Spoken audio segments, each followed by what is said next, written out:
Sounds True presents In Search of the Original Tree of Knowledge, a weekend workshop with Terence Mckenna. Researcher, author, and philosopher, Terence Mckenna has spent 25 years studying the foundations of shamanism and the ethnopharmacology of spiritual transformation. His books include Food of the Gods and The Magic Mushroom Grower's Guide, and most recently, The Archaic Revival. He is also the founder of Botanical Dimensions, a nonprofit botanical research project. In this weekend workshop, Terence Mckenna examines time and its mysteries, the nature of language, and the techniques of ecstasy that have developed in non-Western societies to navigate to and from invisible worlds. And now, recorded live in Boulder, Colorado, In Search of the Original Tree of Knowledge, a weekend workshop with Terence Mckenna. How to slice into this pie. I try to never do it the same way because I don't want to get bored, but that lays a sort of obligation on me that I'm not always able to meet. Two things, I think, are going on inside this wrap as currently packaged. First of all, I'm very interested in talking about the impact of psilocybin on human evolution and values and institutions. And then, so that you don't think we've just fallen into fringe anthropology 101, I'm interested in taking the insights from that discussion and trying to apply it to the modern or postmodern, as the case may be, dilemma, trying to draw some implication from looking at human prehistory and the set of factors that were in place at the moment of human emergence. And since I feel pretty much among friends and fringies here, it doesn't trouble me to confess that my book, Food of the Gods, I really conceived of as a kind of intellectual Trojan horse. It's written as though it were a scientific study, footnotes, bibliography, citations of impossible-to-obtain books, and so forth and so on. But this is simply to assuage and calm the academic anthropologists.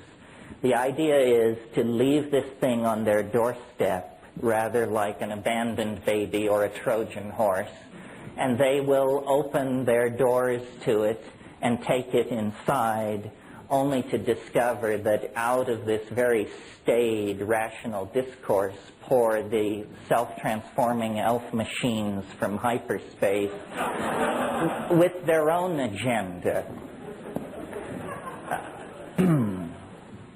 I feel like I should say this, it's more for my ease than yours, that I reached the conclusions that I now espouse through skepticism, reason, rationalism, and tough argument. So it may sound ditzy, flaky, and soft-headed, but that's just because you're hearing it wrong. The guiding input was experience. And in a way, what we're gathered here to talk about tonight is an experience which is not only rare, transformative, challenging, but also, for reasons which we'll probably get around to, illegal. So it's a very peculiar situation. Very few experiences are illegal. And our models of the world are built up based on our experience. So if you make an experience illegal, you're essentially saying it is off limits for model building. You can't include that in your model because it isn't really there in some sense. And this is the situation in Western society vis-a-vis the psychedelic experience. to my mind, the psychedelic experience is as much a part of being human as sexuality, personal independence, child rearing. These are the things which are scripted into us as opportunities for exercising our peculiar situation vis-a-vis the phenomenon of being. And a society which would deny that is a society whose secret, or maybe not so secret, agenda is the infantilization of its citizens. I mean, if we are not capable of dealing with these things, then who is? And are the people who made the rules, did they carefully, conscientiously, and at depth explore these dimensions and decide they were unfit for human consumption? Or was it done more hastily, more mindlessly, and with more fear? I would submit to you that it's the latter. Well, first of all, I want to talk about the impact of psychedelics, especially in this case psilocybin, on humanness. And then, if there's time, maybe we can talk a little bit about what is so great about it. I had a philosophy professor once, Paul Feyerabend, some of you may know his books, and he opened his Epistemology 101 course by saying, I'm going to teach you what truth is, and then I'm going to teach you what's so great about it. Well, I won't claim to teach what the psychedelic experience is. That you will have to find out on your own. But I think it is legitimate to discuss what's so great about it. You know, are we, by any measurable index, superior or inferior to people who do not have this experience? Because if not, then really the psychedelic position is no more than a kind of cult to be lined up along with Roman Catholicism and all the other cults out there. Speaking as a former member, of course.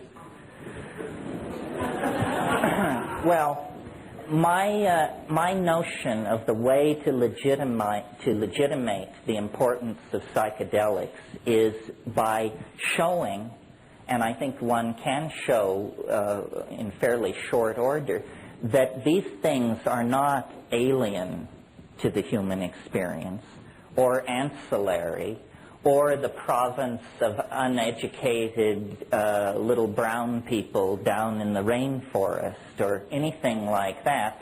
I submit to you that the psychedelic experience and the impact of psychedelic plants on human beings is central to understanding who we are and how we got this way. And if we can explore this issue and convince ourselves that there's some merit in this point of view, then it will do more than rewrite the annals of a staid science like anthropology. It will actually change how we relate to each other and to the planet that we're in the process of grinding into pollution. So that's the raison d'etre for the politics behind it. Now, here's the spiel. Sometime in the last 3 million years, our remote ancestors, the proto-hominids, were disrupted in their evolutionary climax in the canopies of the great rainforests of Africa. You see, most animal species evolve into a niche, tighter and tighter and tighter. We see this with termites and cockroaches and most life forms. This is what happens to them. Only if the niche is somehow disrupted or destroyed does the game veer away from its tendency toward closure. And this is what happened to us. Our remote ancestors would have lived happily in the climaxed rainforests of Africa, in the same way that primates to this day live happily in the climax rainforests of Indonesia and South America, but for the fact that the dynamics of the planet, and this ultimately is, if we're looking for a cause, or some people would say a villain, then it's the climatological dynamics of the planet which began to limit these rainforest habitats. And a new kind of habitat began to form in Africa, which was grassland. It's very recent. And under nutritional pressure, and under a pressure that was the result of this retreating environment, our remote ancestors descended from the trees and began to adapt themselves to the new world of the grassland. And they did this over a period of probably a couple of million years. Now, I maintain, and if any of you are evolutionary biologists or anthropologists, this is the nub of my position. Here's what's new scientifically. What they teach you about evolution is that it's caused by mutation, which is a random process, which then meets another random process, which is natural selection. And out of these two random processes, lo and behold, you get sea urchins, birds of paradise, gray whales, and human beings. Now, when you inquire as to what is the source of this mutation, you will be told it's cosmic rays, incident incoming hard radiation which can disrupt chromosomes, and then most of these mutations are lethal, some huge percentage of them, but a vanishingly small number of them actually confer adaptive advantage, and they are then preserved in the genome and passed on. Now, what I want to suggest, and I've never seen it thoroughly treated by evolutionary thinkers, is that food is the unexamined source of evolutionary pressure. It can be. If you know anything about animal species, you know that most animals tend to specialize their diet. Insects are famous for this. If you find a caterpillar and you want to raise it in a jar, you must give it the food plant you found it on, because they don't just eat leaves. It doesn't work like that. They have species-specific adaptations. Now, why is this?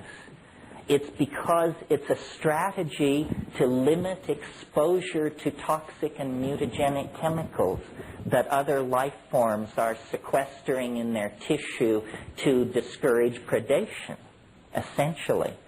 Well, so then what happens when an animal population, such as our remote ancestors, comes under pressure from a dwindling habitat or a limited availability of food? Well, what happens, if you have any sense, is you start experimenting. You start digging up roots you never thought about before and chewing on them. You start eating leaves. You start eating insect protein. You experiment with the slaughter of small animals and so forth and so on. And this is precisely what our remote ancestors did. This is the much lamented transition from fruitarian holiness to predatory carnivorous messiness. But had we not been willing to lower our gourmet standards, we would have entered the fossil record at that point. So here we have these proto-hominids foraging into this new grassland environment, beginning to beat on prairie dogs and stuff like that, and simultaneously, as we all know, evolving in this African veldt environment were great herds of ungulate animals, proto-cattle, bison, wildebeest, antelopes, many, many different kinds of animals. And one of the curiosities of nature is that many mushrooms prefer the dung of ungulate animals to just going out and making a deal with the raw natural environment. They like the leavening that goes on with vegetable material when it passes through the double stomach of an ungulate animal. As a headline, what this means is mushrooms grow in manure. And so our remote ancestors, testing for insects and eating small animals, would certainly have encountered the so-called coprophytic or coprophilic, the dung-loving mushrooms. And they would have tested them for food.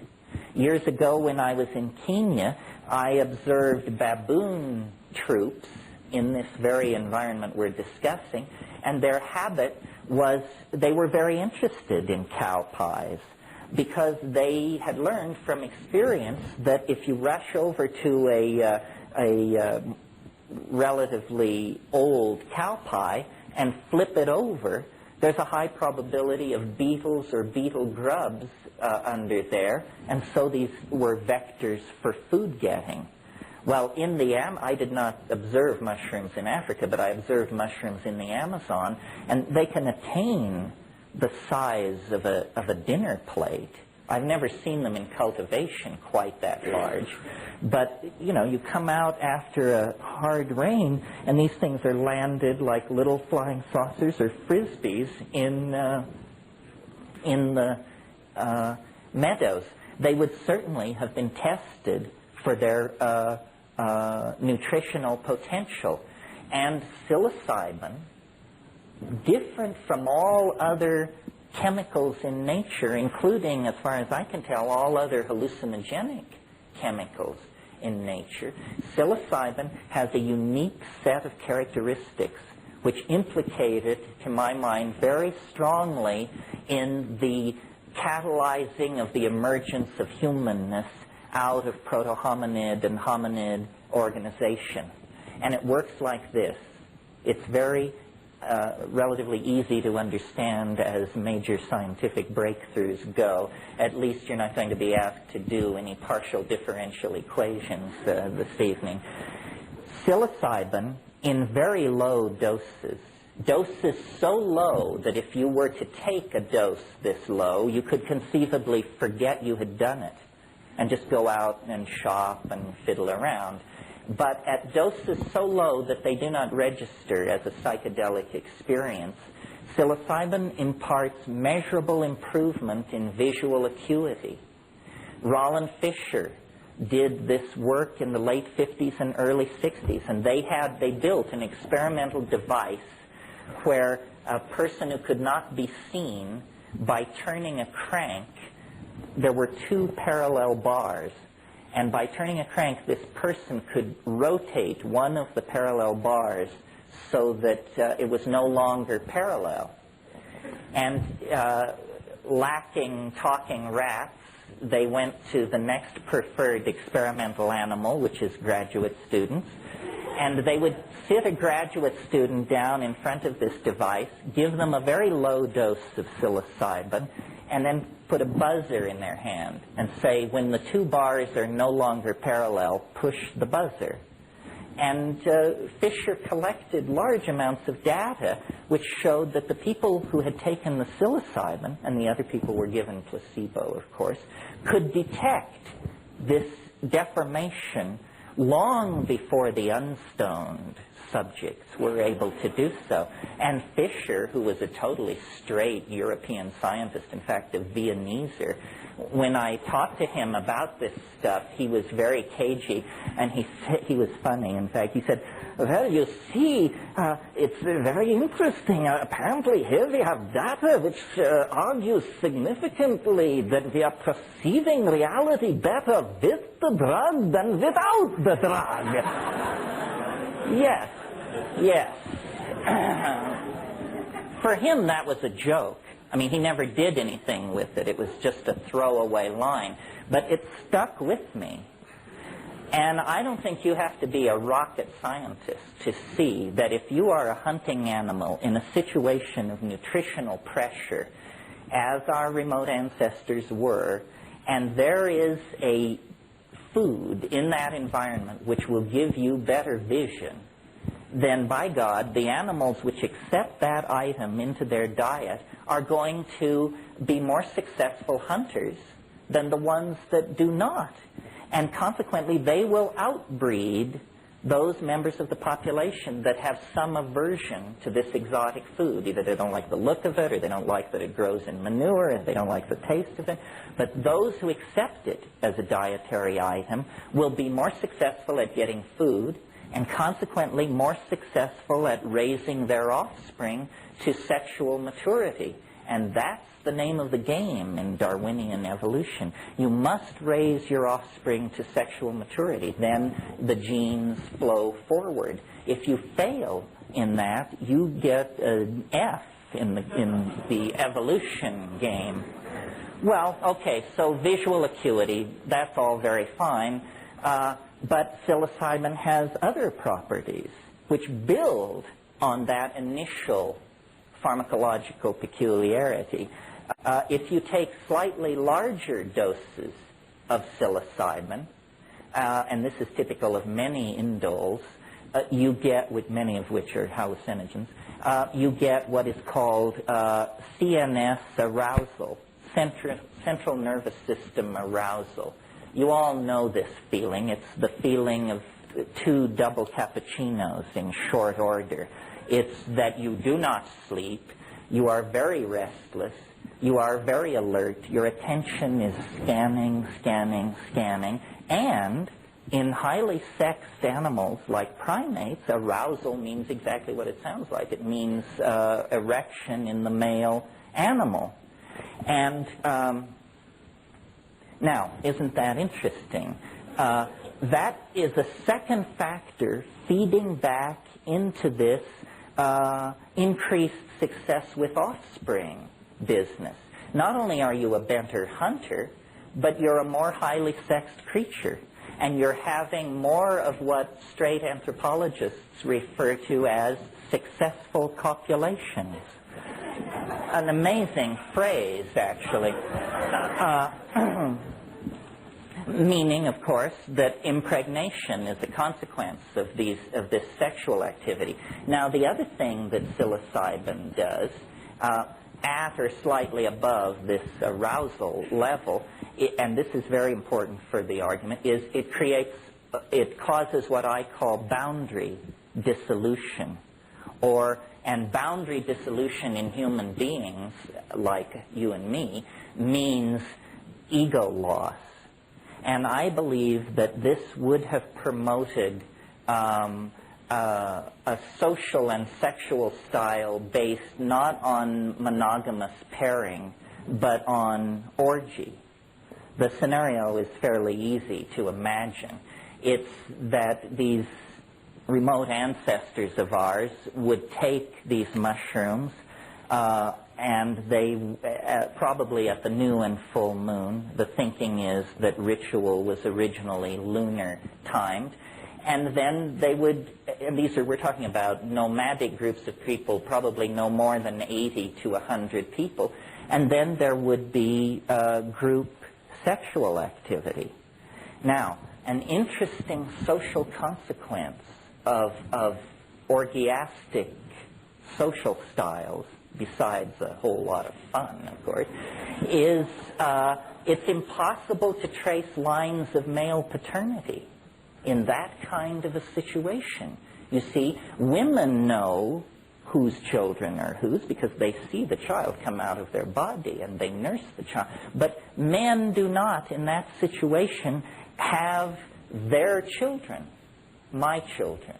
What they have are our children, the tribal group. And this boundary dissolving thing, let's dwell on this for a moment, because this is central to my argument, and it has political consequences for our own lives. All primates, clear back down into squirrel monkeys and lemurs, all primates have what are called male dominance hierarchies.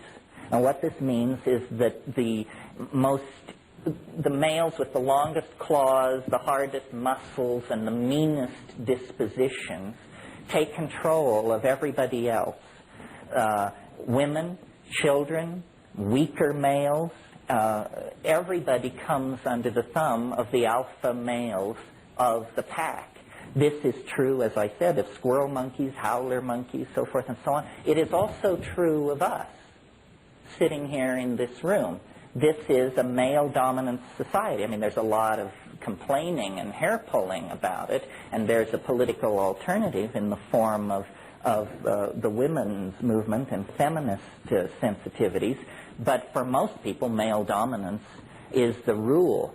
Well, I would like to suggest that our peculiarly discomforted relationship to reality is a consequence of the fact that for a long period of time, perhaps as short as 20,000 years, perhaps as long as 1,000,000 years, as a species, and not consciously, we accepted into our diet a drug that had the consequences of suppressing male dominance. That this was the social consequence of accepting psilocybin into the diet. The ego is a structure that forms in the psyche like a calcareous tumor or a growth if you do not have regular recourse to the cure. And the cure is psilocybin and the boundary-dissolving sexual and social style which it carried in its wake. So the reason that we, as a people, are haunted by the idea of a lost paradise, a perfect world sometime in the misty past, is not, Mircea Eliade called it the nostalgia for paradise, and thought it was a kind of a longing that had no basis. But I think that it's entirely a memory of a period when male dominance was chemically suppressed, ego was chemically suppressed, and by male dominance and ego, I don't mean to lay this entirely on men. I mean, I would wager probably everyone in this room has more ego than they need, certainly starting with me. And that's part of the paradox that you're supposed to enjoy in this, is the ambiguity of me preaching the loss of ego. So essentially, what happened was a chemically driven leap in evolution as a consequence of the suppression of these behaviors that favored male dominance. As a species, we would have continued with male dominance forever had it not been for psilocybin in the diet. And it established a situation in which, in less than 2 million years, the human brain size doubled.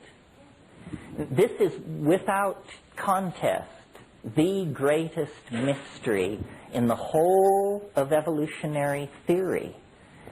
Lumsden, who is a brilliant evolutionary biologist, called the doubling of the human brain size in 2 million years the most spectacular transformation of a major organ of a higher animal in the entire fossil record.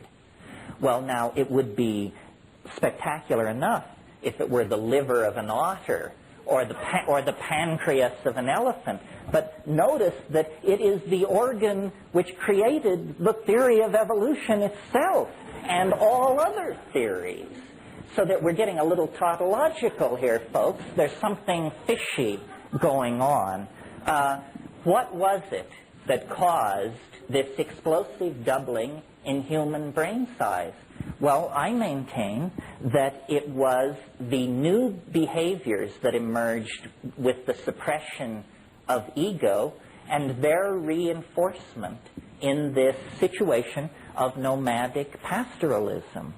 And that there was a period, let's call it from the melting of the last glaciers in Tel Çatalhöyük, 6,500 BC, there was a period when men and women were in balance with each other, children and adults were at peace with each other, and human beings and the planet were at peace with each other.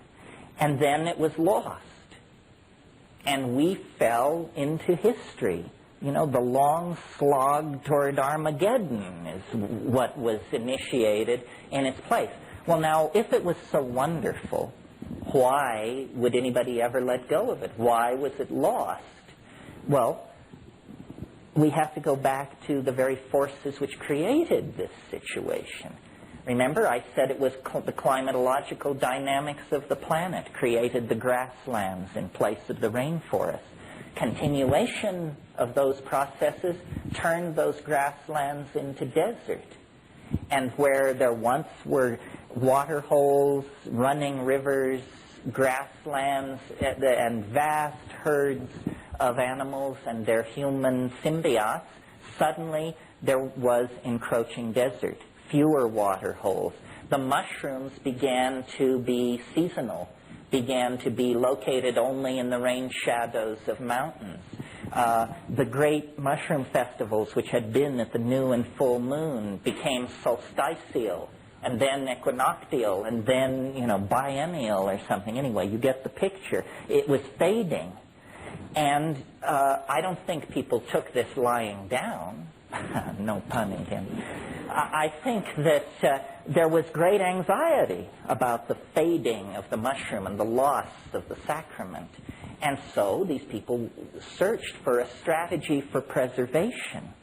Well, in a world without refrigeration, there is only one, there are two strategies for preservation of a delicate food like that. One is air drying, which is not terribly satisfying because as soon as a rain cloud comes along, your dry stuff absorbs moisture out of the air and turns yuck. And so the only real option is preservation in honey. And this was done, I'm sure. It's still done in Mexico to this day in remote mushroom-using villages. People preserve it in honey. Now, the problem here, and this is a lot of my book goes into this kind of thing a lot, because food of the gods. Because what food of the gods is really about are the hidden factors that drugs lay upon us that we are not even aware of. And if you are attempting to preserve a hallucinogenic mushroom in honey, what you have to be aware of is that honey itself is potentially a psychoactive drug. Honey will turn into mead. It will ferment into a crude kind of honeyed alcohol. Well, if the mushroom brings suppression of ego, group sexual activity, and the formation of group values, what does alcohol bring? Alcohol has two effects primarily. It lowers sensitivity to social cueing at the same time that it confers an exaggerated sense of verbal facility. In other words, people turn into jerks behind this. I mean, you only have to go to a busy singles bar somewhere here in Boulder and you will see the alcohol ambiance being acted out right in front of you. So, and it's perhaps not so true of our generation, but I think probably for 1,000 years nobody got laid in Western civilization unless they were juiced, because Christianity was laying such a heavy trip on everybody, and people barely took their clothes off. In other words, you had to become blindly intoxicated to do what comes naturally. And I think up until very recently, how many women have their first sexual imprinting in an atmosphere of alcohol abuse? I mean, some huge percentage, I imagine. So that is the story, basically, of the fall into history. The loss of this mushroom cult happened right at the time that we were inventing agriculture. And agriculture and the suppression of orgy have something in relationship to each other on two unrelated levels. First of all, you suppress orgy because once you have agriculture, it's no more about psyching yourself up for the great hunt.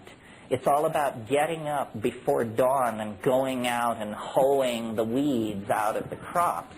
So it doesn't promote a party mentality.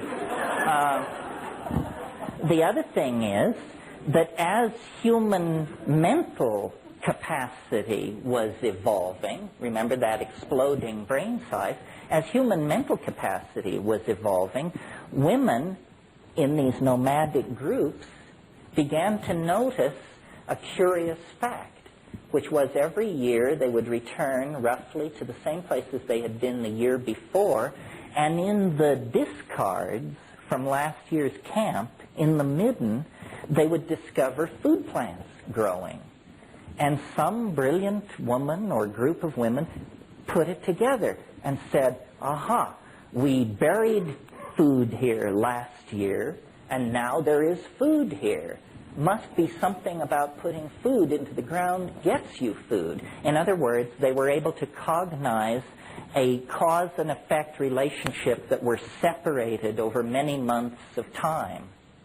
At the same time that women were putting this together, men were noticing that the act of sex had certain consequences 9 months later. The same perception had different impacts on both sexes, but it was an ability to coordinate a temporally separated cause and effect. Well, once men got onto the notion of male paternity, they realized that these aren't our children. Some are mine. Some are somebody else's. And from that notion, you go to my child, to my woman, to my hunting area, to my weapons, to my SIB group. You get it all, you see. The ego is born, and it is born in an atmosphere of complete paranoia. The first consequence of agriculture, well, it has a number of consequences, but one consequence is it's a tremendously efficient way of producing food. That's obviously why people got into it. What does efficiency mean? Surplus. What does surplus mean? Haves and have-nots. The most spectacular architectural edifice of 10,000 BC on this planet was the grain tower at Jericho. It had thick walls to hold the grain, and it had high walls so you could climb up on top of it and drop rocks on the people who were trying to get into it. Surplus makes nomadism impossible because you can't drag this huge amount of grain with you. So you get sedentary populations. And then, since the people who want the grain are killing your people in fury when they can't get the grain, you decide to put a wall around the whole encampment. Now you have a small town. Now you have urbanism. Now you have the division between nature and secular society. You have classes. You've got it all. And I maintain that this is the long march into hell. And our particular obsession with drugs as a species, I maintain, can be traced back to this transition. That, yes, elephants love fermented papayas, and so do butterflies, and so forth and so on. But this kind of intoxication is not what we're about. We addict severely to several dozen substances, less severely to probably 100 more, and we addict to everything. What we call romantic love shows a lot of similarities to hard drug addiction when you separate the lovers. Sleeplessness, suicidal tendencies, bursting into tears, hysteria, loss of weight. You can't tell whether this person is getting off heroin or has separated from their partner.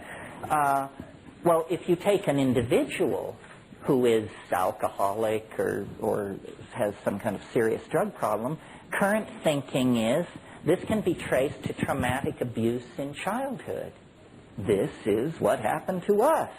Traumatic abuse in childhood. We were literally torn out of a symbiotic relationship to the earth by the forces of male dominance, agriculture, sedentary living, so forth and so on. And we've been trying to scratch an itch that we can't find ever since.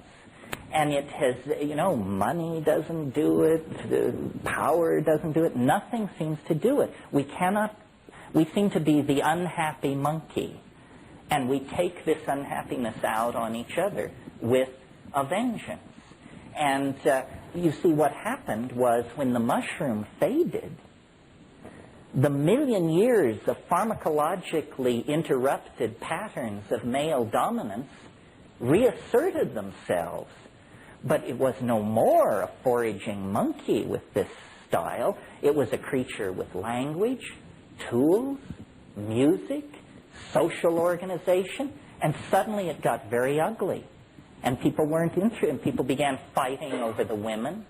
So we don't want to have orgies anymore. This woman is my woman. Touch her, you die, and so forth and so on. And we are living out the legacy of this. Well, before I talk about the social consequences of it for us, I want to go back to the question, what was so great about it? I mean, we've talked about orgy, but you can have orgy without psilocybin. What was so wonderful about that proto-historical mode? Well, this is where it becomes slightly more woo-woo. Because what we have to talk about is, what is the psychedelic experience anyway? And I maintain that if we're talking about psilocybin, and we're talking about taking it in nature, as these people did, that, yes, first come the dancing mice, the little candies, the colored grids, and so forth and so on. But what eventually happens, quickly, like 10 minutes later, is there is an entity in the trance, in the vision. There is a mind there waiting that speaks good English and invites you up into its room.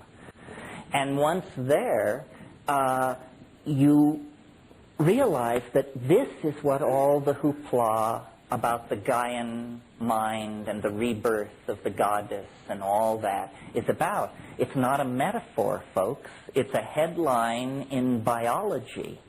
We are not the only intelligent-minded species occupying this planet.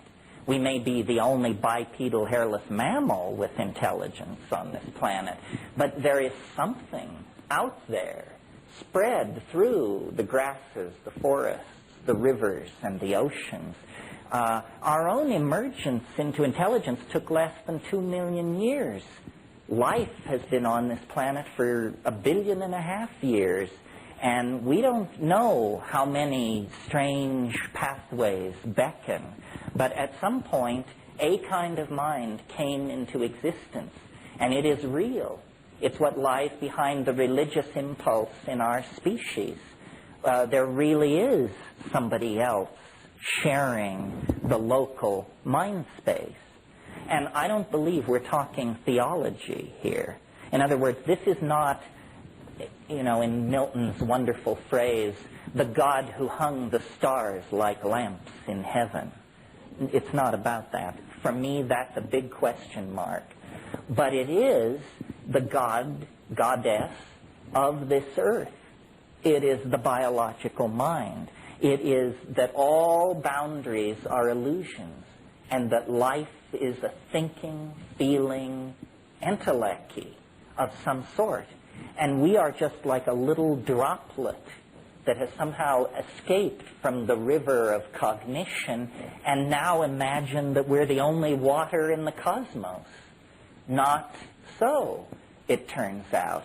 The reason the psychedelic experience is so baffling and transformative, even as we sit here with your heads full of Heidegger and Husserl and, I don't know, Wilson Phillips and all this stuff, is because in contact with that, we have no more sophistication than our orgiastic, mushroom-munching ancestors. Civilization doesn't give you a leg up on this stuff. In fact, it makes it harder to figure out what's going on, because we have defined nature as dead.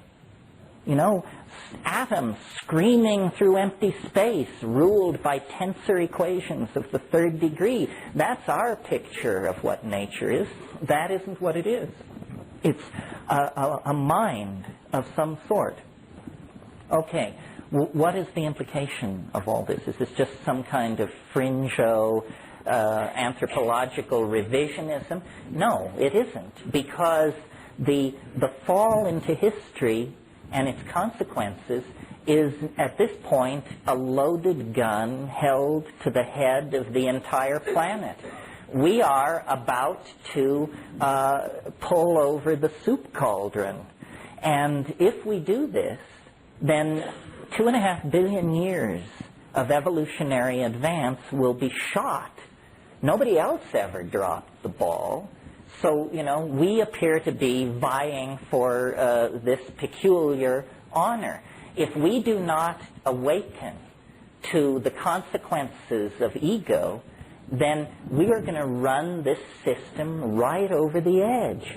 The whole thing which characterizes our dilemma as a global society is our inability to feel the consequences of what we are doing. You know, we've got the data. The ozone hole is disappearing. The planktonic life in the sea will die if it does. That will disrupt the food chain. The world food supply will drop by 60%. Everybody who isn't white as a sheet will have to starve in that case, and so forth and so on. I mean, we actually toy not only with our own extinction, but with the extinction of all life on the planet and with the extinction of the idea of dignity and decency itself. Well, I'm not in this psychedelic game because I think it's easy or because I think it's going to be a cinch. I'm in it because I think it's the only game in town. You know, if hortatory preaching could have done the trick, then the Sermon on the Mount would have turned the corner. If cautionary data flowing back to ruling institutions could do the trick, then sometime after Thomas Malthus, people would have begun to hit the brakes. Nothing seems to work. We're sick. We need pharmacological intervention. The ego is permitting us to slowly, not so slowly, commit suicide. And, you know, the fact that we cannot act collectively, that we are suspicious of all forms of collectivism, that we really are all for one and one for all is not our style. Instead, what we have going is a catfight. And, you know, no less a straight person than Arthur Koestler, in a book called The Ghost in the Machine, said humans are so wired for beating the brains out of woolly mastodons. That's what evolution has equipped us to do, not negotiate weapons treaties and destroy bacteriological factories. We have to force our evolution. We have to chemically restructure the primate brain so that we do not commit suicide. And the only way to do it in the time left is for the psychedelic community to stand up on its hind legs and roar. And, you know, maybe they'll build camps for us. But the point being, I think there's a moral imperative to try what works. I mean, you know, in the 60s, psychedelics were called consciousness-expanding drugs. A good old phenomenological description. Well, if consciousness does not loom large in the future history of our species, then what the hell kind of future is it going to be? No future at all, I maintain. So if there is even the slightest iota of possibility that these things do what I'm saying they do, then we need to get Johnny Quick on it and check it out. because we may be beyond the point of no return right now. Nobody knows how bad this ozone hole thing is, or what's locked up at Rocky Flats or behind the Iron Curtain or dumped in the Arctic Ocean. We may be past the fail-safe point right now, folks. There is no time to lose. It is time to engage the powers that be in a little more serious dialogue than the just say no horseshit that's been peddled recently, because we're talking about the survival of life on the only planet that we are certain has life on it. This may be the site of a cosmic experiment with universal implications, and it rests in our hands. Everybody here tonight is here because a whole bunch of people didn't drop the ball. And, you know, you think you've got problems? 9 times in the last 1,000,000 years, the ice has moved south from the poles, miles thick. No antibiotics, no electronic communication, nothing. And I'm sure these people were miserable, and they dragged through it, and they lived, and they passed it on. Now we're it. And we will be judged the lamest of the lame if we cannot come to terms with this and begin to talk about what is going on. This is not obscure. As I said, I view the psychedelic experience as central to humanness as our sexuality. We cannot allow dominator institutions to infantilize us and to tell you where your mind can and cannot go. We even have a piece of paper locked up in a vault in Washington, D.C. that guarantees life, liberty, and the pursuit of happiness. Well, now, what could the pursuit of happiness possibly mean if it doesn't mean the freedom to practice your own relationship to nature and its gifts? So I think we have been entirely too casual about the importance of the psychedelic experience. This is, for one reason, because we cannot publicly get together and discuss it in detail. And one of the things that I think is very important about get-togethers like this is if you will look around, you'll notice that we cannot really be distinguished from the rest of society. Some of us live under bridges, some of us clip coupons. You know, there's a wide spectrum of people here. But this is your affinity group. This is your community. Someone in this room actually has what you need.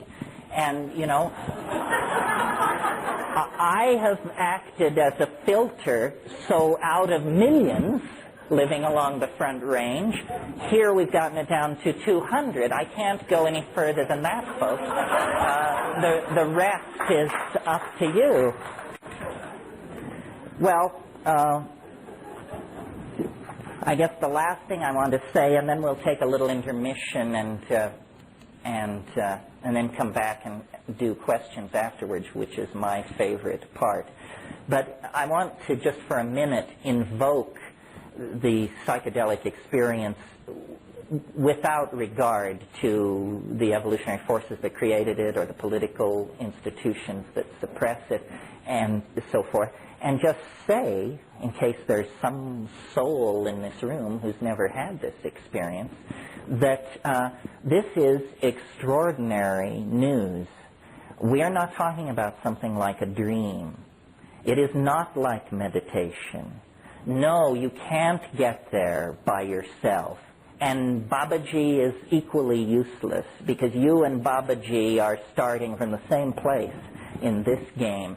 It requires pharmacological perturbation of ordinary neurochemistry in order to see this mystery. And it is a mystery. It is not going to be reduced to the firing of synapses or repressed sexual desires or day residues or anything like that. It is the very thing which all these religions are yammering about. It's there. It's real. I mean, if you think that the world is empty of adventure then you just haven't been hanging out with the right crowd. I mean, on a Saturday night, within the confines of your own apartment, on 5 grams of psilocybin mushrooms in silent darkness, I guarantee you, you will believe that Ferdinand Magellan should take second place to you. You will see things which no human being has ever seen before, and that no human being will ever see again. That's how big that universe is. The incredibly constricted space-time locus of the here and now that evolution has forced upon us for survival purposes is simply one point in an apparently infinite hologram of explorable data that is the human world. I mean, the entire world of every science fiction novel and story ever written is minuscule compared to the universes of strangeness and peculiarity that are accessible to any one of us, if you will but apply the method. And if you're not willing to apply the method, then, you're going to sweep up around the ashram till hell freezes over and not understand what is going on.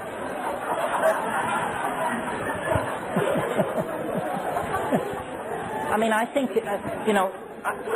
I'm sorry to be so hard on religion. I think it has its place.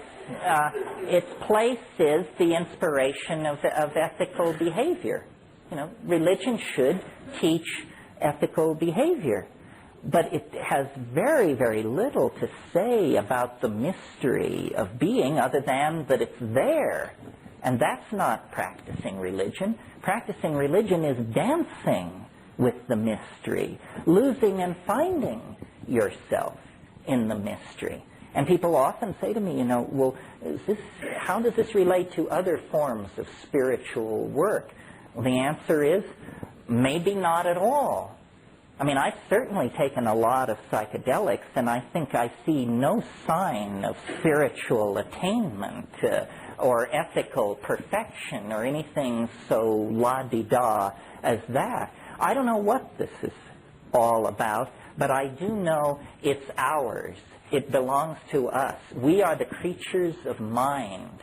And 95% of what mind is lies on the other side of the psychedelic boundary. Ordinary consciousness is just like keeping the accounts of life. But there's more to life than the account books. I mean, everything else is out there. The color, the affection, the humor, the terror, the mystery, the incredible strangeness of it all. This is the domain that we want to claim and explore. And if we can find the collective institutional courage to do it, I think this current planetary crisis will be seen for what it really is. And what it is it's not a dying. These are not the last rites for intelligence.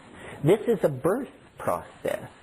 I mean, if you were to come around, if you'd never seen somebody give birth and you came around the corner and it was in progress, you would be thoroughly, profoundly alarmed. I mean, it looks like an enormous tumor is making its way out of somebody, and they are being split in two, and blood is being shed, and there's pleading and screaming and thrashing. It would be a real leap of understanding for you to say, oh, how wonderful, new life is emerging. This is the way we do it. Well, this is the way we do it. I mean, we are in the birth canal right now of a planetary civilization. Literally, the amniotic oceans of 500 years ago, that's all gone. There is no frontier. There is no going back. The peace of the fetal environment is gone. And now, in transition, literally, the walls are closing in. You can't breathe. You can't eat. You can't find your way. It appears to be the end. But there's light at the end of the tunnel. The problem is that tunnel is in the back of your mind. And if you don't go to the back side of your mind, you will never see the light at the end of the tunnel. And once you see it, then the task becomes to empower it in yourself and other people. Spread it as a reality. God did not retire to the seventh heaven. God is some kind of lost continent in the human mind. And if we will but explore the human mind, we can reclaim these relationships with our own authenticity and shed the childishness of historical existence and gender politics and all the rest of it, and move on to the real business of establishing a real civilization. Thank you very much.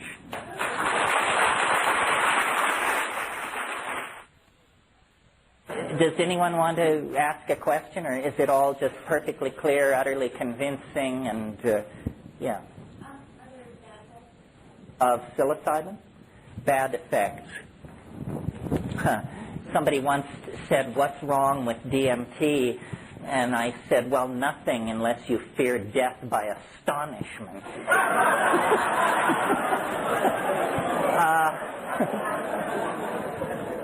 But your question is a good one. First of all, you know, I talked a lot about how what we have to do is destroy and ablate ego.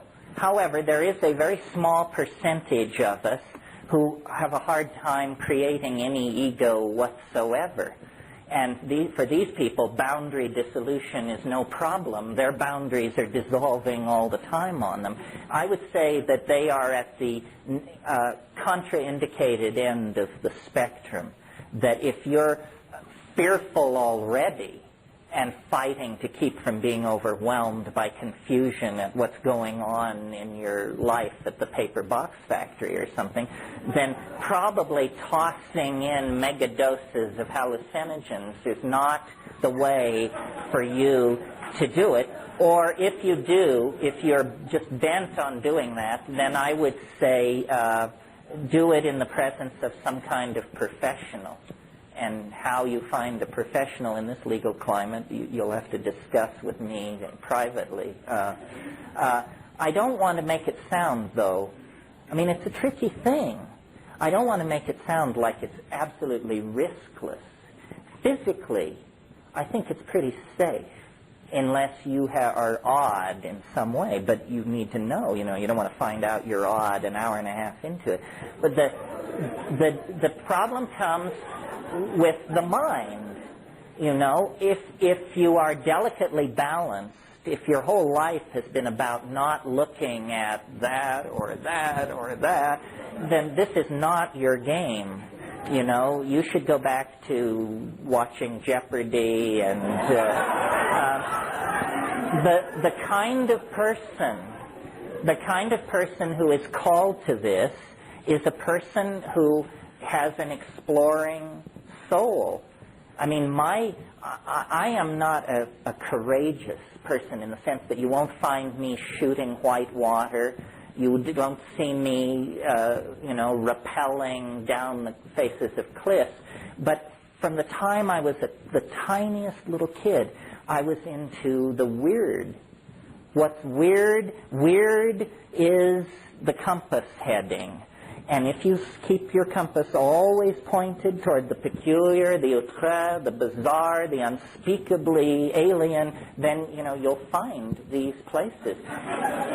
The people who think life is all cut and dried and are perfectly happy to have Carl Sagan and George Bush explain all of reality have never left the broad, swift stream of mundane thinking.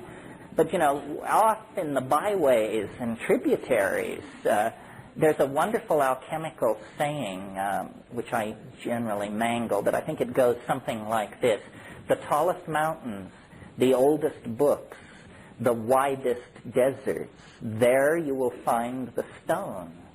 And what it is it's a prescription for exploring weirdness. That's all. It's not going to be on MTV. It's not going to be in, God forbid, Esquire. It's going to come from, doing your homework, visiting strange people in strange lands, and checking it out. What I can't give you, to return to your question, is I can't give you a guarantee that it will be fun. You know, the Rolling Stones have that wonderful line, you don't get what you want, you get what you need. This stuff is ruthless. And if there's something that you're trying not to look at, it's going to get you, for sure. But ask the veterans. Most people will tell you, you learn more from the bad trips than you do from the good ones. The good ones are ecstatic and connect you up to nature and other people. The bad ones show you your kinks and your limitations and your thought errors and that sort of thing. It's not an easy row to hoe. That's why I think there's a little bit of social confusion about it. One of the things I should make clear is I really advocate high doses rarely. I think the worst thing you can do is get into a style of psychedelic diddling where, you know, you take half a gram every day. All this is doing is giving you a tolerance to psilocybin. You're not having the psilocybin experience. You're having the tolerance to psilocybin experience. Really, the way to do these things is to do them rarely so that your whole system can reassert itself and come to equilibrium, and then just slam it. And this is amazing. I mean, I think that this works for all these psychedelics. I'm an inveterate cannabis user, and I wish, in a way, that I could get a slightly better grip on my cannabis use, because I think the real way to do cannabis is like once a week, by yourself, in silent darkness, with the strongest stuff you can get, and then immense amounts of it. And, you know, people call it a recreational drug and a this and a that. Hey, done that way, it will catapult you into places where I love it. The great place to get to on cannabis, and some people never in their whole life touch it, is the place where you say, my God, I've done too much. It's not easy, folks, but it's worth shooting for.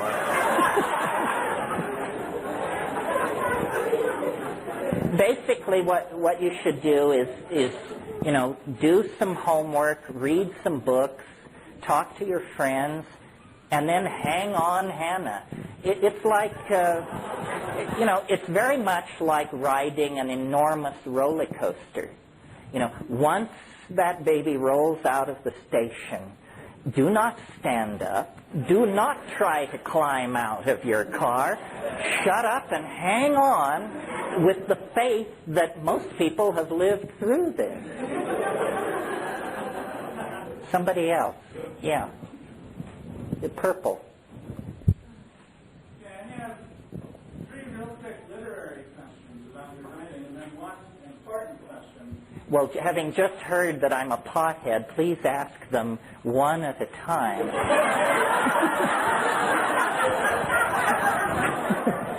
What is your first literary question? Okay.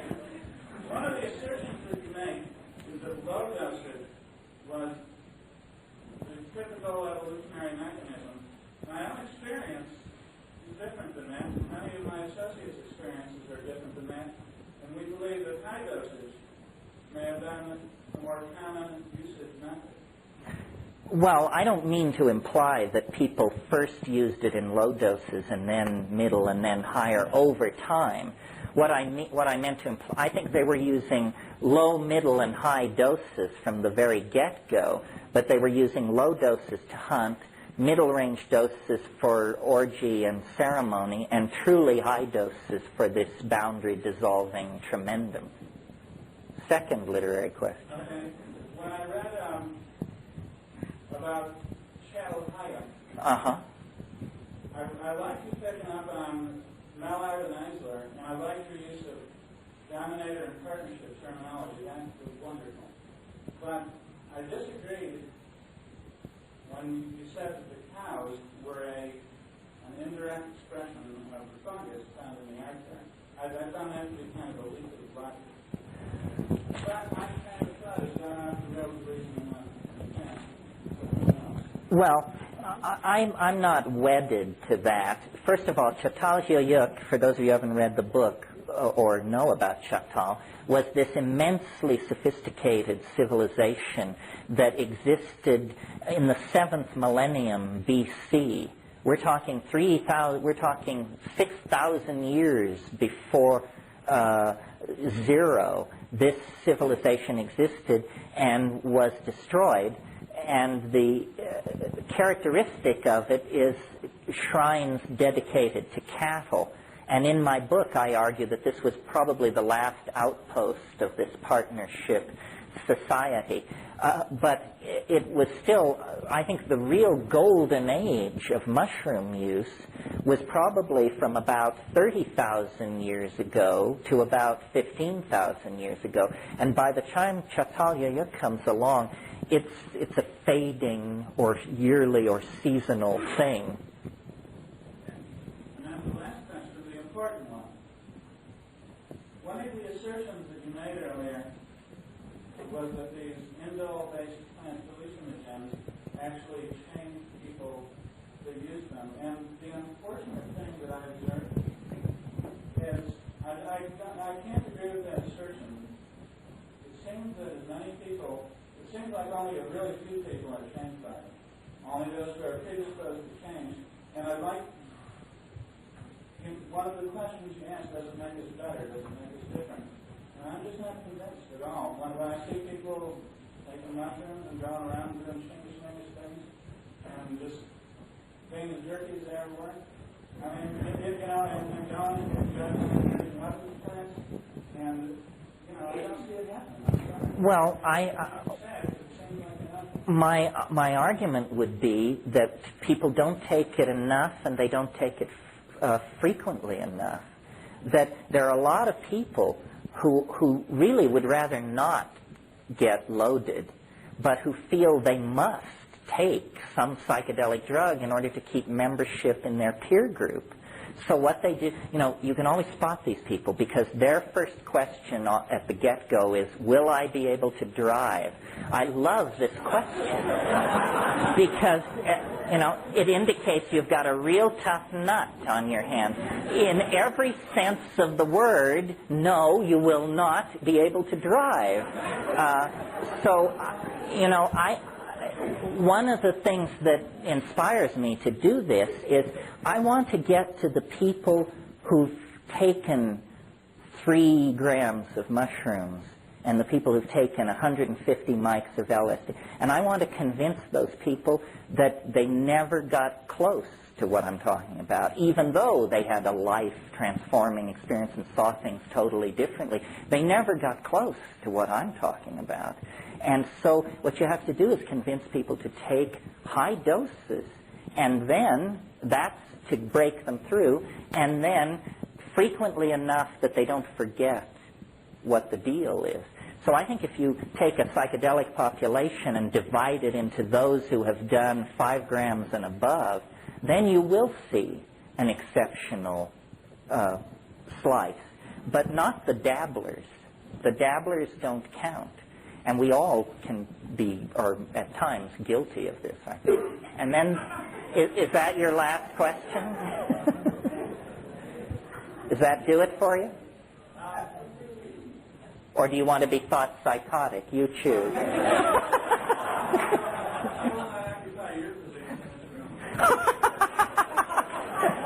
Well, I'd love competition. I mean, the competition is terrible. That's the entire basis of my success. Yeah. You, because you were before, if you still wish.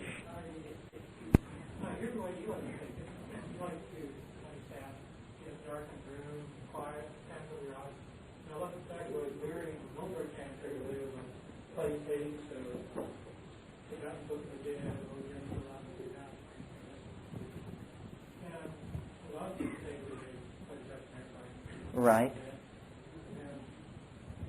Why, I guess you think your way is preferable. Why? Because, I don't know if it's preferable, but here's the thing. People are going to think you're a nut if you come down and say that Johann Sebastian Bach or Jerry Garcia is God. And this is what you will have to say if you listen to the Dead or the B minor Mass. So what I'm interested in is I want to know the thing in itself, not what it does to Bach, not what it does to a river flowing through a forested valley. I want to see what it can do with darkness and silence. And I think most people think it'll be boring, probably because they've been hanging out with these beady-eyed gurus meditating, and God knows there's nothing more boring on earth than most meditations. However, psychedelic, sitting in a darkened room on 5 dried grams of psilocybin mushrooms is nothing like meditating. And that's where it can get at you. My relationship to it is always one of, I want to know what it is. And so I think this sensory deprivation method is the only way to get at that. Other people might not like that. People say, well, you mean you put down the whole thing of going into nature? Isn't nature the great affirmation in all this? And the answer is, yeah, but it works for me sort of without the drugs. Plus, and this is just maybe my own weirdness, but I'll share it with you, I have noticed that these things are incredibly disruptive of the ordinary flow of casuistry. You all know the concept synchronicity? Well, if you don't stay in your room with the lights out and the phone unplugged, and the damnedest things will happen to you. I mean, you couldn't pay me to go into an American city, even mildly loaded, because adventures beckon. Now, some people like that. You know, some people say, you know, let's take 500 mics and go meet weird people. Not this cookie. Yeah.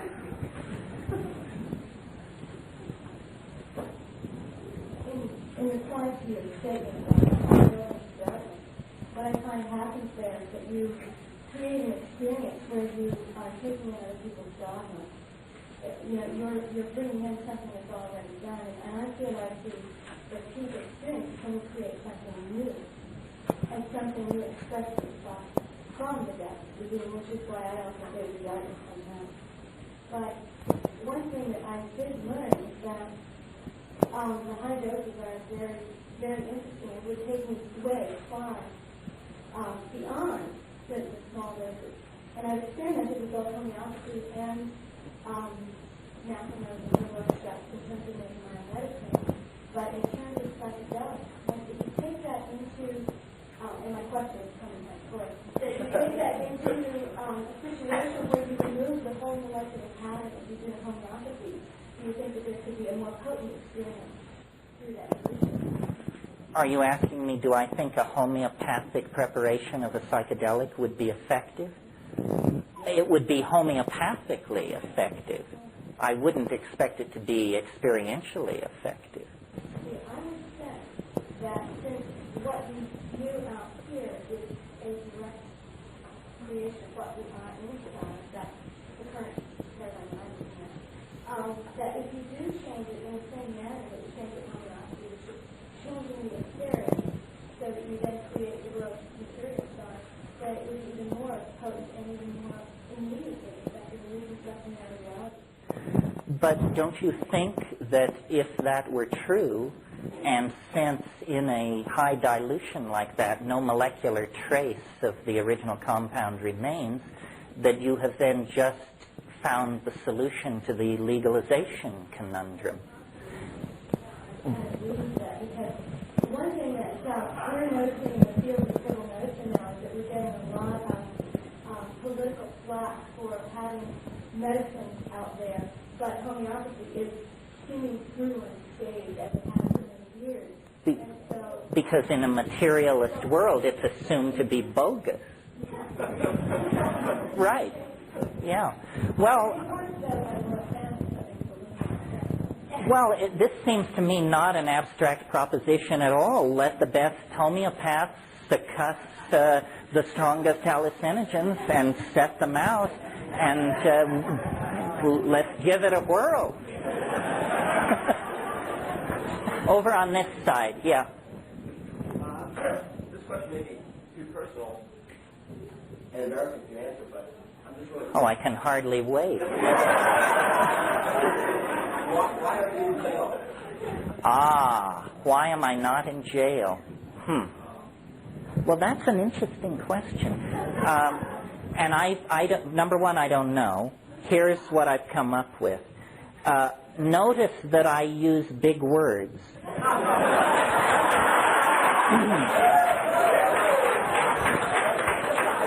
I don't try to boil it down to a shoutable slogan like turn on, tune in, drop out. Then they come. So that's one possibility, that simply if you are defined in their eyes as an intellectual, then they automatically put you in the harmless category and send resources elsewhere. That's one possibility. Now, the other possibility is slightly more disturbing, but in the interest of thoroughness, let me raise it. Perhaps I'm sanctioned.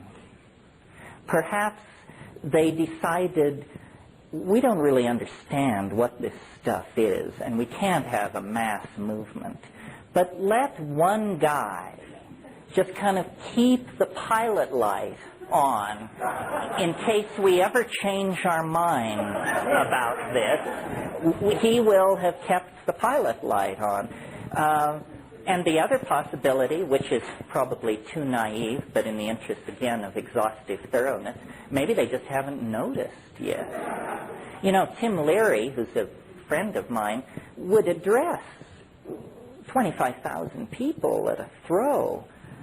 My crowds are, a couple of times a year they creep over 1,000. And I think the key is to keep it low-key. And we don't want to, Dodger Stadium filled or anything like that. It's very good to atomize it and spread it through. Now, the other thing is, I advocate plant hallucinogens.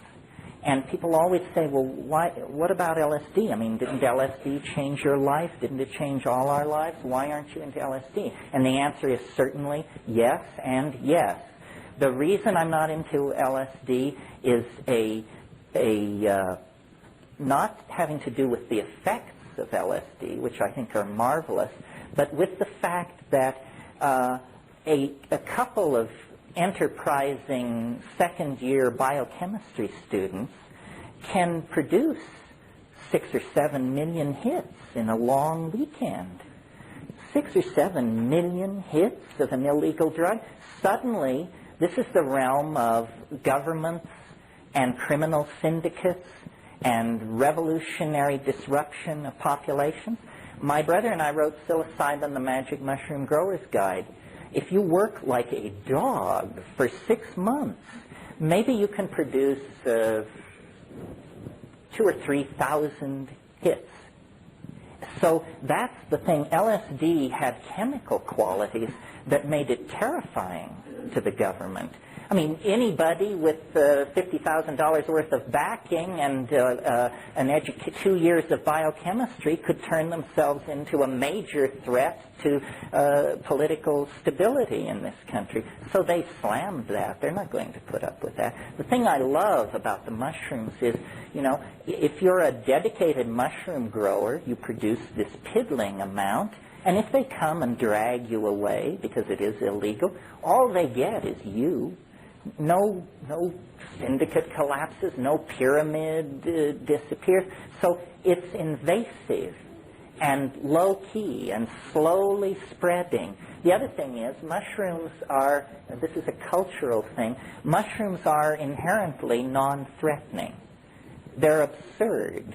They're what we put decals of on serving trays, and bath towels bear mushrooms on them. It's a kind of silly thing, and so I think that they don't really understand what a powerful hallucinogen this is. Well, that's enough on why I'm not in the can. This woman, yeah.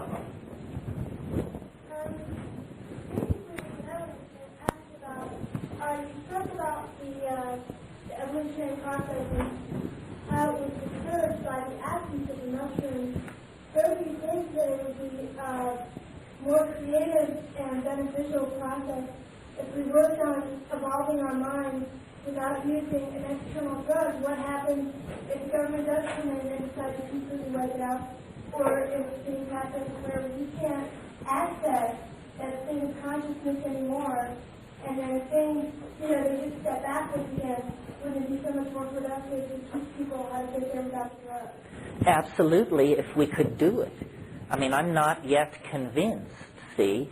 I mean, you've got your gurus, but if you ever get close to any of these people in these guru scenes, close enough where you can just say to them, look, level with me. Is this stuff as good as 5 grams in silent darkness? And they say, are you serious? The other possibility is technology on 2 fronts, mind machines. The problem with mind machines is, you have to smoke a bomber to put up with it more than 10 minutes. I mean, you quickly satisfy yourself that this can't possibly be it, because it is lights, but it is contentless, while the psychedelic experience is all content. The other possibility, and I've put in some time in this beat, is virtual reality. And I have more hope for virtual reality, because virtual reality is a technology for that would allow us to show each other the inside of our heads, our dreams, our visions. And I think that sufficiently perfected, it might have the consequences of these psychedelics. The problem is it carries a huge amount of negative freight. You know that it's not going to be a tool for us to show each other the inside of our minds. It's going to be a tool to sell us crap that we don't want. It's going to be a tool for yet more realistic, vicarious, and gratuitous violence. It's going to be a tool for more pornographic degradation of women. So it seems to me, while it holds out the possibility of a technically driven psychedelic, it has a lot of negative freight. I agree with your premise, but I'm driven by a tremendous sense of urgency. I mean, why try to create a technical alternative to psilocybin when you've got psilocybin? I'm saying, I think that people should use mushrooms as a step. And once you get there, you try and you keep going without that tool. I mean, because what we want, we want to transcend this plane. We want to be on a higher plane, a higher state of awareness.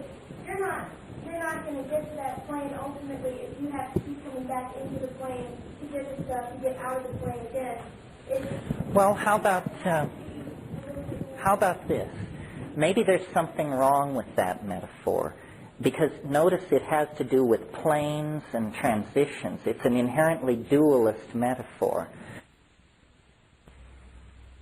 This concludes Tape 1. Our program continues with Tape 2. Our program continues with Tape 2. How about this? Maybe there's something wrong with that metaphor, because notice it has to do with planes and transitions. It's an inherently dualist metaphor. How about if we say there is no inside and outside. There is no with or without. You just use what you've got. Whatever works should be used. I spent time in India and visited all these people and so forth and so on, and I just became convinced that unless you were predisposed to believe in this stuff, that it would never carry you where you wanted it to. And one thing about psychedelics, you don't have to be predisposed. It doesn't work for those who believe it works. It works for those who think it doesn't work. Then one last point, and then we'll go on. There's a story, maybe some of you know this story, of a man who lived by the side of a river, and he wanted to cross the river. So he practiced a siddhi of levitation so that he could walk across the water. And it took him 40 years to perfect this siddhi, and finally he could cross the river. And Buddha was preaching in the neighborhood, and the guy came to him and he said, Master, look what I've achieved. I can walk on the water to cross the river. And Buddha said, yeah, but the ferry costs a nickel. And that's the thing. I think we're not going to be able to replace this tool without wasting so much time in the act of replacing it that Armageddon will catch up with us.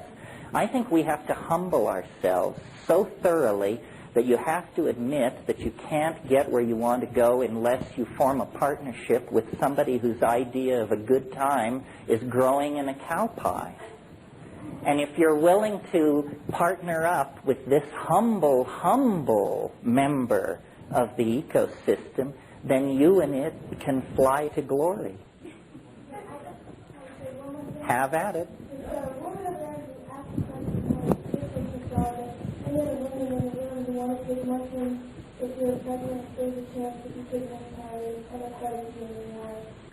Yeah, I wouldn't recommend, especially in the late stages of pregnancy, doing anything that is going to wildly perturb you. And you know, LSD was discovered in the act of trying to produce better drugs to induce labor.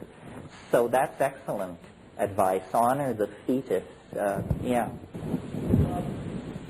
As a biologist, Yeah. I'm curious if there's any evidence at all for damage done with these drugs psilocybin, or your nervous. Well, the true and honest answer is, how the hell can you find out when they won't let you do research? It's totally insidious. We don't know. We don't know because they will not allow the research to be done. This is one of the reasons why I say that you should stick with shamanically sanctioned plants. Because we know, for instance, that people have been taking psilocybin in the Sierra Mazateca of central Mexico for millennia. They don't show blindness, tumors, miscarriage, madness, cataracts, whatever. That's your human data for that. But you go to, let's talk for a minute about something like ketamine. Nobody knows. Nobody has any data. MDMA seems to be tremendously effective in facilitating interpersonal stuff. That's a psychological issue. Chemically, what kind of data do we have? 6 years worth of data gathered under duress. So to be safe, stick with the things that are sanctioned by human use. And then, in some more enlightened future, we will explore these synthetics and find out just what the parameters are. Yeah, finish up. And with the natural thing, mushrooms, such a natural thing, needing doses of that are not going to. No, I'm not saying that. I'm saying take things which have been sanctioned by human usage. I mean, how about a plant like Strychnos nox vomica? I mean, you're dead in a minute and a half. And it's a beautiful, wonderful plant. Why did it kill you? Well, because it's jammed with strychnine. No, it's nothing about its being a plant. It's about having a repeated history of human usage. That's what sanctifies it. Yeah, the lady in magenta. First of all, I'd like to try to see the woman who's sitting over here. I deeply respect the position that because many times in my own search for consciousness, I've wanted to not have to depend on the external catalyst to catalyze my growth in consciousness. But I suppose that you think about one thing, and that is, I've studied plants for the last 22 years, plants as medicine. And what I noticed is that there is a particular co-evolution that happens between the plant and the human. And so what I started taking for granted at one point that the mushrooms are going to catalyze the same kind of consciousness that they always have. But not only do the biological climatic situations determine what is going to happen to that mushroom, how it's going to affect your body, but I think that all species are changing consciousness at the same time. So what the generations of mushrooms might have given me years ago when I was 18 years old, that whole species as a whole might be prepared to teach an entirely different more evolved lesson at this point. And so I'm just trying to catch up a little. That's really an interesting point. I mean, it never occurred to me, but somebody brought it up to me. They said, have you noticed that the trips are changing? And once you do ask yourself this question, it does seem to be so. And I don't know whether that's a deep assertion. I'm not sure exactly what's going on there. For instance, this goddess thing, I don't think people gave the goddess a thought in the early 1970s, late 1960s. Now, people have, some of the least likely people report intense encounters with the goddess. So is it amplifying the general mindset of the society, and so there's more goddess stuff there? Or I don't really know. It's a very interesting question. There are more questions than answers. I mean, this is definitely wide open stuff. Yeah. You discussed our sense of health, which certainly makes sense. Is a believable description. And you suggest the use of psychedelics of psilocybin as an antidote to that. But I had trouble seeing a cause and effect relationship as far as what our use or more widespread use might lead to in terms of hearing the We're trying to restore the relationship of ego to the other components of the psyche that existed as recently as 12,000 years ago.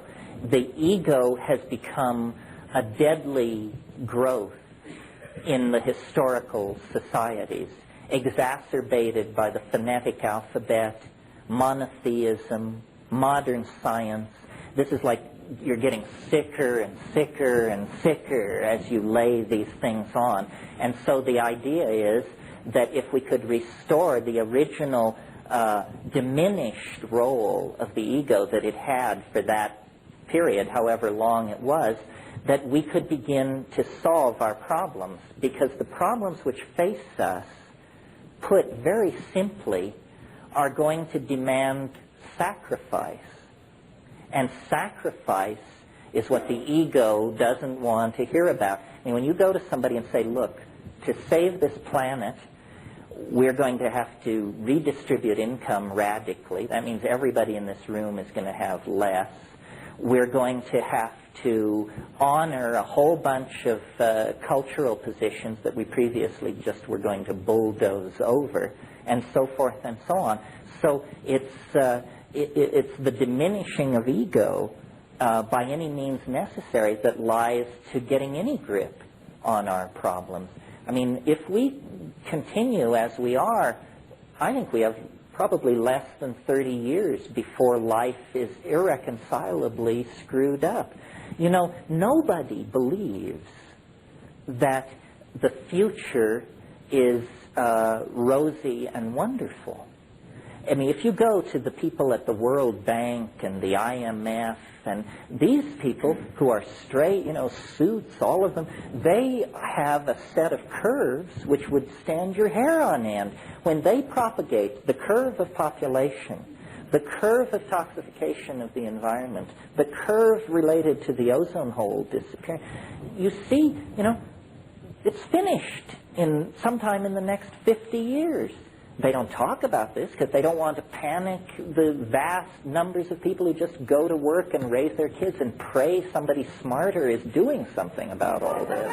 But they don't believe there is any kind of normal future. And I don't either. I think we're going to, that it's business as usual is not on the menu, folks. We're either going to go into an era of immense resource scarcity, regimentation, governmental interference in our lives, tremendous propagandistic efforts to make us do one thing or another, or we're going to pull the plug on scientism and its stooges and the institutions which feed it. Capitalism is an interesting problem more easily discussed now that communism is out of the picture. Capitalism is as anti-human a philosophy as you can possibly conceive, because at this very moment we should be consuming less, manufacturing less, selling less, transporting less. And what's the battle cry? Free trade everywhere. What does free trade mean? It means my right to come to your country and sell the most outlandish junk you've ever seen, and you will have no right to turn it away, because in the name of free trade, crapola has to go everywhere. It's really, see, they try to tell you that capitalism and democracy are not at variance. Actually, the whole Marxist-Leninist socialist thing was a side dish. The real life and death struggle is between capitalism and democracy. Democracy says everybody has an innate worth that must be honored. Capitalism says those who die with the most toys win. You cannot reconcile these two things. And nobody wants to talk about this. We're still having the party over the fall of communism. But, you know, you go to the Soviet Union or the former areas of the Soviet Union and you see that what it was a deep freeze for traditional culture. In Kyrgyzia and Turkmenistan, people are basically camel husbandry is what's going on. Now, with communism on the rocks, McDonald's will be there in 5 years, and Kmart will be following close behind. So I think we're coming to a great crisis of fundamental, our relation to our own fundamental institutions. I'm not anti-capitalist. I think capitalism needs to sever its connection to materialism. This is, again, why virtual reality is interesting. You sell things made of light, not made of beryllium, metal, brass, steel, and wood, but light. We've got all the light we need, but we have to stop making things out of stuff, or we're not going to be around to tell the tale. In order to get anywhere, we have to have a major shift of values. Yeah. You're suggesting that a way to shift our values is the same as logic philosophically. I don't disagree with it. But your model has been that everybody in the culture participated in this and were able to shift their values simultaneously because of cooperating. Are you suggesting, is that the necessary outcome in this case? No, I think that, you know, revolutions are made by percentages. If 15 or 20% changed, then the example would spread. You see, we are not, psilocybin is the easy way to awaken. You know, take a psychedelic plant and have an experience and get your act together. But the future is full of sledgehammers. It's not going to end with a whimper. It's going to end with a series of thuds and bangs. It could begin almost any time. I mean, we could get a hot, muggy day in Mexico City this summer, and 1 million people would die. This thing in Los Angeles is a wake-up call. It is going to get uglier and more chaotic and more crazy. There is going to be more starvation, more fascism, more dictatorship. Unless we do something, until we do something. And how bad is it going to have to get before people say, you know, we're doing something wrong? You know, people dance on the Russians, but you've got to admire people who have the guts to say, we did it entirely wrong, 100%.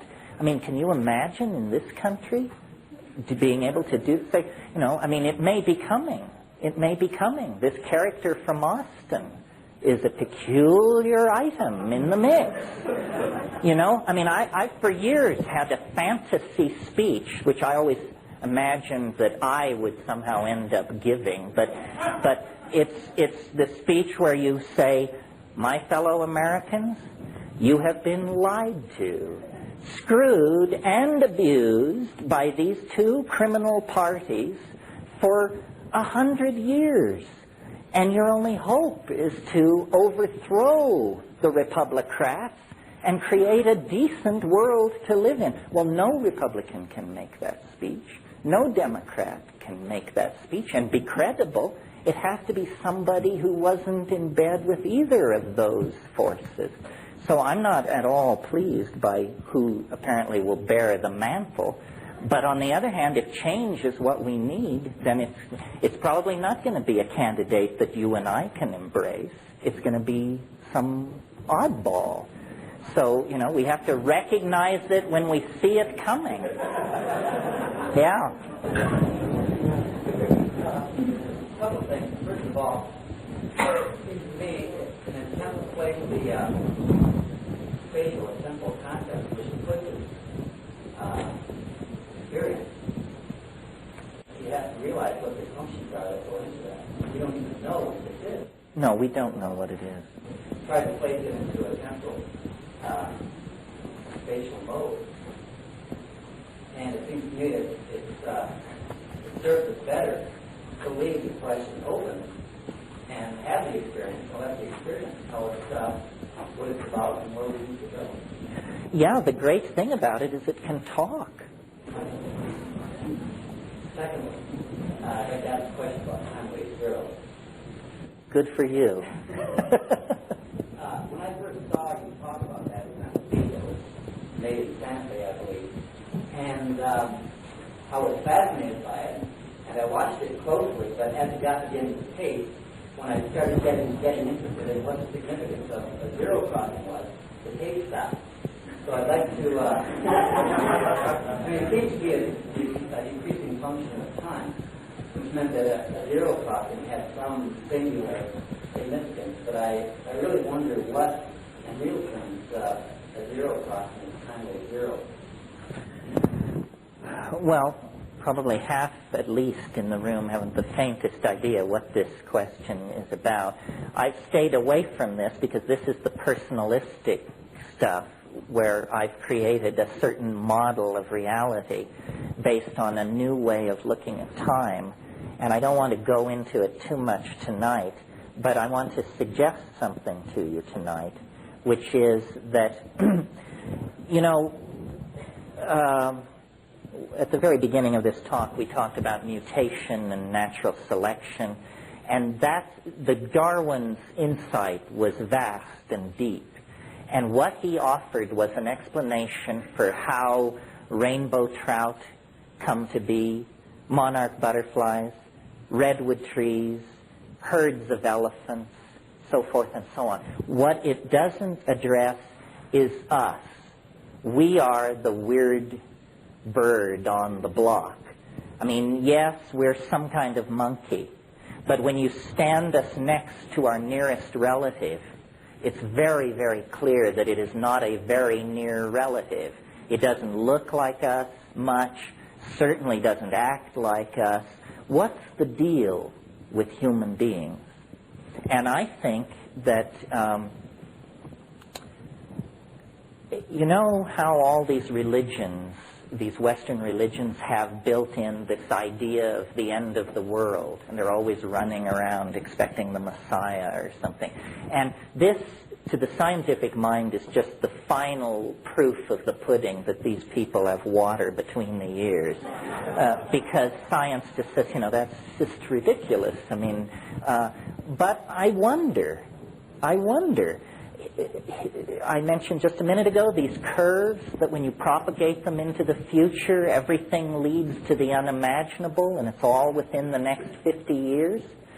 So I sort of think as human beings as analogous to iron filings on a piece of paper. And you shake these iron filings out of a salt shaker or something, and there they lie, randomly arranged in heaps. Well, then you come underneath the paper with a very powerful magnet, and lo and behold, these little iron filings coherently arrange themselves into this beautiful double mustache pattern, which I'm sure you've all seen.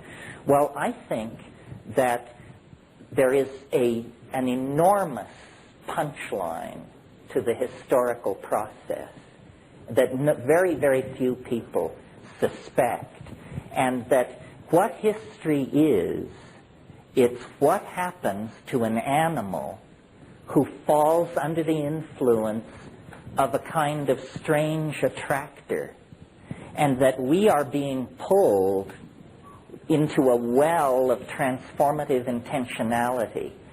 History is not pushed by the casuistry of war, migration, imperial dynastic families and stuff like that. History is pulled toward an unimaginable something which is continuously trying to mirror itself in us. This is why these Egyptians said, I don't know what it is, but I just think we should really build a big, simple building. They say, I don't know why, but I'm going to enslave 50,000 people and do it, and don't ask me why. And this is the same force that reared Chartres Cathedral.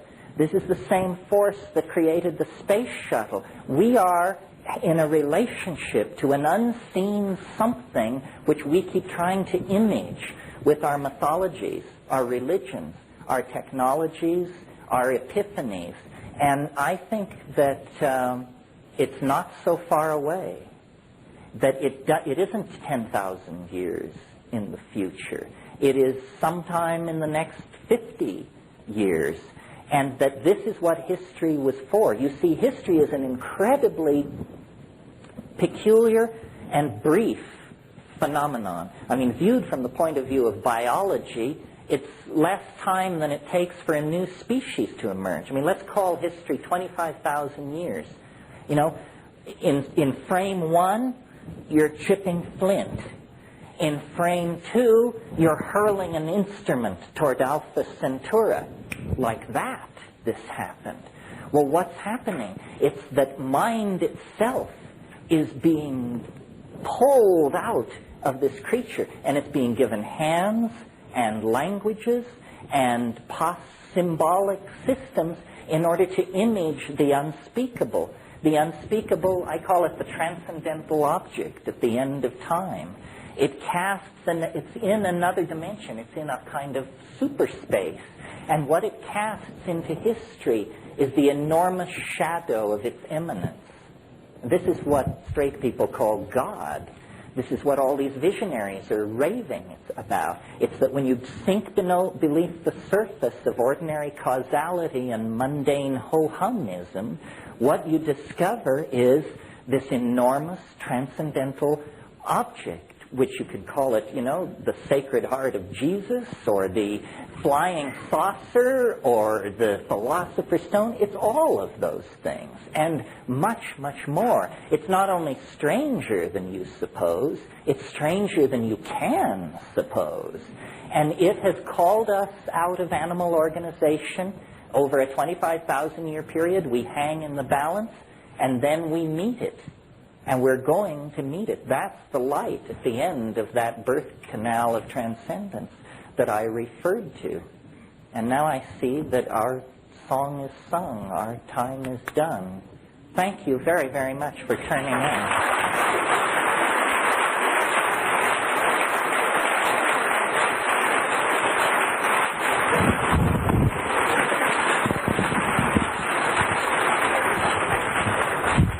Thank you. Either day you can just show up at 10 a.m. to this place, Saturday or Sunday. Yeah, we'll dig into this in the interim. I think that it's worth taking the time for everybody to just make a very brief, very, very brief statement about. You don't have to say who you are if you don't want to, but you can say what you're hoping for, or why you're here, or what your agenda is, just so that if it turns out we're 80% shrinks, or 80% ceramicists or something, then we turn it that way. And those of you who are undercover, please stay undercover so you don't alarm anybody. especially me, right? So why don't we just start and go across in some reasonably logical fashion, which, yeah. We don't want to record this. No. Well, that tells you what you're worth, doesn't it? Oh, true. No, let's not record it so people... And also, I had at one point thought I would be an art historian. That was one of my real obsessions. So I had enough art history to be trained in, recognizing the evolution of motifs, how one artist passes on techniques and conceits to his students or his imitators, and all this art historical stuff. And I also had been very interested in Jung. And none of this seemed to explain the content of the psychedelic experience. I would get in there and say, well, how come I'm not seeing A, archetypes, and B, things which somebody else, I don't know, Dali, Ensor, Caravaggio, Bosch, somebody should have seen this stuff and gotten it down. And there didn't seem to be a trail through the history of Western art of the presence of this dimension. So then I thought, wow, is it that nobody knew about all this? I mean, Bosch would have given his right arm for a sheet of blotter, I would think. So it became for me like a mystery. Where is this stuff coming from, and what does it say about our humanness? Yeah. I've read that Bosch was somewhat of an intake by the alchemists of his time. They were experimenting with him. Well, there's a lot of ink been spilled over Bosch because he is such a startlingly radical painter in the context of his time. Many of his conceits were picked up after his life, Peter Bruegel the Elder being the foremost exponent of it. He may have been an alchemical guinea pig.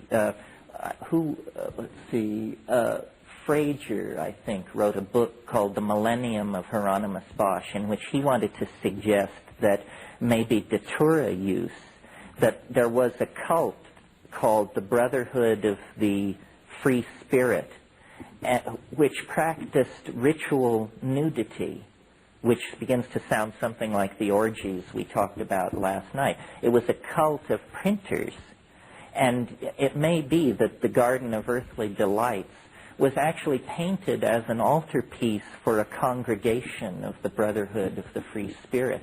But this is all pretty murky stuff. It's hard to get back to Bosch.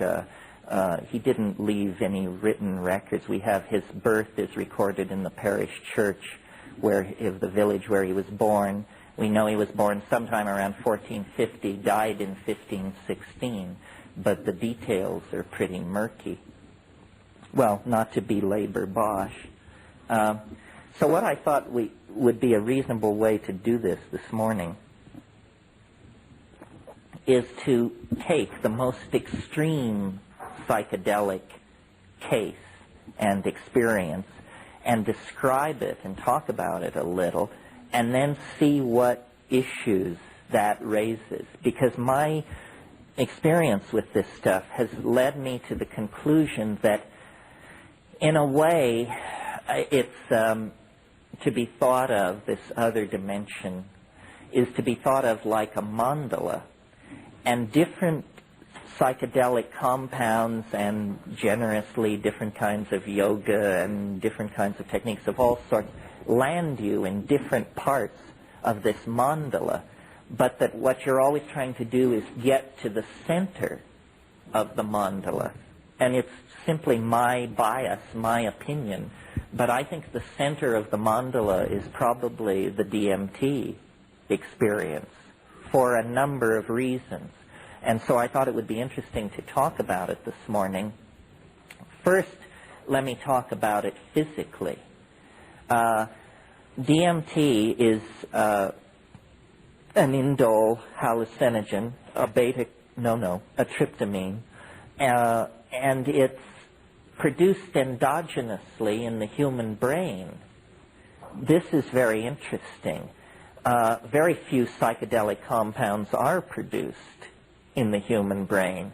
We don't know what DMT is doing there, but it means essentially that we all are subject to arrest on a technicality because we all are holding a Schedule I drug. It's sort of the ultimate catch-22, where if all else fails, they just say, well, you were holding anyway.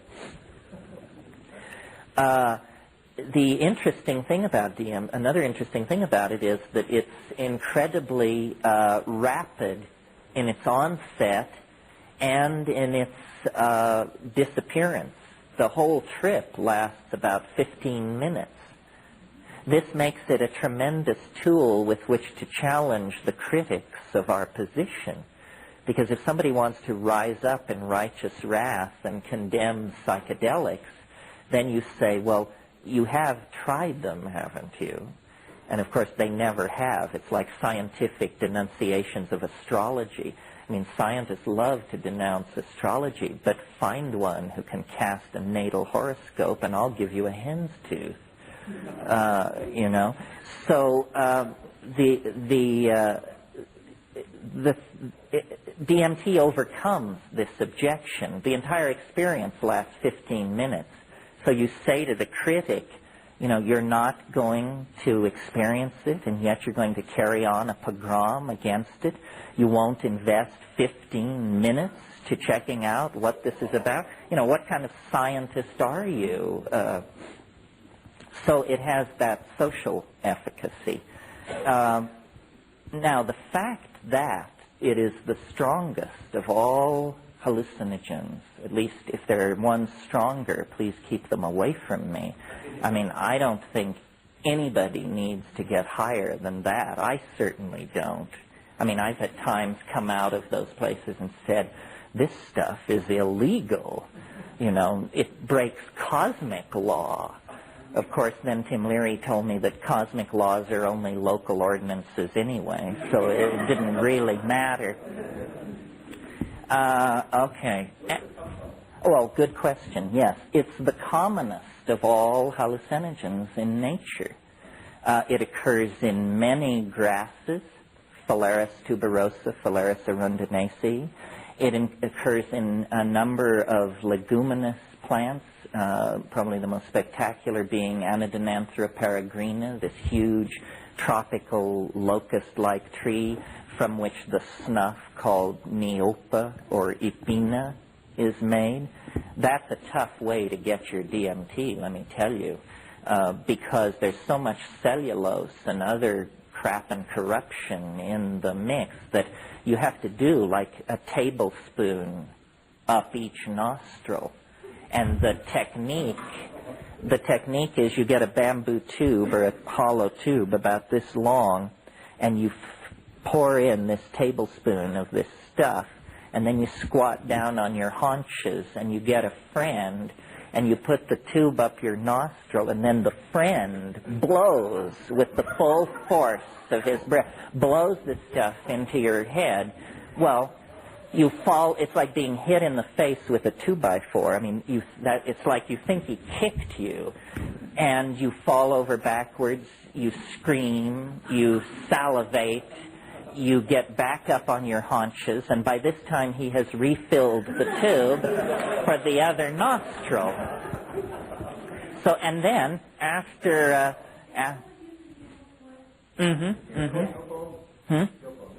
Yopo, Ipina, Nipa, it depends on the language group, and the Waika, Yanomami, it's also called Vilka in the Carib language. And then after 10 minutes or so, it slowly begins to form up in your head. But, you know, God, your sinuses are in stat for sure, and it's not very pleasant. And the other thing is, it never reaches the blinding, transformative intensity that you can achieve with the chemically pure compound. No. Good point. If you orally ingest it, it will be destroyed in your guts. It won't work. The Amazon Indians have encountered this problem and created a very sophisticated pharmacological strategy for dealing with this. You've all heard of ayahuasca. Ayahuasca is DMT from one plant combined with another plant which contains a chemical which is called an MAO inhibitor. MAO is monoamine oxidase, and your gut is full of MAO, and its job is to take monoamines, small molecules, and oxidize them into a harmless byproduct, usually indole acetic acid, which can be shunted to the bladder. Well, when you take DMT orally, these monoamines these monoamine oxidase compounds just grab onto it and destroy it. But if you take an MAO inhibitor with it, and harmine, which occurs in Banisteriopsis caapi, is an MAO inhibitor, then, lo and behold, it isn't destroyed in your gut. Instead, it passes into the bloodstream. It passes through the blood-brain barrier, which is a very tight chemical filter that keeps the brain from being exposed to toxic materials. But these drugs can cross that barrier. And then, what the ayahuasca experience really is a slow-release DMT trip that instead of taking 5 minutes, takes about 2.5 hours. And if you really know your psychedelics and your breath control techniques on ayahuasca, over an hour or so, you can work yourself to a place where you say, Lordy me, it looks just like a DMT flash. And it does. But you've had to do some hard climbing to get there. With DMT itself, once you push the start button, there's no stopping it. And I think it's worth describing it. How many people have had this experience? Well, so they can somewhat anchor it. It's very subjective, obviously. But I will describe what happens to me, and then we can work out from there. One point that I want to make about these things is that the great strength of the psychedelic possibility is it's democratic. You know, it isn't that people of great spiritual advancement attain these states, or people who have studied under some lineage. It's truly available to everyone.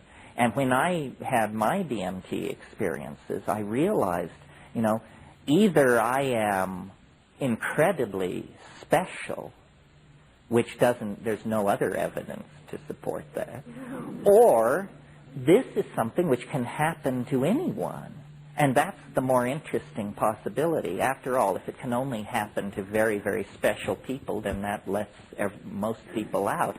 But if it's generally available, then it's big, big news about the human condition. Yeah. How the Indians found these complicated ways to use these substances remains a mystery. But how did they find it in the human brain? How did they find DMT in the human brain? Interesting question. How did they prove that it crossed the blood-brain barrier? No, I think he means how did they find that it was endogenously produced? Well, I think they were studying, the group that did this was at the University of Louisiana, Christian and his group, and they were studying fast reactions in the brain. And for fast reactions, you have to look at chemicals that can go through some kind of cycle of structural change and return to their 0 point very, very quickly. Their original thought was that DMT mediated attention. I mean, I'm talking to you right now. Suppose there were a loud noise over here. We would all immediately project our mind onto the source of the sound. They thought that that was a neurological function mediated by DMT. Could be, I'm not sure. I suspect it has more to do with the chemistry of dreaming. Once they discovered DMT and began to track it, they discovered that there was a circadian rhythm, means a daily rhythm in its production in the human organism, and that it reaches its greatest concentration in the brain around 3:30 a.m. in most people. Well, this is when the deep dreaming and the high REM states are really chugging. And I suspect, lucid dreamers may want to argue with this, but I suspect that every night we go deeper places than we can ever speak of, that ordinary dreams are right on the surface of consciousness. Big lucid dreams are an inch deeper, but I think we go 100 feet down every night into places where you cannot say anything about it. Yeah. I wanted to ask you about availability of DMT and for people who can't get Nahe, and I heard you talk about the excretion. Let's make that perspiration. Well, it's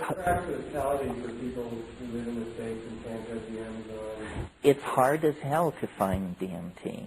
And this is a puzzle, because if you look it up in a standard work on organic chemistry, it presents it as a trivial synthesis, much more simple than LSD, which it always presents as quite a difficult synthesis.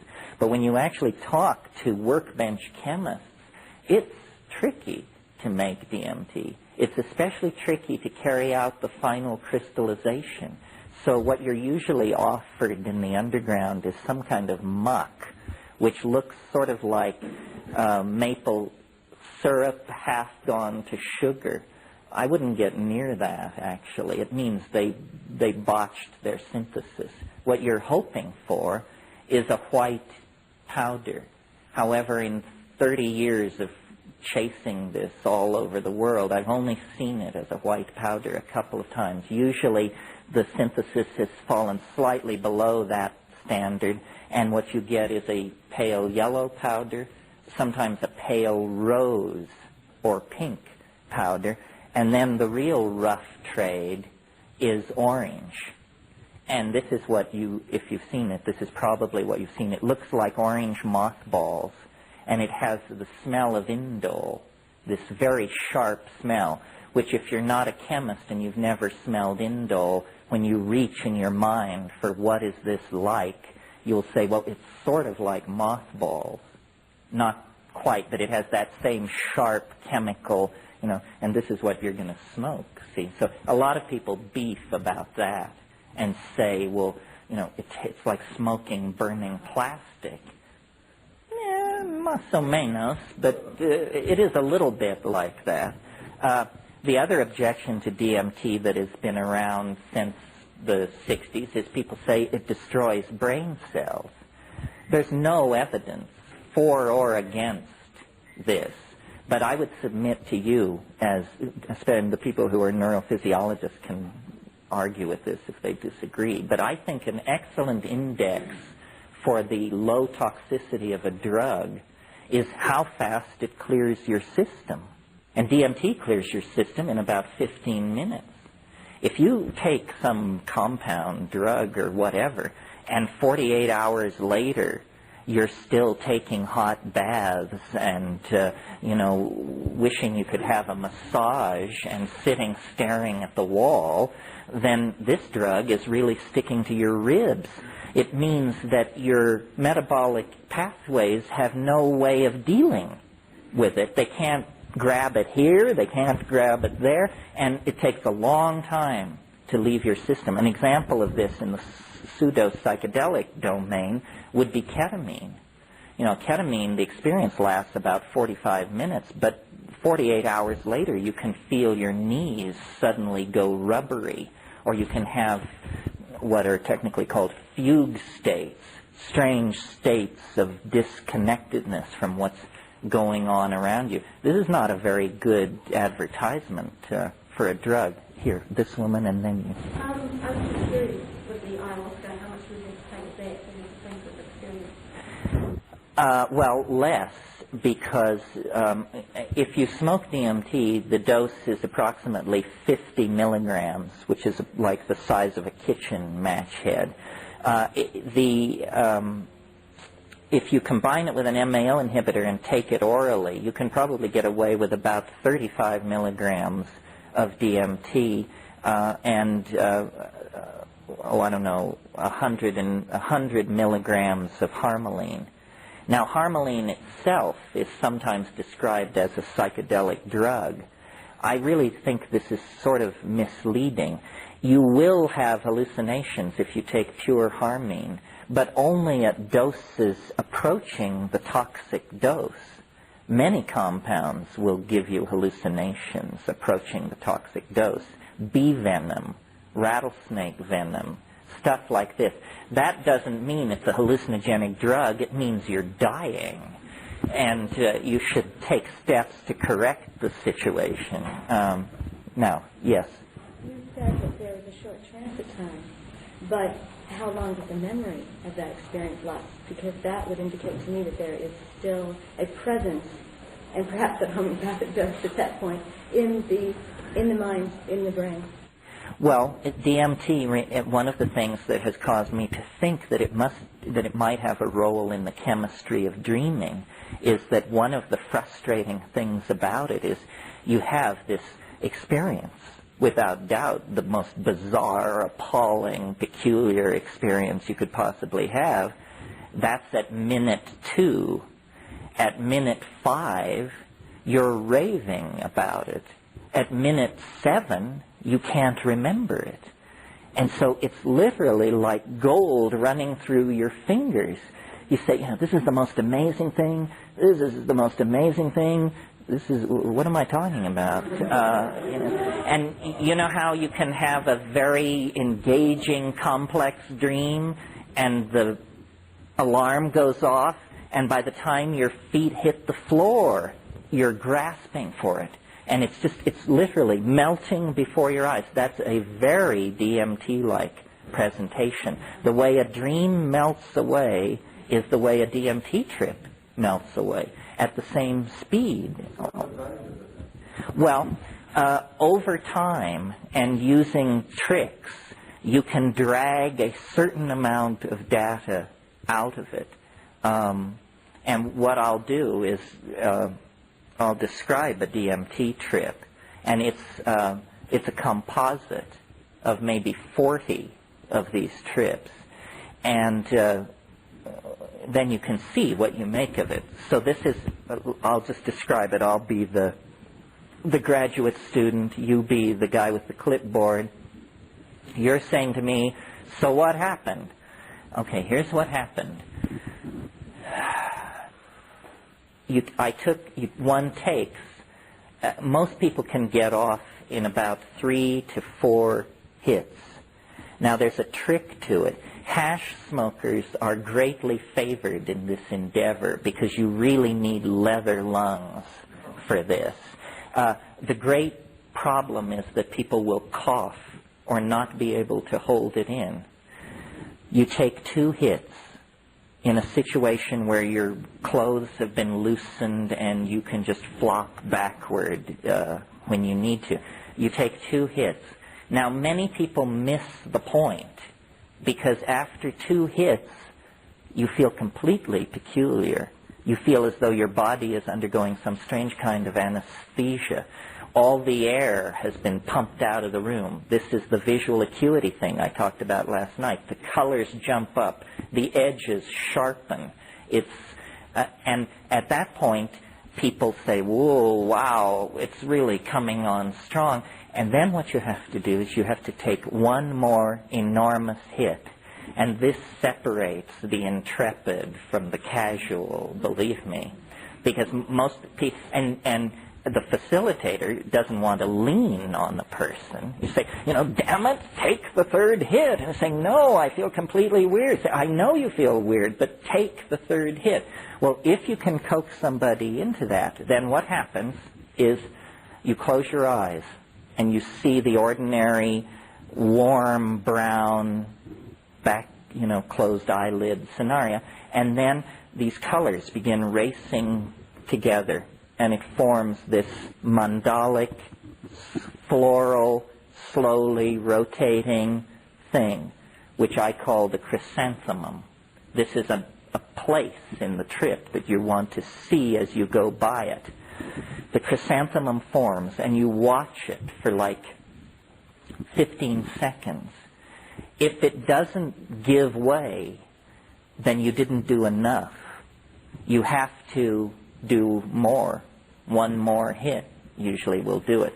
Well, then what happens is it like physically propels you through this chrysanthemum-like thing, and there's a sound like a saran wrap bread wrapper being crumpled up and thrown away, that crackle.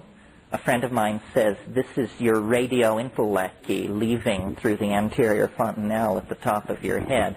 I don't know what it is, but it's something is being... Yeah, right, that's what it is. And then there's this very defined sense of bursting through something, a membrane. And on the other side, and this is now, remember, my experience, on the other side, as you break through, there's a cheer. There's a whole bunch of entities waiting on the other side. And they, that Pink Floyd song, the gnomes have learned a new way to say hooray. Well, it's that place. It's those gnomes. And you burst into this space, and they're saying, how wonderful that you're here. You come so rarely. We're so delighted to see you. And one of the things about the MT that's really puzzling is, in a sense, it doesn't affect your mind. In other words, you don't change. For instance, if you take ketamine, the first thing you notice, the very first thing you notice before the trip hits, is you notice that you no longer are anxious about having taken ketamine. You just sort of, anxiety leaves you. That means it's affecting your mind. It's doing something to the judgmental machinery. DMT doesn't lay a hand on the judgmental machinery. You break through into that space exactly who you were before breaking through. And the usual reaction of most people is something like, and you think, God, heartbeat, normal. Pulse, normal. Everything's normal. Yeah, everything's normal. Oh, God. Because these things are there, and they're hammering at you. And they come forward. They're like jeweled, self-dribbling basketballs.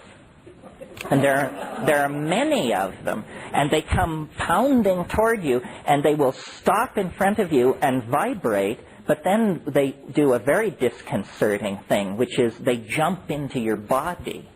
They jump into your body, and then they jump back out again. And the whole thing is going on in this very high-speed mode where you're being presented with thousands of details per second, and you can't get a hold on, you say, my God, what's happening? And these things are saying, don't abandon yourself to amazement, which is exactly what you want to do. You just want to go nuts with how crazy this is.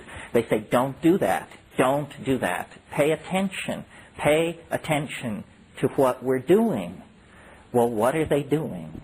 Well, what they're doing is they're making objects with their voices.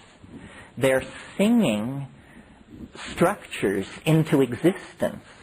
These things are, and what they will do is they'll come toward you, and then, and you have to understand, they don't have arms, so we're kind of downloading this into a lower dimension to even describe it. But what they do is they offer things to you.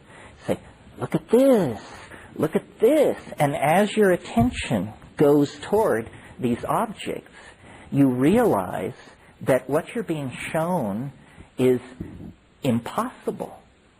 It's impossible. It's not simply intricate, beautiful, and hard to manufacture. It's impossible to make these things. The nearest analogy would be to the Fabergé eggs, or something like that. But these things are like the toys that are scattered around the nursery inside a UFO or something. Celestial toys. And the toys themselves appear to be somehow alive. The toys themselves can sing other objects into existence. So what's happening is there's just this proliferation of elf gifts. And the elf gifts are moving around, singing, and the whole thing is directed toward, they're saying, do what we are doing. And they're very insistent. They say, do it, do it, do it. And you feel like a bubble. And now this is subjective. I mean, only 5% report this, but it happens to me. You feel like some kind of bubble inside your body that's beginning to move up toward your mouth. And when it comes out, it isn't sound, it's vision. You discover that you can pump stuff out of your mouth by singing. And they're urging you to do this. They say, that's it, keep doing it. And the whole thing is like, we're now at minute 4.5 with this stuff. And you speak in a kind of glossolalia. There's a spontaneous outpouring of syntax unaccompanied by what is normally called meaning. It's sort of, he ding wow wak saptivi mudektipi tinget wahaxikipipinem wahavedektam bohagagetek. And this is accompanied by a modality, something seen. And they're saying, yes, do it, do it, do it. And then after a minute or so of this, the whole thing begins to collapse in on itself. And they literally begin to physically move away from you. And usually their final shot is they actually wave goodbye and they say, déjà vu, déjà vu, which makes no sense at all if you analyze it. So then you come down, and you're now at minute 6 to 7, and you come down, and it's like being more loaded than you've ever been. It's like about a 700 mic acid trip, but you embrace it as totally down. You say, I'm totally down. I mean, you look like a termite from Arcturus, and the room is decorated in Amish quilts, but I'm completely back. And then, over a minute or a minute and a half or so, the room just comes right back together, and 4 minutes after that, some people can give no account of it whatsoever. They just say, I don't know. It was the weirdest thing that ever happened to me, and I can't remember it now. And so that's the basic run-through. Now, a lot of stuff is going on in there. First of all, what are these things? And why do they want you to do this strange activity? And what's so great about it? Well, first of all, who are these things? We can, be good scientists and make a list of the possibilities and then see which seems more likely. They could be a disincarnate race of hyperdimensional dwellers who live in some kind of parallel continuum just over some kind of energy barrier, and they're there all the time. You do have the feeling that they're there all the time, that it's ongoing, that you have just cut into their scene. So that's one possibility.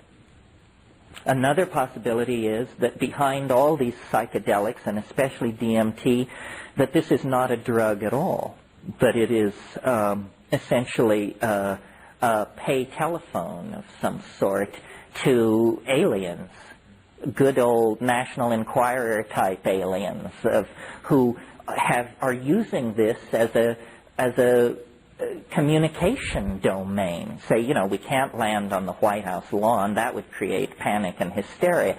So let's create a drug, which inside the drug we will be able to deal with people.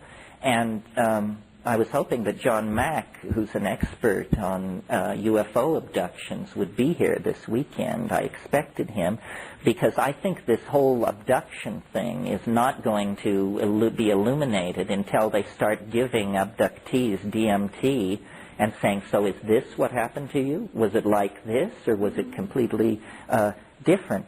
Well, so then those are the two possibilities that I sort of dealt with over the first 10 or 15 years of thinking about this. And then recently... Just 1 second. So possibly that experience that people are interpreting as an abduction is just the hyperproduction of endogenous DMT within the brain. It could be. What puzzles me is that the abduction thing is so non-psychedelic. It's so cut and dried. And all this anal examination stuff with strange machinery, there's nothing comparable to that, I'm happy to report to you, going on in the DMT thing. But it may be, you see, well, I'd be interested in looking at the possibility that DMT under normal or abnormal conditions could be sequestered in the human brain, and then some unusual stimulus or stress could cause it to suddenly be dumped. And yeah. I want to share that there have been some migraines that I've had where, what you just described about the colors coming in and the chrysanthemums happened, and it's been so fascinating. I've completely forgotten about the pain about it and just watched it for hours. Well, until I guess I fell asleep, but it sort of struck a note, and I was always under a lot of stress when I got the headache in the first place, and there seemed to be a lot of brainy things going on with the migraine in the first place. So I'm wondering if that... Yeah, that's an interesting possibility. I also have migraines, or the kind called cluster headaches. And yes, a lot of the nice thing about DMT is that it's painless, but the sense of being split open and of the traveling scotomata, as they call these hallucinations that migraine people see, it's related in some way, yeah. May I bring science into this a little bit? Sure. It involves a principle that is characterized as called phasing, but its basis is sort of what happens on the subatomic level between matter and energy. Turns out there's no fundamental particle. At that level, you have this dance between matter and energy. Energy coalesces into a bit of matter, which then becomes energy. And you can look at this matter-energy relationship as having a wavelength or frequency associated with it. Now, granted, this happens on a subatomic level, but if there's something comparable going on a level at which we seem to exist in physical form, and it seems to me that there has to be something akin to it, that it may be that we as beings are sort of tuned to a frequency range, in this particular form, and that somehow it's possible to shift that or expand it so that what we're actually experiencing is a broader range of frequencies, or sort of a shift in wavelength. And I think some of these experiences can be at least explored, in that context. There's so much that we don't know. Ain't that the truth? Of this cosmos but we can take, we can extrapolate to some degree. At least we can use this to take journeys and explore possibility from what we do know in science, for example, what happens in a subatomic or on a quantum level. For God's sake, the language of these people is sounding more like sorcerers these days than science. Mm-hmm.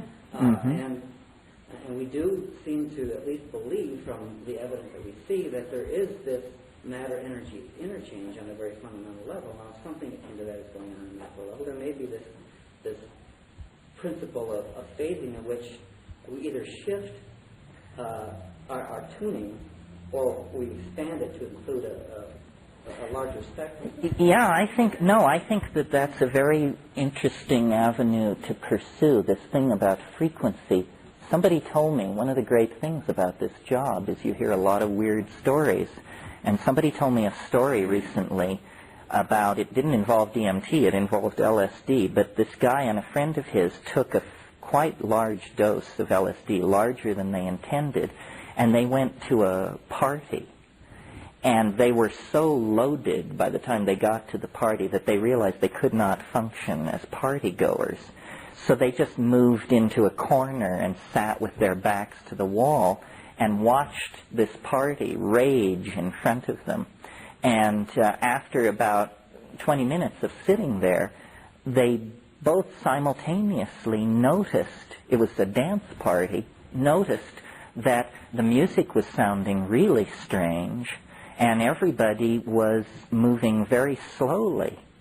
And as they watched, the thing came to an absolute halt, and people were just frozen, and there was absolute silence.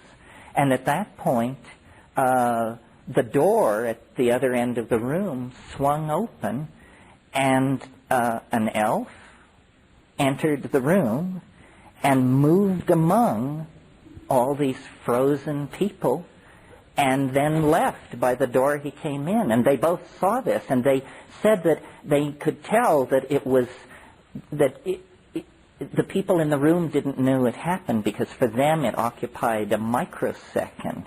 But this thing that was, you know, in Carlos Castaneda, who God knows is not the world's most reliable reporter on these things, nevertheless, there is this thing about stopping the world.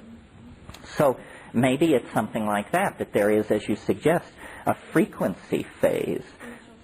Yeah. This sort of leads into the third possibility having to do with the origin of these things. And in a sense, this is the hardest one to swallow, but in another sense, this is the most conservative, in some crazy notion of conservative, the most conservative explanation. Because, yeah.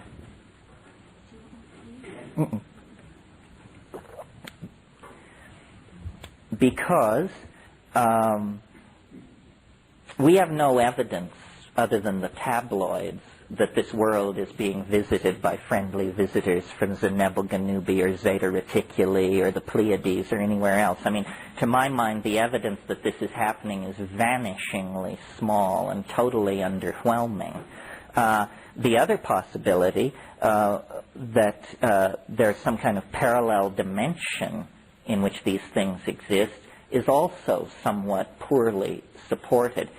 If we're talking about something which thinks, something which can communicate, something which is intelligent, then we should look to ourselves as the source of it, because we are the only intelligent communicating things we know within a certain narrow definition of these things. So that it's occurred to me with greater and greater force, and largely prompted by giving DMT occasionally to Tibetans and Amazonian shamans.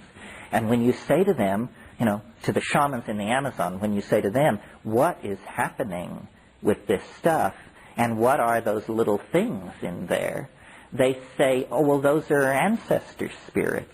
Didn't you know? Haven't you heard? Shamanism is about doing healing through the intercession of ancestor spirits. Say, ancestor spirits. Let's get this straight. Dead people is what you're talking about, right? These are dead people. And, you know, maybe because I was raised Catholic, I resisted this like grim death. But I'm beginning to think that what you actually break into in that place is something that we might call an ecology of souls.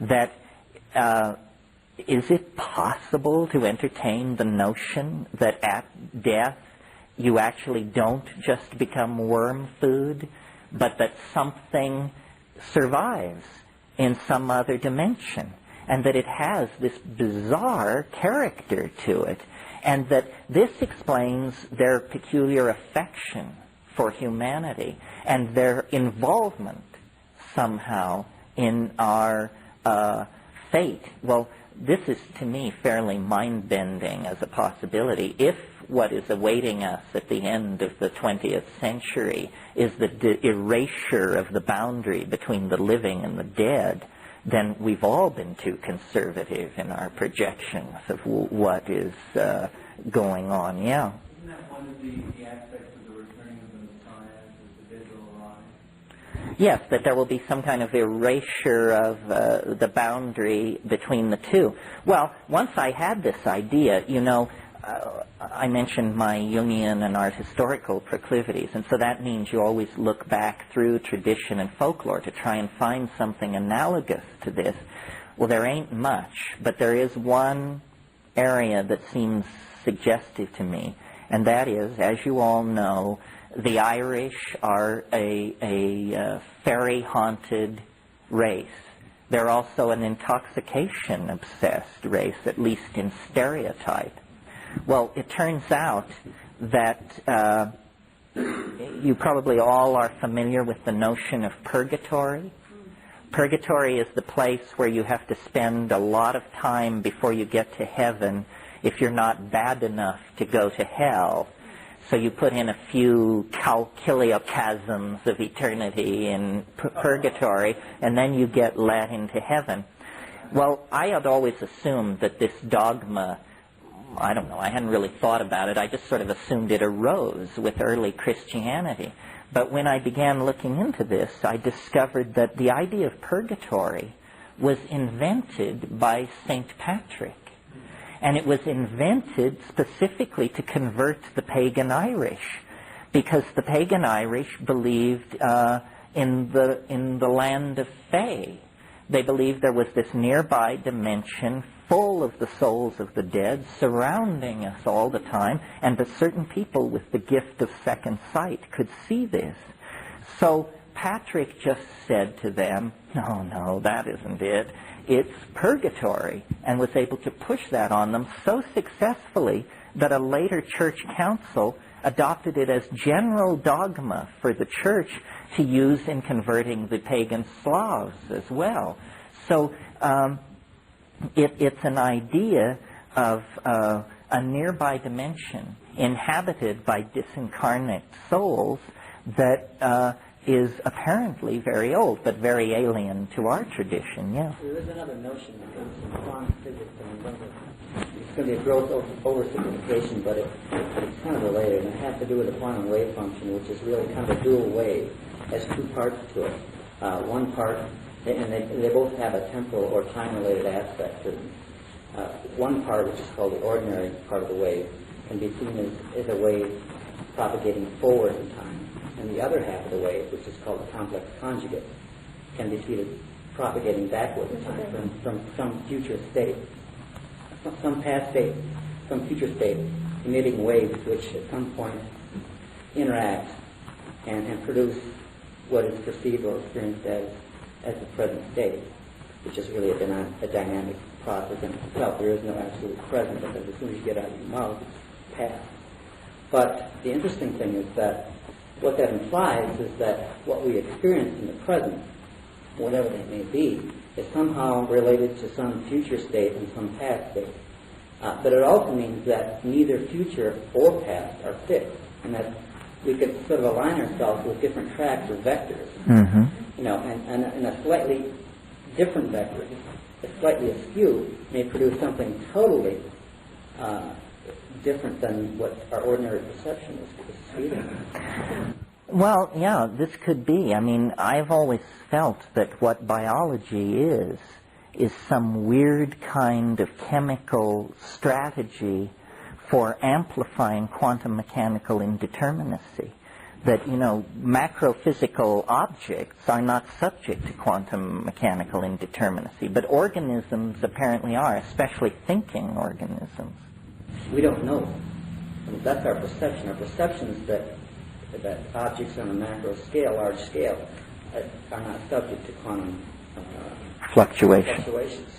But that's only because of this probability wave in some sense, and that if there's a most probable state, and if we happen to exist in that our perception is that it's more fixed, that there is no determinacy, it obeys certain laws that are rather linear in nature. But we really don't know. What you're sort of saying is that natural laws only apply some of the time, which gives them a curious status as laws in that case. Well, that's sort of broadening the notion of relativity. I mean, what happens in a black hole, for example? What is singularity? It simply means that the laws that normally apply in everyday experience no longer are relevant. Well, one of the problems cosmology is meeting is that there are so many large black holes in the universe that you come up with, 10 high 6 singularities. That's a few more singularities than a good theory would tolerate, I would think. I mean, what kind of theory is it that hands you back 10 to the 9th singularities, which are exceptions to the theory? That's true, but a lot of that's based on assumptions that are stretches. Ain't that the truth? Again, it gets back to a psychedelic experience. It's this whole lower dimensional language slice thing that we seem to have to operate in order to describe an experience that just does not fit into that slice. Mm-hmm. We do our best to do it, and sometimes it comes across being very crude and naive. Sometimes we kind of get close to the mark, but it's difficult to know. The whole notion of black hole singularities is just the present attempt at explaining some experience that is beyond ordinary experience. None of us have encountered a black hole directly that we know of. That's true. It seems to me one of the embarrassments of science is that the Big Bang begins with a singularity. And so then you have this whole vast interlocking schema of rational explanation, except that it begins with a hard swallow. You're asked to believe that the entire cosmos of space and time sprang from a point no larger than a cross-section of a gnat's eyelash. Whatever else one could say about that theory, I think you'd agree it's the limit case for credulity. If you believe that, try to think of something that you would throw up your hands and say, well, I'm not buying that. It absolutely, it's sort of like when you join the Catholic Church, you make a declaration of faith. Well, when you join science, you sort of make this declaration of faith that I do believe that the universe sprang in a single instant from an incredibly tiny, hot, dense dot. Unlikely, but who knows? There's something else. As you two were dialoguing a bit, I was getting this visualization of you have to look at the pond of reality, so to speak, as not only being the visual of someone throwing a pebble from the top of the pond and creating the ripple effect or the wave effect, but also from the bubbles coming from below. And to me, the deep space that you were talking about is the air inside the bubble coming from below. And so the dimensional reality of that picture is not a linear time perspective. It's something coming from all directions. It is, again, the center of the mandala effect. Well, this is why I say the psychedelic experience is a boundary-dissolving experience, because it takes away past, present, cause, effect. All of these things disappear. Now, remember I said ayahuasca is a kind of slow-release DMT trip. And one of the really interesting things going on with ayahuasca, to my mind perhaps the most interesting thing, is that the style in the Amazon of taking ayahuasca is people get together in a darkened hut at night, and they take it and they sing. But the songs, they're selling them at the table back there, the songs, when there's a break in the singing and you hear the people discussing the songs, they don't discuss them like music. They discuss them like sculpture and painting. And they say to the shaman, I liked the part with the gray bars and the blue speckling, but when you brought in the pink in combination with the beige and white, I thought it was too much. Say, what kind of a discussion is this about a song? You realize then when you take ayahuasca, they see the songs.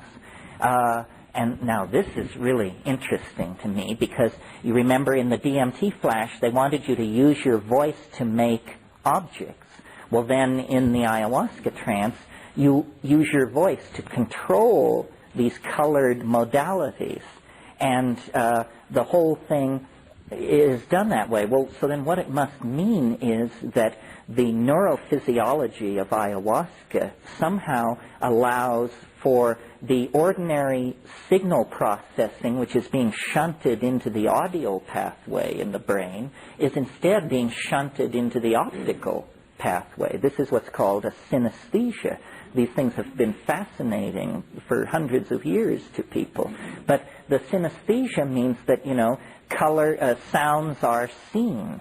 Well, now, is this anything other than a neurophysiological curiosity? Well, I maintain it is, because I think that a language which could be seen would be a kind of telepathic language.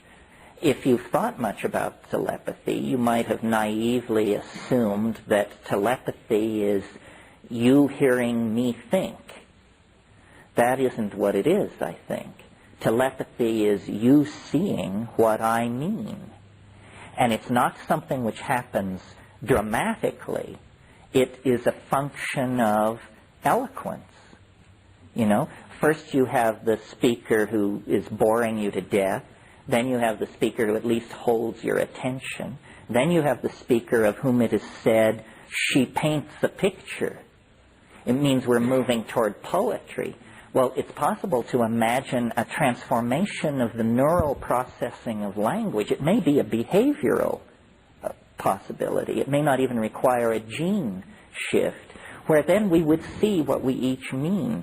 There's this persistent idea promulgated by Robert Graves in The White Goddess, among other people, that there was once what he calls an Ursprach, a primal language, so emotionally intense that to be in the presence of poetry declaimed in this language is to see the poetry, and that this is what the lost poetics of the High Paleolithic were about. And probably it was pharmacologically assisted, that you could gather people in the presence of a great bard or singer, and that person could then create telepathic modalities.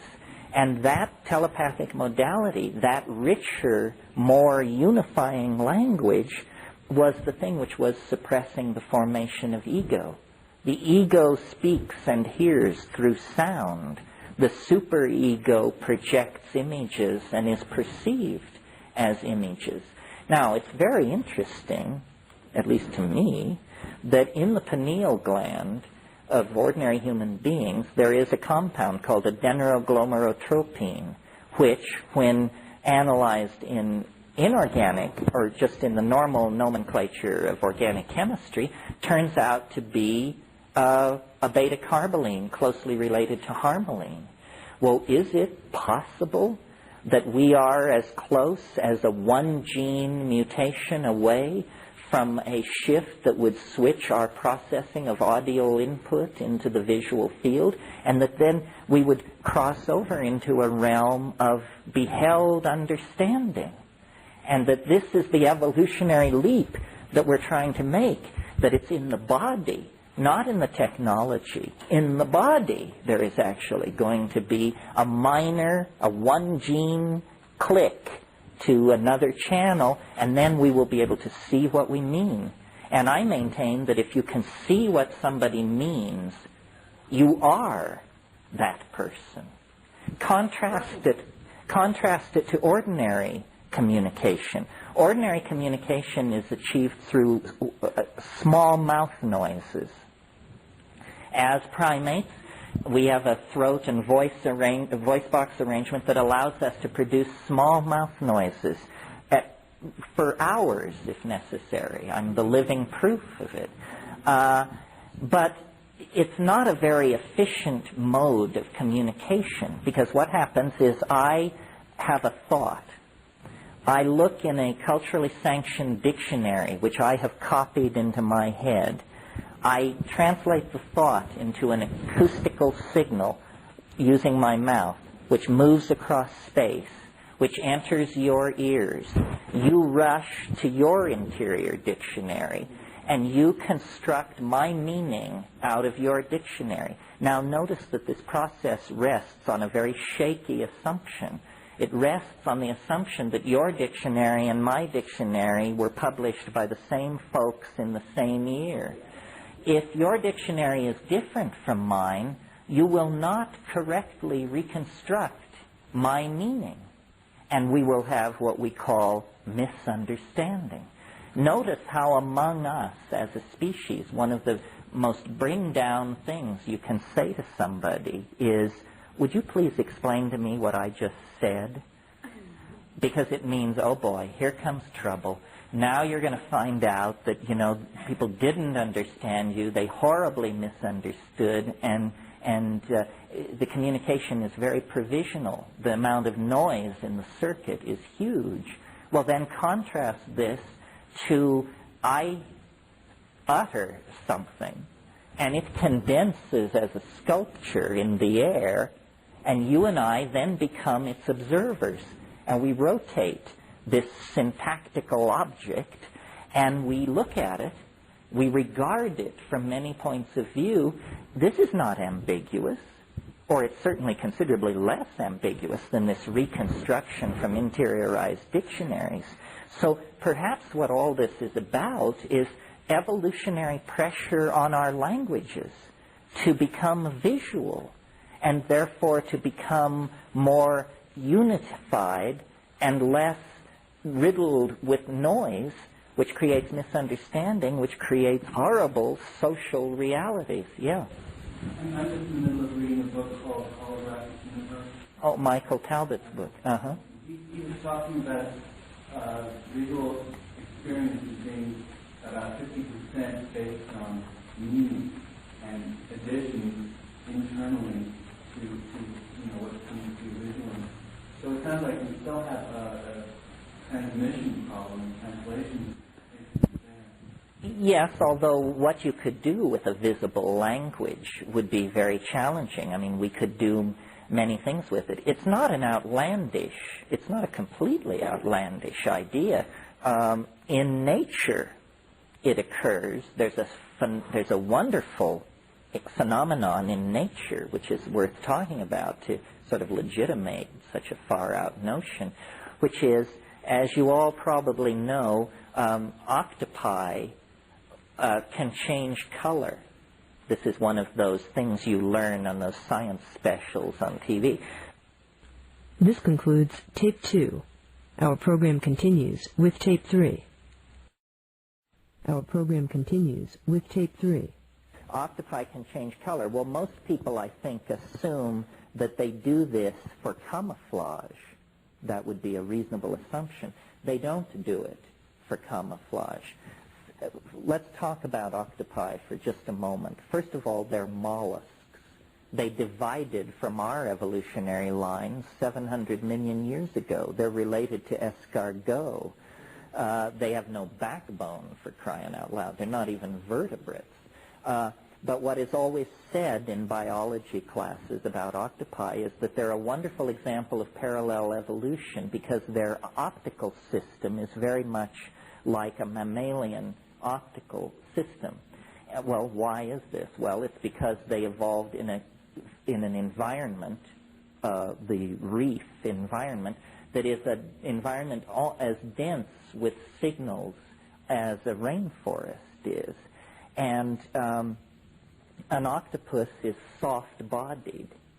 It can not only change color, but it can also change its surface from smooth and rubbery to bumpy, pimply, rugose, ribbed, so forth and so on. And also, because it is soft-bodied and in an aqueous environment, it can fold and unfold and reveal and conceal parts of its body very, very quickly. Well, all of these behaviors and physiological characteristics go together to make the octopus an excellent visual communicator. And the color changes, the blushes, traveling dots, and bars that these creatures manifest, and the squids do it too, are language.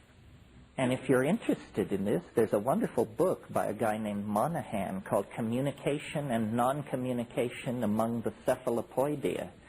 And he goes as far as creating a grammar for this stuff. Well, so then, in a way, if you pull back from the mundane assumptions about this, what's happening is the octopus wears its mind on its skin. It is dressed in its mental state.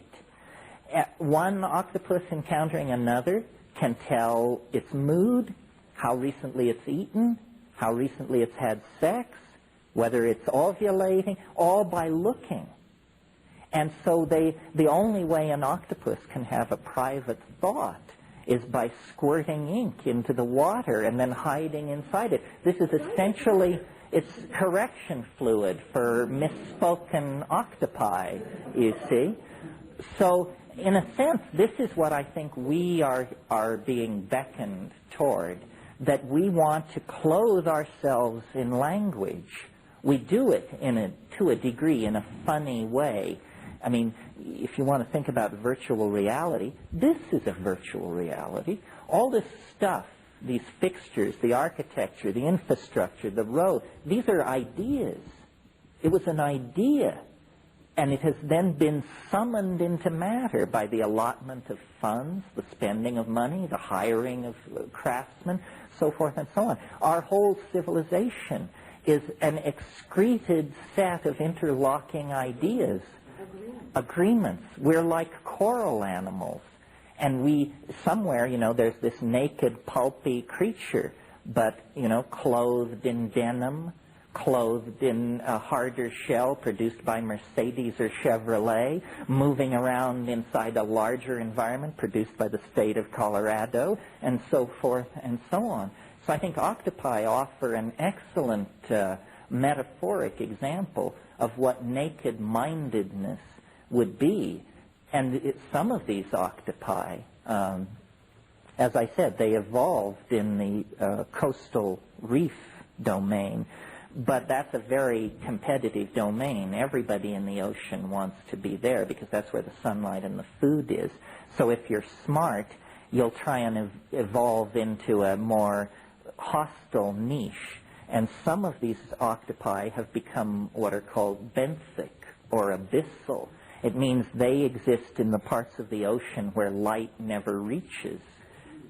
Yes, and they have retained this communication ability by switching over to interiorly generated phosphorescence. So there are species of octopi which actually are studded with organs that have the equivalent of eyelids over them, but they're flasher lights. So when you descend into the benthic depths of the ocean, you enter a domain where all one octopus ever sees of another octopus is its linguistic productivity, because that's interior generated light that can be seen. And I think, if you want to set the compass of virtual reality towards something worth writing home about, then producing an octopus environment so that we could experience this kind of thing would be a kind of proto-telepathic playpen of some sort. Yeah. I guess I'm skeptical enough to occupy. In other words, these colors that are really, because of what they're thinking of, we're still in the line as we use it. So you think that subterfuge enters here too? Yeah, that was my real question. My real question is, last night when you were discussing the role of psychedelics in human evolution, we were going by strictly Darwinian theory. Right. I assume since you were associated with Sheldrake and various events that you entertained other theories. And if so, have you considered the possibility that psychedelics may influence evolution, the evolution of humankind in a very direct way? In other words, have a direct effect upon DNA so that the selection well, you want me to? It's a central dogma of biology that information can get out of DNA but can't get back in directly. It can only be selected for over a period of generations. Have you played around with theory? Yeah, well, Maybe just further off from that evolution. well, you raise a lot of issues. First of all, since the discovery of retroviruses, of which the HIV virus is one, we now know that it is not always information transcripted from DNA to RNA to protein. The retroviruses transcript from RNA to DNA. So the central dogma, which is that the genome is not being altered by the environment, is sort of shaky at this point. You bring up a very interesting point, which has never, to my mind, been really thrashed out in orthodox science, which is if you had a bunch of these psychedelic molecules and we could raise them up to the size of loaves of bread or something like that, what you would notice about them is they're all what are called by chemists planar, meaning they tend to be flat. They're not lumpy, they're flat. Well, if you look at DMT or harmine, harmine is built off a pentexyl group and with two benzene rings off of it. It is the perfect size to slip in between two nucleotides in DNA. It can actually bond into the DNA there. Now, many drugs do this. These drugs are called dimers. The usual problem with a dimer that will intercalate, this is the other term, intercalate, means slide between the rungs of the DNA, is it usually deforms the DNA. It like passes a bulge along it, and then transcription is difficult. But these indole hallucinogens can dimer with DNA without disrupting its structural integrity. This is why I believe that this is the source of the visions. That, and you know, orthodox biologists just roll their eyes at this idea and say, well, now you've made a very common error here. You've confused genetic information with information. Don't you understand that genetic information is just a sequence of codons coding for protein? And, you know, that has no relationship to your memory of Aunt Minnie's face. However, by being so unyielding on that point, they create a huge problem for their brothers and sisters across the hall who are trying to understand memory. Because the molecular theory of memory is a nightmare. Here's the problem. Every molecule in your body is changed every 5 to 7 years, depending on who you talk to, except neurons. The nerves are generally the nerves you're born with or the nerves you die with. But it's an absolute no-no to suggest that memory is lodged in the neurons. Well, but if Aunt Minnie died 45 years ago, and you can still remember the dear woman's face when she used to walk you in the park, then every molecule of your body has been swapped out 5 times since she quit the plane. How can you have this memory of Aunt Minnie? And then they say, well, they don't say, actually. They just throw up their hands. Now, to the people who say DNA can't store any kind of information other than codon sequences for proteins, they have to explain why then 90% of the genome seems devoted to junk sequencing that does not produce protein, that does in fact not do anything that anybody knows about. It seems to me that we might as well just take the path of least resistance and say, if the neurons are the only part of the body that persists throughout life, if the memories persist throughout life, then you've got 2 choices. Either the memories are in the neurons or the memories were never stored in the body in the first place.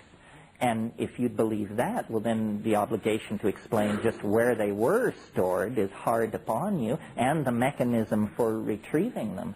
So I think molecular biology, by being so reductionist, has made certain problems in neurophysiology and higher cortical functioning almost insoluble. For years and years it was held that this was another one of these central dogmas of biology. It was held that information could move from the nucleus of the neuron to the synapse, but that there was no transport mechanism for moving any molecular species from the synapse back to the nucleus. So consequently, they said learning cannot take place in the nucleus of the neuron because the materials for learning, which would be present in the synapse, modifications through experience, there's no transport system. And this was dogma until 10 years ago. Well, then they discovered what's called axioplasmic transport, and by putting labeled compounds in the synapse, they were able to locate these labeled compounds later complexed with nuclear material in the neuron, proving to the most diehard materialist that synaptic material was in fact moving backward to the neuron. So I think that, there's much that isn't understood about how all this works. Something worth pointing out, science seeks closure and explanation, explanatory closure.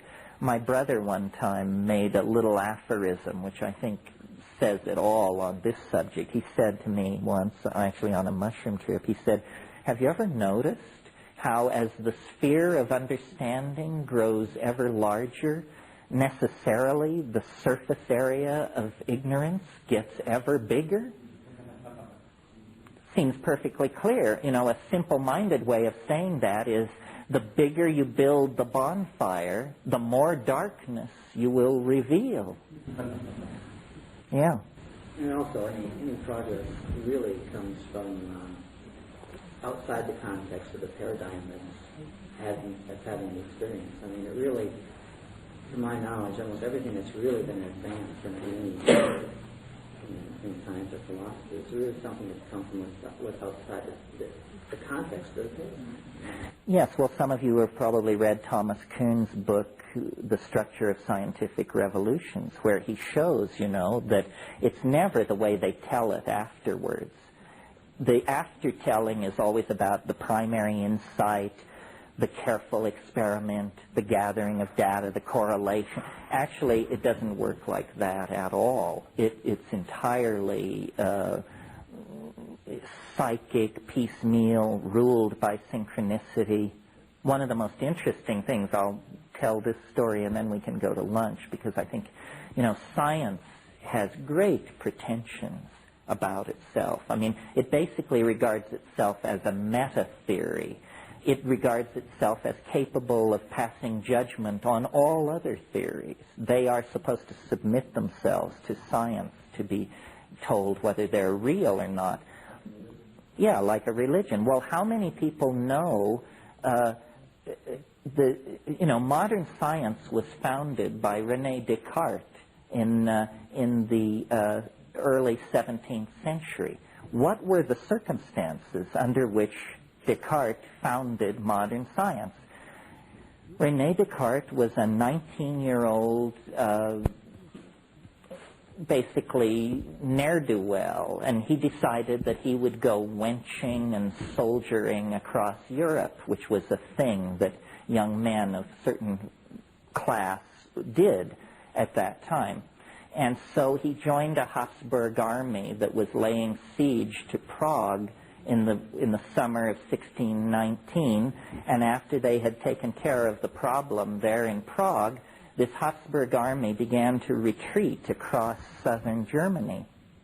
And on the evening of, now there's a lot of arm wrestling about this, but let's just say the 17th of August, 1619, this army made camp near the little town of Ulm in southern Germany, which, synchronicity freaks, pay attention, Ulm will later be the birthplace of Albert Einstein. Worth noting. But that night, Descartes, in the barracks, had a dream, and an angel appeared to him, and the angel said, the conquest of nature is to be achieved through number and measurement. And he was thunderstruck. He took that angelic revelation and turned it into modern science. Modern science was founded by an angel. You know, they don't tell you this at MIT. You know, it's astonishing how things which claim roots in rationalism are actually among some of the most irrational productions in the historical continuum. It appears that our development, our histories have always been created at the promptings of invisible voices. I mean, Socrates, who is at the very center of what's called thinking by Western civilization, Socrates had a demon, D-E-A-M-O-N. It was a little voice. It was his crap detector. It told him the difference between profound philosophical thinking and bullpucky. And so, you know, the edifice of Western thinking built on Platonism owes its debt to an invisible agency speaking from hyperspace. So does modern science a la Descartes. How much more of this? I mean, we don't care if artists talk to angels because our definition of them is that they're screwballs. But to believe that an enterprise like modern science has to trace its way back to the same ecstatic roots is, I think, very suggestive that the world is stranger than we can suppose, and that we need to open these channels of communication to these invisible worlds. Probably the next great paradigm shift will be enunciated by a mushroom, an angel, an elf, an alien, what have you. Yeah. So the anesthesia, what was your technique to bring it back and hold on to it? Repetition. Yeah. The first few times I did it, I couldn't get any grip at all on it. And by talking a lot and trying to describe it, you slowly build up a map. So, about the Logos. The Logos is this phenomenon that was sort of the centerpiece of Greco-Hellenic spirituality. And what it is it's a voice in the head that people strove to attain for 1,000 years. This was the sine qua non of intellectual accomplishment in the Greco-Roman world. And the Logos told you the right way to live. And this is sort of what you get with psilocybin. You get a voice that can confound you with the depth and brilliance of its answers. And one of the puzzles of trying to understand Greco-Hellenic spirituality is, what were they talking about? And if this ever was a general phenomenon, then what happened to it? Why do we not experience this? This is not well understood. I mean, the rational scholars who have created our vision of Greece basically just don't even want to talk about this. They would rather gloss over it. You know, one of the things that sort of relates to all this is I think human beings are a lot more malleable than we tend to imagine. In other words, we imagine that people in the distant past or in Greece or somewhere were just like us, except they were living in a different time and place. There's no way to find out, of course, because they're all dead. But there are certain episodes in the evolution of Western culture that suggest that people may be much more plastic than we ordinarily suppose. First example would be, how can it be that in the middle 1500s, perspective was discovered? I mean, how do you discover perspective? this is very hard, I think, for modern people to understand, because it's a given for us. I mean, we see in perspective. We accept it as a quality of the world rather than a cultural artifact put in place at a certain moment. But in fact, during the Renaissance, only the most inspired people could paint in perspective on the natch.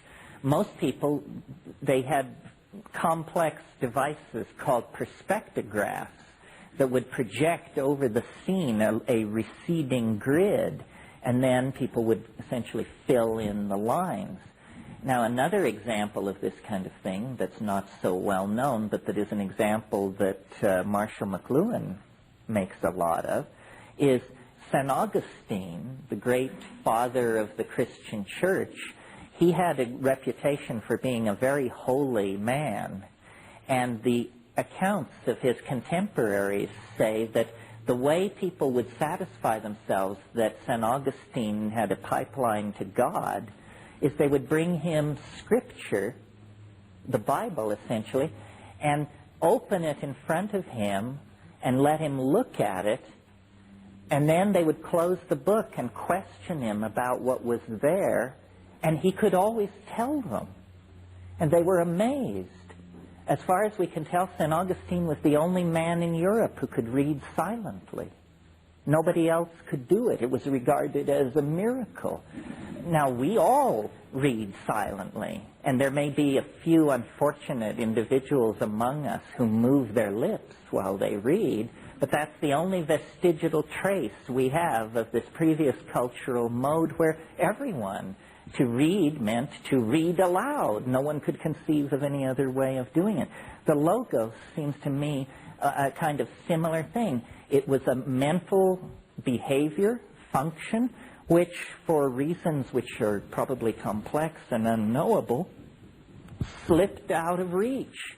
That's why it seems to me these psychedelics are very close to being able to modify our behaviors along these kinds of lines, because there are a number of behavioral and experiential possibilities that we suppress. I mean, I think it's just as an example of how little we know about what's going on. Look at the don't look at it, but conceive of the Gaffenberg spot, the G-spot. Now, we all know what this is. Clearly, people were looking for it for a long, long time. How come they only discovered it 12 years ago? I mean, if something that major can be overlooked, then it's hard to imagine what might have been overlooked. I mean, that's pretty central into the project of being a human being. And apparently it was unknown until very, very recently. So, yes, the Logos was probably what I call the Gaian mind. And that at a certain point in cultural development, people just became so chuckle-headed that the Gaian mind just said, what the hell with this? And then the voice fell silent. It fell silent right at around the time of the birth of Christ, right at the time of the shift of the zodiacal aeon, you know. Would you consider maybe giving us a phenomenological answer like you did with the ayahuasca or the DMT vision? Relative to how this, from your experience, how people that you talk to, just how this... how it works with psilocybin? Yeah, so what you experience and people you talk to. Well, I mean, when I take psilocybin, I take it on an empty stomach. I don't fast or anything like that. I just don't eat for 6 hours. I don't call that fasting. And then I take it in silent darkness. That's number one, very important. The next thing is weigh the dose. You must weigh the dose, because 5 grams is what you want. And I've had over and over the experience of showing somebody what 5 grams is, and they're appalled. They say, my God, you can't be serious. I mean, I take a fifth that much. A fourth that much. Yeah, well, that's the problem. That's why you don't have elves in the attic and bats in the belfry like I do. You know? And so then you take it, and I take it on an empty stomach, and a lot of people don't like the taste. I don't really understand that. I just chew them up. I sit with them, and I chew them up. And then, Dried. None of this mixing in applesauce or any of that malarkey. I mean, what's that about? Oh, well, fresh, 60 grams. 60 grams. Because there's more than there's a huge water loss there. And then it takes, people sometimes say it came on within 5 minutes or it came on within 10 minutes.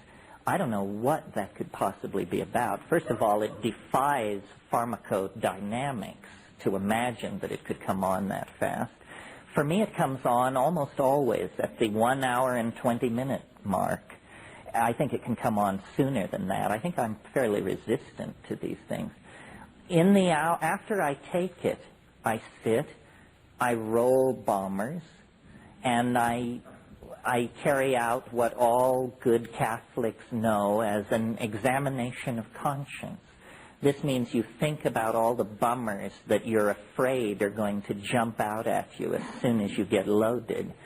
If you will carry out the examination of conscience, you'll be so bored with that by the time the compound actually hits that you usually don't have to pay any dues because you've, faced the fact that you're a jerk 50 times in the preceding hour. So, and then the way I do it is at about the hour and 20-minute mark, and I should say in the time preceding that, you may have to go to the bathroom once. You may, it makes your nose run, which is a funny thing. It also makes you yawn. These are definitely qualities of psilocybin, not related to its psychoactivity. And I think that it's very good to decide before it hits that once it begins, you will not alter the plan.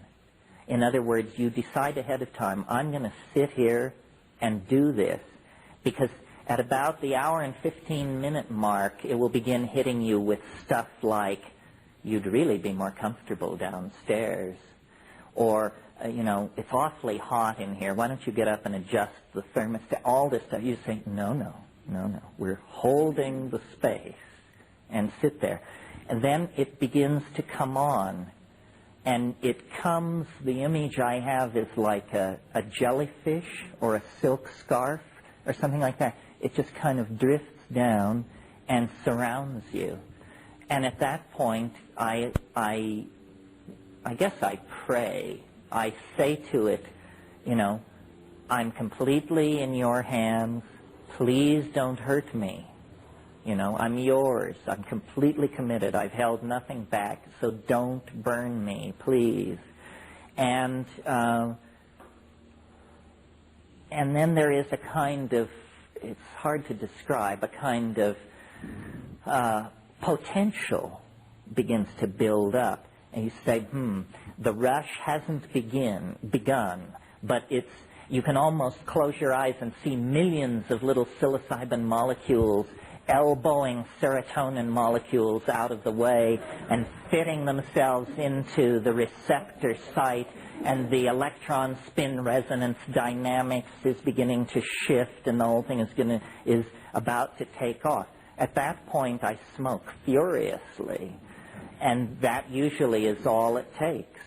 And it comes on, and the first rush is really astonishing. I mean, sometimes it's more mind-boggling than others, but I can remember situations where I would just see it coming and say, oh my God, it's 100 miles wide and 10 miles high. Where are you going to run to? It's just, you say, good grief. I guess I'm not going to meet this one sitting up. I think I better lay down. And in about the time it takes to make and execute that decision, then it just hits. And it's like a tidal wave. I mean, I have the feeling when I'm doing it in California that everybody from Vancouver to Tijuana has just crawled under their desk, because you can't imagine this is happening between my ears.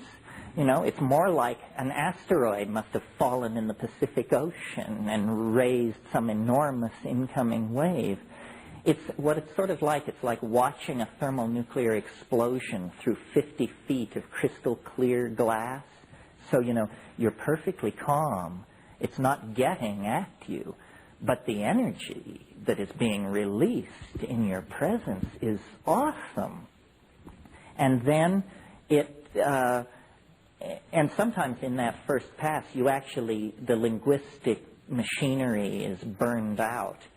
You've probably seen these scenes where they will test a hydrogen bomb, and they set up cameras a quarter mile from ground zero, a half mile, a mile, 2 miles, and then when they actually detonate the bomb, they get the view from the first camera, and then they switch to the second camera as the first camera is blown to bits and vaporized, and they keep pulling back as each successive instrument is destroyed. Well, this is sort of the feeling you have as this thing spreads out toward you. And then it does what it wants to do. It tells you what it wants to tell you, and it's highly unpredictable. I mean, you cannot, people always say you should ask it a question. This seems absurd to me. I mean, I don't know. Once when my life was in turmoil, I did ask a question. I said, I wrote it down ahead of time, and the question was, am I doing the right thing with my life? And then when I got in there and I posed the question, and the answer came back instantly. It was a ripoff from Lyndon Johnson. It said, "What kind of a chicken shit question is that to ask me?" I said, "Oh, sorry, didn't mean to presume, you know." Said, "Get your act together, and then we'll have a conversation. But if that's what you want to talk about, you should have taken MDMA." And and then, you know, paralleling what we talked about this morning, and again, I'm just giving you my subjective take on it, it's like I come into a place. It's hard to describe. It's a feeling.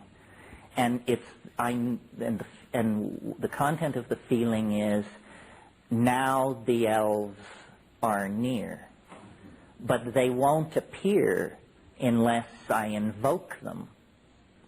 And, you know, I wish I could tell you that I chant in Mandayan or something like that, but I don't. Well, I stole a line from an old I Love Lucy program where Ethel is talking to Lucy about UFOs, and Lucy says she talks to the UFOs, and Ethel says, "Well, how can you talk to UFOs?" And Lucy said, "Well, it's simple. I just say, 'Come in, little green men, come in, little green men,' and that's what I do. I say, 'Come in, little green men,' and then there is and women, if there are any out there." And then there is it's like a marching band. It's like a Nepalese marching band is what it's like.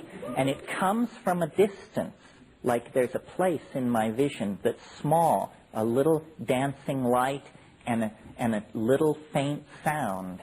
And the light comes closer and the sound gets louder until finally, you know, they pick me up on their shoulders, and with tubas blaring and sackbut and rebeck and all of this stuff, and then they carry me around and talk to me. And the whole thing is shot through with such a weird sense of zaniness, Irishness, joyceishness. I mean, it's almost unbearable. It's so I don't know, not exactly Disney-esque, because their humor tends to be a little more savage than that. And then that is part of the first wave, and then the rest of the trip unfolds pretty much as there's a kind of a pushing and pulling that goes on. You can direct it. Each one of these plants does have a character of its own. Sure.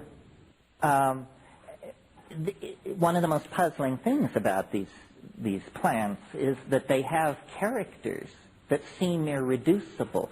For instance, psilocybin, it is the science fiction drug. In other words, it says, we have been denizens of this planet for 400 million years. Our original home planet is in the M5-83C system.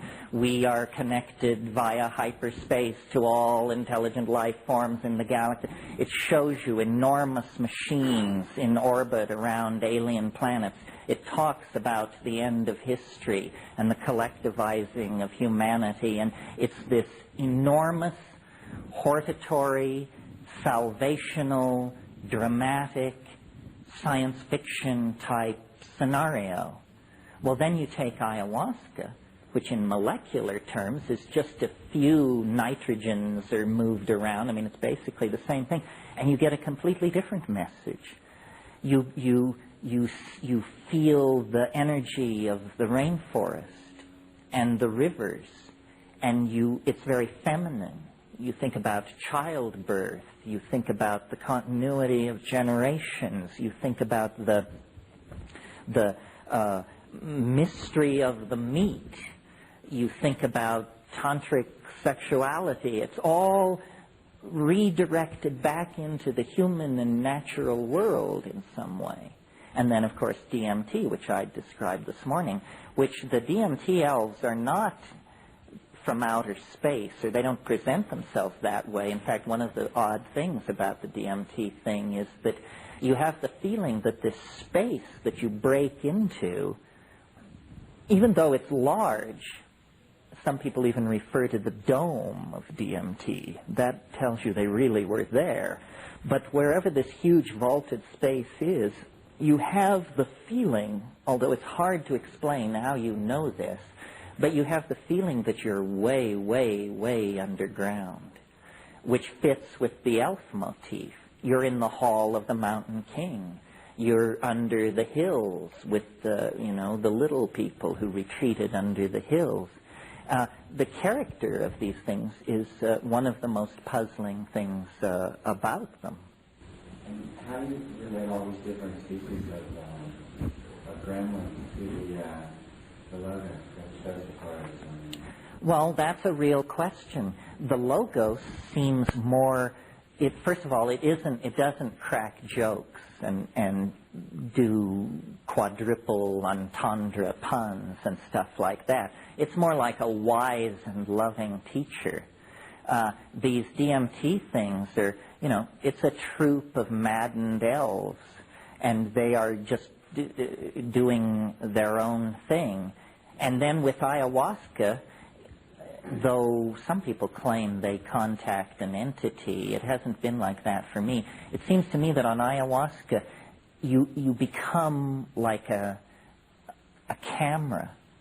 You just fly through a visual world. I mean, after a good ayahuasca trip, you just feel like your eyes are bugging out of your head.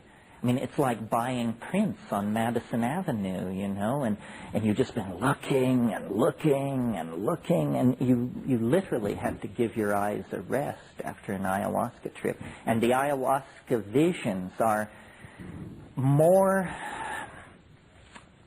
they seem to cover a broader spectrum.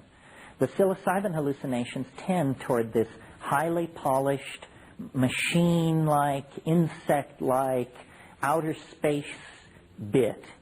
And the ayahuasca hallucinations are wonderful pastels, laces, layering of colors. And then one of the most interesting things to me about ayahuasca, and I just cannot understand how this works. If I could, I'd be Erte or somebody.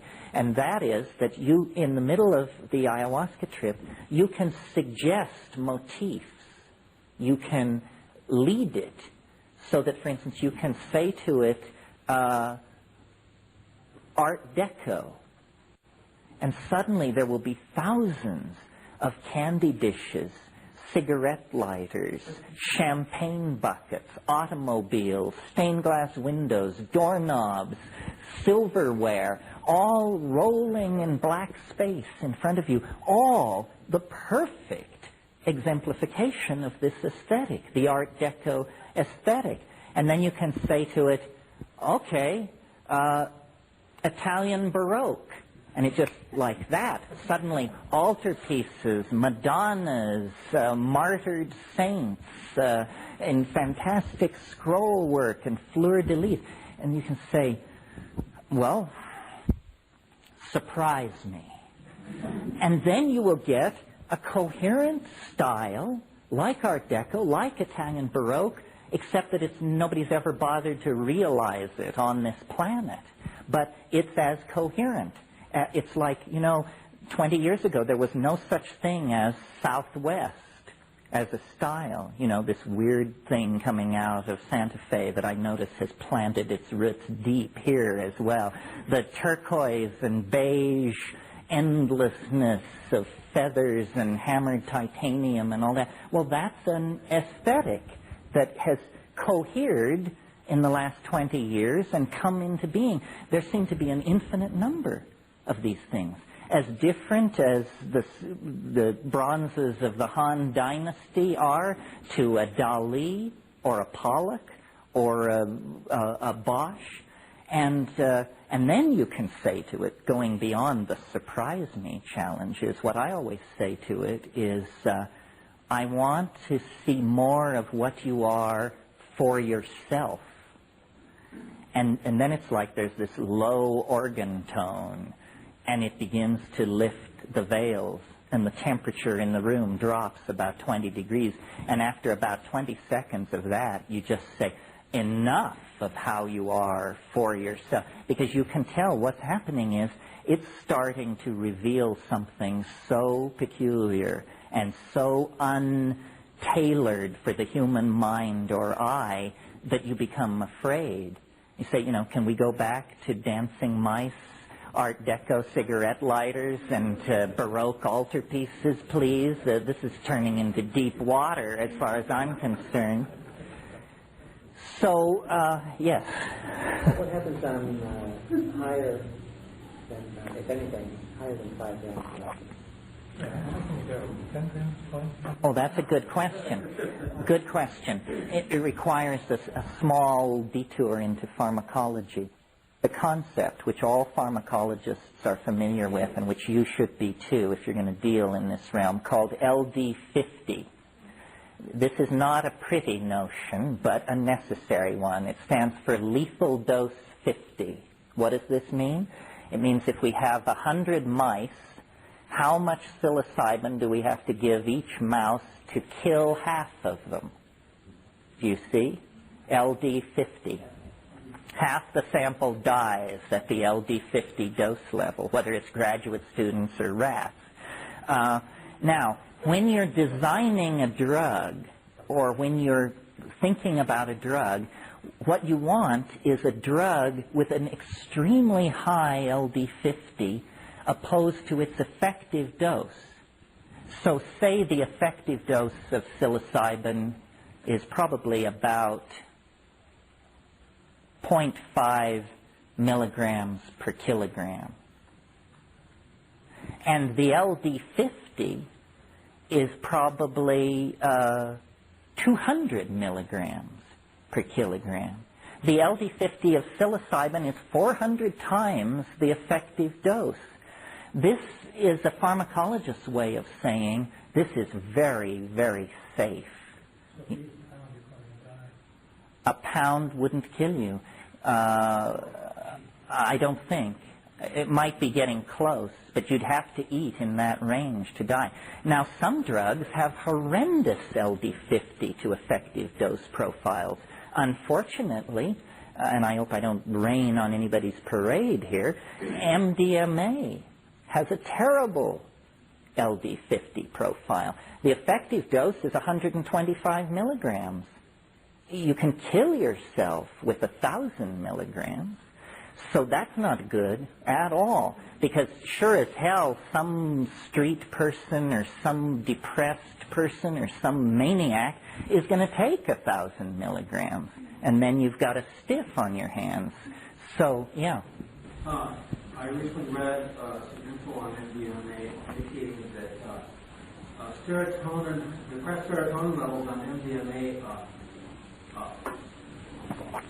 the serotonin stays low in your body for about a week after treatment, whereas like a related substance called E, the serotonin levels are depressed for only 2 hours, and the researcher indicated that his conclusion was that MDMA had some physiological toxicity that E did not have, and therefore it might be wise to avoid it for that reason. Well, in fact, I've read an article that it's destroying the serotonin receptor sites in the brain. I thought about liver testing before and after about 300 milligrams dose. There was a difference. Well, I think MDMA is, I don't want to trash MDMA. It's changed a lot of people's lives and saved relationships and so forth and so on. But to me, it's a perfect example of why you're better off taking plants. Because here was this drug, somebody invented it, they gave it to a few friends, it seemed to be wonderful for solving personal problems. So without any collection of human data, this thing becomes an item in the underground. Well, and so then thousands of people take it. The psychological effects seem completely benign. It's a wonderful thing. The physiological effects, it's a very disturbing profile.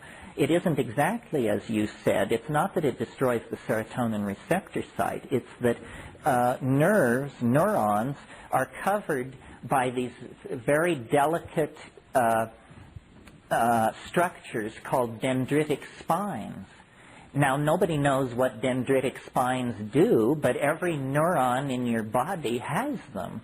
And when you take MDMA, it mows them down. They go away. Now, so then you get two schools of thought. One says, well, my God, anything impacting the physical brain that dramatically should be stayed away from. And the other camp says, well, do you see any behavioral changes in people who take MDMA a lot? Do you see any physical destruction, seizures, blindness, anything? And the answer is no. So they say, well, here we have histological evidence that this thing is making major physiological changes in the dendrites, and no behavioral sequela to back up that this is of any consequence. Well, my position, being basically a very conservative person, is in that case, wait. You know, they're doing work on this in a dozen labs around the country. They'll figure it out. In the meantime, take psilocybin or mescaline or something else that has been sanctioned, because you just do not want to insult the physical brain. You know, that's the whole name of the game. You have to keep the brain in good shape. Yeah. Could we drift back to his question? Once you're past the trigger dose, is it worthwhile to start to step up? Oh yeah, that's where we were. That's why we started talking about LD50, because I wanted to explain to you that taking a drug like a compound like psilocybin, if the effective dose is 20 milligrams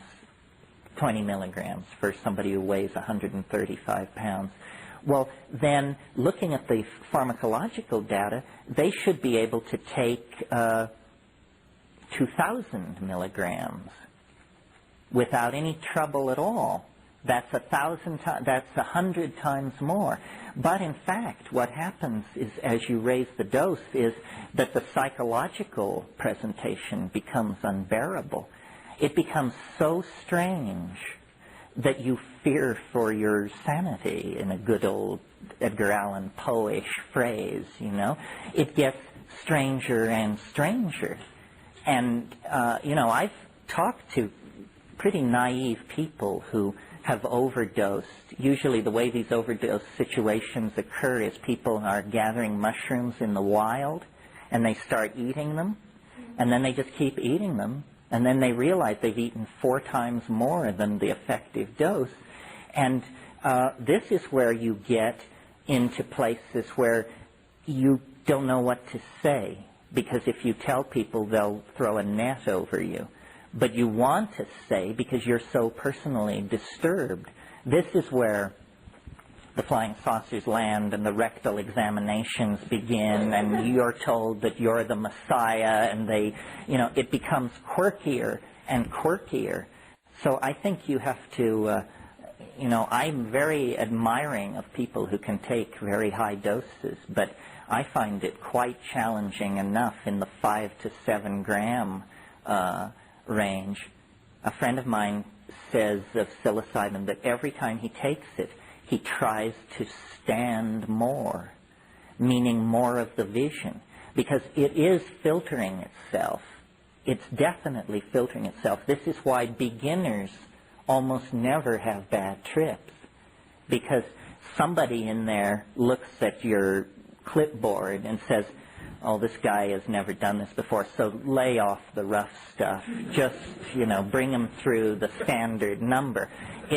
It's the people who consider themselves experienced, who've done it 20, 30, 40 times, says, we can take the gloves off with this guy. And it always amazes me. I sometimes meet people who say, I've taken mushrooms 50 times and I've never had a bad trip. And I think, lucky soul. Because when it goes left, it's hard. It's hard. You have to really then, do not your mantras bungle is the best advice I can give you, because you need to steer back toward the mainstream. Now, maybe at this point, this is a good point at which to talk about what do you do when the going gets rough. There are two things, at least, that you can do that are very effective. The first is, and it's a very simple thing, but people in our culture seem to be resistant to this, is you sing. You force air into your lungs and body, and you chant. You sing anything you want, and it will radically alter the parameters. There's a certain place in psilocybin that is my bête noire, which I call the meat locker. And I don't like this place, and meat locker is a mild term for it. It's more like, the morgue for the homicide unit or something. Whenever I start drifting that way, I sing, and then you can navigate through it. The other thing you can do, although this is sometimes trickier, is smoke cannabis. This is what those bombers are for that you rolled in the first hour while you were waiting for it to come on. As soon as it begins to press in some really invasive or alarming way, just take a couple of hits of the good and chant, and then you can bring it back on track. And also talk to it. Don't be afraid to say, I don't like this. Take it off me. It's too peculiar. I'm not ready for this. It says, oh, sorry, back to dancing mice. Yeah. Do different batches of mushrooms have wildly varying concentrations of psilocybin? Well, there hasn't been a lot of work on this. Michael Buckley at Evergreen College years ago grew Stropharia cubensis by the method that's described in my book, the book I wrote with my brother. And what they discovered, psilocybin is 4-phosphoryloxy-N,N-dimethyltryptamine. That phosphorus group is removed as soon as it crosses the blood-brain barrier. So really, what's active is a simpler compound called psilocin. And psilocin lacks the phosphorus attachment. And what they discovered was that in the early flushes, the psilocybin ratio is high and the psilocin ratio is low.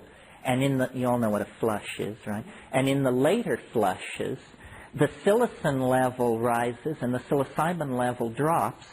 So really, the two together stay remarkably stable throughout the life of the organism. Something worth mentioning, I suppose it's worth mentioning, is when I was into my extraterrestrial phase, when I was assuming that the mushroom was an extraterrestrial, either the extraterrestrial itself or something designed by some kind of an extraterrestrial, it was very interesting to me that psilocybin is, as I said, 4-phosphoryloxy NN-dimethyltryptamine. It is the only 4-substituted indole in nature. The only one. Well, if you were to search for evidence of extraterrestrial tampering with the biome of this planet, what you would look for is a unique compound occurring in one life form and no other. Here it is, folks. This phosphorus group is unique, and I've never read any description or discussion of what the evolutionary history of that, why it would appear in an organism like that and not in any other. That's just an aside, because I'm always searching for the thumbprint of the alien. There may not be an alien thumbprint, but the phosphorus group attached to psilocybin is a good candidate for it. Yeah. Switching the subject only slightly, the descriptions that you've given of all of these experiences, although you have said that it varies widely, there's a remarkable internal consistency of your descriptions, that you're entering a world that seems to have boundaries and entities that you consistently encounter again and again. I've spoken to many people over the years, some of whom have known you a long time. And nobody I've ever spoken to, people who've taken high doses or low doses, have ever had similar experience. Now, clearly you've talked to people who have.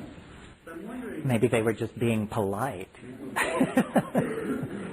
I'm wondering if you've ever experimented with your own experiences, like what Lily describes in programming and metaprogramming. And to see, you describe ways of evoking the entity, which certainly could be put into a context of introducing programs into your experience. True. Have you worked with different presuppositions going into this to see what the limits are? Well, my original presupposition was to try to have no presupposition at all. And then out of that came all of these assumptions. You're right that nobody has trips exactly like mine. Although, if you question people carefully, you can begin to see how it works. For example, I described this thing this morning, the elves, the presentational thing, the high-speed motion, the gifts, all that. Well, sometimes people will take DMT and they will come back and you'll realize that it's as though there is an archetype there which has different levels in it. And if I had to say what the archetype of DMT is, it's the archetype of the circus. And one time I saw a woman come out of DMT. She was an anthropologist. She had fairly high body weight, and I could tell that she had not gotten a complete hit. Came down and said, okay, what was it? She said, it was the saddest carnival in the world. She said the carnival was closed. All the tents had their flaps rolled down, and there were just paper cups and candy wrappers blowing in the aisles in between them, and the Ferris wheel was stopped. Well, she was just at the edge of this thing, and if you think about the archetype of the circus, it is an interesting one. First of all, you have the 3 center rings, where wild and zany activity is continuously being presented. Tiny cars keep arriving with 14 clowns in each one, and they keep climbing out, falling all over each other. But it isn't all fun and games. It has a strange erotic content, and as a child, I think my first awareness of what I would really call eros was watching this beautiful long-haired woman in a tiny spangled costume hang by her teeth 120 feet above the center ring doing acrobatics. So you've got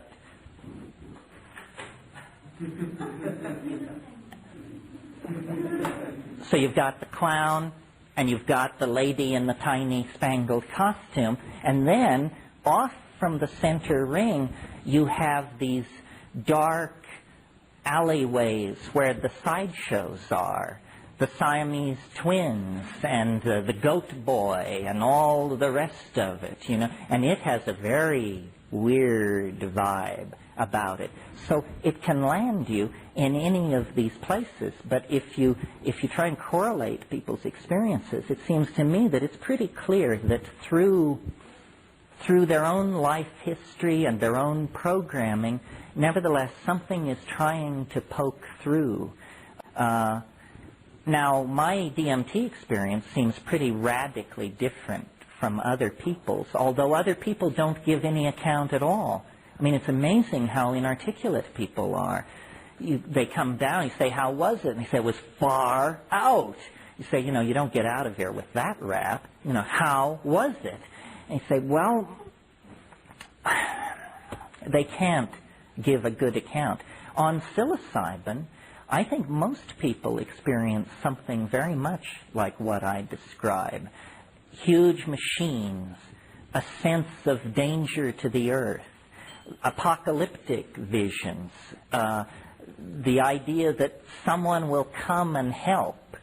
And I'm pretty resistant to all the flotsam and jetsam of the New Age. I mean, I don't spend a moment worrying about the exact physical location of Atlantis or stuff like that. And I think people, it inflates their personal mythologies and intellectual misconceptions, but there is something trying to get through. That's why this exercise, show me what you are for yourself, is really a good one. And maybe my trips are so weird because I have always worshipped weirdness. So I can go further down that road without being alarmed while somebody else would pull back. One of the problems is that we don't have complete maps of these places. At this stage in exploring that new world, what we have essentially are the scribbled diaries of frightened explorers. And we don't know if Explorer A is talking about the same river system as Explorer B, or whether they were on opposite sides of the planet or the universe. Building a coherent picture of the psychedelic dimension would be the first challenge to a rational approach to understanding it. Have you ever read Five Journeys by Robert Monroe? Is that the first book? No, I read the first book. Well, it actually is a map. Talk about weird, which is one of the weirdest things you would ever read. But it has an amazing ring of truth in it. And in it, he presents a map of all of the realms of beings that exist that he's visited just normal consciousness. It's almost an anti-psychedelic description. But it's pretty consistent with some of the things you were discussing this morning. It's because it is where you go when you die. And it's also where you go when you sleep. In fact, he talks about classes you attend in your sleep. And he describes these levels upon levels of entities coexistence. And he describes it like taking a canvas that happens to be dropping in a vision. Well, I read the first book, and I was puzzled by how much of it didn't seem familiar to me. Like, I remember in the first book he talks about a world that's just like this world, except the cars are 9 feet wide. That would be a very puzzling psychedelic experience, to go to that world. I knew someone who was very close to him, and I don't want to set off any lawsuits here, but I once cornered this person and said, "So what about it?" And he said, "Don't worry, you don't have to worry, this is not getting close to your bailiwick at all."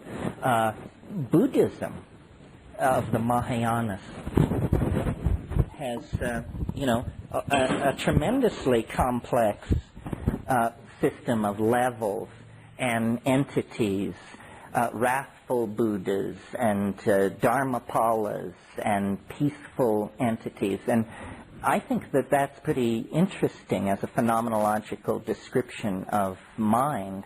I reject the philosophical premise of Buddhism because I think it's, an unbelievably uncompromising kind of nihilism. But Buddhism, as it's pitched in America, soft pedals that a lot. They don't present it as a form of nihilism, but I think ultimately it is, in the most positive sense. But still, I'm of the school that follows Alfred North Whitehead, who said, say what you may, there are certain stubborn facts. And, that's not a very Buddhist point of view. Yeah. Do you have visions on cannabis, too? If I can control myself and not do it too often. The problem is cannabis does so many other wonderful things, and I tend to use it for those other wonderful things. But if I were totally dedicated to vision, then I would only smoke once a week, because then you completely come to equilibrium. And then, I think people do it not wrong, but not the way you should do it if you want visions. You should do it the way you do all these other things, alone in silent darkness and at high doses. Bursts of hallucination on cannabis are hard to control and predict, but sometimes they're as intense as anything can be. If you read 19th century descriptions of cannabis use by people like Fitzhugh Ludlow and the Club du Hashashin and that crowd, where they were eating the hashish, it's very clear that it was the LSD of the 19th century. I mean, nobody can read those descriptions without realizing these people were loaded for sure. They were thoroughly and completely smashed to be able to write those kinds of accounts. Yeah, go ahead. So everything that you said, you smoke a lot at the start of the mushroom trip.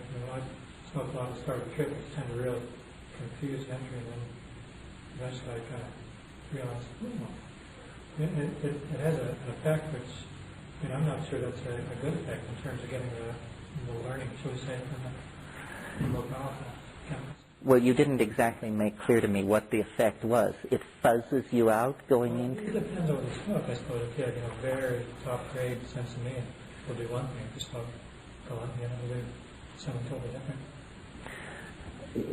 What it does to me is it just slightly cuts my anxiety.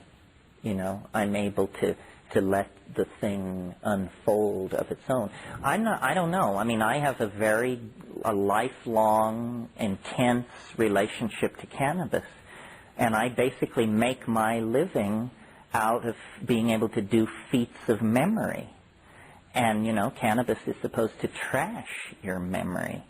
So I don't, maybe I'm different, but I resist any maybe I'm different argument because it's malarkey. Nobody's different enough that they can, In terms of your articulateness and memory recall, when you're at the peak of a kind of experience, is it still as,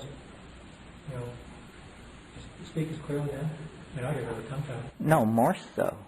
My great dream is that as my powers of locution fade with old age, that cannabis will be legalized.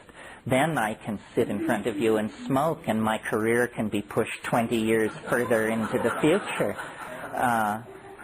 The way I use cannabis is to think. And I do a lot of thinking. And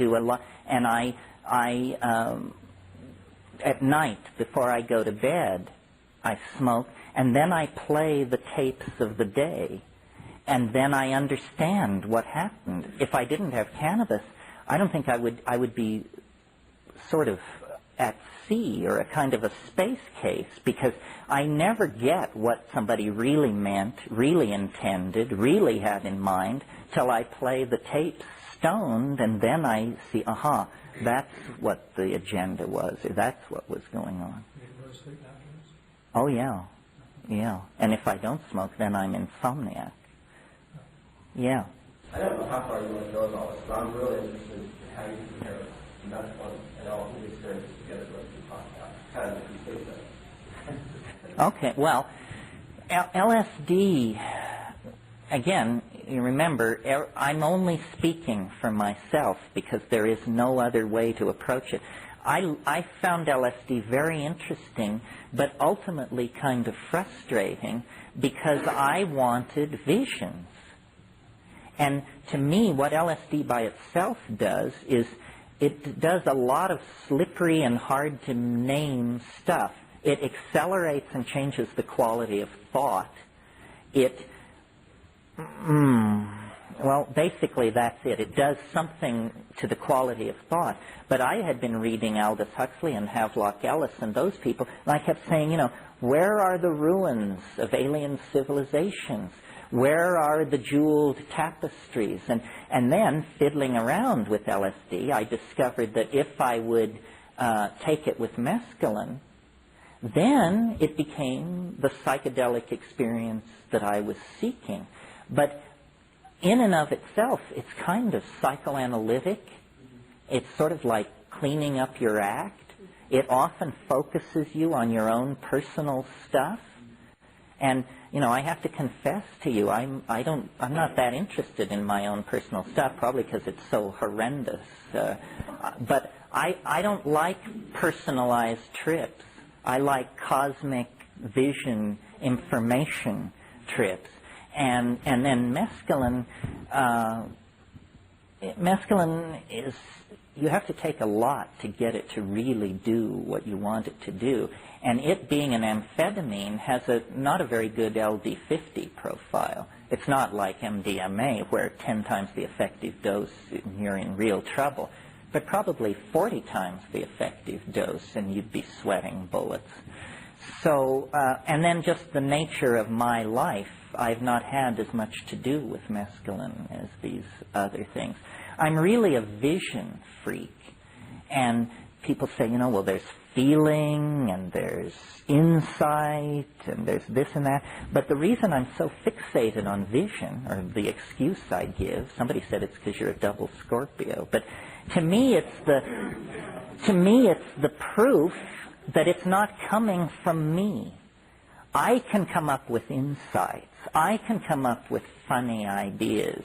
But I can't come up with objects never before seen by the human eye or mind. And so when the visions start, then I feel this is the transpersonal part of the trip. This isn't my unconscious, my memories, my fears, my hopes. This is something else. Yeah. Last night you were talking about boundary dissolution and ego reduction. And what you described this morning, how do they relate? How do boundary dissolution and... How do your descriptions of the trip this morning relate strictly to ego? Well, I think in very practical terms, they show you that everything you know is wrong. I mean, how can the ego survive that piece of information? It just puts in your lap incontrovertible evidence that everything you ever thought or believed is hokum. And that's extraordinarily humbling. And that word, humbling, means the feeling you have when your ego is reduced. Humble yourself enough and you'll begin to feel humiliated. And, that's a deeper ego reduction. I think aside from any magical chemical effect they might have on ego, they're just simply showing you the true size of the universe and your place in it. And, in our down personal lives, every man, every woman, a king or a queen, I mean, we build castles in the air. Our career, our children, our whatever. Well, then you get into those places. You just say, how preposterous. This is a dangerous kind of question. Is there any gender difference in the experience? For men and women? Male ego being... Well, that's an interesting question. I'm interested in that also in terms of the history. Yeah. You mean what we talked about last night? Religion being perhaps a male created.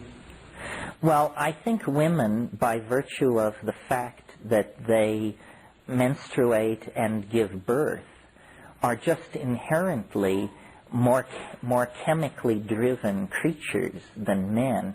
Men are Apollonian in intent. The idea is always some kind of abstract purity, clarity kind of thing. And women know from the get-go that that's an illusion, that the reality is the floor of the rainforest, the interconnected tissue, the levels, the trade-offs, and so forth and so on. This is why I think generally men tend to be more interested in these things than women, and to also be more impacted by them. For women, it seems to sort of fit in and affirm what they knew. For men, it seems to come as a tremendous surprise that this is the way things are put together. I think that if everybody gave birth and experienced menstruation, probably we never would have launched ourselves into history. In a way, without going too far with it, men are the ancillary sex. I mean, the original blastula in the embryonic development is female. And I was listening to somebody the other night talk about this, saying no wonder men have the problems they have. What a man is a woman who has been under incredible chemical assault for 9 months in the womb. And you just have been hammered, sculpted, shaped, and recast again and again, and then you're born male. A female fetus doesn't experience anything like that. It starts out with a smooth shot, its end phylogenetic expression, and then achieves it. I don't think of the ego as particularly male, because I think we all have it to excessive degrees, but men are able to express it. A woman with an ego is frustrated. A man with an ego is a menace to all concerned, Yeah. How do you feel about taking trip with another or other people? Do you think the question of energy and personalities changes your trip? I think it's a very major decision to do that if you're going to take a high dose of psychedelics with somebody else, then you better be prepared to get all entangled with them, which can be great. It can also be fairly confusing. I don't like taking psychedelics. This is not an issue of entanglement. That's sort of what goes on between lovers or close friends. But I get a lot of requests to sit for people, and I don't do it because I don't know whether it's my personality or what it is, but I am unable to contain my anxiety in the presence of another stoned person, especially if I'm stoned. If I'm stoned and they're stoned and we're in a dark room, I cannot get off. I listen to them breathe. I worry. I wonder if I should ask them if they're all right. Then I go off on long trips about not interrupting them. And then that loops back into, but I haven't heard them breathe for 20 minutes. And I'm always afraid. I don't know. So really, people say, doesn't it take courage to do it alone? For me, it takes more courage to do it with people, because inevitably then you get tangled up into some kind of craziness. And, you can think you're having a telepathic experience, and they've decided that they want to have sex or something, and meanwhile, I've just had a revelation about that entry Molière made in his diary when he was talking to his niece Agnes about the nature of the French comic theater. And so you say, boy, we've got too much on the menu here. But I'm weird. Remember that, yeah.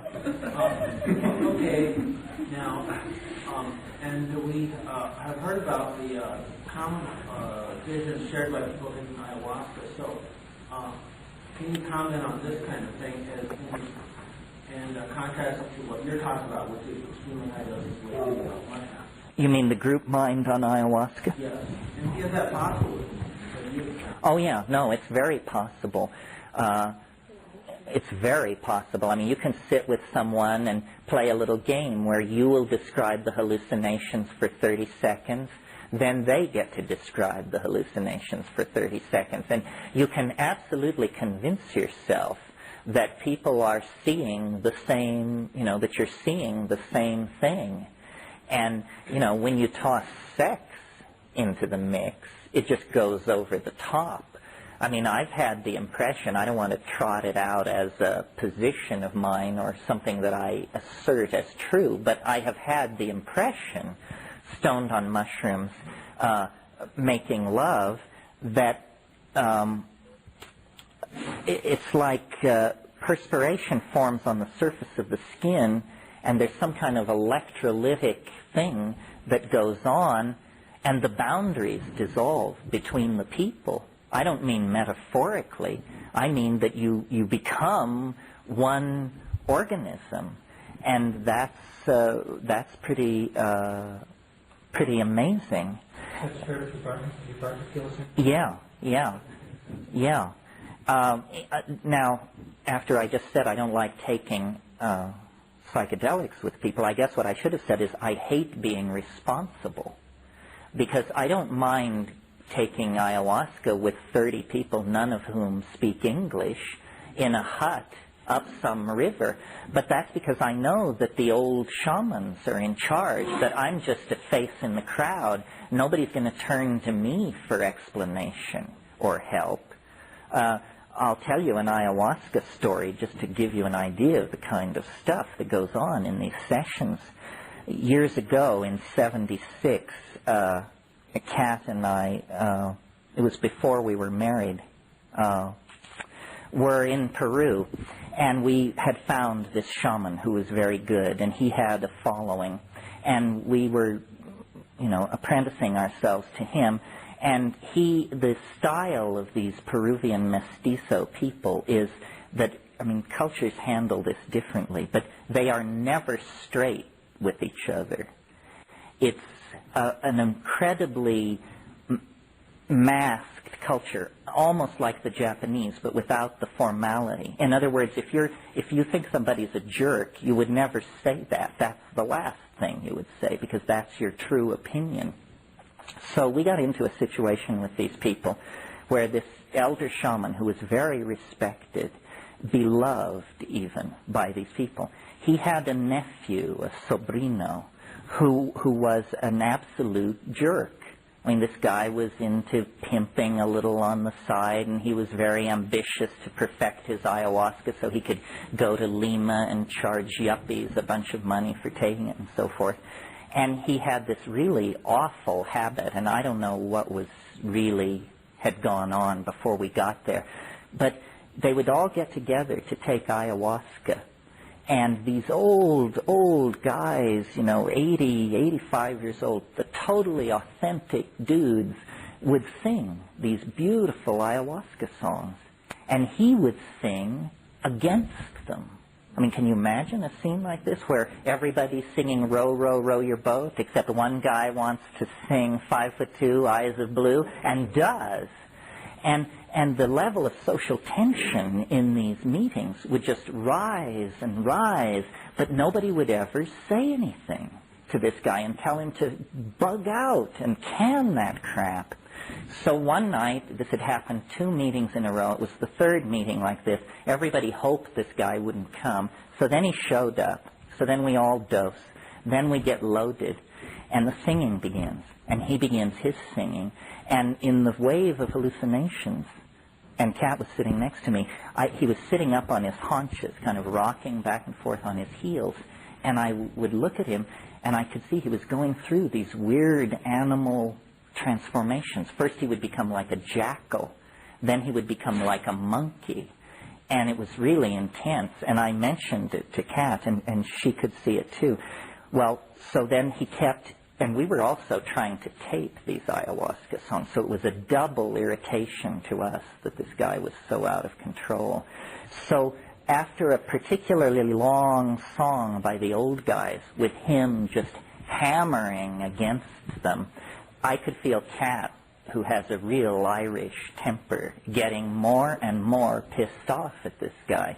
And finally, at the end of this song, when the silence fell, she had been just staring at the floor, and she looked across the room at Don Jose and gave him a look of pure loathing. And I saw these red things, these red triangular-shaped things come out of her eyes and go across the room like, and when it got to him, it knocked him off his feet. He was thrown backwards from the impact of these things, literally, and everything going on in the room stopped dead. And the elder shaman said to the guy sitting next to him, he said, "Oh, the gringa sends the ba-da-da-da-da." And, you know, then you realize, wow, we're in over our heads here. You can't tell shit from Shinola in this scene. This concludes Tape 3. Our program continues with Tape 4. Our program continues with Tape 4. So that's an example of, you know, magical power condensed onto the material plane. Yeah. We saw a film about 2 nights ago of dolphins swimming, and there were purple triangles coming from their head that was captured on film. Clearly the same phenomenon. Yeah. First of all, I have to ask you another little question. Did the man do the counter singing after that? He actually didn't come back after that evening. Then the other question, or actually a perspective is, I've done extensive work with iridology to the point that I could understand where the limitations in that science were blatantly obvious, because it's not so much the physical characteristics of the iris of the eye, it is what is transmitted from the mind through the pupil or the sensor of that filter that is really being accessed by someone who is discerning. And that's what will give you the blueprint that you're looking for. And so I feel that that power and that transmission of mind so many times is carried from that energy that goes back and forth through the eye. And I wondered if you had any more thoughts on that. Well, it seems to imply that we are all potentially linked together in many ways that civilization has suppressed. We are no longer telepathic. We are no longer able to reach out and tap somebody with a glance like that. And But I think we do, and I think we do all the time. but somehow our perception of what's been going on is skewed. We don't, you know, Rupert and I talked a lot about this. He had the idea that, he said, you know, the search for proof of psychic power has not been a very happy story with card flipping and this sort of thing. And Rupert had the genius to realize that what is the commonest psychic power that we all believe exists and have experienced and so forth, but which science is utterly unable to explain, that could be statistically studied. Well, what it is the sense that someone is looking at you, you know, and you could test this, and in fact we did tests where you would choose one person and put them at the front of a room full of people, and then you would tell people either look at your lap or look at the back of this person's head, and they would be asked, are people looking at you, or are people looking at the back looking at their lap? And certain people, you could quickly satisfy yourself, were able to detect this a phenomenal amount of the time, well beyond statistical, the rules of probability. So I think we're surrounded by subliminal abilities that we can't really understand. I mean, from years of traveling in Asia, I have an amazing psychic power, which is I can tell when food shouldn't be eaten, you know, and it will happen to me, you know, in very good restaurants, and if I go against it, you know, I'll spend the evening over the toilet because I couldn't believe that Chez so-and-so would serve poisoned food because it was costing me so much money. But then when I get back to the hotel room, sure enough, by overriding my own instincts, I get into trouble. I think psychic ability, well, this is worth talking about, that we cannot be, or how can I put it, we cannot evolve beyond the confines of our language. And if you have a language that makes telepathy impossible, then telepathy will be impossible inside that culture. You see, we all pay lip service to the idea that that language and culture create each other, but we actually act as though culture is real, and it isn't. I learned this, in Peru very dramatically, because in the Peruvian Amazon there's a disease which people are very, very concerned about, called susto. Have all of you heard of this? Susto only affects Peruvians. This is the first clue that something weird is going on. And its major manifestation is bad luck. But if you get it, and you're a Peruvian, you prepare to cash in your chips. It's as horrible as melanoma. You're doomed if you have this stuff. And you have to go to a shaman and get it taken care of, or you're dead within 6 months. But I can't get susto. It's a linguistic disease of some sort.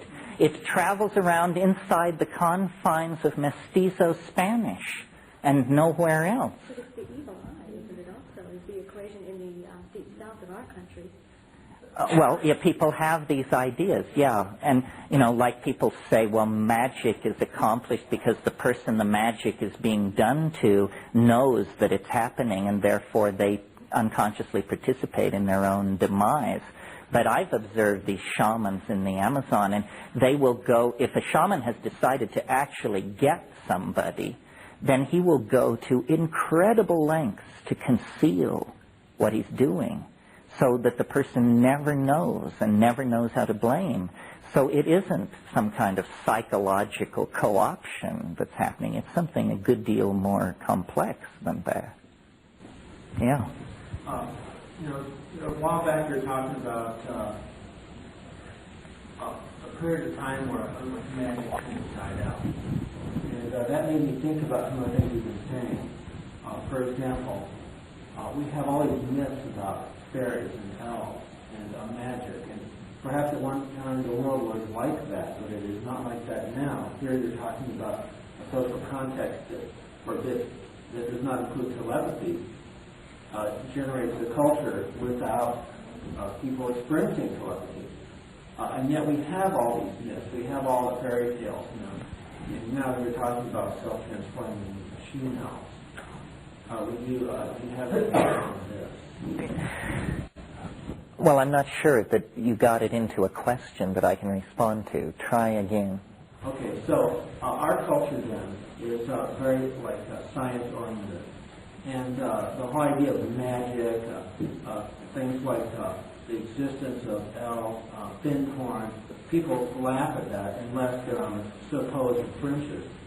Do you think that this kind of thing could come back? Do you think that we will have, right before our eyes, for example, experiences with these kind of things? Yes, sure, because what you have to do is you have to shift the locus. I mean, it's kind of hard to explain, but every civilization has a locus. And we have disempowered ourselves by shifting the locus to an imagined class of experts. We have an incredibly peculiar version of how the universe is put together. First of all, we rely a lot of the time on the notion of the incy-bincy. Genes, viruses, atoms, elementary particles. These are the things which shape our world. We tell each other. And yet, who has ever seen any of these things? I mean, a virus, maybe a few people have seen. A hydrogen atom, it's a pretty airy-fairy concept. And when you start talking about the anti-mu meson and stuff like that, where you can only approach it through an arcane mathematical language, the reality, whatever that means, of these things becomes pretty questionable. See, one of the things I think that psychedelics could do is give back to us what I call the immediacy of felt experience. Since the rise of Cartesian analysis in the 17th century, everything that we experience has been defined as what are called secondary characteristics. Color, a secondary characteristic. Feeling, and what's real is mass, momentum, charge, spin, stuff like this, which, these are the primary qualities of the universe. Whoever encounters or deals with them. We need to model reality so that it is understandable to us. I mean, that statement should even have to be made shows how far off track we are. Our current model of reality is excellent for describing the behavior of hydrogen at the center of stars or something like that.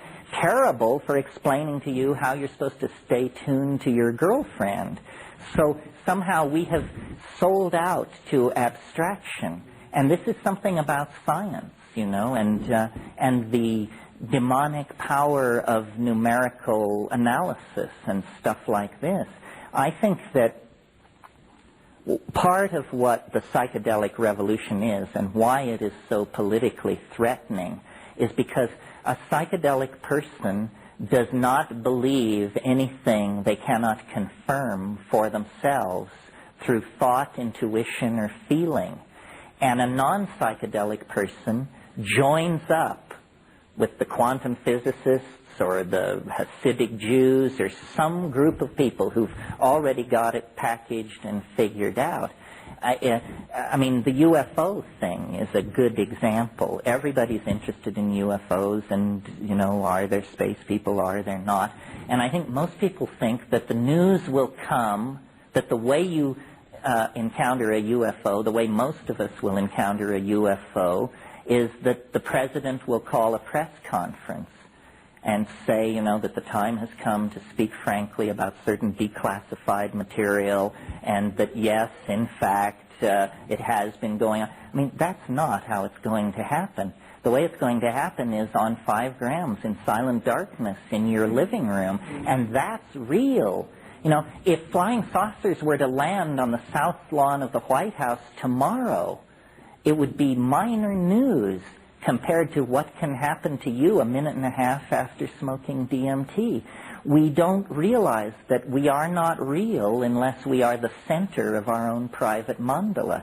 And so we look to media, to experts. Maybe the Dalai Lama can clarify it, or Mother Teresa, or Stephen Hawking.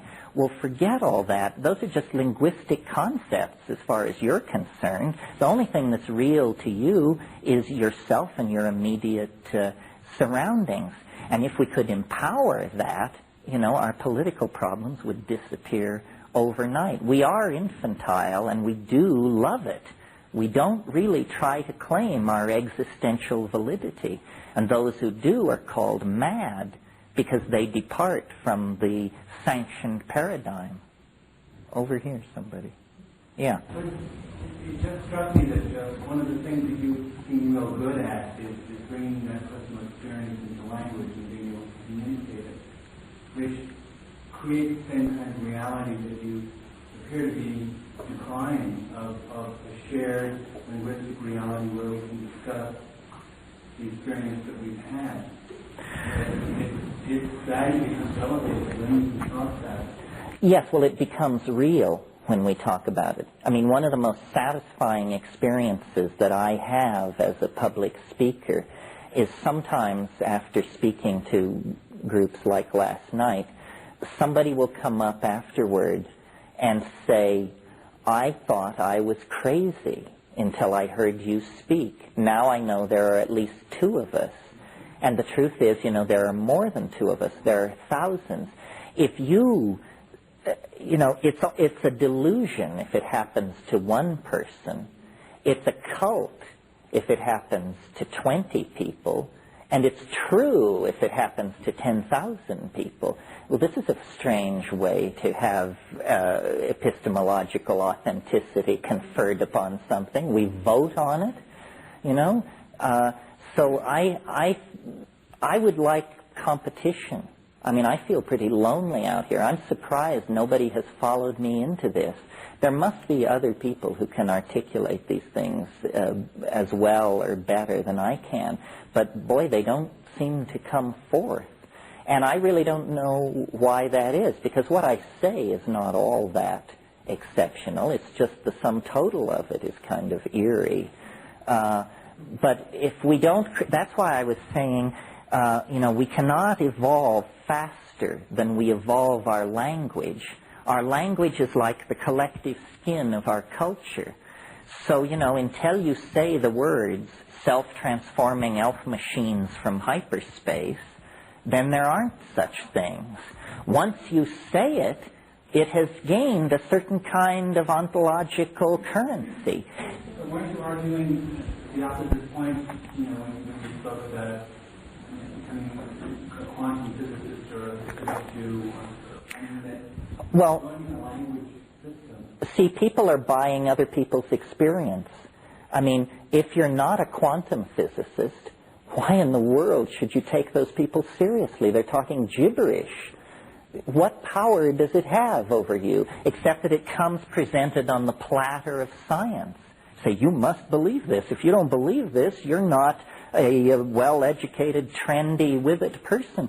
We can just say, well, malarkey. Didn't you people believe something completely different 15 years ago? You say, yes, but now we've got it. Say, well, am I supposed to take that assertion seriously? You change your mind every 6 months. But our experience during the psychedelic experience, before we bring it to language, is ungraspable, very frustrating once we lose it, and we can't settle down until we bring it to language. That's what they've done with their experience. They brought it to language, and they can kind of settle down and play with it. So we seem to be caught in this thing. If we're having a true experience that's pre-linguistic, it's beyond concept. Once we conceptualize it, it becomes not quite an experience, but the experience really changes. And it becomes something that we can then tokenize and pass to each other and have a good social time with. But we're missing it. Well, every entity has a value dark dimension. I mean, surely only the most naive of quantum physicists believe that the quantum electrodynamic description of the electron is all there is to say about the electron, because biology is made out of electrons. And you can't reason from quantum electrodynamics to the rainforest. Obviously other factors are present which are escaping this particular linguistic model. So being able to talk about something doesn't rob it of its mystery. It merely is a sectioning through it that gives you a kind of a lower dimensional map of it. But the mystery remains intact. Well, I'm not sure that you got it into a question that I can respond to. Try again. Okay, so our culture then is very science-oriented. And the whole idea of magic, things like the existence of elf, thin corn, people laugh at that unless they're on supposed fringes. Do you think that this kind of thing could come back? Do you think that we will have, like for our eyes, for example, experiences with these kind of things? Yes, sure, because what you have to do is you have to shift the locus. I mean, it's kind of hard to explain, but every civilization has a locus. And we have disempowered ourselves by shifting the locus to an imagined class of experts. We have an incredibly peculiar version of how the universe is put together. First of all, we rely a lot of the time on the notion of the incy-bincy. Genes, viruses, atoms, elementary particles. These are the things which shape our world. We tell each other. And yet, who has ever seen any of these things? I mean, a virus, maybe a few people have seen. A hydrogen atom, it's a pretty airy-fairy concept. And when you start talking about the anti-new meson and stuff like that, where you can only approach it through an arcane mathematical language, the reality whatever that means, of these things becomes pretty questionable. See, one of the things I think that psychedelics could do is give back to us what I call the immediacy of felt experience. Since the rise of Cartesian analysis in the 17th century, everything that we experience has been defined as what are called secondary characteristics. Color, a secondary characteristic. Feeling, and what's real is mass, momentum, charge, spin, stuff like this, which, these are the primary qualities of the universe. Whoever encounters or deals with them. We need to model reality so that it is understandable to us. I mean, that statement should even have to be made shows how far off track we are. Our current model of reality is excellent for describing the behavior of hydrogen at the center of stars or something like that. Terrible for explaining to you how you're supposed to stay tuned to your girlfriend. So somehow we have sold out to abstraction. And this is something about science, and the demonic power of numerical analysis and stuff like this. I think that part of what the psychedelic revolution is and why it is so politically threatening is because a psychedelic person does not believe anything they cannot confirm for themselves through thought, intuition, or feeling.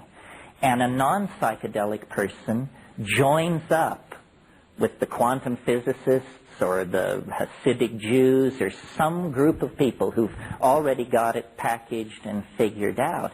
I mean, the UFO thing is a good example. Everybody's interested in UFOs and, are there space people, are there not?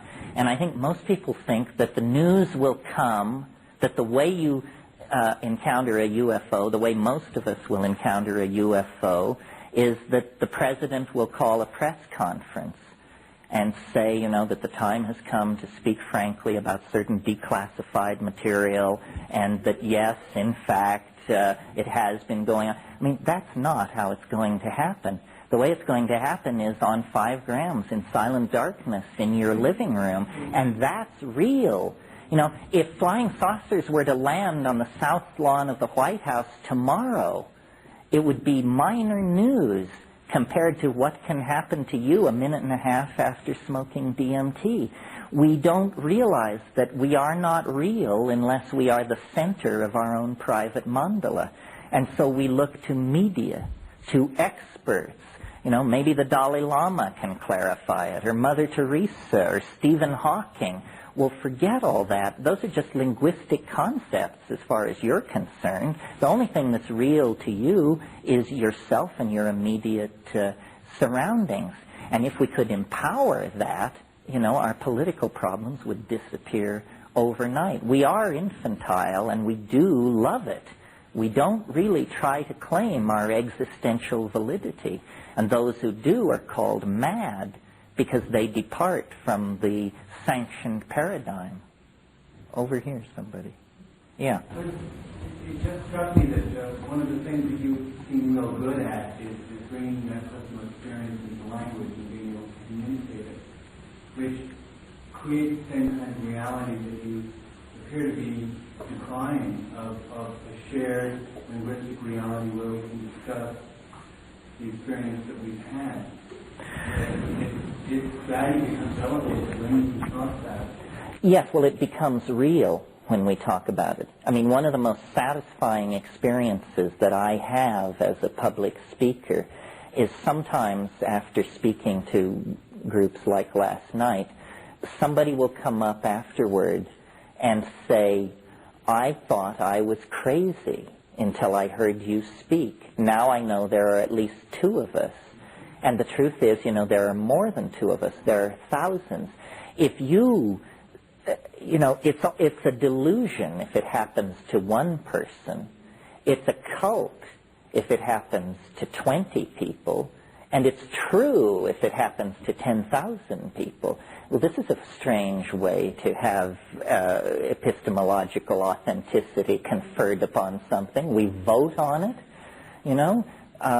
So I would like competition. I mean, I feel pretty lonely out here. I'm surprised nobody has followed me into this. There must be other people who can articulate these things as well or better than I can. But boy, they don't seem to come forth. And I really don't know why that is, because what I say is not all that exceptional. It's just the sum total of it is kind of eerie. But if we don't, that's why I was saying, you know, we cannot evolve faster than we evolve our language. Our language is like the collective skin of our culture. So, you know, until you say the words self-transforming elf machines from hyperspace, then there aren't such things. Once you say it, it has gained a certain kind of ontological currency. So weren't you arguing the opposite point, you know, when you spoke about becoming a quantum physicist or a physics Jew? Well, see, people are buying other people's experience. I mean, if you're not a quantum physicist, why in the world should you take those people seriously? They're talking gibberish. What power does it have over you, except that it comes presented on the platter of science? Say, you must believe this. If you don't believe this, you're not a well-educated, trendy, with it person. We can just say, well, malarkey. Didn't you people believe something completely different 15 years ago? You say, yes, but now we've got it. You say, well, am I supposed to take that assertion seriously? You change your mind every 6 months. But our experience during the psychedelic experience, before we bring it to language, is you know, ungraspable, very frustrating once we lose it. And you know, we can't settle down until we bring it to language.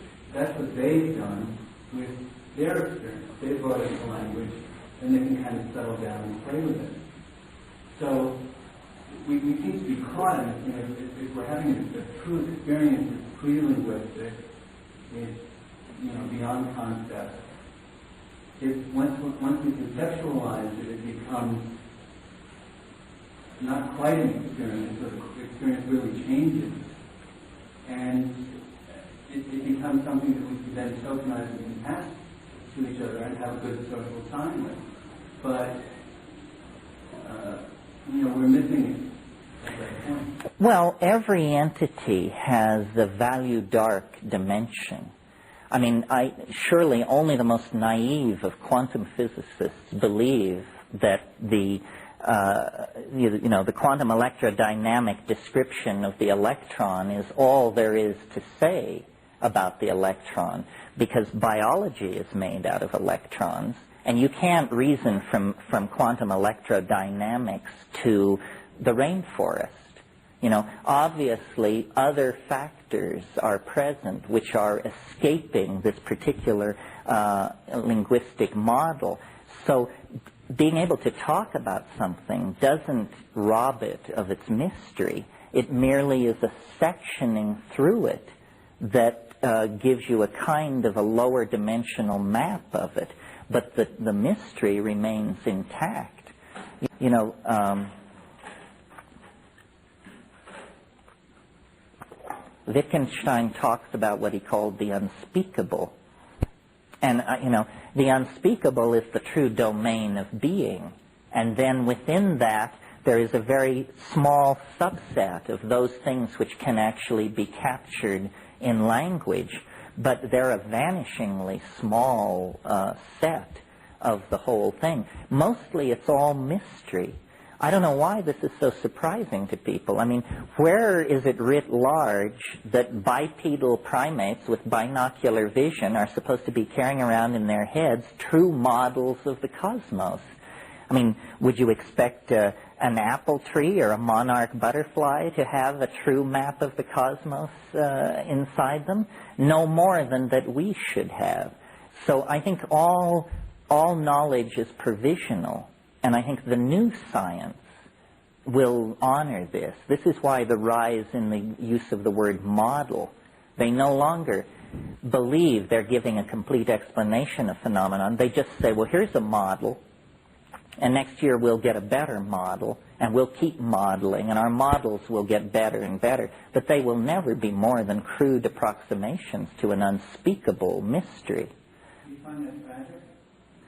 No, I find it exhilarating. I think part of the male, or part of the ego dominator pathology is to demand closure out of everything. There is no closure. You have to learn to sit with the messiness of the mystery. You know, it's this thing we said this morning. The bigger you build the bonfire of understanding, the more darkness is revealed to your startled eye. So, no, I think it's open-ended and exhilarating and tremendously exciting that that's the kind of universe we're living in. Terence, I think the thing about mystery is I find it fascinating. I think up until just a few months ago, my main thing was trying to understand. And then I read something somewhere, some little sentence that said, I'm not trying to understand the mystery anymore, I'm just trying to have a relationship with it. That's right. So it just clicked me into a whole different place. Well, you know, this is not merely the stoned ravings of the psilocybin brigade. Do you all know, or have you ever heard of Gödel's incommensurability theorem? This sounds daunting and disturbing. Have you ever heard of this? Does anybody have a clue what I'm talking about? Okay, well, that in itself is a measure of the kind of society we're living in, because to my mind, more important than Einstein or Schrödinger or any of those people was Kurt Gödel, German mathematician. And he began by studying the calculus, and he had a very funny method. What he did was he would number every operation in a partial differential equation. And these numbers are called Gödel numbers. G-O-umlaut-D-E-L, Kurt Gödel.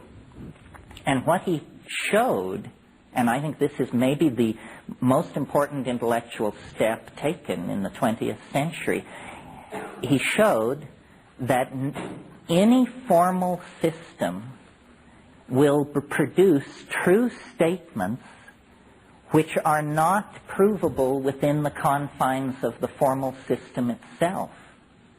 Now, what this actually means is that mathematics can fail. It means that there is no closure.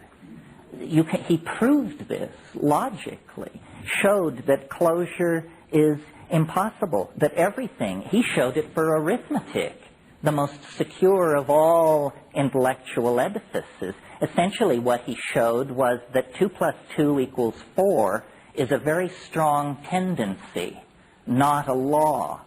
And this incommensurability theorem means that no program of formal analysis will ever completely exhaust its subject. There will always be a residuum of mystery. And we need to come to terms with this. I mean, it's taken us 80 years to get Einstein under our belts.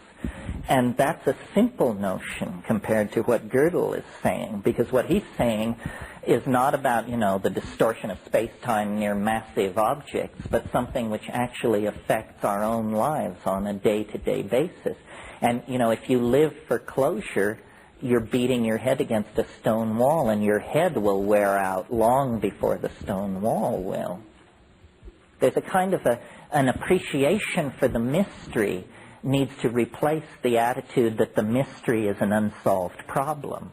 Mysteries have no relationship whatsoever to unsolved problems. Yeah? I'm just wondering about the motivation of the explorer going into the dark continent, wanting to draw a map of the river, so that you can eventually build a railroad, et cetera, et cetera. You go through a lot of pain, a lot of difficulty as a pioneer to get the map back. If your primary assumption is that this map will never be drawn completely, where's the motivation? What does it then become? You don't need a complete map. I mean, I'm not such a fan of Wittgenstein, but he seems to have raised his ugly head here.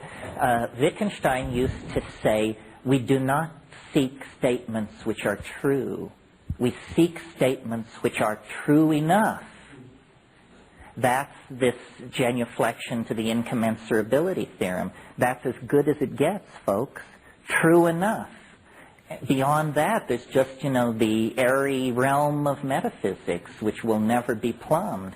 So what we're trying to do is refine our model, make it more responsive to what we want the model to tell us. But you don't want to confuse the model with the phenomenon being modeled, because it will always have dimensions which exceed the grasp of the theory.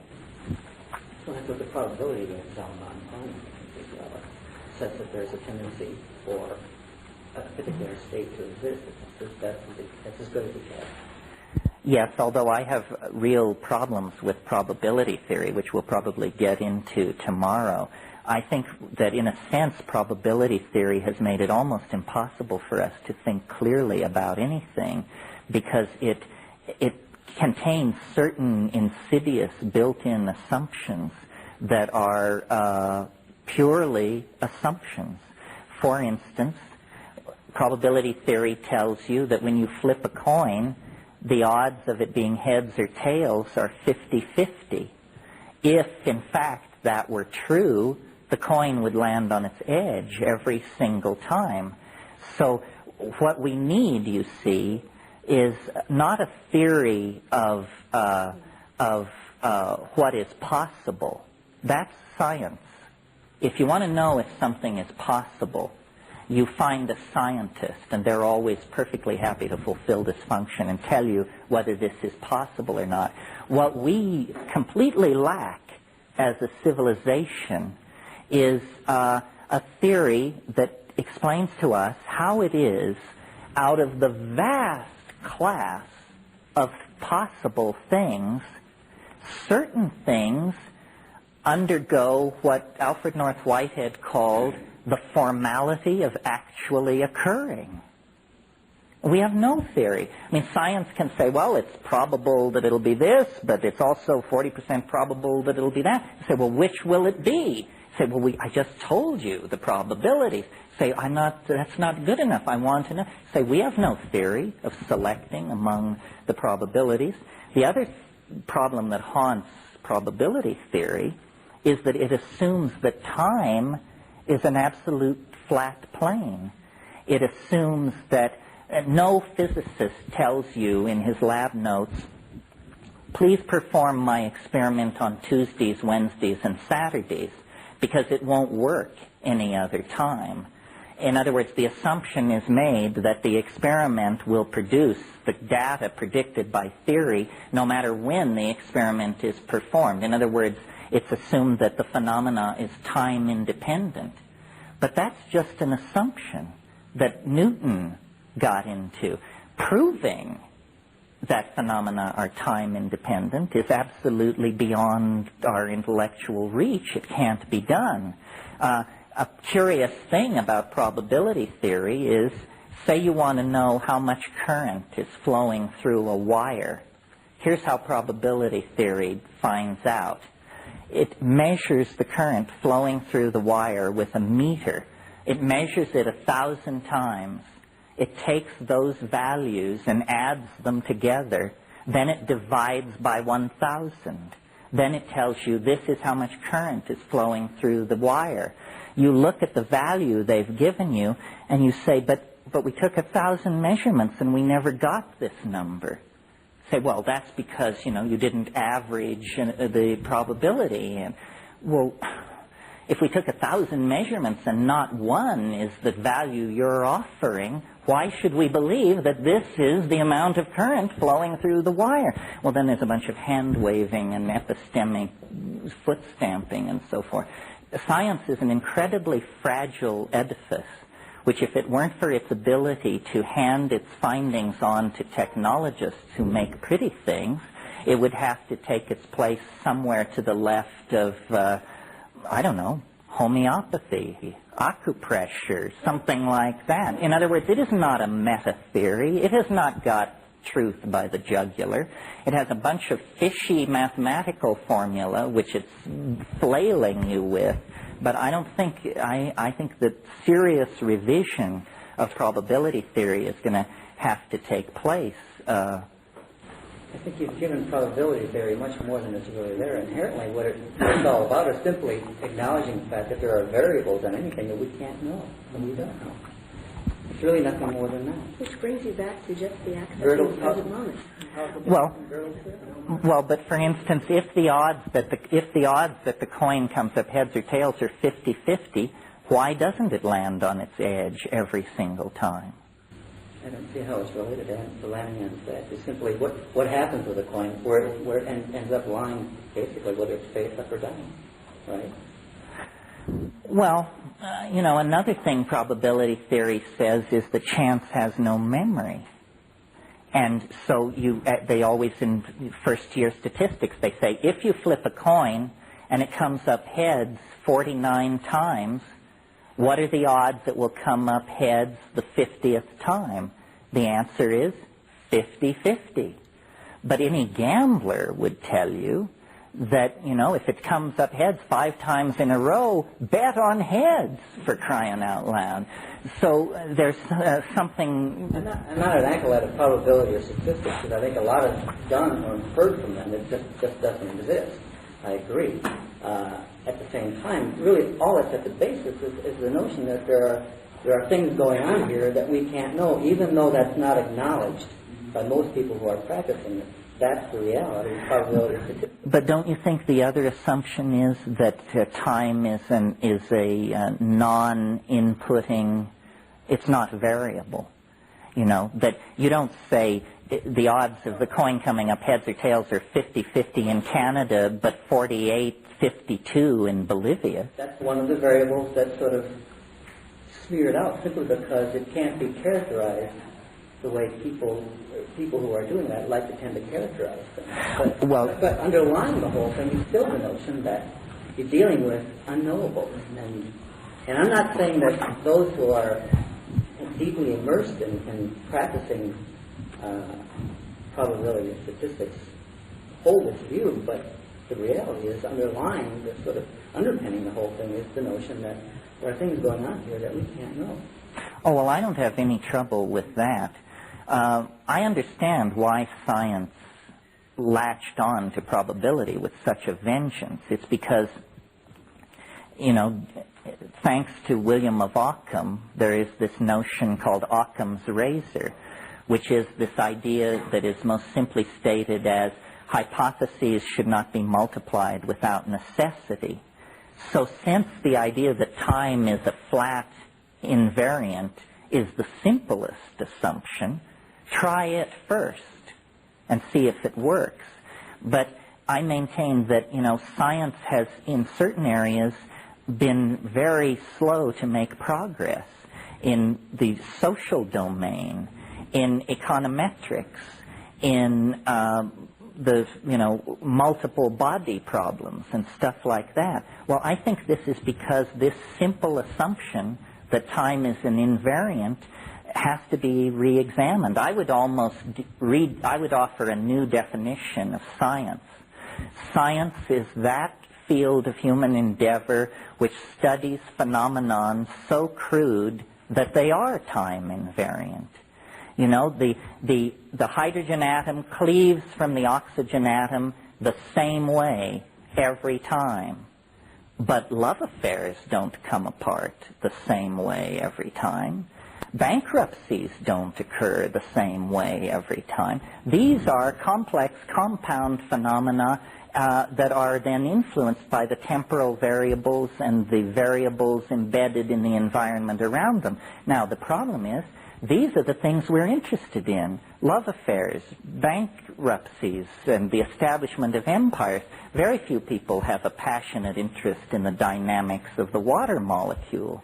That equipment over there was produced by those notions, these notebook computers, the software that you're running. Oh, now I know I have you on the run because this is a but it makes pretty things argument. I'm not commenting on the value of it or not. I mean, each person has to assess that for himself. Well, see, I think science is a great enterprise and noble, but not the arbiter of truth.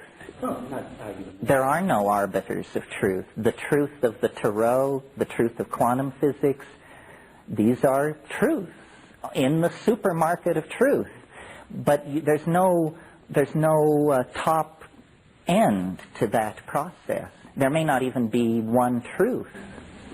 One truth you go out in a given situation. If you're flipping coins, probability theory is probably a good guide. You wouldn't want to run your love affair on probability theory.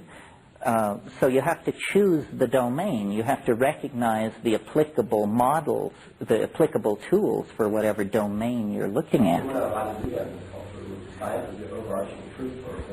Well, you're allowed to be a heretic.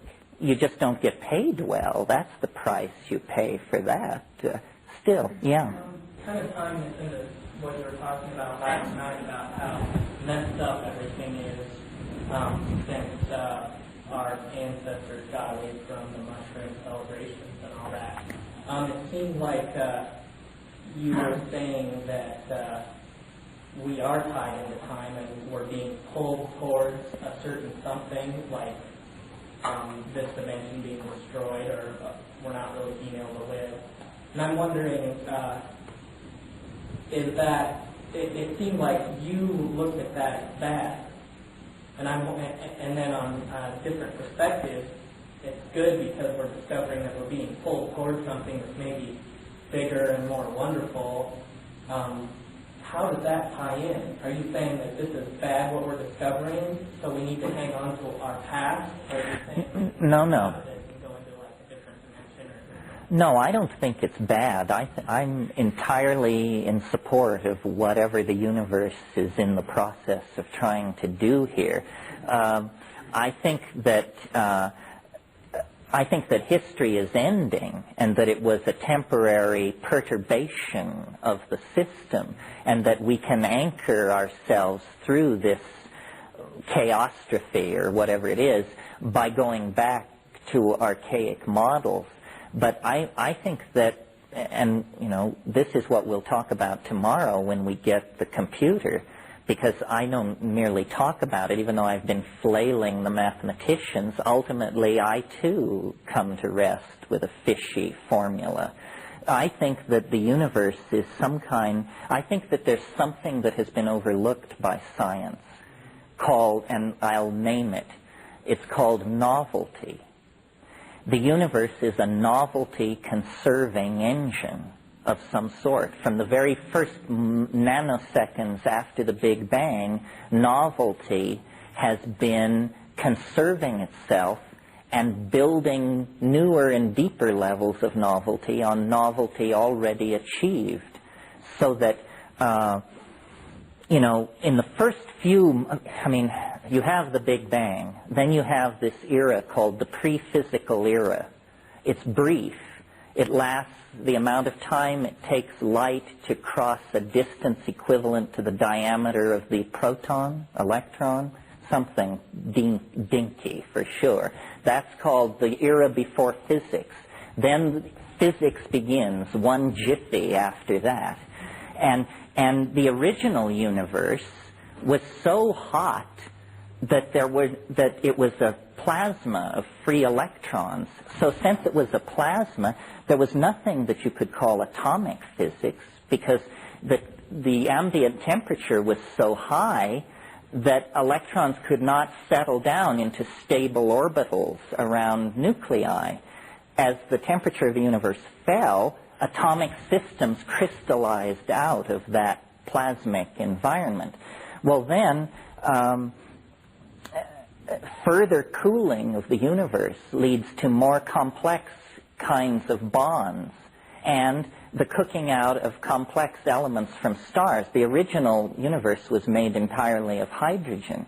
This hydrogen aggregated into masses so dense, so large, that at their centers there was actually, and if you think I'm not nervous doing this in front of you, you're crazy.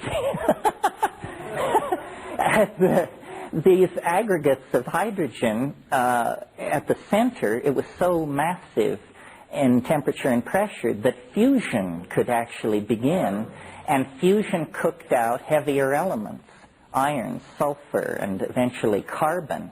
Well, when you get four-valent carbon, this throws open the doorway to tremendous new novelty. You get now, for the first time, not atomic systems, but molecular systems. These molecular systems lead into protobiological systems.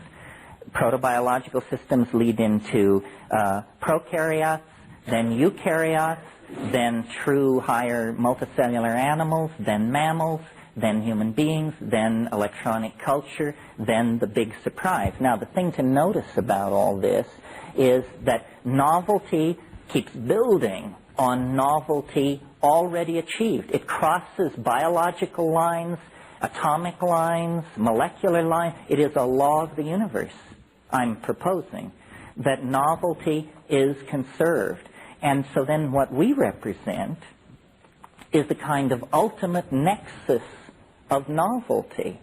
And I believe that, we are being wound tighter and tighter and tighter into a confrontation with the equivalent of the singularity at the center of a black hole. But it isn't a gravitational singularity that I'm talking about. It's a novelty singularity. And so, the universe is growing toward some kind of ultimate state of boundaryless hyperconnectivity. And when that is achieved, the process will cease to be describable in the locus of ordinary space, time, and energy. Now, science has no notion of this concept of novelty. In the East, there is such a concept. It's called Tao. And Tao builds things up and pulls them down according to its own mysterious laws. Tomorrow I will argue, when we get the computer, that its laws are not, in fact, entirely mysterious, and that we can discover the nature of the novelty constant. And instead of treating space-time as an absolutely featureless plane, we can take that zero value, which is how that shows up in the Newtonian mechanics, and substitute instead a fractal dimension number, which will be some kind of decimal fraction between 1 and 2, and then this will allow us to do things previously inconceivable, like predict the future and stuff like that. See, one thing I guess I should say, since we sort of drifted into this fairly rappy place, is the idea that the universe is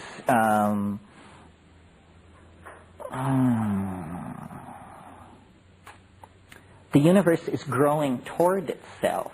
It's not moving outward from its origin. It's moving toward its completion. And this is called teleology. It's very unwelcome in most scientific modeling, but that's a legacy from the 19th century, where they were so concerned to get God out of the picture that they wanted everything to happen through one random process colliding with another random process and flipping out mule deer, elephants, and redwood trees. But in principle, we don't have to believe in God to believe in an attractor at the end of the process. We see many kinds of attractors in the natural world. One way that I think of the psychedelic experience is, you've heard me talk about hyperspace, superspace, this kind of thing. It really does seem to me that reality is some kind of a very complex geometric object of some sort. And you know how they teach you in trigonometry that all possible ellipses can be obtained by sectioning a cone? And that if you take the infinite set of ellipses and reconstruct them, you can reconstruct the cone. Well, the way I think of psychedelics and psychedelic tripping is you are sectioning a hyperdimensional object. And what you're coming back with is a lower dimensional map of this higher dimensional object. Well, everybody has a different map in the same way that there are an infinite number of elliptical sections of a cone, but they're all generated by the same object. And if it's a mystery to you how a simple finite object like a cone can generate an infinite number of elliptical sections, then it's going to be hard for you to understand how everybody can have a different psychedelic trip and yet be actually dealing with the same reality in hyperspace. Yeah. You talked about the universe being attracted towards concentration. Mm-hmm. And I'm not trying to trip you up in semantics or something like that, but would it also be moving towards its own closure at that point? You mean its completion closure? Yeah. Well, what does closure mean to you? Well, I was relating it back to when we were talking before about closure not really existing. Well, maybe what we should say is there's only one closure, and all others are false closure. Closure isn't really the word I would use. I steal shamelessly from Alfred North Whitehead, and probably others as well, but I'm willing to cop to that. He has this notion called concrescence, which I think is a great idea. He says everything grows toward a nexus of concrescence. So complexification is at the service of concrescence. We can see how this planet is caught in a concrescent process. 100 years ago, it took 3 months to go around the world. Now it takes a third of a second. 100 years ago, a newspaper carried local news. Now local news means the news of this planet. We can telephone Prague or Shanghai by just going outside to the phone booth. We are being knitted more and more tightly together. Now, most people think this is a human world phenomenon and it will stop at some point with everybody connected to everybody else, I guess. I don't think it is a process of the human world. I think we're embedded in a collapse of physical law. This is a fairly pathological notion from the point of view of most scientists, because they believe that the universe will exist for, millennia or millions of years into the future. But I think our presence on this planet indicates that we're deep into Act 3 of the cosmic drama. Yeah. Well, if the universe were viewed as a setting for souls that intelligently evolve back to Godhead, when all the souls intelligently evolve whatever aeons that may take, then necessity disappears. There would no longer be any need for the set of the Yes, I mean, in a way, the problem is not the problem is not the end of the universe, but why it existed in the first place. What happened to flaw the original nothingness, to contort itself into this fantastic cascade of interconnected complexity? It's very, very tricky, this stuff. I mean, without dragging that in, it's tricky enough, so let's leave it at that. Yeah. The philosophy and the thought science are pretty interesting, but I really came here to learn more about using the gas. Oh, well, ask a question. Seize the tiller. Everything you described, you taking a full dose all at once. Is that the best way to do it, in your opinion? I mean, sometimes I've taken 4 grams to start and then 3 more later after you. Oh, I see what you're asking. Should you boost it? I don't like doing that simply because I like to get... I think the real action is in the flash. And the flash comes by getting as much of the material to the synapses in as coherent a wavefront as possible. So I tend not to do that, but to take an initial large dose. Of course, if you take an initial dose and it doesn't do anything, then you could follow it up. Pardon? You mean just to discuss it generally? Do you all know what ibogaine is? It's a psychedelic. It's an interesting one. One of the things interesting about it is how little people are aware of its existence. It's the root scrapings of an African small tree or bush called Tabernantha iboga. And interestingly enough, it's a true aphrodisiac, perhaps the only real aphrodisiac in the world, because what are called aphrodisiacs are usually either just stimulants or things which cause genital itching. But ibogaine actually seems to be, works on the psychology of sexual drive in some way. It's a powerful hallucinogen. One of the puzzling things about ibogaine is that we can't confirm its use by human beings before 1850. And you know, the Portuguese were into the areas of Africa where this is happening. They've been in there since the 1430s.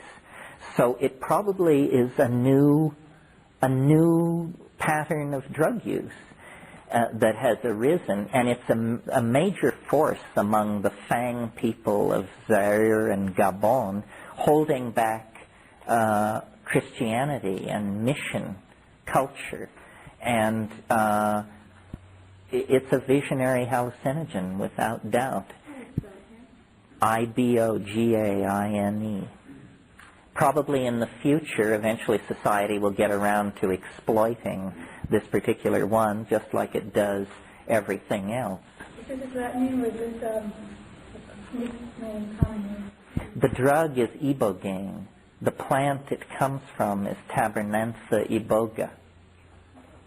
Yeah. You mentioned combining DMT with hormone. Mm-hmm. What is the experience? What is the change in the experience? Well, that's what ayahuasca is. You see, the DMT is then not destroyed in your intestine, and so you have a slow-release DMT trip by doing that. Is that done with smoking DMT after ingesting hormone? In theory, and probably in fact, that would be a tremendously successful way to get very loaded. The problem is it might be a too successful way.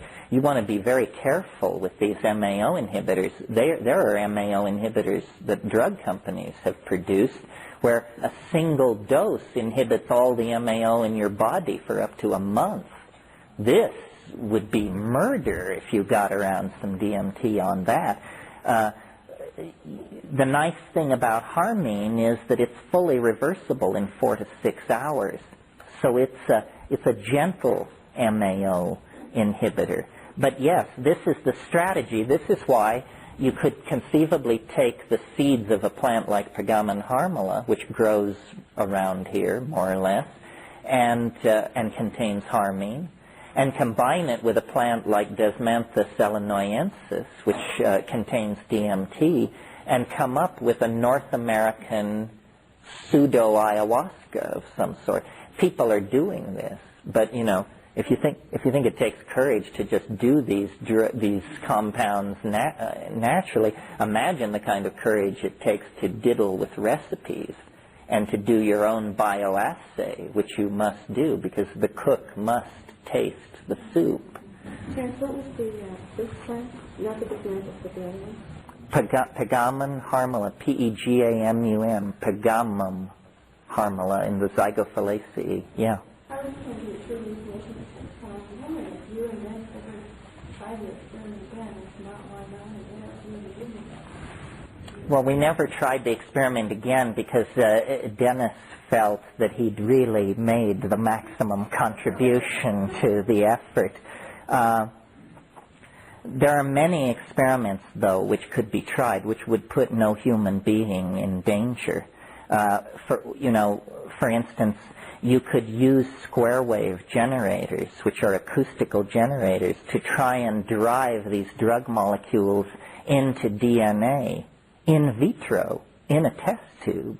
You know, what you would do is you would simply put the denatured DNA into solution, put some DMT into the solution, shake it furiously, ultracentrifuge the mix to get the loose DMT out, and then weigh the DNA and see if its weight had increased by a number which was magically divisible by the molecular weight of the DMT molecule. these kinds of studies have been done and show that DMT does intercalate and locate itself into DNA. So, yeah, there are a lot of different things like that that could be done that wouldn't put anyone at risk. So Dennis really felt that he was at risk in a very serious way. Well, he doesn't remember it very clearly. His impression was that it lasted about 5 days. It actually lasted 3 weeks.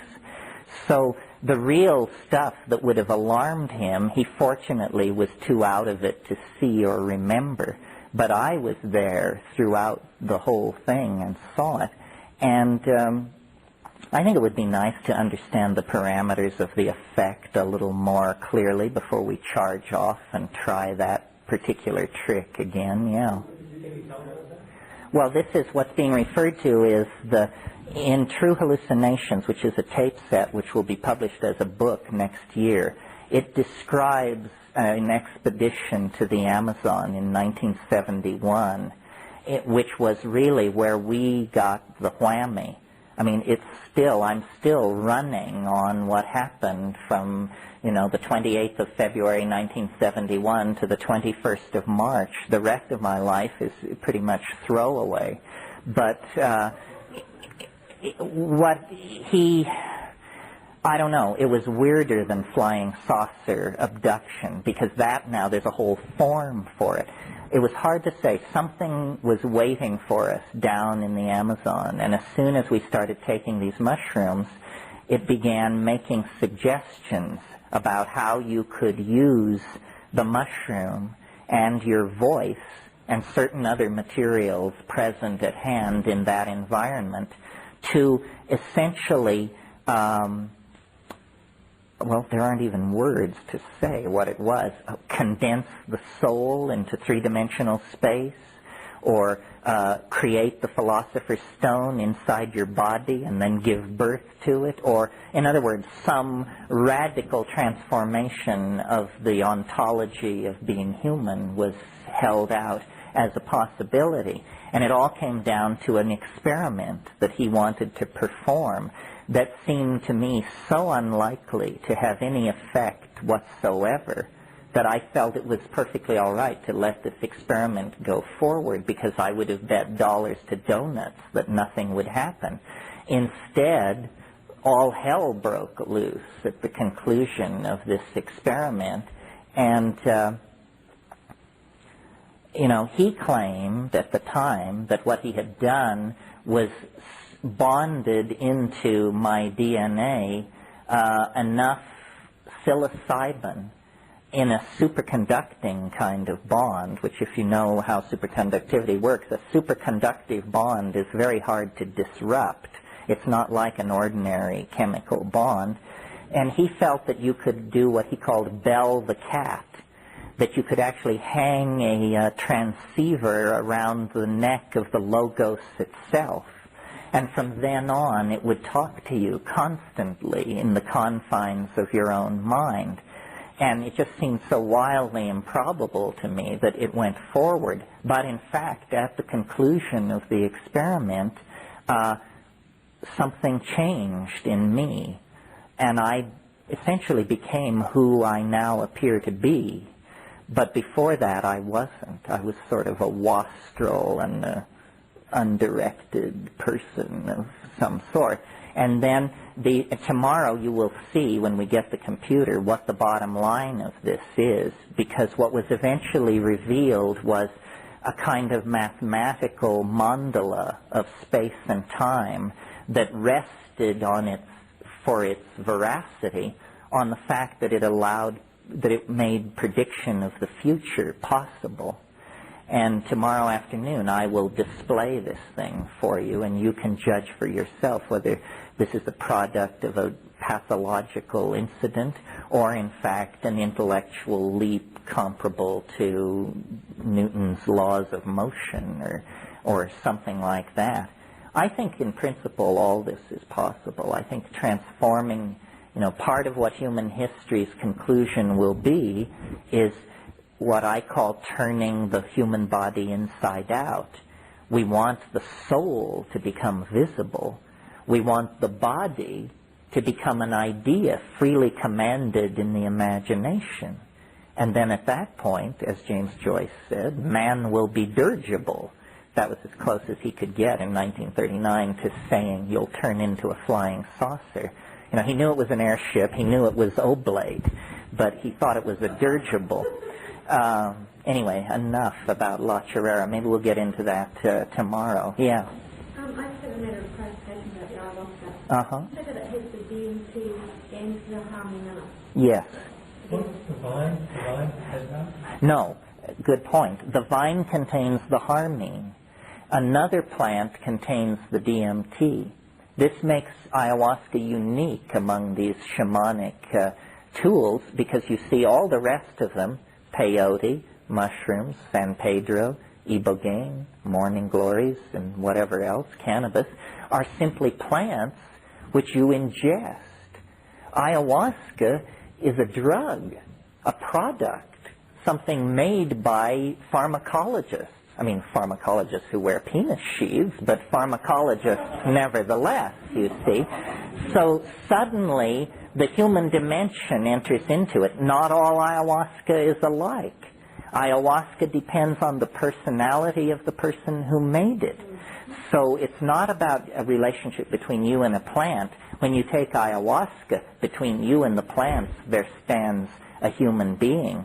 And, you know, if you're headed down there to seriously get into this, don't give up in a hurry. You will drink a lot of swill before you find someone who is conscientious enough, honest enough, and cares about you enough to not shortchange you in some way.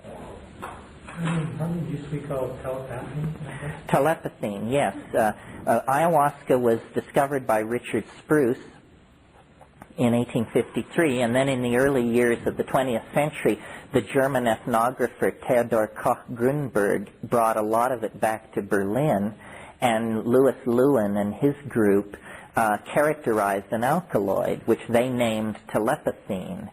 But it was not realized then until, I think, 1957 by the chemists Hochstein and Paradis that harmine, or that telepathine was exactly the same compound as an earlier compound isolated from the Syrian rue named harmine. And since the rules of chemical nomenclature are that the first compound, the first name takes precedent, telepathine had to be dropped and harmine substituted. But it tells you how convinced these early ethnographers were that this stuff was, exciting paranormal mental abilities. Are they taking the DMT or are they taking it by itself? The harmaline? Oh, well, no. See, what happened was that what Koch-Grünberg took back to Berlin was the liana, the vine, Banisteriopsis caapi. The other active ingredient in ayahuasca was not isolated chemically until 1956. But the guys who took the vine back and started playing with the vine. The vine doesn't contain DMT. Okay, but the harmine and harmaline itself? Are both, yes, has an effect. At high doses, it can cause hallucination by itself. The plant which contains the DMT, normally, there are a couple of possible substitutes, but normally what's used in the Amazon is Psychotria viridis. And this is a little coffee-like plant that contains DMT in the roots. One of the great mysteries of ayahuasca is how, out of 475,000 species of plants in the Amazon, these people figured out that you pound the vine and combine it with the leaves and then go through this elaborate boiling and concentrating, and then you get this fantastic visionary beverage. If you ask them how they figured it out, they say the plants told us, which is so far the best answer anybody has come up with. In 1962, Melvin Bristol, who was a graduate student of Richard Evans Schultes at Harvard, was studying ayahuasca among the Sibundoy Indians, and he took ayahuasca, and during the trip, a plant was revealed to him, and he was told that it would be alkaloid positive. And it was alkaloid positive. Well, this is now anecdotally embedded in the literature. Was it dumb luck? Was it synchronicity? Or was it that plants tell you about other plants? The way ayahuasca is used by research pharmacologists in these Amazon tribes is they brew a standard brew. And then if they have a plant that they, for some reason, suspect might have some medical usage, they will put a little bit of that plant into the ayahuasca, and then the ayahuasca will give them a readout on it and explain what it is. I had one of the longest evenings I've ever put in, where I took half a dose of ayahuasca and half a dose of mushrooms, and it was absolutely god-awful. It was different than any bad trip I've ever had. It didn't seem to be about my personality. It seemed to be about core processes. There was a little Pac-Man thing, and I could see it moving through my memory, just chew, chew, chew, chew, chew, and I didn't know, you know that horrifying scene in 2001 where the guy is outside the spaceship and he says, "Open the pod doors, Hal." Open the pod doors, Hal. Well, that's how I felt. I felt I could almost see the molecular machinery had jammed. I said, oh my God, it's not going to deanimate or dealkylate. It's somehow caught in some kind of a loop. And I sweated bullets for an hour and a half with it. It was really horrible.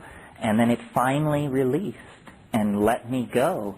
But as I sat in that chair, I said, you know, if I can't pull out of this place, then there's a room in a back ward somewhere, and they will just sit me there and look in on me every 12 or 14 hours, and that'll be my story. Yeah. You said earlier you were surprised that you had no competitors. Right. And you understand that we have a political climate that's not congenial to exploring. True. So why are you surprised? Because I don't feel particularly courageous. I don't feel that this is unusual, what we're doing here. Am I crazy? Could be. It seems to me perfect. It would seem to me, knowing what I know, which is no more than 1,000 other people know, I couldn't live with myself if I didn't talk about these things. Because our problem is we're disempowered, unhappy, and disconnected from ourselves and each other. Here's the solution.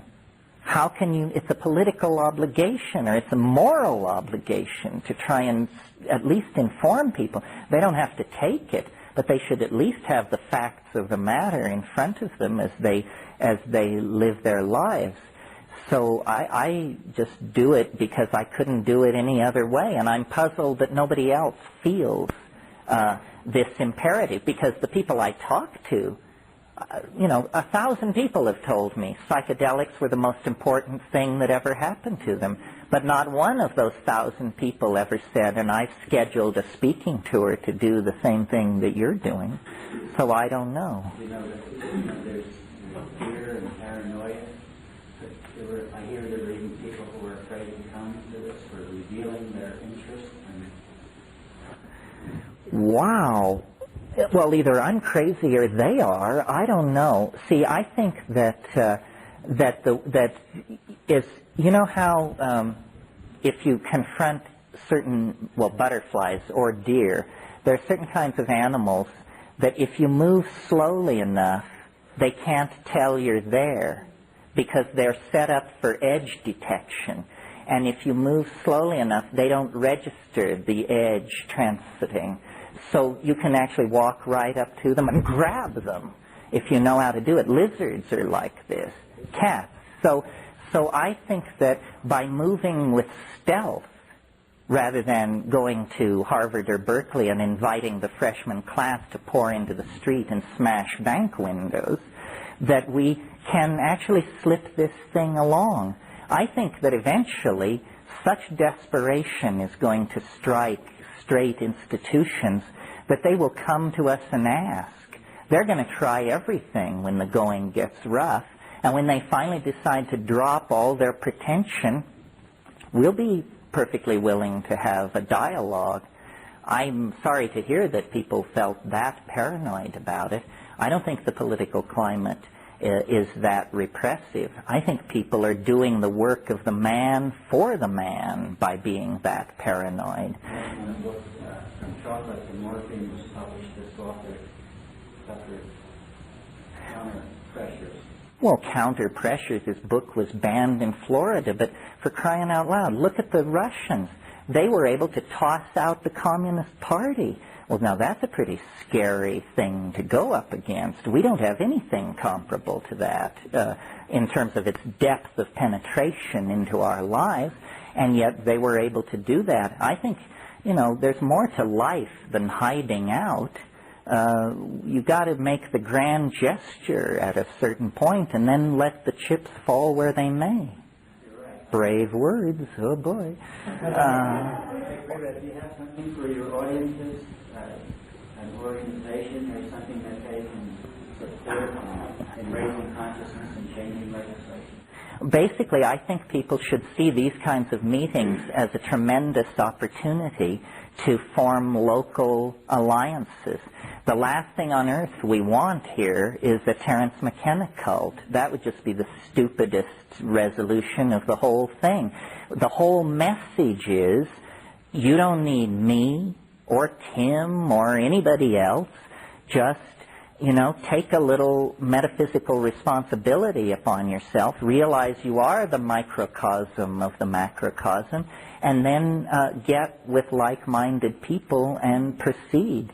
I mean, this is how political revolutions are made, is by people just ignoring as irrelevant, outmoded social forms and structures and insisting on their own authenticity. So when mentioning maps or Hoffman Foundations for help? Oh, it might help people. I mean, how would it help? Strength in numbers.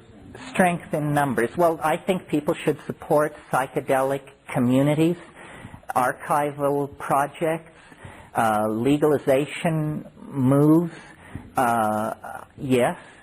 But mainly, I think what we all need to do is get more loaded. Deeper trips, higher doses. See, it's not that we want to convert the entire planet to taking mushrooms. It's that we just want to be left alone to do what we want to do. The mushroom, if it's as great as I say it is, then it doesn't need a mob clearing the way for it. It's perfectly able to advance its own agenda.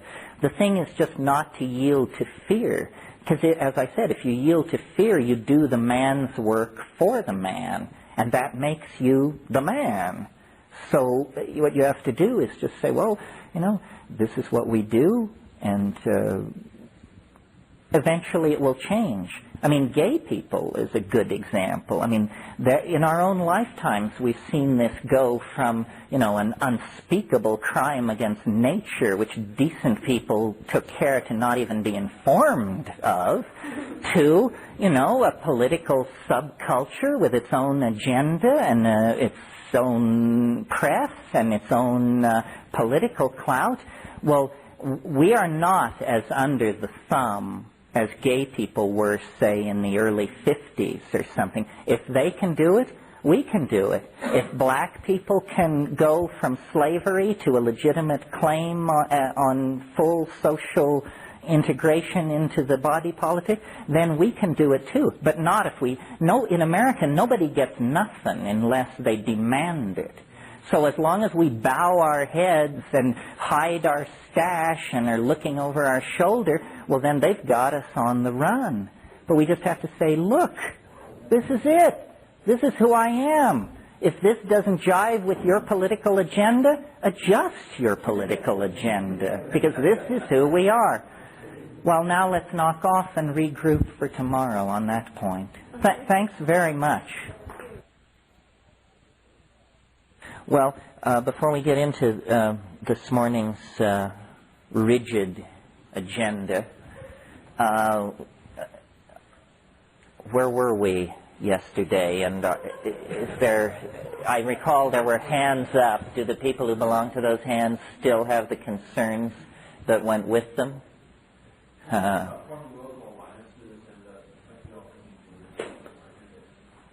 Talk about forming local alliances in psychedelic communities? Well, I think, as I said, this is your affinity group. You can't recognize psychedelic people walking around on the street because our victory in the area of fashion has been so total that now even freaks look like freaks. So, yeah, I've been in a number of places where people organized, I don't know what you would call them, discussion groups, affinity groups in the wake of it. It's something you sort of have to self-organize. Maybe in the period after the close this afternoon, the people who are into that should exchange names and get something going. I mean, obviously it's a delicate thing, but on the other hand... You mentioned the word facilitator once yesterday, and I wanted to know what role that played for you. For me? Well, a lot of people feel more secure doing journeys if they have some kind of ground control. And in the most casual form, that can just be your best friend who doesn't do it, but you do. Or if you suspect that fairly deep and charged issues are going to arise out of it, why you want it to be someone with some psychotherapeutic experience. But on the other hand, you're in such a vulnerable state in that dimension that you really want to choose the facilitator carefully. I mean, and have some kind of set of agreements worked out before. I mean, the psychedelic trip doesn't always take the direction you want it to. I mean, you write down before you take it that you want to deal with some episode of childhood trauma or abandonment. Then you get loaded, and it seems so preposterous that, you can hardly contemplate the notion without laughing aloud. And the facilitator has keeps trying to bring you back, say, well, you're not doing the work. We're here to do the work. Well, then you say, well, having a knockdown, drag-out fight while somebody's loaded isn't exactly the way to go either.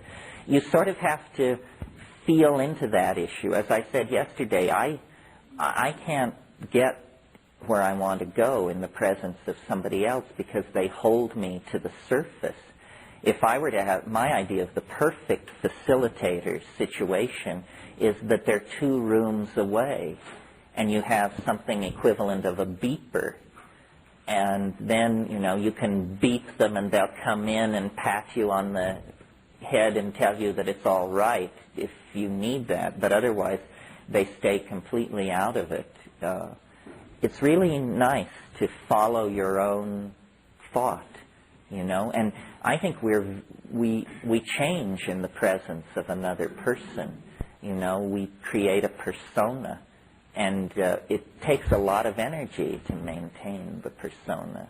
And in that situation, there's no reason, so why do it? Yeah.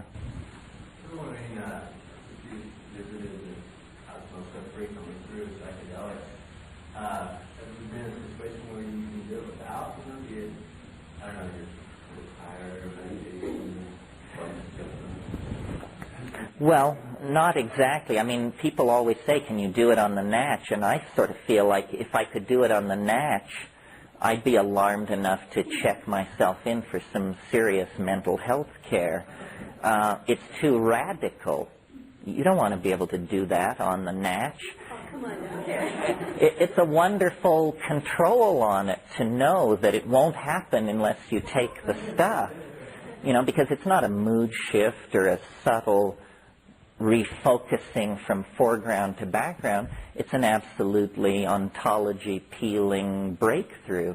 You can't mentally change your body chemistry to actually go to that state, not like that. In principle, I agree with that, and I'm fascinated to try anything anybody has in mind, but you have to be very demanding, and I think too many people are not demanding at all. I mean, you sit people down in a room and tell them we're going to repeat Om, Ah, Hum 500 times, and at the end of it, they come to you with tears of joy in their eyes and tell you it was the most profound thing that's ever happened to them. I don't understand where those people could be coming from, you know?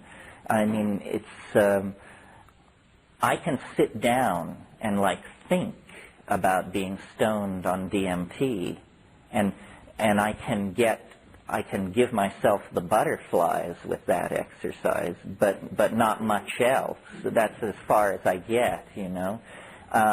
Persistently, these various traditions claim that they can deliver the goods, but when you look at the art, which is the paper trail that they leave, it doesn't look like what I'm talking about.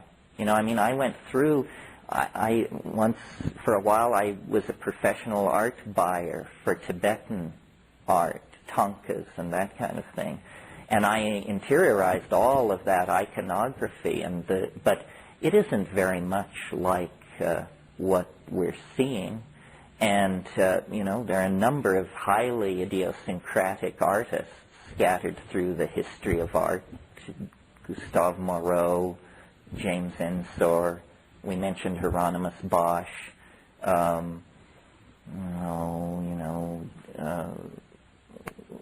Mati Klarwein, but I'm trying to think of older ones.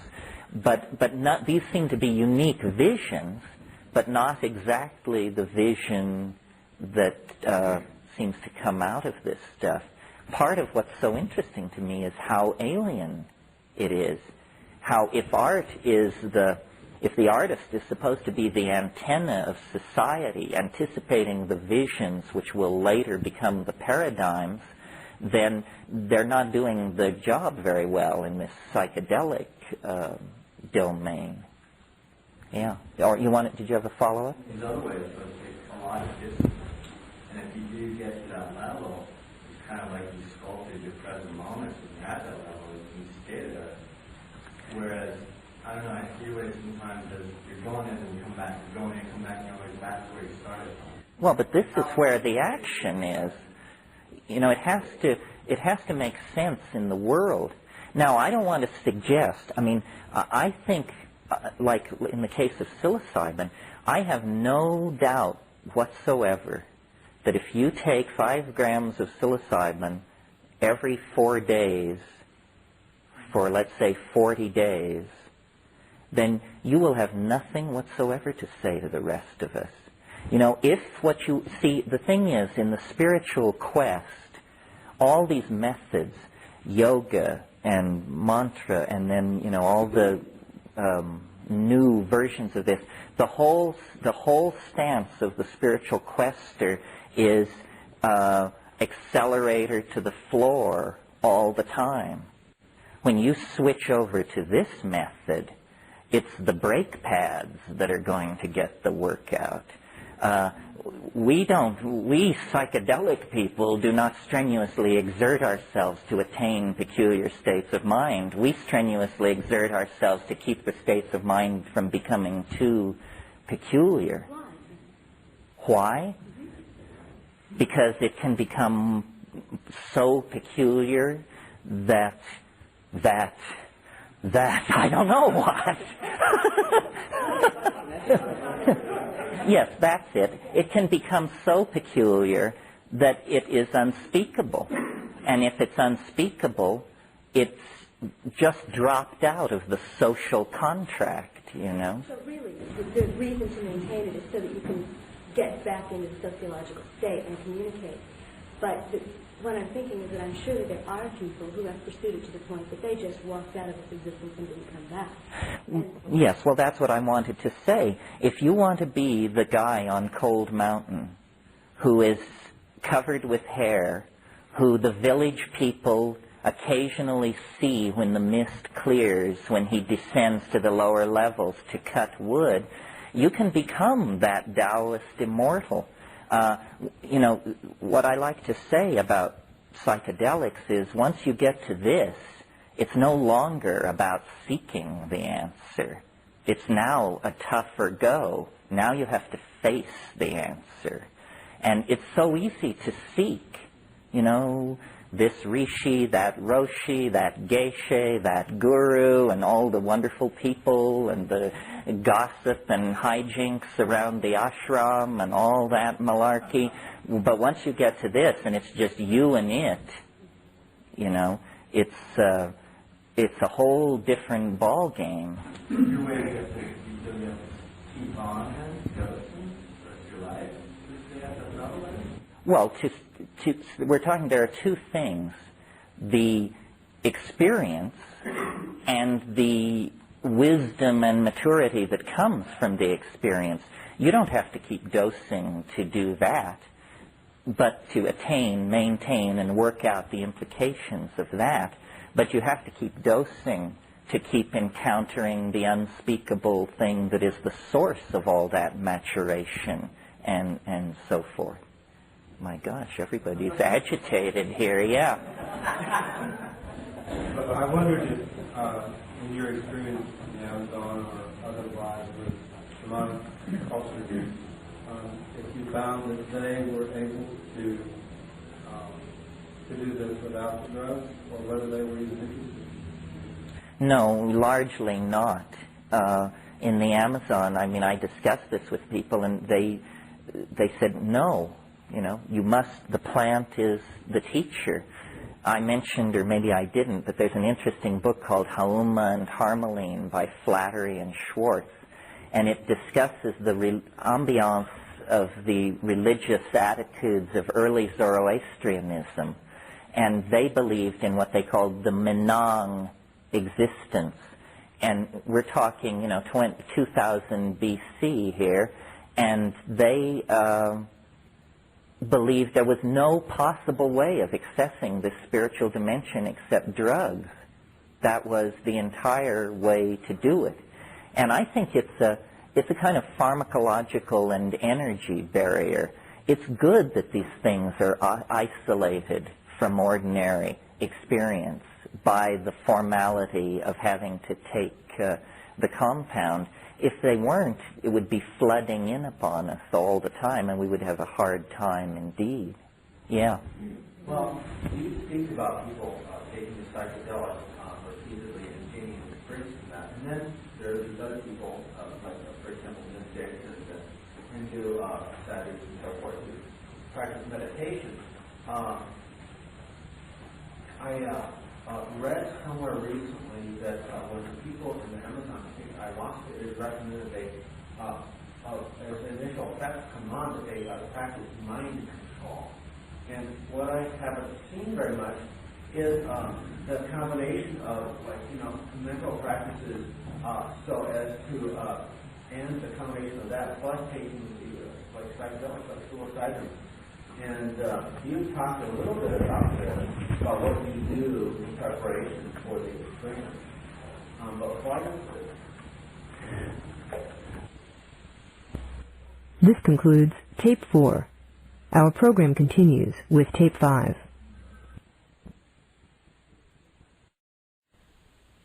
With Tape 5. Why is there no talk of the combining of the techniques with psychedelica? Well, I don't know exactly. I mean, I would certainly agree. See, I think that all religion is based on the experience of ecstasy. And a religion like Hinduism represents, to my mind, an extreme case. The roots of Hinduism are in the Soma rite. For 3,000 years, this is what Hindu religiosity was about. It was an intoxicant.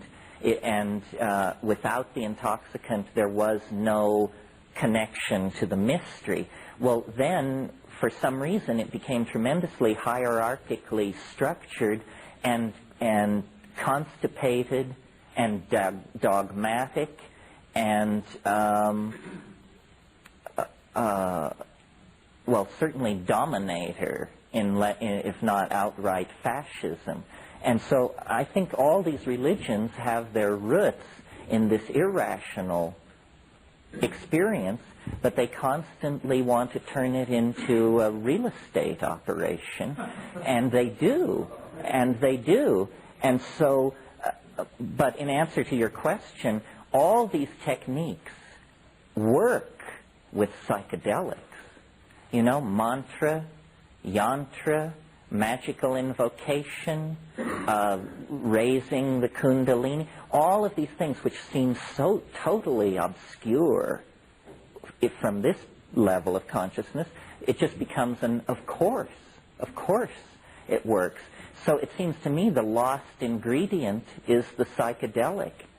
I mean, you know, if you go to India and you have any illusions about sadhus, I mean, sadhus are hash heads with a line of patter, that's all. I mean, the main concern in any community of sadhus is how many chillums can you make and smoke before you fall asleep. And I've never seen a yoga text that came clean about this and said, you know, this is basically a how to use cannabis technique. So it's good to go to the actual place and see how it's being handled. What's going on in the Amazon is the shamans cure, they chant, they provide an exemplar for their society, but when you get seriously loaded with them and talk to them, their attitude is more like scientists. They will agree that they can cure and find lost objects and predict the weather and all that, but they don't understand how this works. They're very eager to admit that it's all a big mystery, and that beyond the cheerful set of shamanic techniques that they, the Witoto, the Warani, whoever they are, beyond the cheerful power of the conjuration of these techniques lies the absolute unknown, and they're aware of that. There's no closure in shamanism, so it sort of keeps you humble. Yeah. The subject of, from Friday night on into today, the subject of naturally altered states, that one keeps coming up. And I've come to the understanding that your quest is for vision, right, and not for feeling. Right. And one of the most interesting things about psychedelic experience for me, and my drug of preference so far is LSD, is the feeling part of the experience. And it seems to tap me into a psychic level of information that's not available to me normally. My question is, what do you think about the phenomenon that I experience, and I don't know whether it's because of my programming or because I'm a good receptor of a contact high, where when you're around people who are tripping, you don't get the depth of their experience, but you definitely feel like you're in an altered state if you practice. Oh, I think contact highs are very real. Not only contact highs, but there are also contact lows, which are very noticeable. You know, there's a phenomenon called allophrenia. Do you know what allophrenia is? Allophrenia is when your friend is put in the hospital for schizophrenia, and you go to visit him, and you begin acting so peculiar that they don't let you out. This is a common phenomenon, misbehavior by people who have come to visit people who have been hospitalized for schizophrenia or psychosis. The best theory is that it's pheromonal. You know, there's one theory of what schizophrenia is, that schizophrenia is a pheromonal disorder. And what happens is your pheromone system goes haywire. So then you don't smell right. So then the people around you begin frowning at you, avoiding you, turning their back on you when you approach. Then you begin thinking, there's something wrong with me. I'm weird. Then you secrete more of this weird pheromone, and people get more, and a dissonance begins to happen until finally you have to be plucked out of the situation. There are psychiatrists who swear that they can diagnose schizophrenia by a sniff test. You know, they just walk over and take a hit off the side of your neck and then say, you know, lock this one up, put this one on. Yeah. I assume that you've seen ritual art. I'm wondering whether or not you see in any of that anything close to what you're doing. And I realize it's from a different plant, but... No, the problem is one of, the question is there in Huichol art a trace of this psychedelic dimension? I guess there's a trace. The problem is twofold. The problem is one of material, that with wood and beads and pitch, it's very hard to get to contort that into the object seen. And then the other thing is conceptually, that it's very hard to grab and hold these very weird images. The other thing is that's happening in most traditional societies is that you operate within a canon. If you're a Huichol, you have a very limited vocabulary of expression within the iconography of Huichol art. If you're a Tibetan Thangka painter, similarly, it's all laid out for you. The walls of tradition are very high. The channel is very narrow. That's why it's so interesting when an artist can transcend the momentum of their cultural position and really produce something unique. I don't see, I think, the reason I like talking to artists is because all the art of the past 20,000 years is like a teacup dipped into the ocean. And yet any one of us, not particularly self-defined as artists, most of us, can access the ocean, can swim in the ocean. And so you say, we all can touch the same source that these great artists must have touched. Their skill was that they were able to bring out a thimble full of this material, and the rest of us can only look at it in wonder, and then it passes by. Yeah. I was wondering yesterday, you made reference to when I was into the extraterrestrial reference to psychedelic use. I was wondering if you don't hold that position anymore. No, I'm not sure exactly. The funny thing about the extraterrestrial position is that it depends on how long it's been since you've taken mushrooms, how creditable it seems. If it's recent, it seems the only possible explanation. If you wait a few months, then skepticism and reason begins to level the landscape, and you say, well, no, it couldn't possibly really be that. But I think, I think that we hardly have an inkling as to the real nature of the world and the real history of life on this planet.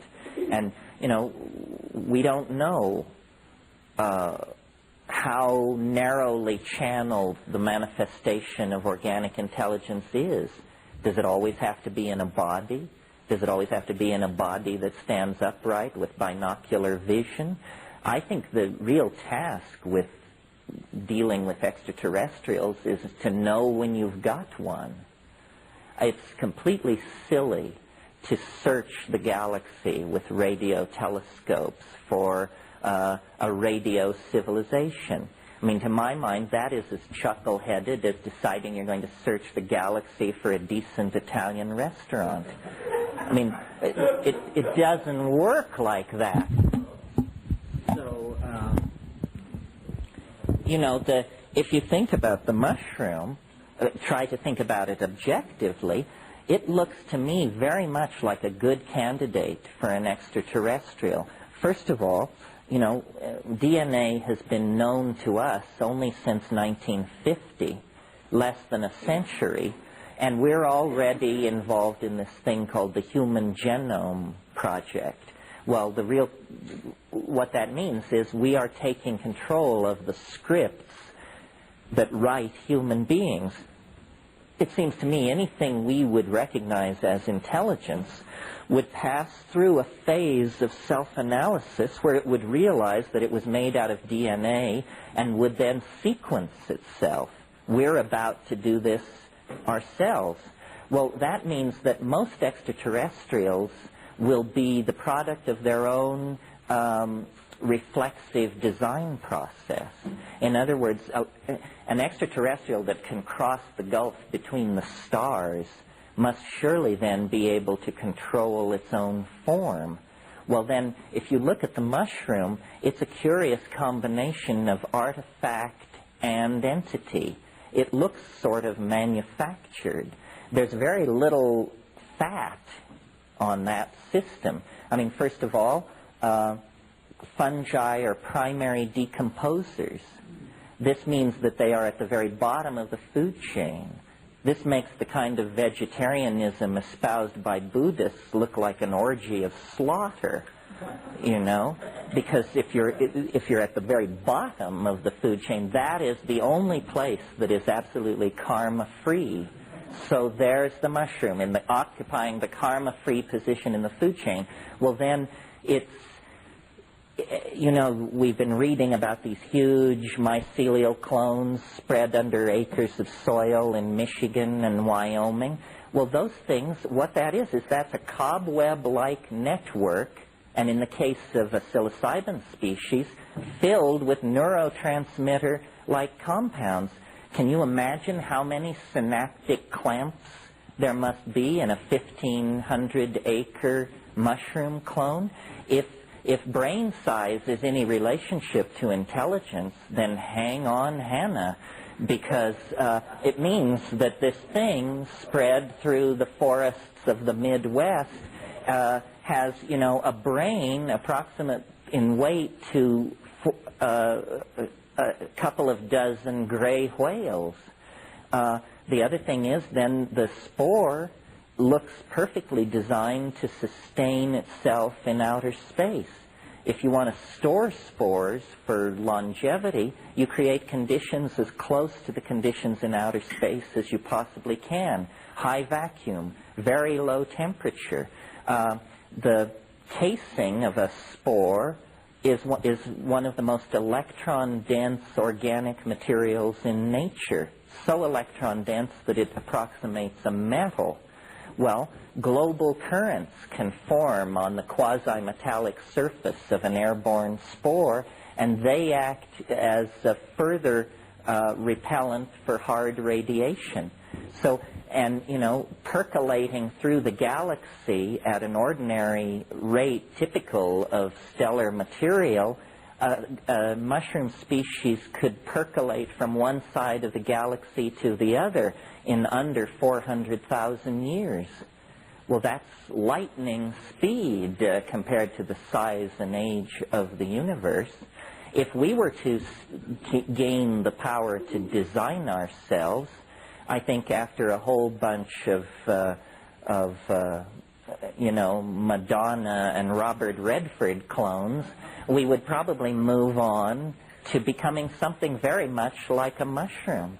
It's, you know, mild, it's non-invasive, it's at the bottom of the food chain, it's virtually immortal, it's laden with neurotransmitters, and it's living in the imagination.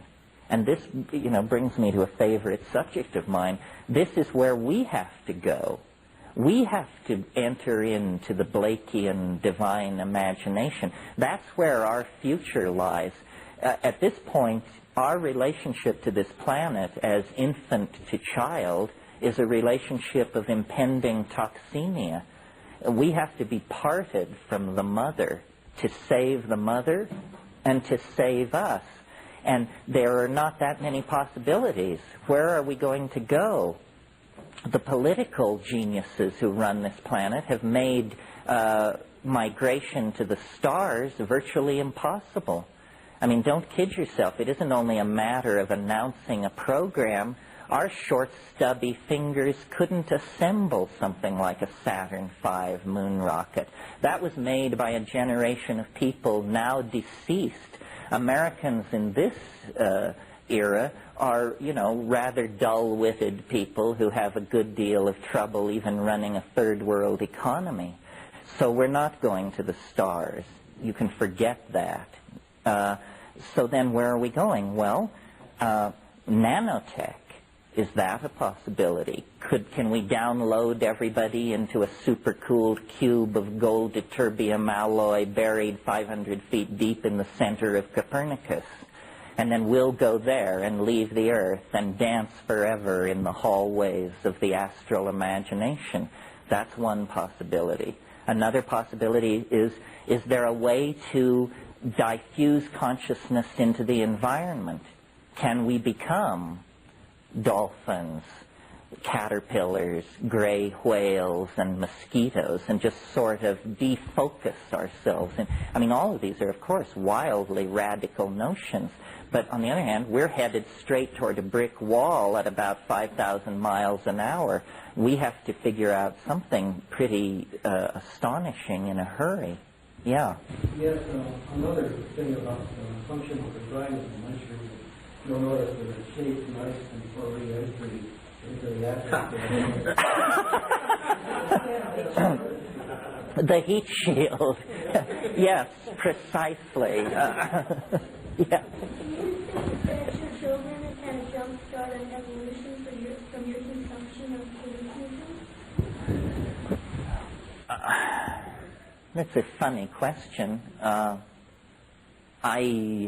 I don't know, because it's so hard to tease apart genetics and environment.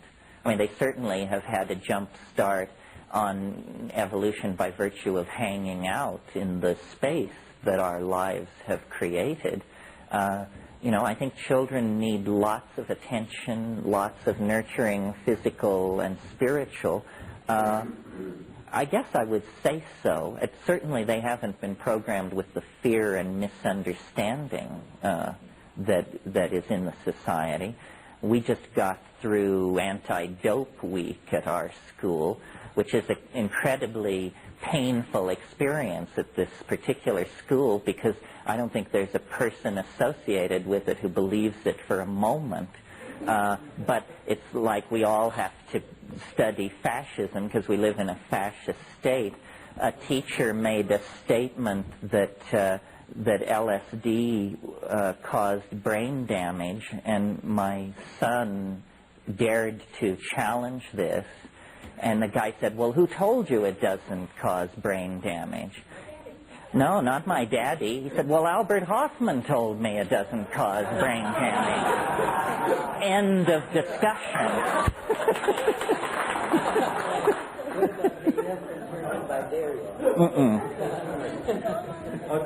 Yeah. I know that children are very interconnected with their parents, so when you're doing substances, do you feel like the presence of your child sometimes going on your psychotropic experiences? Because I've had that before, especially when we were really young.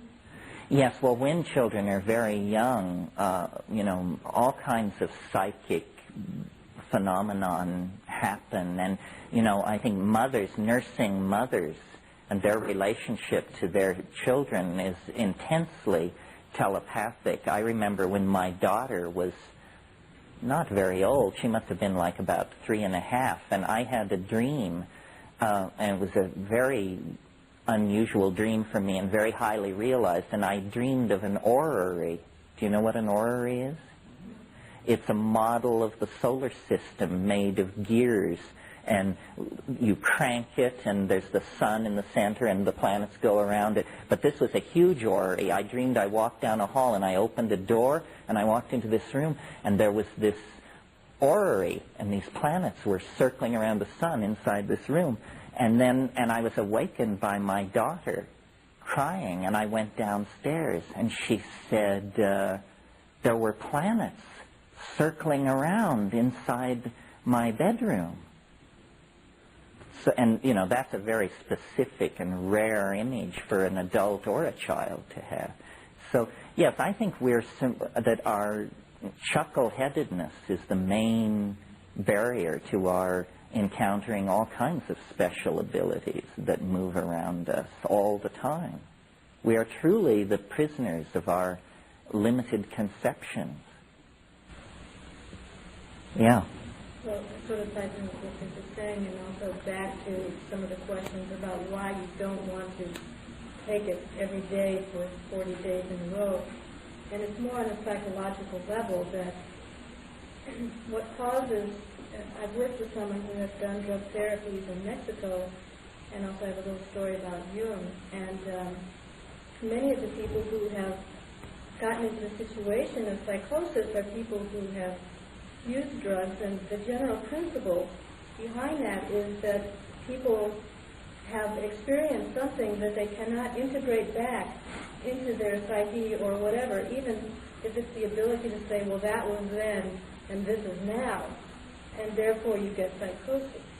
So not to say these things to alarm people, but just for respect, that there has to be this ability to come back and not be far out there. And there are a lot of different parameters to this. One is your own ego strength. Another one is the society you live in.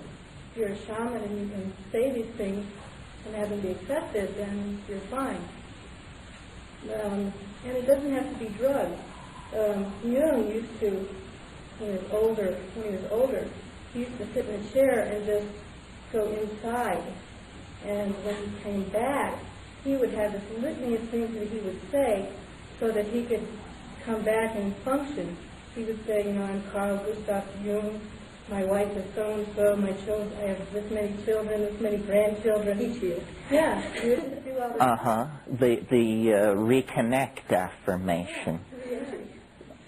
Yeah, well, I think that's not a bad idea. Could I follow up on that? I wanted to ask you how you see the role of ritual, specifically in relationship to what she's saying in the tradition society. Well, I don't have a very popular position on ritual, and I blame it on the mushroom, because I just quote the mushroom. And I said, what about ritual? And it said, that's fine if you don't know what you're doing. And I think that it's really not an anti-ritualist position, because that is what ritual is. That's what you do if you don't know what you're doing. None of us. But, the purpose, that you can tell when ritual works because it makes itself obsolete. That's yeah. I think there's things that we do when we're talking about our ritual, like stuff that we say, okay, we'll bring that home, and I think as we continue to explore the experience and find out what works, there's certain things we say, yeah, I do this particular thing in my head, what you do in a certain way for this. And it does change, that is to the point. There are new ways to make it. Well, even in the most ritualistic context, there's always a footnote made for the crazy wisdom. I mean, every great teacher has said that what he's saying is malarkey. A teacher who doesn't tell you that what he or she is saying is malarkey is not to be taken seriously. So, it's if you meet the Buddha on the road, kill him style of thinking. Or I was just reading this guru who's coming on strong. Is his name Pujaji? No, not Dobbs. But anyway, this guy said, don't do practice. Don't do practice. Practice is only distraction. He said, we have to keep thinking up. He said, running an ashram isn't easy. These students, they expect so much of us. We have to continually keep inventing stuff to keep them happy and send them off on these crazy quests and endless fasts and all this stuff because they want that. But, the guru is pretty much content to kick back with the latest Rolling Stone. Yeah. Memory serves me correctly. I think I saw in one of the handouts that you're doing something with sheldrake. Right. Could you comment on that? I'd like to know a little bit about it. Well, are you all familiar with Rupert Sheldrake's work? Sheldrake is a British biologist who's written a number of books. His first book was called A New Science of Life, and it was catapulted to fame by virtue of a review in Nature, which said that it should be burned. And then he wrote a book called The Presence of the Past. Sheldrake has an extraordinarily simple, interesting, revolutionary idea that just drives scientists straight up a tree. His idea is that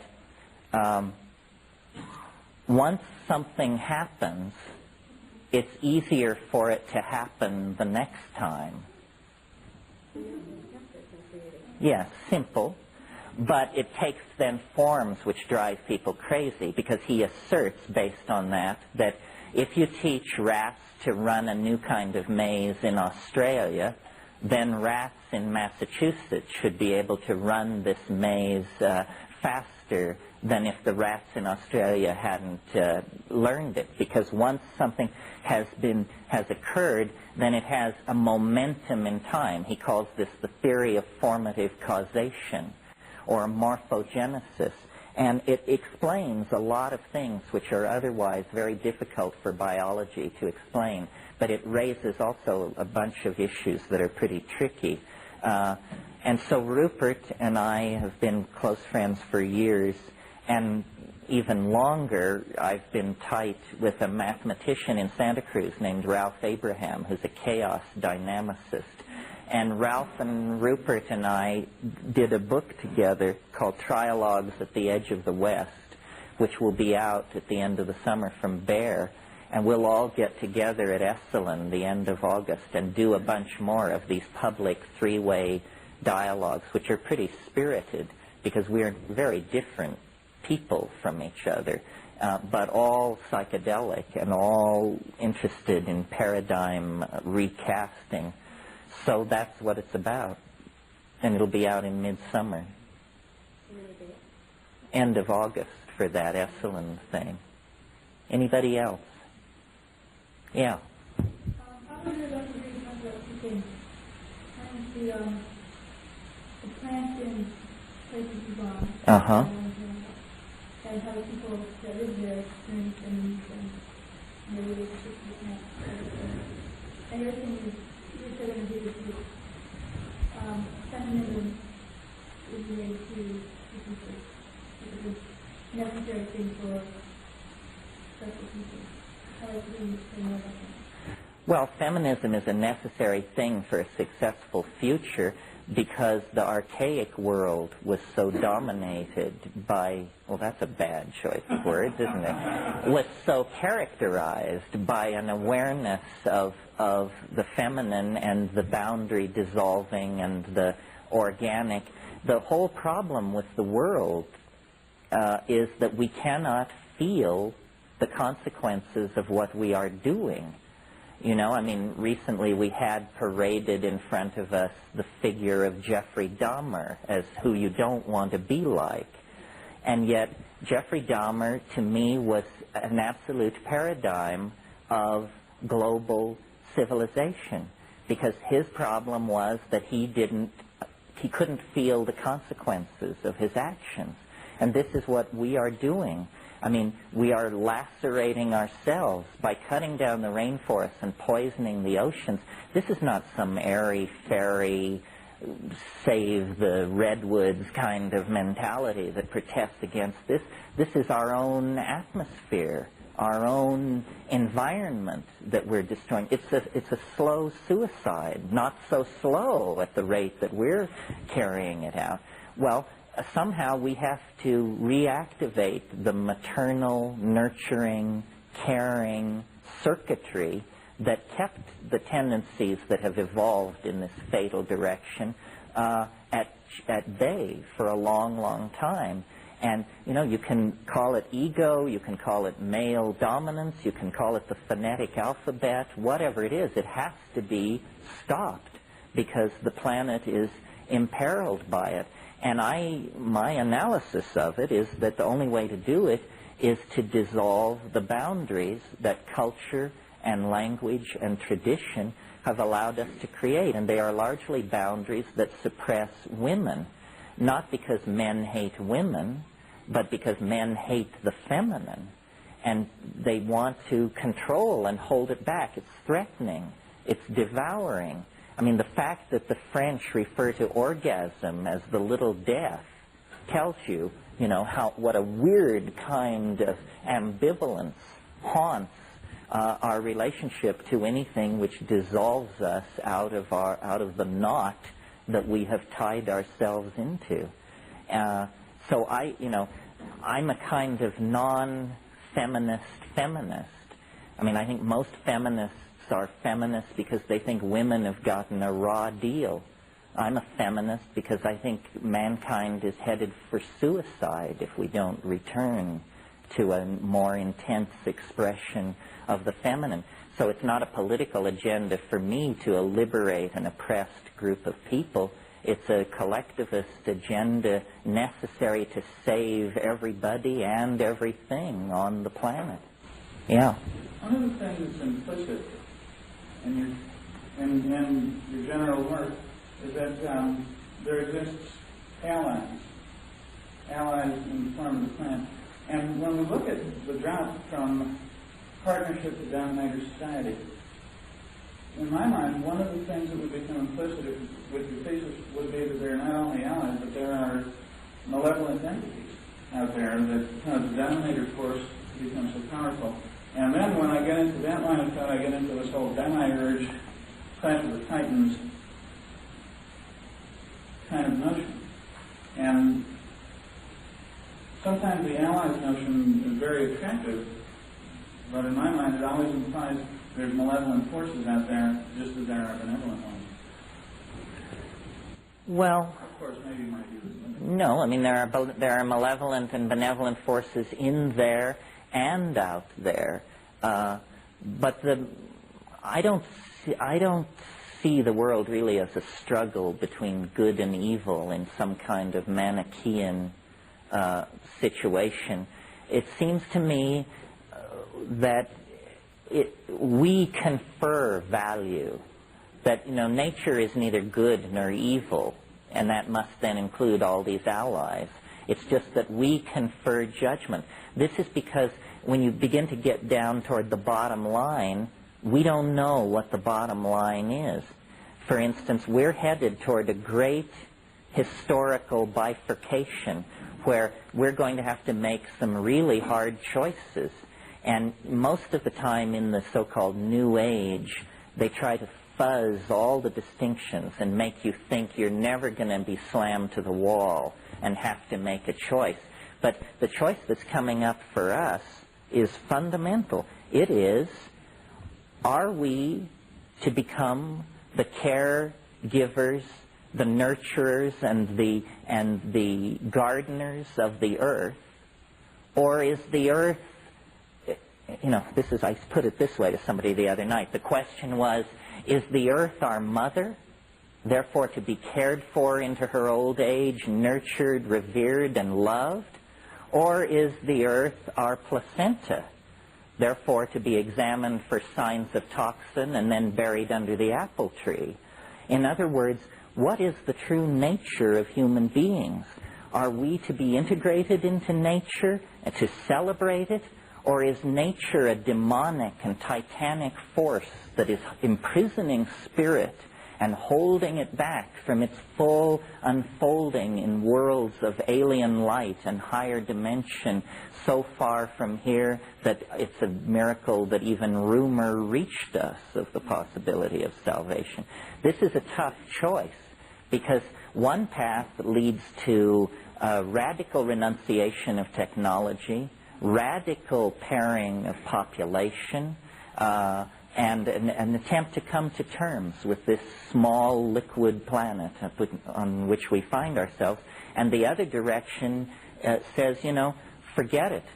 It's the husk of a seed, and it is utterly meaningless in the cosmic drama, and the real destiny lies out there, halfway to Zenebel Ganubi or Zeta Reticuli or some other exotic port of call. I don't see how you can have that both ways. The star does have a lifetime. Yes, and most stars have lives shorter than the amount of time that biology has been on this planet. We are fortunate enough to be around a very slow-burning, stable star. There are a lot of I haven't forgotten your second question, Raven. There are a lot of mysteries in our cosmic neighborhood that we rarely hear addressed. For example, just as an example, if our destiny lies out in the great universe, it's a hell of a technological barrier to cross to the stars. It may be insurmountable. However, isn't it interesting that the most Earth-like star within 70 light years is the nearest star? Not technically the nearest star, which is a glowing red clinker called Alpha Centauri, right? But Beta Centauri is 1.1 solar masses. 1.1 solar masses. No star within 70 light years is as Earth-like, as sun-like as that star. From the point of view of the galaxy, Beta Centauri and our sun almost look like lightly bounded binaries. If this is an accident, it's a tremendously fortuitous accident for us, because it may well mean that there is an Earth-like planet at an incredibly short distance away from us in terms of the cosmic neighborhood. In fact, probably within the next 10 years, telescopes of sufficient resolving power will be created that if there is a water-heavy, oxygen-rich world out there, it's going to show up. Well, then that is going to become a tremendous attractor in the historical matrix, because it will be hailed as the answer. Can you imagine? Because there will then be two possibilities: that there is intelligence next door, not likely, or that there is, but likely, how do you assess it? How many water-heavy, oxygen-rich planets have we examined, for crying out loud? And the other possibility is that it's empty real estate. In either case, it will excite keen interest throughout society. So, that's a little oddness in our cosmic neighborhood that is rarely mentioned or taken account of. Yeah.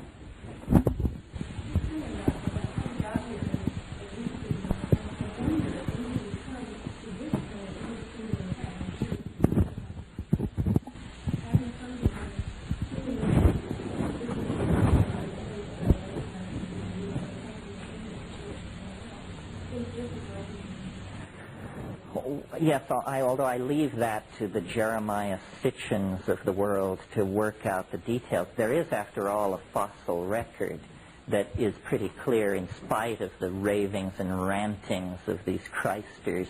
The fossil record is pretty clear that we emerged out of the proto-hominids, who emerged out of the Pongid radiation that emerged out of, and so forth and so on. I think that... But there may be mysteries.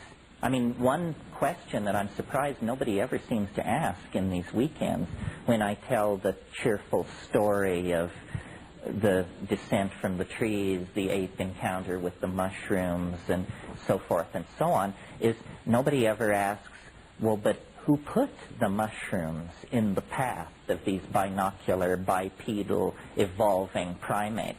Is this just the story of nature's happiest accident? Or did someone say, tweak the planet, start the retraction of the rainforests, seed the spores into the grasslands, and watch what happens?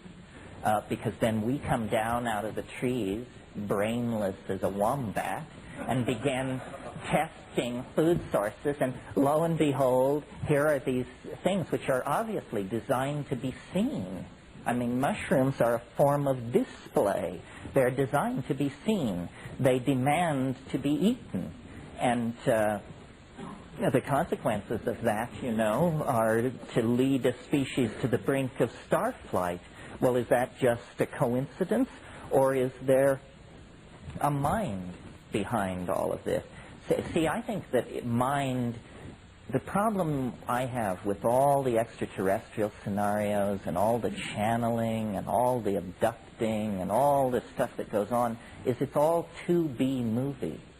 It's all too simple, too straightforward. That's what troubles me about the Sitchin scenario, is that it's perfectly understandable to us. If it's understandable to us, you can bet your booties it's the wrong answer.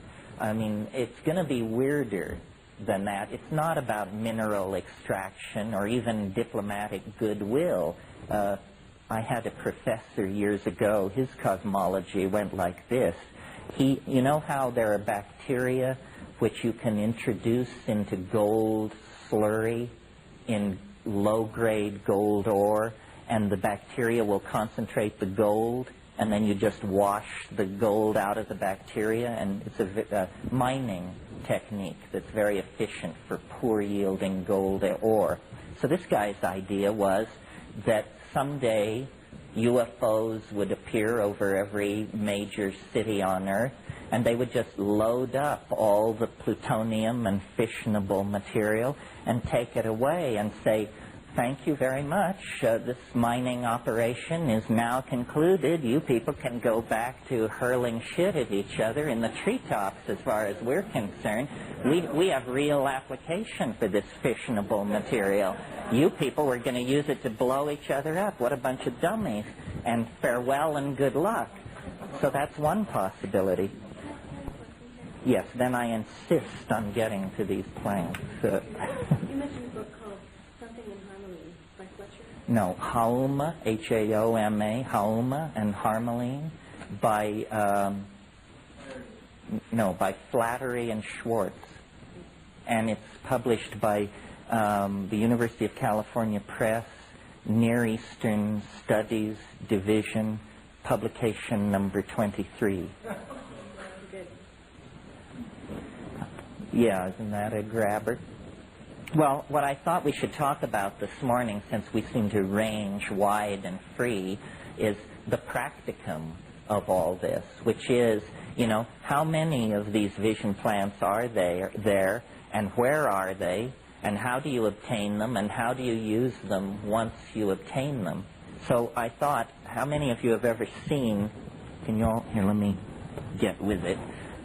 This is a poster, which I don't even know if it's still available. It may be out of print. It is still available.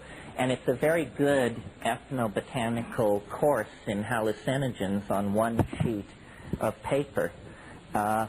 What it's divided into, basically, is this is the old world, and this is the new. Immediately you notice that there are a lot more hallucinogens in the new world than the old. This is one of the great puzzles of evolutionary botany, because nobody can offer a reasonable explanation as to why there should be nearly 3 times as many hallucinogenic plants in the new world as in the old. I mean, other than that's where the flying saucers planted them, nobody has come up with a good explanation. Major hallucinogenic plant complexes that I've had experience with and can address are, let's do a little quick geographical tour. First of all, North America, for reasons not well understood, is quite poor in native hallucinogens. There are no major North American hallucinogens. Peyote is yes, it's North American. The funny thing about peyote, I mean, you can feed me questions as long as we stick to the subject. The thing about peyote is, we have this tremendous respect for it. We imagine that it's tremendously ancient, and it apparently isn't. There is no archaeological evidence of peyote use any earlier than 500 years ago. It's almost a phenomenon of the conquest. What you find in the old graves in the peyote cultural area are the seeds of Sephora secundifolia, which is an ordeal poison, strychnine. And often human-plant symbiotic relationships evolve over time. It may be that the use of hallucinogens is still in fairly dynamic evolution all over the planet. Peyote is a major hallucinogen, should have been used for the past 50,000 years. If it has only been used for the past 500 years, that's pretty peculiar, all right, and yet that appears to be the evidence. Ibogaine, not only a visionary hallucinogen, but an aphrodisiac as well, no evidence of any use before 1850.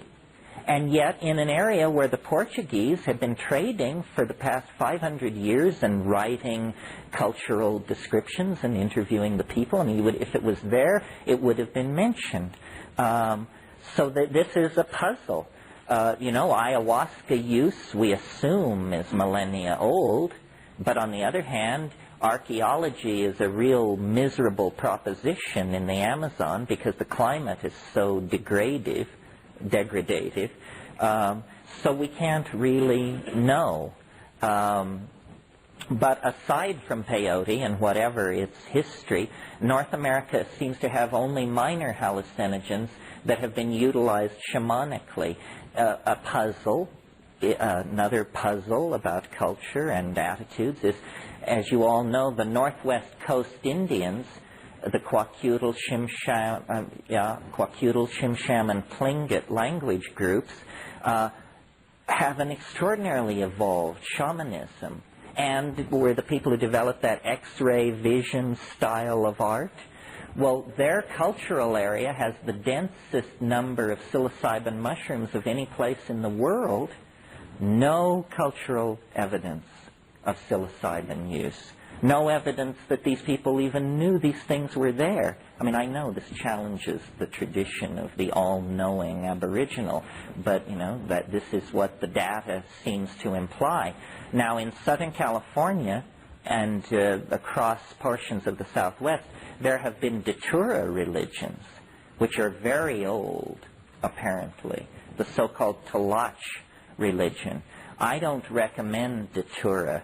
I don't know what astrological sign you have to be to make your peace with that stuff. But I find it really peculiar and menacing. It's about magic, which is about power and control and usually sexuality in some invasive and dominator application. I've taken Datura a number of times, and it's been interesting, but it feels watery and dark and dangerous to me. There was a period when I lived in Nepal when I became aware that these sadhus, not content with their superior meditation techniques and their endless smoking of hashish, were also availing themselves of the seeds of Datura metal, which is conspecific to what we call Jimson weed in this country. And so I thought, well, I should take this too and find out what it's about. Well, it was a very odd trip. I sat in my room in Bodhanath, and I would sit and say, nothing is happening, nothing is happening. Well, you can only think that so many times. Then my mind would drift into a kind of twilight state, and then these wraith-like entities, I mean, they were like Victorian ghosts, they were like women in shredded damask gowns or something, would fly into my window carrying newspaper sheets in their outstretched arms, and they would let these sheets of newspaper flutter down onto my lap, and I would begin to read. And I would be so astonished by what I was reading that it would jerk me out of it. And I'd say, what's happening? Nothing's happening. Nothing's happening. Nothing's happening. And then my attention would drift, and this would happen again. Well, then after about a half an hour of that, as the stuff began to build up, I began to, I would undergo these very brief periods of unconsciousness. And when I came out of them, I would discover that my leg had been thrown up around behind my head and my arm shot through, and I was all knotted up. And then I would very carefully unfold myself and lay back down. And I remember thinking, I'm certainly glad there's nobody else here, because this is the kind of thing just designed to drive a sitter into a conniption fit of alarm. And, about 6 times over the next hour and a half, I went into these convulsive spasms. And, then on another night, I these English people shared a suite of rooms off of mine, and I had to get to the bathroom. I had to go through this one guy's room. So this one night I hadn't taken Datura, but this fellow had taken Datura, and at one point I had to go to the John, so I debated for a long time about how this was going to disturb his trip, and maybe I should piss out the window, but no, that didn't seem, although in India it's perfectly all right. And so finally I decided I would just walk through the room. So then as I was tiptoeing through the room, I saw that he was actually having sex with this girl that we knew from Kathmandu, and it had a slight emotional tinge for me because I had actually had my eye on her, although I had never said anything about it to anybody. So then the next morning I mentioned this, and he said that yes, it had been his impression as well, but that in fact she wasn't there. And so it was like, you know, I saw somebody else's hallucination. And then what finally decided me that Datura was too peculiar was I had another English friend who lived a couple of houses away. And one day I was in the market buying potatoes, and this guy came along, and we were just talking. And in the course of this conversation, he was telling me how he'd been taking a lot of Datura, and in the course of this conversation, I became aware that he thought that I was visiting him in his apartment. And I decided that's too fucked up, you know, to not know whether you're entertaining someone in the confines of your apartment or buying vegetables in the market means that you have become too disengaged from the modalities of the real. And of course, it creates tremendous drying, and it's a deliriant, is what the literature calls it. It's a deliriant. But these, you know, I think that people all over the world utilize plants for bizarre experiences. Time and time again, I've run up against this. There's a very rare drug in South America called ukuhe. Ukuhe. It's made by the Witoto and the Bora and the Mulinani in this very circumscribed area. And what fascinated us about it was that it was an orally active DMT drug. And we couldn't, as pharmacologists, understand how an orally active DMT drug was possible, because the DMT should be destroyed in your gut. So we wanted to get a sample of this stuff. And it's made from the resin of Varrola trees. The inner bark of the Varrola sheds a red resin.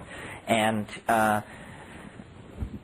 we eventually, in 1981, my brother and I and Wade Davis, the guy who wrote The Serpent and the Rainbow, we all launched an expedition up the Rio Yaguas Yasu, and where there was this stuff.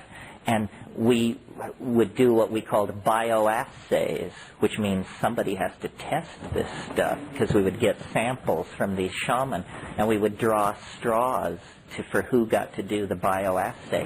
Well, taking this ukuhe was appalling. I mean, your heart rate goes up to about 3 times normal. You shed water by the gallon. Your blood pressure shoots up. I mean, it felt like a pre-coronary to me. And then we come down and say to this shaman, you know, Lorenzia, what's the story? And he said, yeah, it takes getting used to, doesn't it? And so then when you look at it, when you look at this ukuhe chemically, you see, well, yes, there's DMT in there, and there's 5-MAO DMT in there. But then, when you do the gas chromatogram, you see that marching along behind those spots are all these other spots of various tryptamine compounds, some of which are cardioregulators, some of which nobody knows what they do. And so then you realize that it's a dirty drug. There's too much junk in there. What you want is something that has a very clean signature. So ukuhe didn't exactly seem the way to go.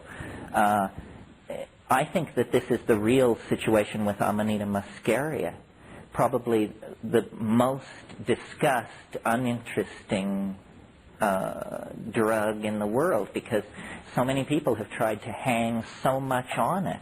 And, you know, it's a horrible experience most of the time. I mean, One that has the toxic level real close to the... Yeah.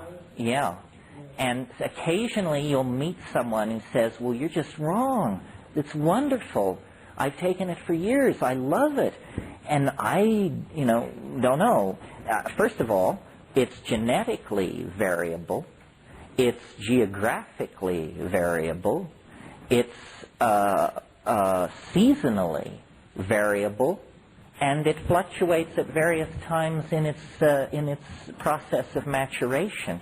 So what must be going on with Amanita muscaria is you have to learn how to take it in your area from people who know where to collect it, when to collect it, how much to collect, and how to prepare it. But if you just go out and find one and chow down, I guarantee you it'll turn you every way but loose, and then it'll turn you loose. So... by drinking urine. No, that's what they always say. They say, have you drunk your urine recently? I got a letter last week. No, I understand that do you all understand the basis of the question? Why does urine come into it? Because in Siberia, they have discovered, which is where this Amanita thing originates, that the active principle is not destroyed inside your body, that it is excreted in the urine.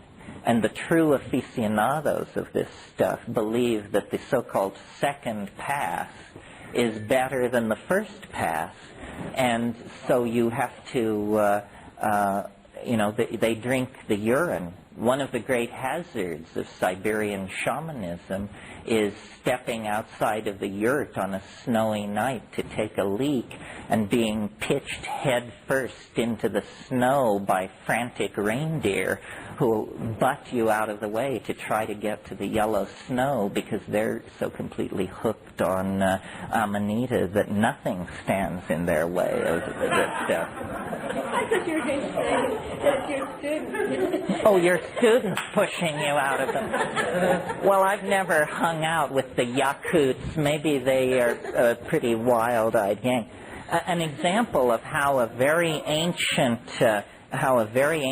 folkway can be incorporated into our culture without us even realizing it, and is provided by discussing Amanita muscaria. If you go to the Encyclopedia Britannica and you look up Santa Claus, they'll tell you that it has to do with St. Nicholas, and it got started in the 11th century. But when you look at the Santa Claus story, it's a perfect mythologium to analyze from this point of view, because look what's going on with Santa Claus.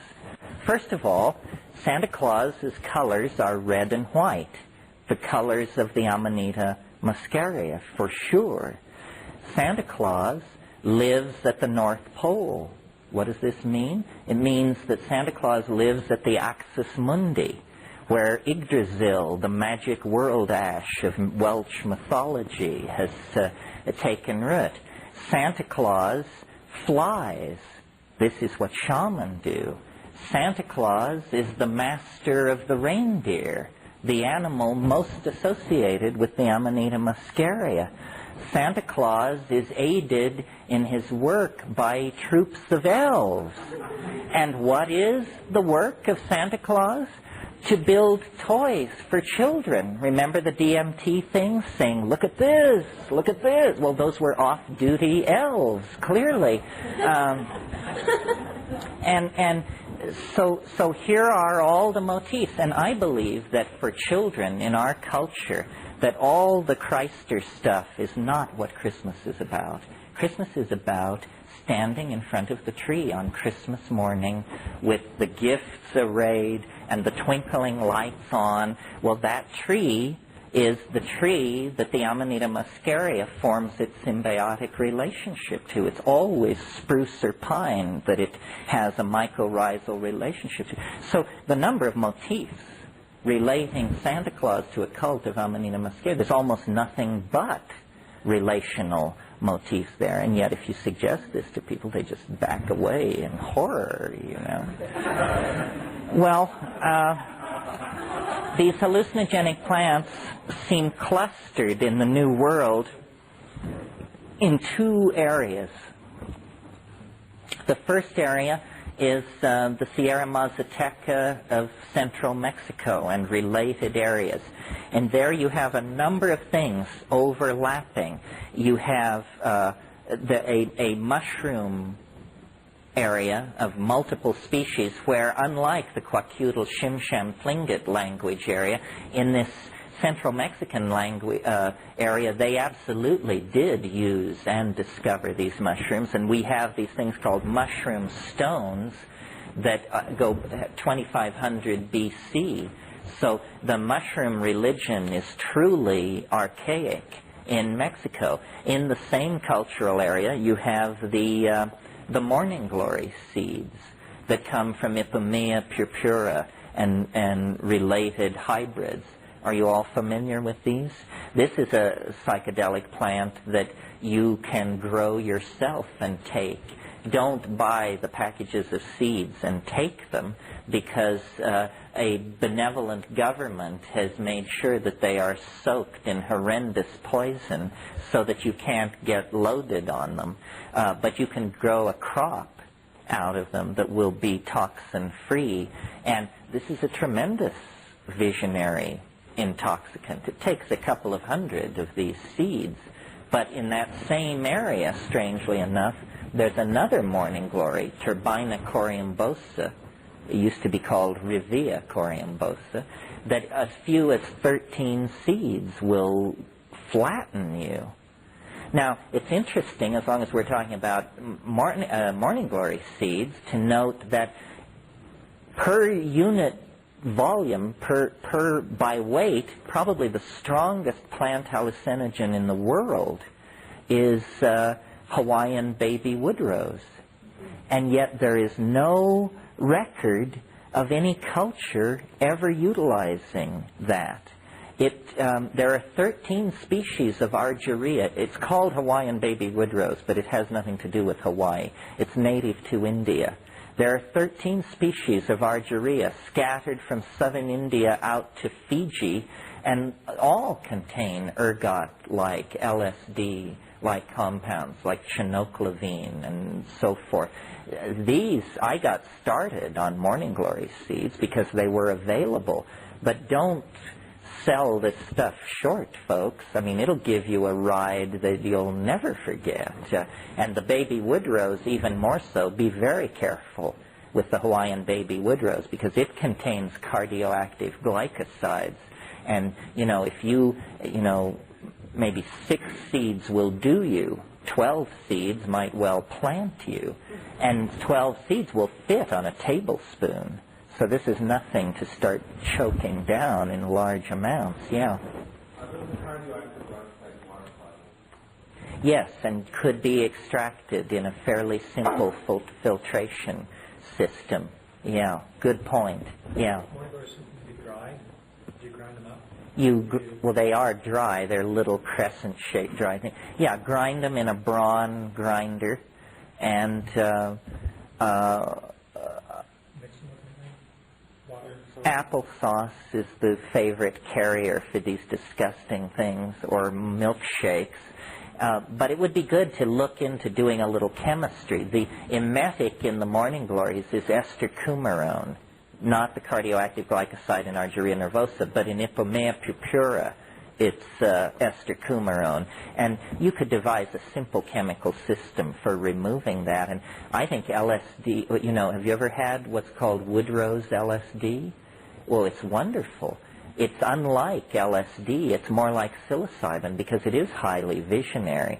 And one of the things about these morning glories is, I don't know whether we have to talk about Rupert's theory or what, but it is just an archive of Mayan and Toltec imagery I mean, you take this stuff and you're there in the pyramidal complex on the day of Venus's heliacal rising when they do their thing. I mean, it's pretty amazing. Is the active ingredient like citric acid echelonized instead of diethylene? It's a close relative. It's active not in the microgram range, but in the milligram range. And there are several active compounds. You're right, and I think chinoclavine is psychoactive, and ergonovine. All these occur there. So do you grind those and swallow them whole, or make them infused? No, you grind them to a powder, and then just take capsule them. It's a lot of capsules. It's like half a cup of this horrible whitish meal with a strange smell. But yeah, basically about 200 seeds. You may want to go higher, but start with that. Yeah. Well, now, supposedly in the Massachusetts area, the Revea carbosa seeds are ground up, and then they are like put into cold water to make a cold water infusion, and then the solids are removed, so that there's only like a water-soluble fraction in the water, and then that is drunk. Well, no, but if what you're saying is true, that's where the glycoside would reside. That's not my understanding, actually.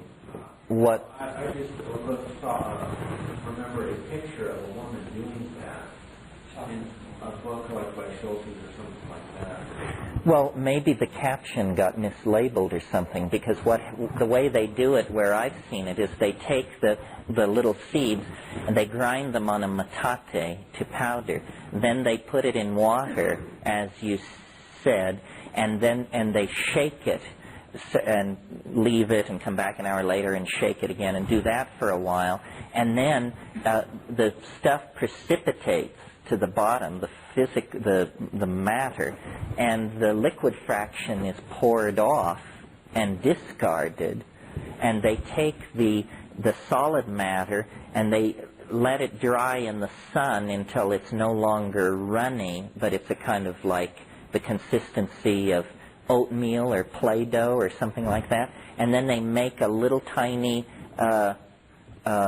tortilla, which they then toast on a metal griddle, and so you get this thing which looks slightly smaller than a Ritz cracker, and is a toasted Morning Glory seed wafer, and you eat that, and that is the thing which is active. That's how I've seen it done. Apparently not. They toast it lightly. They don't. It's not blackened. It's just sort of golden.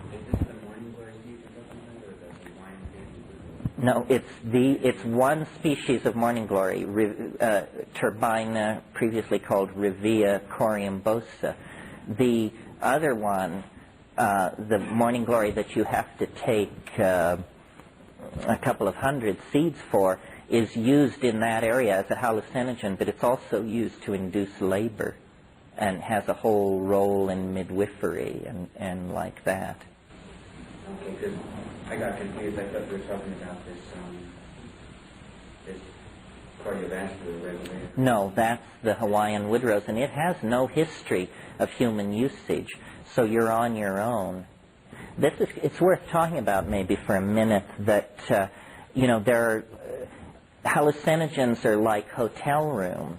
Some are occupied and some are not. And it's always interesting to fiddle with the unoccupied ones, because if you believe Sheldrake, then it's an empty field. One way of thinking of these things is when you take a plant, it takes you. So when you take mushrooms, for instance, what the trip is all the mushroom trips that anybody ever had. And you leave, you make a tiny contribution too. You leave a piece of your trip in the trip. And so the trip is slowly evolving over time as those who take the plant each leaves a brick or an offering or a little architectural motif on this vast edifice. Well, then if you come, that was why a plant like Hawaiian wood rose, or to some degree Stropharia cubensis, because it is not the preferred mushroom among the Mexican traditionalists, then it's unoccupied. You can make of it what you want. It can be sort of your vehicle.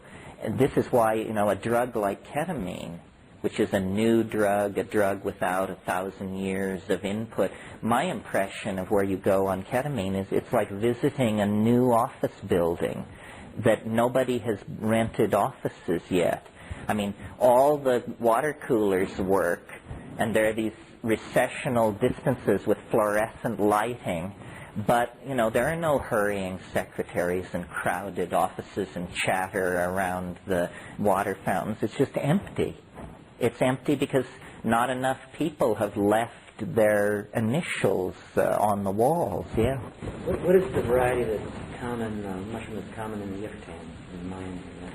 Well, if you mean growing on manure, yeah, that's Stropharia cubensis. See, there are about 30 species of mushrooms that grow in that Mexican area, and most of them are what are called, well, not most, some are ephemeral mushrooms, meaning they're very small and they can be almost anywhere.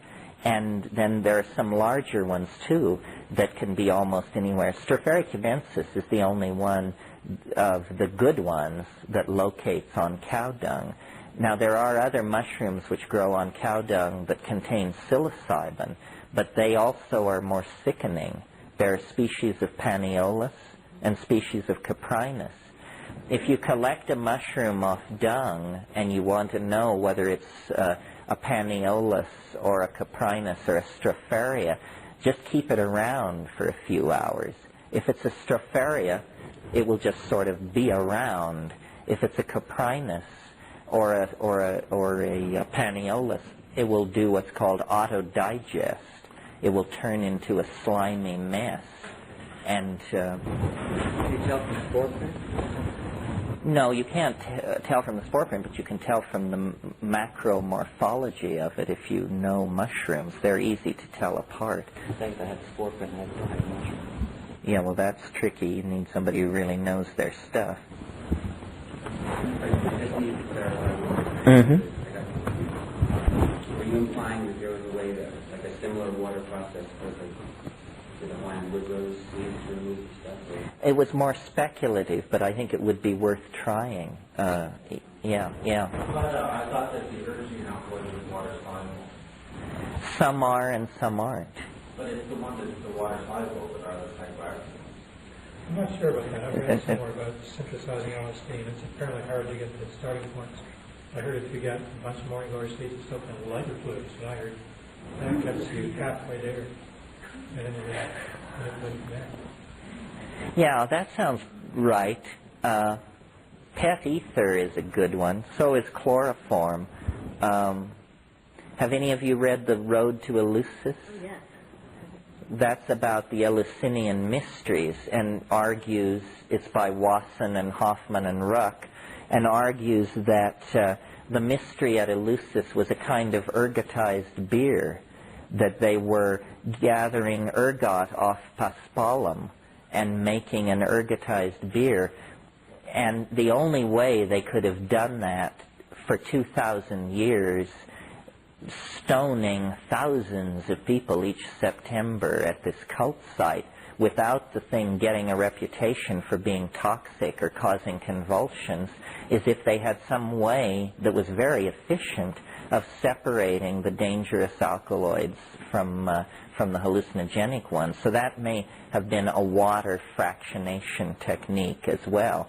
Or, the whole theory may be wrong, and whatever was drunk at Eleusis may not have been ergotized beer. It could have been a mushroom of some sort. This is what Robert Graves thought, that it was a mushroom. Is that the second print yet? The Road to Eleusis? Probably not, because Wasson is now dead, and the estate is kind of funny about that kind of thing. Yeah. Two questions. One of them, could you talk more about the emetic in morning glory and how to get rid of that? The emetic is ester coumarone. If you're not a chemist and used to dealing with high molecular weight solvents, then you should do some kind of a water, dissolve it in water and then try to separate out the fractions. This would be, I think a lot of work needs to be done. I think in the underground there are publications which have circulated that are, the wizard's workbook for mushroom or for morning glory reclamation and stuff like this. You pay your dues with morning glories, but it's usually worth the price of admission. It's just nausea, after all, for crying out loud. Yeah. The second question has to do with what you were saying about different hallucinogens in hotel rooms. I got the impression that the implication is that somehow consciousness creates the reality that's put, that's out there, depending on how often consciousness has used these different hallucinogens. Is that? Yeah, I think so. That we leave our fingerprints upon the drugs we take, and drugs that have been taken for thousands of years have a lot of fingerprints on them, and you join up with that. You enter into the field. One way of thinking, since somebody talked about Sheldrake earlier, one way of thinking about psychedelics in trying to define what do they do is that they are amplifiers of the morphogenetic field. That, the past of objects somehow becomes present. This would fit in with my notion that when you take a psychedelic, you are rising into some kind of superspace that can be mathematically described, because having the past be co-present with the present is a way of saying that you have shifted your dimensional relationship to the data field, and now it all appears to be one coherent thing. Yeah. What is the plant that grows in the southwest that has harmony in it? Pagamen harmala, the giant Syrian rue. Its original range is from Morocco to Manchuria, but at some time in the 19th century it was brought into this country as a range fodder for goats. It's a pretty rasty plant. It has small yellow flowers, and it's it has succulent leaves, sort of water-holding leaves, and it looks like a form of sagebrush. And when you cut into it with a knife or a machete, it's brilliant yellow inside. And that brilliant yellow is the harmine. You just take the plant and make a brew of it? Or? Pound it up with a sledgehammer to separate the fibers and do a hot water wash on it. And then, do a second hot water wash. Then get rid of the physical stuff, combine the two mother liquors and drive it down to a reasonable volume, and it'll do the trick. Yeah. You're probably familiar with a couple of reference books like Allegro and Puharich. John Allegro and Andrzej Puharich, yeah. Yeah. What's your assessment? Do you think there's any value if there is any? Well, not to rain on anybody's parade, Andrzej Puharich is a very mercurial person. Is that what we want to say? Recall that he was the guy who pushed Uri Geller for a long time, and they were forever tromping into the Negev and coming out with blank cassettes that had held the wisdom of the galaxy, but the aliens erased them before they let them return. That could happen here. So that's Andrzej Puharich. He's been around for a long time. These people are such eccentrics. You have to just respect people's persistence and survival power. But I think, his scholarship and his notion of the rules of evidence is fairly divergent even from my fairly loose canon. So Allegro is a little different case. Do you all know the book, The Sacred Mushroom and the Cross? He managed to hypothesize one of the most radical theories ever to come down the pike. I don't know how true it is, but his theory is that Jesus was a mushroom. And, you know, this would not probably have cut too much mustard, except that the guy was a Dead Sea Scroll scholar of world renown, had a scholar's grasp of Aramaic and Akkadian, and was fully licensed to be one of the people who tell us what the primary documents of Christianity really mean. The problem was, when Allegro got a hold of them, he said, well, what they really mean is that a sacramental mushroom was being grown in caves by Nabateans down around Qumran, and they called it Jesus in order to befuddle the Roman authorities, and created the cheerful theory of the friendly carpenter who tells us to render unto Caesar that which is Caesar's. And this was all a publicity stunt just to keep the Roman authorities guessing. And he claims he has textual support for this. The problem is, you have to be an Aramaic philologist to follow the argument. I mean, the argument is unbelievably tortured. There is a lot of question. There is a peculiar opaqueness about the early history of Christianity.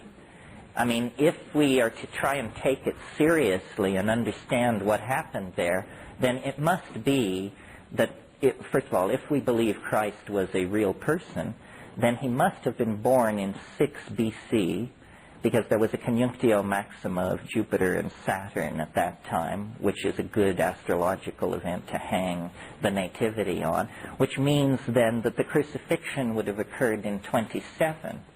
Well, why is it then that there are no mention of Christ can be pushed back earlier than AD 69?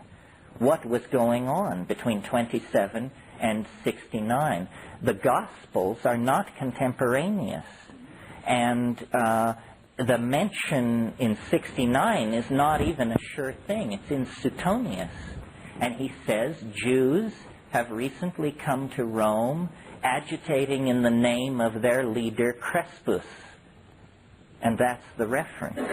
And you know, it's puzzling, because take a figure as minor as Mani. Mani is the founder of Manichaeanism. He was born in Seleucia Ctesiphon in the 700s. Well, God, we have Mani's laundry bills.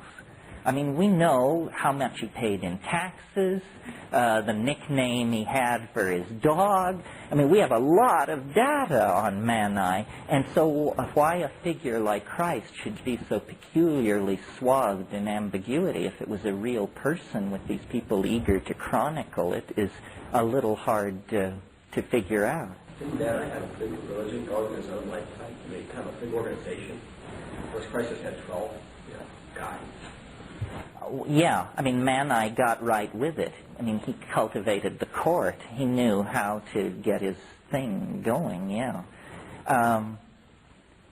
If any of you are interested in these kinds of questions and like your data in novel form, read The Transmigration of Timothy Archer by Philip K. Dick, which is a wonderful intellectual romp through all of these issues. It's essentially the fictional telling of the story of James Pike, who you may remember was the Episcopal Bishop of San Francisco and a great enthusiast for LSD.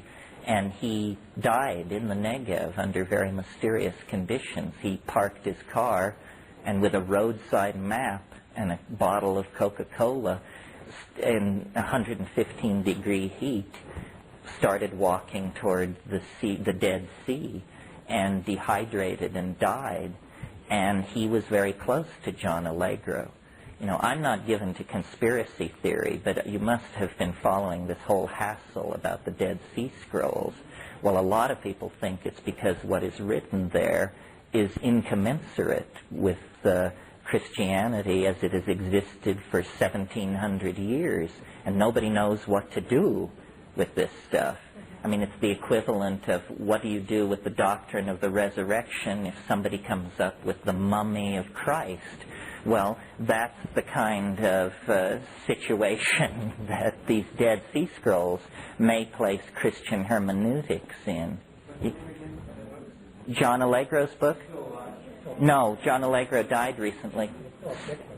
Sacred Mushroom. Oh no, the book by Philip K. Dick is called The Transmigration of Timothy Archer.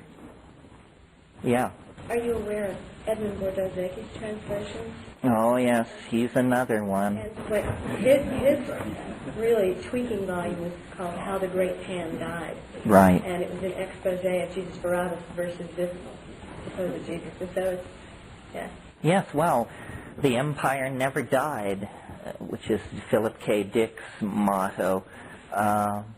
The Gnostic temperament is alive and well. In fact, there hasn't been a century as friendly to Gnosticism as the 20th since the 4th. So there you have it. I've read a little bit of Revelations, and it sounds like a description of a purgatory poisoning. Well, this has been suggested. What you need to, to put the Gospel of John in, to put the Gospel of John in context, get Charles's book, the Apocrypha and Pseudepigrapha of the New Testament. This concludes Tape 5. Our program continues with Tape 6.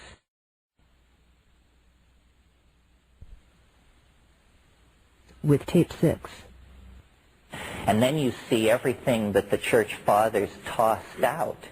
Because you see the canon, the New Testament, is a group of accounts that were able to survive the sorting process of the Council of Nicaea. And there was a huge literature which was just tossed out as being too weird. I mean, read the Gospel of Philip, the Gospel of Thomas. Have you all looked at the Nag Hammadi Library? Do you know what this is?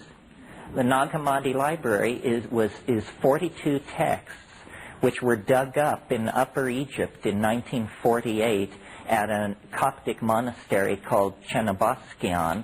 42 texts that went into the ground AD 220. Means nobody has been able to put a finger on them since AD 220. It's like a fossil of Christianity in the 3rd century. Well, my God, you can barely map it on to the cheerful religion that we inherit as Christianity. I mean, it is an exotic and complicated situation. It's very well worth reading. James... I'm sure the Metaphysical Bookstore in in Boulder will sell you. James M. Robinson is the editor, and it's called the Nag Hammadi Library. 42 texts reflecting early Christianity, Gnosticism, and so forth and so on. Hans Jonas is a brilliant, his book, Gnosticism, The Message of the Alien God to Infant Christianity, if that's not a title to die for. Huh? Oh, the Apocrypha and Pseudepigrapha of the New Testament by Charles.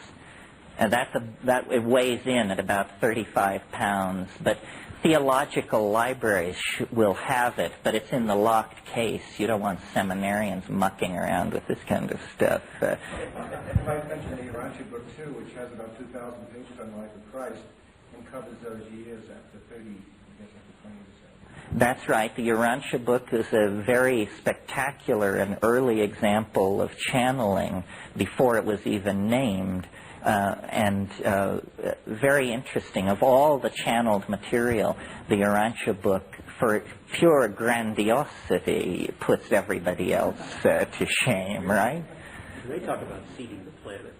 Yeah, well, these are persistent themes, I mean, all of Gnosticism is the perception that we don't belong here, that we are creatures of another realm, beings of light, who, because of some horrible cosmic mistake, have been trapped in the world of matter. And the Gnostics take the Pentateuch, the first 5 books of Moses, and turn it into a nightmare story and say that, you know, the God of this world, which in Jewish tradition is called Yahweh, who is the creator of the world, for the Gnostics, he is not the real God at all. He's the demiurge. He's a kind of mad God who has entrapped the light. And the task of salvation is to gather the light and then release it back to its hidden higher source beyond the machinery of cosmic fate. Well, that's good. It's sort of like, you know, the Mandukya Upanishad? It's my favorite Upanishad because it's the shortest. It's only a page and a half long, which, you know, others should have been so similarly inspired to brevity. But it's the breath of Brahman. It traces, it's the description of one exhalation, inhalation cycle. Yeah. I know people quote them and say, yeah. Well, you're not even supposed to say it if you're Orthodox. G-D. Yeah. I'm fascinated by the Rastafarian concept, the relationship with Jah, the abbreviation of Jah, or in the same phrase, hallelujah, is supposed to be that. What is your understanding of that connection? Well, I don't know too much about Rastafarianism. It was founded by Marcus Garvey and had this notion of return to Africa.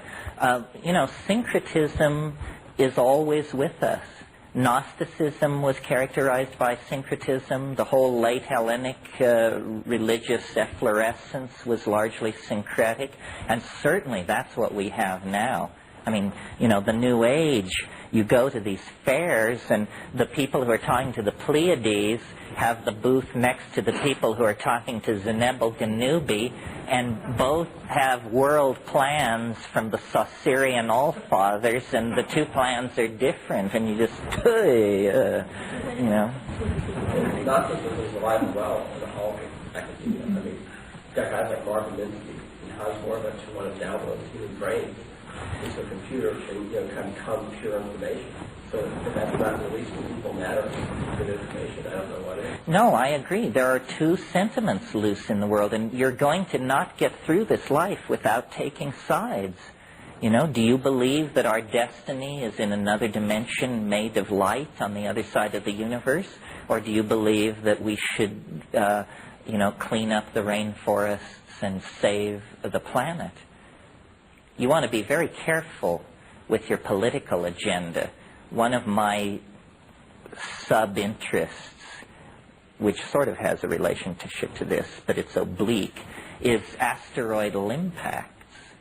I think asteroidal impacts are one of the great undiscussed factors in evolution, that every solid body in the solar system is heavily cratered with impacts by infalling bodies.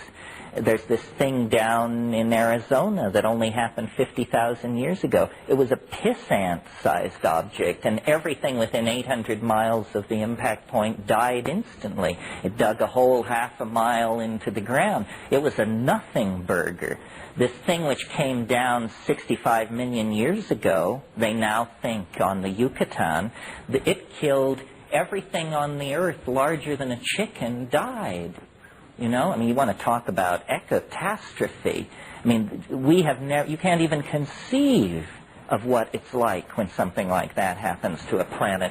They estimate that at the velocity this thing must have been traveling, it was 5 miles into the planet in the first second and a half. It raised a wall of rock 6,000 feet high that moved outward at Mach 7. I mean, yeah. And the planet rang for 1 million years, you know, but if it hadn't been for that, there would be no flowering plants, no triumph of the mammals, no Whitney Houston, no... Sperm entering egg. Well, but suppose, you know, there's all this tumult in our psyche about the great change that's supposed to happen, and where are we supposed to put our political energies, and what are we supposed to be doing? Well, it would be pretty ironic if we, you know, beat ourselves over the head and save the rainforest and all this malarkey, and then something came down and just turned the whole thing into hash. Then people would say, my God, how could we have been so stupid? We should have been extracting and sequestering U-235 and plutonium. We should have been building starships the size of Montana. We should have been sparing no effort. And what did we do? We replanted rainforests, and now look, the whole thing. So you have to, you know, good intentions are not sufficient.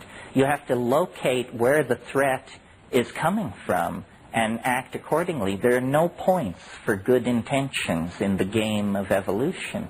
So mind, and we have to decide, you know, what does life want?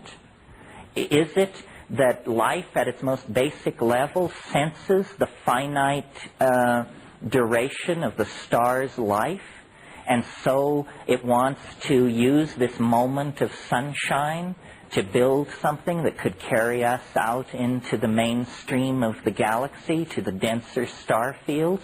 Or, you know, is that some kind of titanic, Apollonian, male-dominated, techno-fascist, materialist trip? And what we need to do is cultivate gentleness and attention to the bugs and the grasses and the water. I don't have an answer to that. I think it's a real dilemma. I think people who think they do have answers haven't really connected with how ambiguous the situation really is.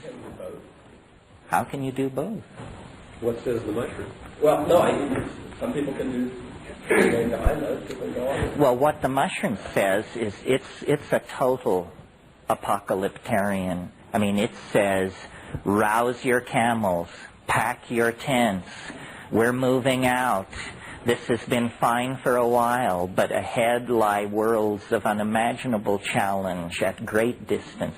But, of course, the mushroom sounds like a techno-fascist, hortatory male dominator when it talks like that. You take ayahuasca and it says, clean up the rivers, care for the children, replant the forest. Well, but then you have to look at the mushroom, possibly being the universal traveler that it is. It has that urge. It's got the wanderlust. So of course it's going to be a conflict. That's right. It has nomadic ethics. So it pushes nomadic solutions, where the ayahuasca, an enormous jungle plant, a flowering plant, a creature born out of the last catastrophe, just like we are, has a different agenda. No, the demons are of many kinds. Some are made of ions, some of mind. The ones of DMT, you'll find, stutter often and are blind. It means, you know, just because somebody once said of channeling, just because somebody's dead doesn't mean they're smart. So, it could be, you know, everybody has their own agenda. Well, why don't we break... Yeah, question. Last question. Speaking of pathological defense, are you aware of Fred Hoyle's work? On the steady state or something? Oh, yeah. Mm-hmm. The panspermia theory. Yeah, and again, they argue strongly for high-tech. Even AIDS may not have come out of poor defect, but it may actually have come out of space. And Hoyle has an impressive array of statistics that link cometary presence in near orbit to viral disease. Yeah, well, I think that the next revolution in biology is so obvious that you can be totally radical and completely confident you're on safe ground and say the next great revolution in biology is the realization that space is not a barrier to life. and that technology is only one method for traversing between the stars. If, in fact, planets are regularly pulverized by cosmic catastrophes, then they must be like bursting seed pods, and everything is subjected to a tremendous evolutionary hammering, but spores, viruses, stuff like that, particulate matter, it just drifts out between the stars, and then when it finds another suitable environment, it breaks out. We don't know what the constraints on life are. You know, the oceans of Europa could harbor life.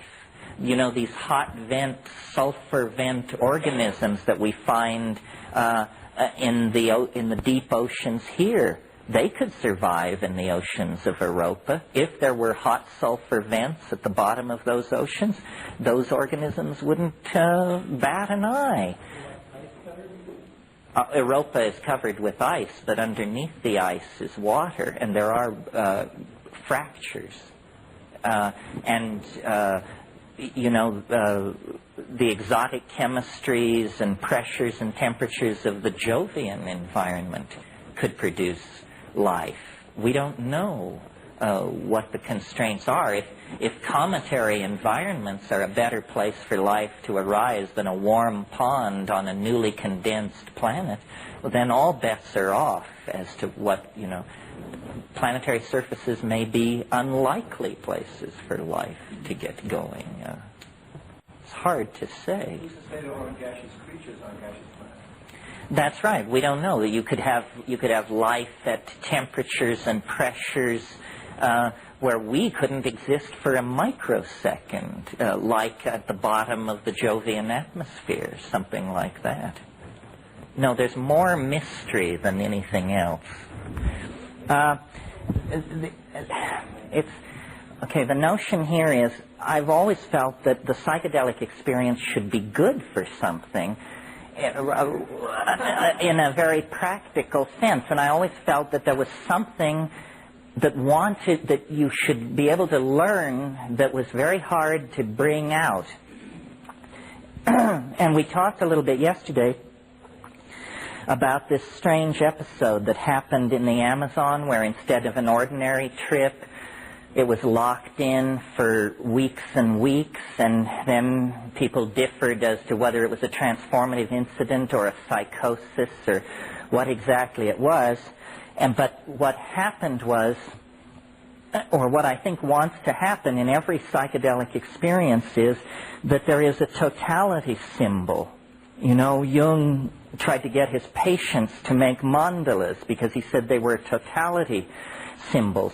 Well, eventually the totality symbol is more than a symbol. It actually becomes a true map of the totality. And what this boils down to is a kind of very strange revelation about the nature of the I Ching that takes very seriously the idea that the I Ching is a tool for studying time, but then takes the idea much further. It's hard to give this lecture, it's hard to listen to this lecture, because the learning curve is steep, and you just have to stick with it for a while, and then there will be pay dirt, but you have to bear with me. And I had to bear with the entity which was revealing this stuff to me, because it took the form of a... are you all familiar with the idea of a koan? This is something that your guru, a little saying or something that your guru gives you, that if you can figure it out, then you move on to the next stage. Well, so the koan that I was presented with had to do with the I Ching, which I was not that passionately fascinated by. I was just sort of mildly interested in it, like a lot of other freaks. And I was not at all mathematically inclined. I mean, that I am the author of a theory of pure mathematics is as astonishing to me as it is to anybody else, I'm sure. Basically, as you know, but let me review it, the I Ching is a Chinese system of divination that uses 64 structures called hexagrams. And hexagrams are made of broken and unbroken lines, stacked one above another. And they are the sum total of the possible set of such structures is 64. And it's been remarked by a number of people that the I Ching has peculiar structural affinities with the DNA, but nobody has ever really known what to make of that. Well, this dialogue with this mushroom entity began by posing a very simple question, which is, as you know, most of you, the I Ching hexagrams occur in a sequence which is called the King Wen sequence, which is very old. In fact, portions of the King Wen sequence are scratched on shoulder scapula that are 3,500 years old. It's possible to argue that the King Wen sequence of the I Ching is the oldest abstract sequence in the world. The question is, or what the koan was is the King Wen sequence a sequence? Or is it simply a jumble of hexagrams that over time has become traditionally sanctioned as the sequence? In other words, if it's a sequence, you should be able to write the rules that generate that sequence and no other. So let me dig into this here. The first hexagram, can you see this colored chalk? We have two other choices. We have an orange and blue. Here, we'll do a visual test. Ooh. Is this the stuff? Okay. Why is this so half-acid, as they say?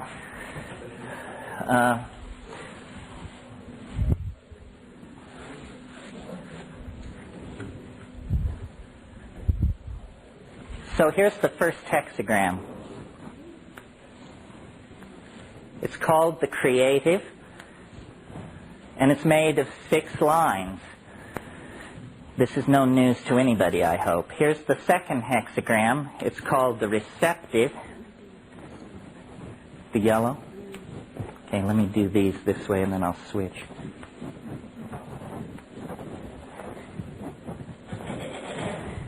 So when I started looking at this question of the order in the I Ching, the first thing I saw, it only took me about 10 minutes of just looking at it, and I noticed, and I'm not the first person to have noticed this, that it isn't 64 hexagrams. It's 32 pairs of hexagrams, and the second member of each pair is formed by turning the first member upside down. Do you see? So that only took 10 minutes. That was no problem. Now, there are 8 cases in the I Ching where inverting the first hexagram causes no change because of the nature of its structure. You meet the first case here. Obviously, if you turn this thing upside down, it's still 6 unbroken lines. So in the 8 cases where inverting a hexagram causes no change, a second rule is generated. The second rule is, if inverting the first hexagram causes no change, then all lines change. Very straightforward, right? But now, the problem, the koan has changed. And the question is, what rules order the 32 pairs? And this was much trickier. And after a while, the prompting voice said, look at the first order of difference. This is just a fancy way of saying, count how many lines change as you go from one hexagram to another. If you go from this hexagram to this hexagram, how many lines change? 6. So the first order of difference is 6 between these 2 hexagrams. Similarly, we can go from 2 to 3, and there will be another first order of difference. Now, logic should tell you that the values of the first order of difference are going to be whole numbers 1 through 6, right? what I did was I went through the I Ching and actually checked on these, and I discovered that again immediately what jumped out at me was there were no 5s. So we wrote computer programs to randomly arrange hexagrams and check for 5s, and we discovered 5s are as common as any other number. The exclusion of 5s in the King-Wen sequence was a human decision. Someone didn't want 5s to show up in the first order of difference. Okay, so then I looked at these values, and what I discovered was when you, inside the pairs, when you invert one to get the other, the first order of difference is always an even number. So within the pairs, you have no freedom. It's going to be an even number. Between the pairs, you can arrange them so that you get odd numbers or even numbers. And what I discovered was between the pairs, half are odd and half are even. Again, human agency did this. We wrote computer programs to randomly throw hexagram sequences and test for this quality, and we found that only 1 in every 7,500 times could you expect to get a sequence which would be 25% odd, 75% even, which is what this enforces. So I was very excited by this because I said, wow, there's all this hidden stuff in the I Ching that I've never... Why is this thing inching up on me? This thing? Okay. So I thought, how weird that all this structure is in there, and I'd read all of Wilhelm's commentaries and Lama Govinda and these people, and it didn't seem that they had noticed this kind of stuff. So I was very excited. I thought that I was really onto something, and I made a graph of the first order of difference. And it looks something like this. Of course, it has 1, 2, 3, 4, 5, 6 on this axis. Blue. And 1, 2, 3, 4 to 64 this way, because there are 64 hexagrams. And then I drew the first order of difference. Now notice, remember this was 6. So up here we put a point. And the next one is something else, and the next one is something else, and then we connect the points. And what you get is a structure which looks like this, roughly.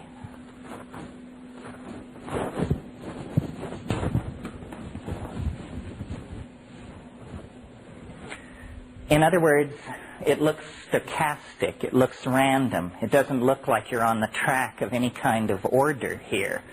Except that I noticed a really funny thing about this. What I noticed was that this section and this section are mirror images of each other. So imagine for a moment that you have a copy of this right here. What you're then able to do is rotate the copy 180 degrees within the plane, and you'll discover that it fits perfectly in here. It dovetails at the beginning and at the end, but nowhere in between. This is again a product of human decision. Someone made it so that it would do this. And the question is, why? Why would anyone want to do that? And when it works, you have hexagram 1 across from hexagram 63, and hexagram 2 across from 62. In other words, these always sum to 64 when it's in the right position. So I just thought that I was uncovering some kind of, like, the equivalent of Chinese Kabbalism, some kind of lost intellectual system. But the voice said to me, it said, this is a picture of time. And I couldn't understand what exactly was meant by that. It seemed to me a fairly esoteric thing to assert that it was a picture of time. Now, remember there are 64 hexagrams in the I Ching, and they have 6 lines each. 6 times 64 is 384. When it told me that this was a picture of time, I began to entertain the idea that this was somehow could be used as a calendar.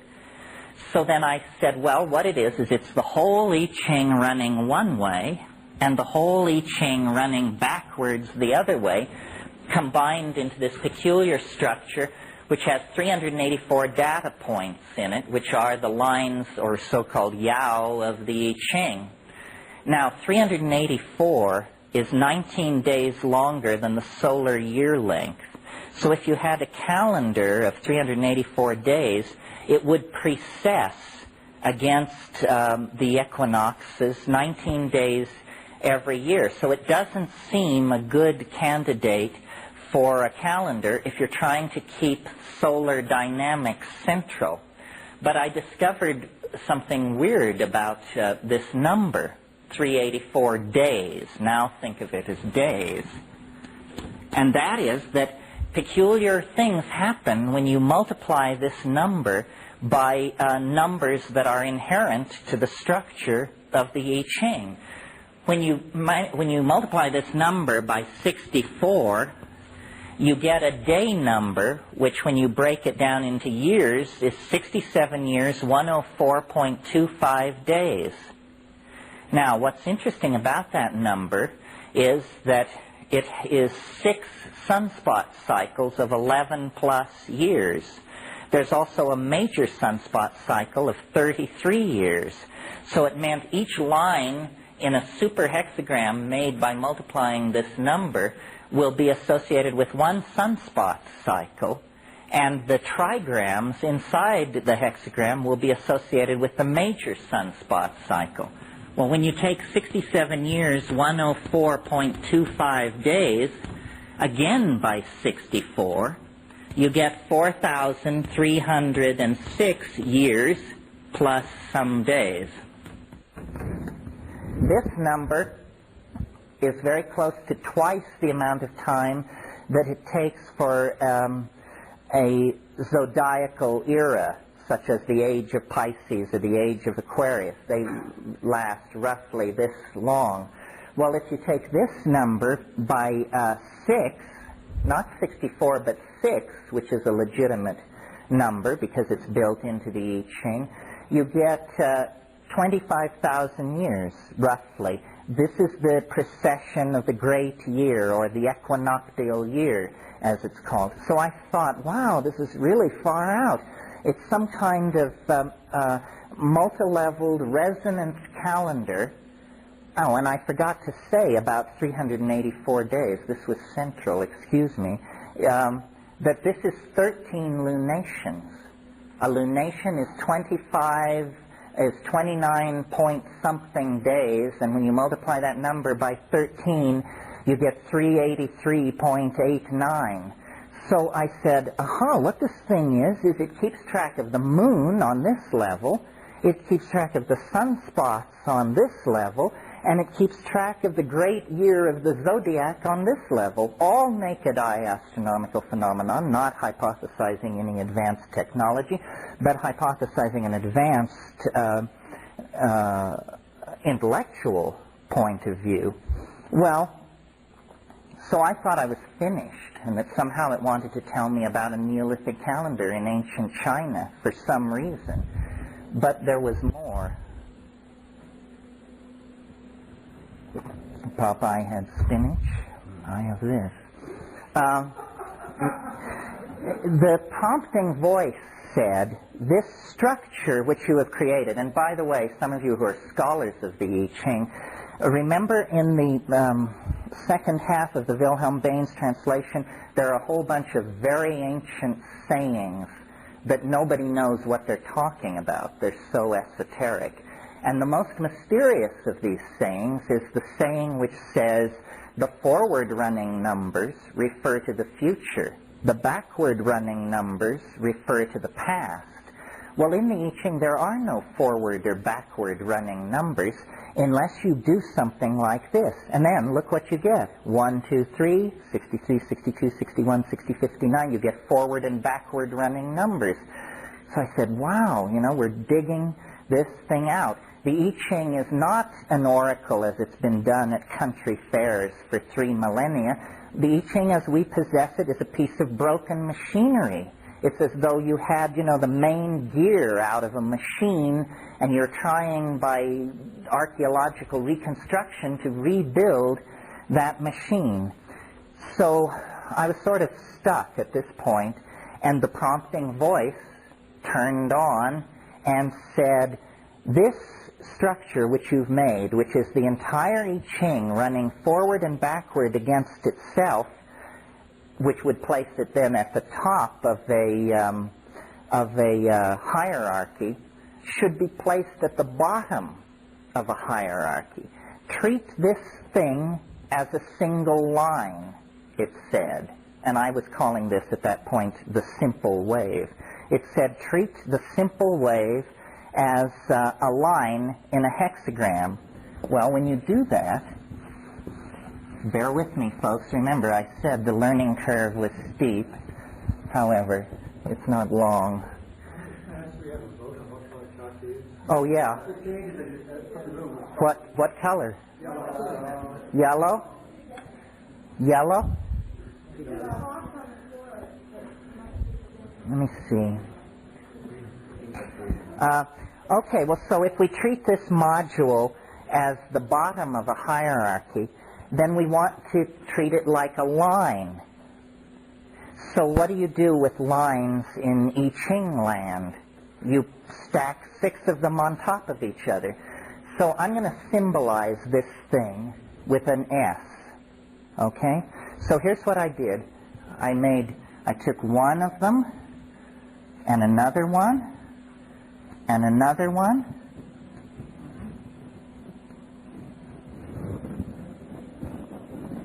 and another one. And I said, did I do good? And it said, sort of, but a hexagram is more than 6 lines, isn't it? And I said, well, what more is it than 6 lines? And it said, well, it's 2 trigrams. I said, oh, okay. So then I went like this.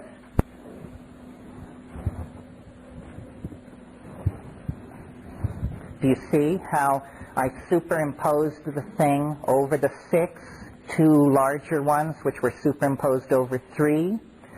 So then I said, it's all right? It said, yes, except you forgot one thing. A hexagram has an identity as a whole, as a hexagram. I said, okay. Good? It said, yes, good. Now, what are you going to do with it? And I'll show this to you, just so you can get the idea. I don't know how visible this will be. This is what you get if you do that. And what it looks like is exactly what it looks like, which is a hodgepodge of crazy lines running everywhere on 3 levels. And the thing said to me, it said, this is a map of time. And I made the mistake of saying to my friends and acquaintances, this is a map of time. And they said, we're very concerned. Apparently, you didn't get better, even though you claimed you got better. And now, you run around showing this thing to people. And notice it has, everything is in closure up here, and then everything attains closure down here. And then there are subclosures, 6 on one level, 2 on another, and the final one on this one. And finally, my friend Ralph Abraham took pity on me, and he said, the problem with this thing is that it's an occult dogma. Nobody can understand this thing except you. You are necessary for its interpretation. And I said, so what do I do?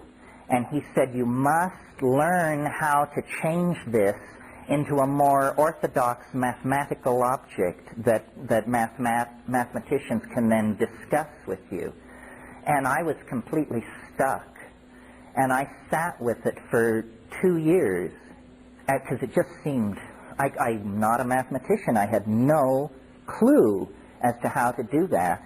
And finally, one afternoon, the pot was good enough, or the stars moved into position or something, and in a single instant, I saw how to carry out the mathematical reduction of this wave, and I did it.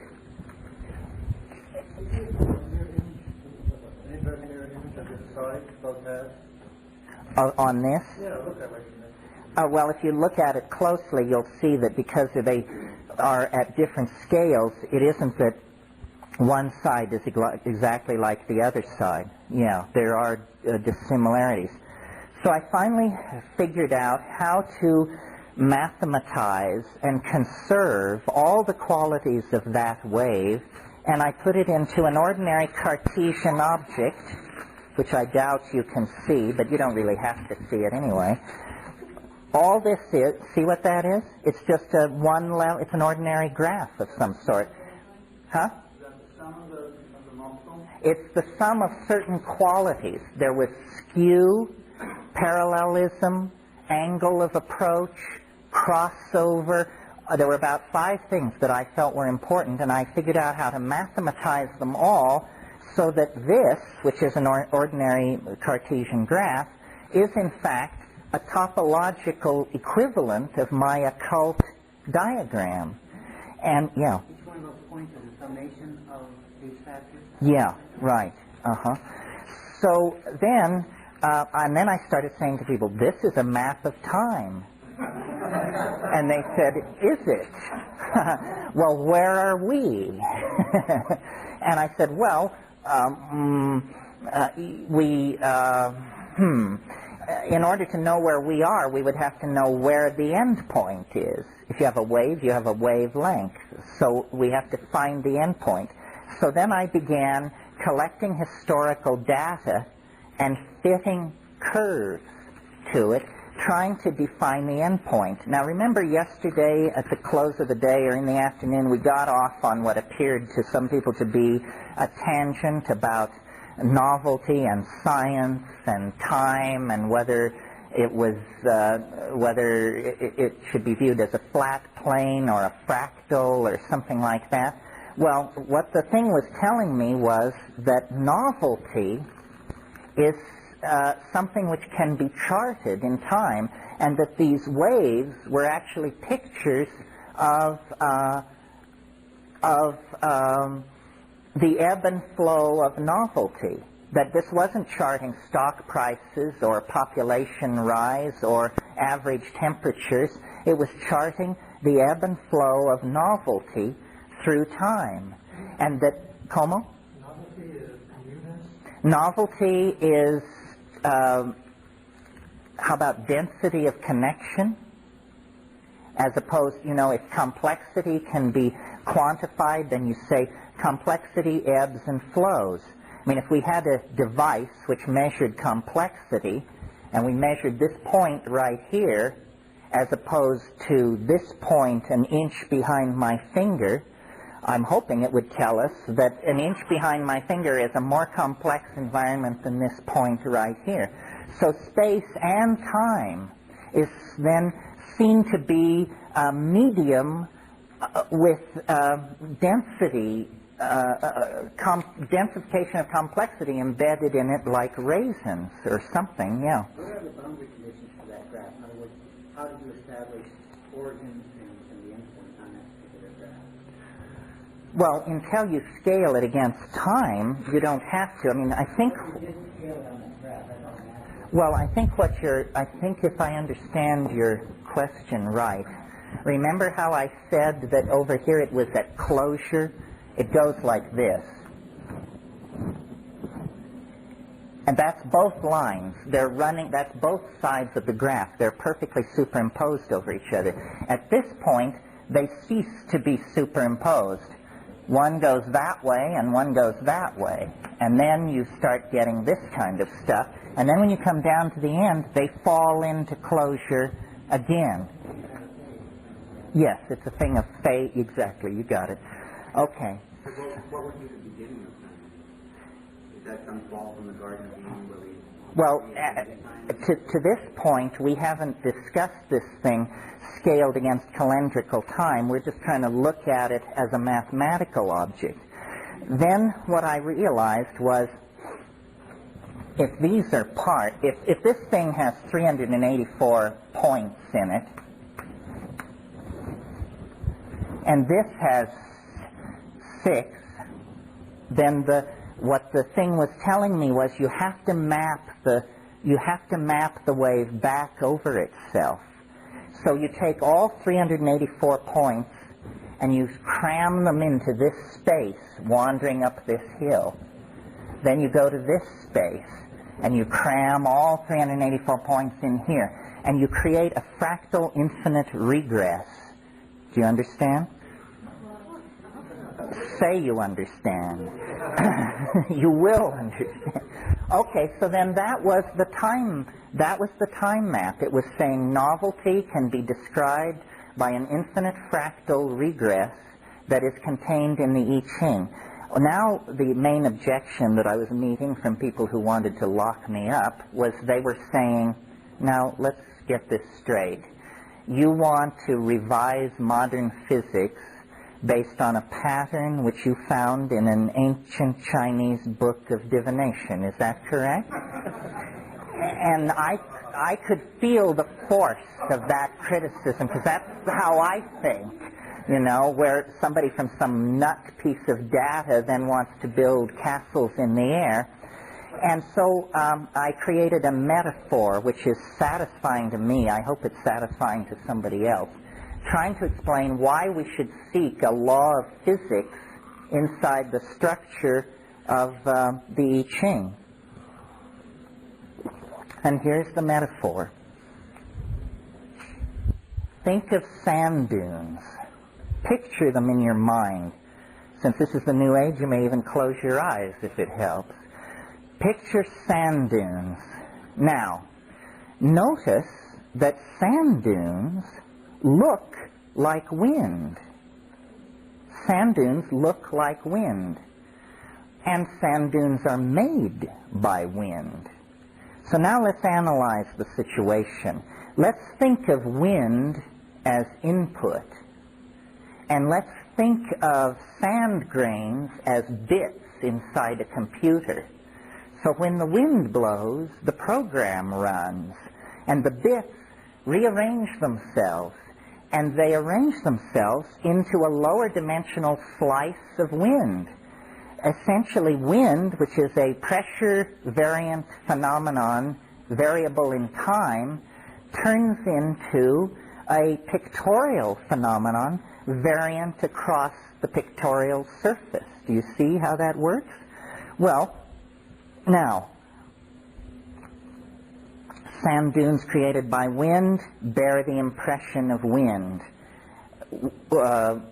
Lines of foam and beach detritus deposited by the incoming tide bear the form of waves. So what it was telling me was, it was telling me that things formed in time bear the impression of the forces which created them. And I said, well, then what is the equivalent of sand dunes or waves of beach detritus in the real world? And it said, human beings. Genes, not grains of sand. Genes are moved by time. And we, as hyperdimensional objects, we human beings and other animals, we bear the impression of the forces that created us. And if novelty truly does ebb and flow the way wind speed ebbs and flows over a landscape, then the creatures that have arisen in time will bear the imprint of this ebb and flow. And I believe that what was going on with the people who created the I Ching was that they were practicing some kind of yoga or some kind of psychedelic plus yoga thing, and they were stilling their macrophysical functions, and they were descending deep into organism. And there they were seeing the ebb and flow of variables of some sort. And they watched, who knows how long, centuries maybe. And they said, you know, in the organism there is the ebb and flow of variables. And then they asked questions like, how many variables are there? Are there an infinite number? And they began to create notation systems for these variables. And finally they came to the conclusion, no, there are not an infinite number. There are 64 of these temporal variables. And think of them as elements. In the same way that the entire world of physical manifestation can be created out of 104 physical elements, the entire world of temporal manifestation can be created out of 64 elements.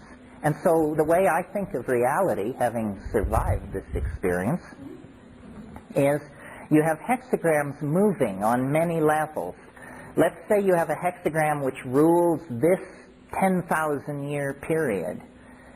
For 10,000 years, this hexagram will rule. And then on the next level, the hexagrams are changing every 100 years.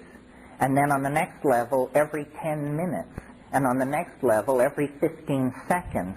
Well, what any point in the matrix called now is the perspective you have when you look through the moving film of these temporal elements moving on many, many levels, you see. They create a unique juxtaposition with each other in every single moment. And that is what the unique felt presence of immediate reality is all about. Well, by this time, yeah, question? No. So you're saying that becomes a membrane of the dry membrane between two reality. What? That position where they all come together right there, that's the place where you can access both. See, I look at that and I always look at the symbol, the Eastern symbol, as the guiding symbol of this plane of reality, bound by time. So you're talking about the exact membrane that is between time and non-time. Is that true? Yeah, pretty much. I mean, you know, Plato said time is the moving image of eternity. It's a wavefront, and it's an interference pattern. Yes, it's a kind of hologram and a set of resonances and interference patterns that are created when these waves moving at many levels of expression superimpose and collide with each other. And through the use of small computers, we can explore various places in the wave, and we can position it against time. Because what it's saying is that novelty comes and goes. You know, yesterday was wonderful, tomorrow could be dog shit. Same for last year and next year. Time undergoes changes on many scales. I mean, from moment to moment, if you watch your mind, you're going up, you're going down, and then on the daily scale, up, down, yearly scale, up, down, and then on all scales there is ebb and flow of novelty. And all these scales can be mathematically collapsed into one wave, and then with a computer you can not only predict the future, which is fairly trivial because who can gainsay it, but you can also predict the past, which is very tricky because most people have a good deal more information about the past than they do about the future. Yeah. There are infinite levels of the scale. One year you may have in a larger scale going up, but on that particular day you go down. That's right. That's right. Well, no, you've got the whole concept correct, except you don't need an infinite number, because look what happens. If you start with 384 days and you start multiplying upward by 64, remember I said the first one was 67 years? Well, you only have to carry out about 6 of these till you have 72 billion years. More time than is necessary for the universe to have birthed itself and reached its present state. Similarly, if you start dividing, you only have to divide 11 times to reach the realm of Planck's constant, 6.55 times 10 to the minus 23rd erg seconds. in technical parlance known as a jiffy. Beyond the jiffy, there is no need to continue the divisions because the jiffy defines the grain of the canvas on which reality is projected.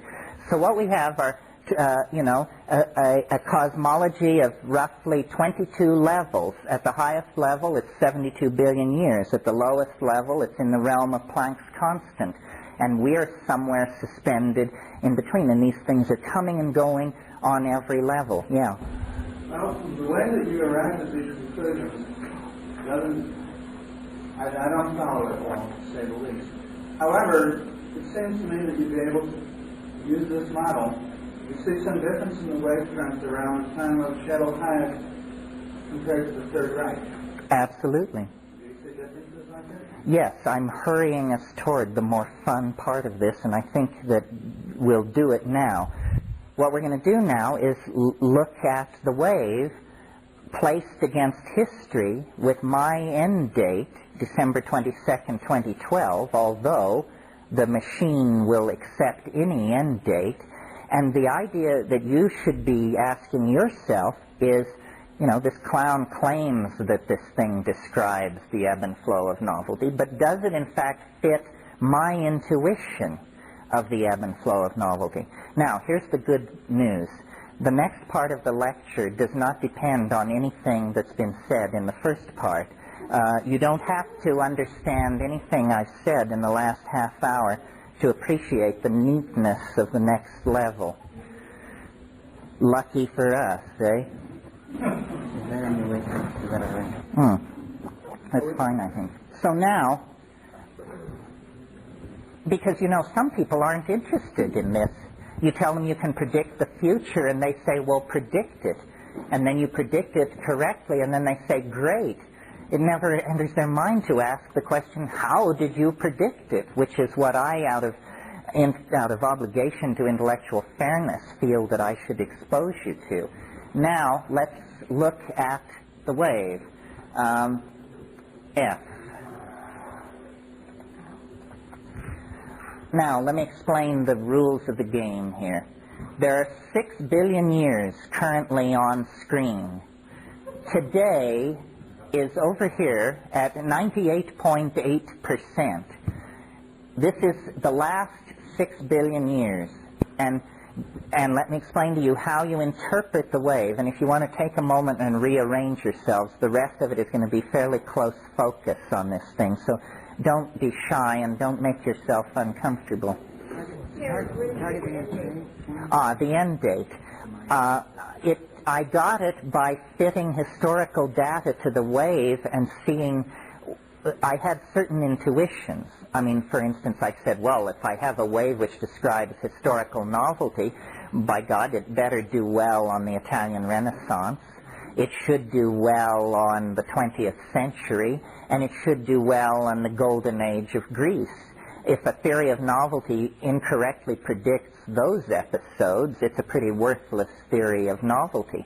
Once I had chosen an end date, and I chose December 22nd, 2012, I got a lot of support for that by realizing that the Mayan calendar chose the same end date. Now, the only thing I had in common with the ancient Maya is that we both take psychedelic mushrooms. Now, is it conceivable that there is a message in the mushroom as specific as no matter where in space and time you are and you take these mushrooms, it says December 22nd, 2012 AD. It appears so because the Mayans, their civilization rose and fell at a very uninteresting part of their own calendrical machinery. They predicted the end of the world 1,000 years after their own eclipse, and they predicted the birth of their they set the birth of their calendar 1,000 years preceding the emergence of their civilization. Yeah. So now this year 2012. Is this what the Mayans have as a completion of a large cycle, or is it what they are believing is the completion of all their cycles? It depends on who you talk to. The Mayan calendar is built up of nested cycles, some 20 years in length, some 240, and there are 13 Baktuns which I think a Bach tune is 396 years in duration. And most Mayanists believe that a set of 13 Bach tunes is the complete calendrical set. There's a minority of Mayanists who want to argue that there are greater cycles than that. In any case, Bach Tune 13 will come to an end December 22nd, 2012. So, it was good enough for me. Now, could you say just a little bit more about the property of novelty? Is it synonymous with complexity? Well, since this is a push-pull theory and we have novelty versus something, the opposite of novelty is habit. Rupert insisted on that. I was calling it entropy and conservatism and recidivism, and he said, no, it's a war between habit and novelty. Habit means a reversion to a traditional and already established pattern. Novelty means a breaking out into a previous domain, untested domain of new connections and new possibilities. Serendipity, does that fit anything to do? You mean as in... Something up and surprising. Yes, the unexpected is built into it, because when you come around some of these curves, there are unexpected things going on. What about the chaos order boundary? Sounds like that a little bit. Yeah, well, you could think of it that way. I haven't completely resolved how novelty should be defined, because if you know anything about information theory, you know that they've had a hell of a time getting a definition of complexity together over there. They also are interested in mathematical definitions of complexity, but they haven't made too much progress. This concludes Tape 6. Our program continues with Tape 7. Our program continues with Tape 7. Let me explain to you how to read the graph, because it's the exact opposite psychologically of a stock market graph. I think when you look at a stock market, most of us want it to go up, not down. In this game, we want it to go down. The higher states of novelty occur as you approach zero. So this is the most novel point on the screen. This is the most habit-impacted moment on the screen. And what you see is habit and novelty are at war with each other. Now, here's how I interpret this particular screen, and it is a basis for interpreting all the rest. This is a turning point. After a long period of habit, consolidation, and recidivism, whatever that means at 4.7 billion years ago, something very novel happened along this descent. I maintain that it's actually the stabilization of the surface of the Earth itself. That what we're seeing here is the Earth changing into a stable planetary body. And then the earliest forms of life, the proto-life, appears right here and undergoes a series then of fluctuations. Then there is some kind of a problem, some impediment to what would otherwise be the rather straight shot toward novelty by this spike here. Well, evolutionary biologists say that in the early history of the Earth there was a crisis having to do with the production of oxygen as a waste gas. Life arose in a non-reducing atmosphere. The first pollution crisis in the history of the Earth was pollution by oxygen. And organisms had to develop complex membranes and mechanisms for dealing with this. And that's what happened along here. And once that was achieved, then the pace of novelty quickened and the descent continued. And our entire civilization, in fact, the last million years, as a matter of fact, is lost down here in this stochastic fluctuation near the 0 point. In other words, relative to these places in the wave, we're so near the maximum of novelty that it's practically punching in through the walls. And in fact, human civilization correctly mirrors that. I mean, where you would expect to find a civilization on this graph is somewhere down in here. Well, now, if everything is working right, Are you at the 98.8%? 98.8% is the target date of today. Now, what I'm going to do is there's a zoom function here, and we're going to start flying toward the present. And every time a screen changes, we're going to see half as much time on the screen. We have 6 billion years up, we'll go to 3, then 1.5, then 0.75, and so forth. This seems to be an excellent computer with a fast chip, so... We're going to be seeing the right hand? Yeah, and we're going to get greater and greater detail. And your attitude toward this should be, I'm asserting that this is true. You have a notion of where the high points in evolutionary and human history have occurred. You should be asking yourself whether this fits your intuition. Now, obviously, it's pretty vague stuff when we're looking at 6 billion years. But on the other hand, we can take this thing down to 3 days if necessary.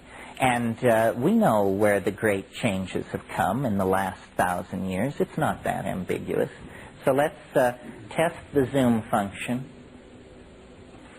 Zoom, it asks me. Yes, I reply. Seek minimum, it asks me. No, I reply. Approach factor, it asks me.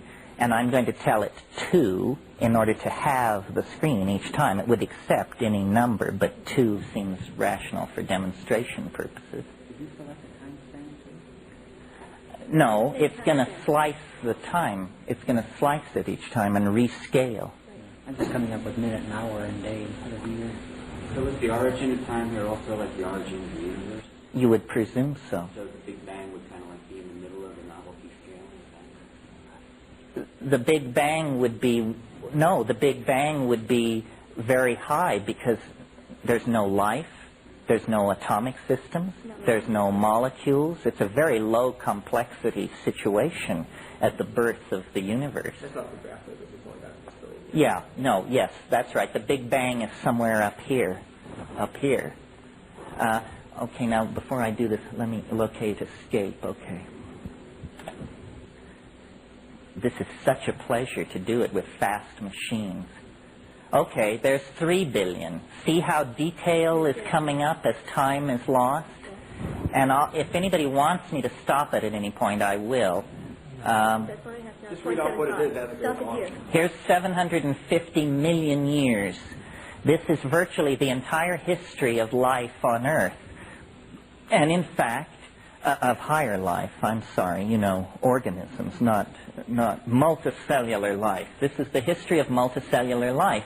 And what you see is there was a steep descent into novelty until about 300 million years ago, and then there are a series of oscillations close to zero until about 65 million years ago, and then there's a sudden plunge deeper into novelty immediately preceding the concrescence, which occurs at dawn, Greenwich Mean Time, December 22nd, 2012.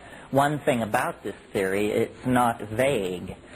And notice that it doesn't hedge on predictions either. It fills, every screen is full of predictions. 2. Approach factor, yeah. Okay, we've got 750 million years on the screen, 375 million years on the screen. Now I want to talk about this for a minute. Now this is a screen full of dramatic predictions. These are tremendously punctuated and temporally defined plunges into novelty. And we don't have tremendous paleontological records for what's going on 275 million years ago. But from studying these low points and talking to geochronologists about them, I've decided that these are planetesimal impacts on the Earth. Now, you know that the last one was 65 million years ago. That's this one. right there.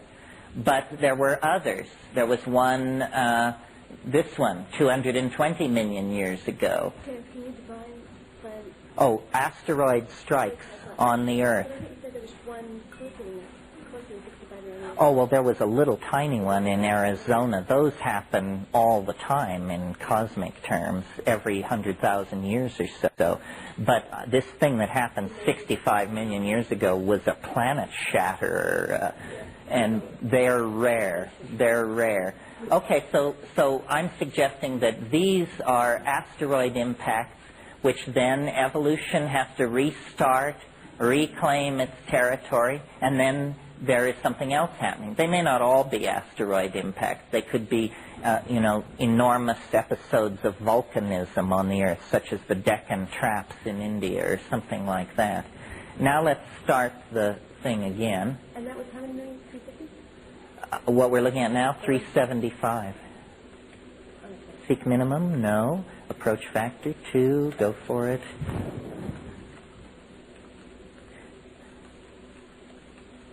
That's 187 million years. There's the impact 65 million years ago. Now let's look at this. This is the last 93 million years. Ah, yes, it looks like the thing we started out with. Somebody's paying attention. Right on. Yes, yes. See, what happens is a fractal is a nested data set, and every time you pass through a whole number, the pattern repeats. This sets up a very interesting set of circumstances inside the wave, which is that we can talk about temporal resonance. We can talk about how the Third Reich is a resonance of ancient Egypt. We can talk about Saddam Hussein as a resonance of Mohammed, because when we look at the way these things are lined up historically, we see that directly above Saddam Hussein and in a relationship of parallelism is the career of the Prophet. And so what is being suggested here is that every day, every moment, is in fact an interference pattern created by other times and places. This is a fairly challenging and peculiar idea, not something the linear Western mind would have ever come up with. So, for instance, if you should find yourself having lunch in a place called Hadrian's Hamburger Stand, this has something to do with the Emperor Hadrian and his 4-year military campaign in Scotland. He is a direct causal influence on your being at Hadrian's Hamburger Stand for lunch.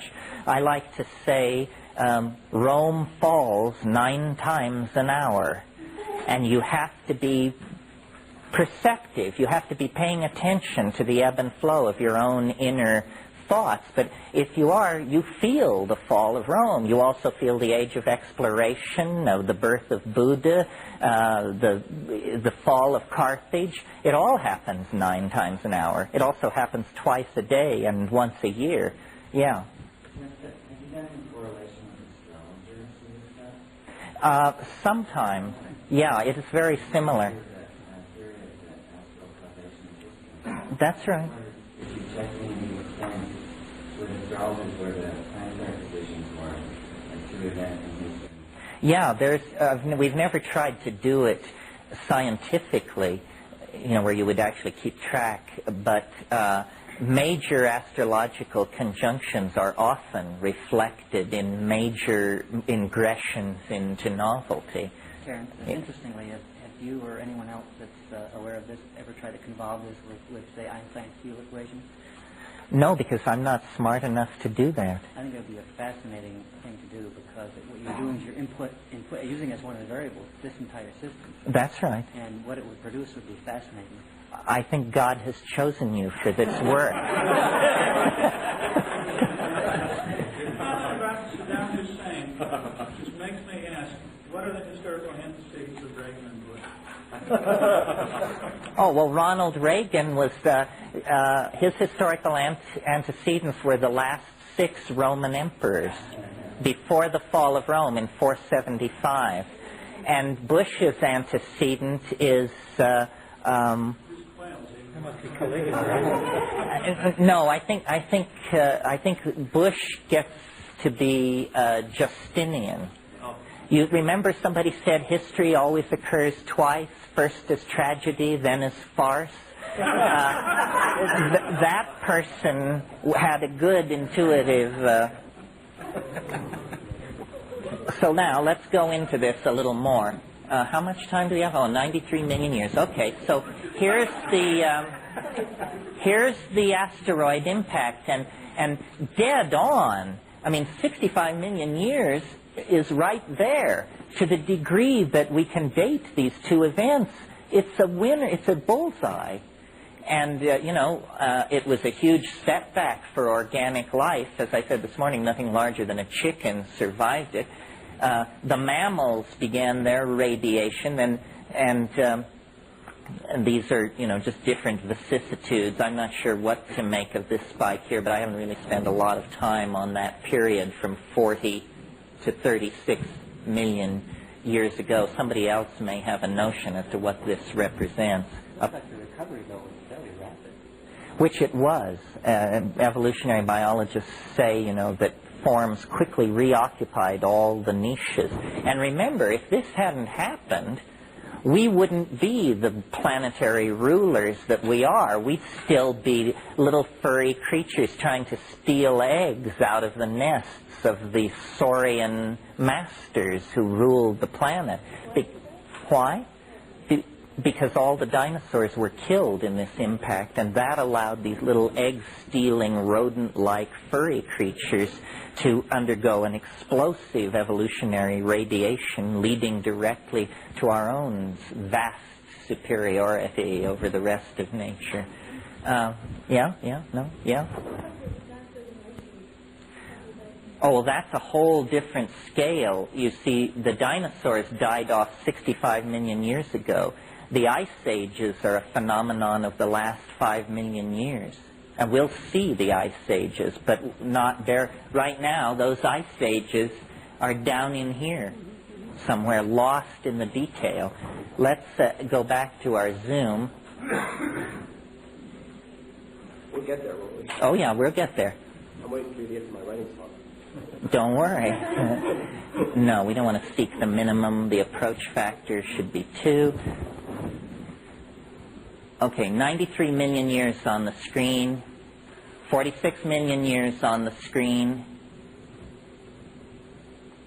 23 million, 11 million, 5 million. 5 million years on the screen. Now, here are your ice ages.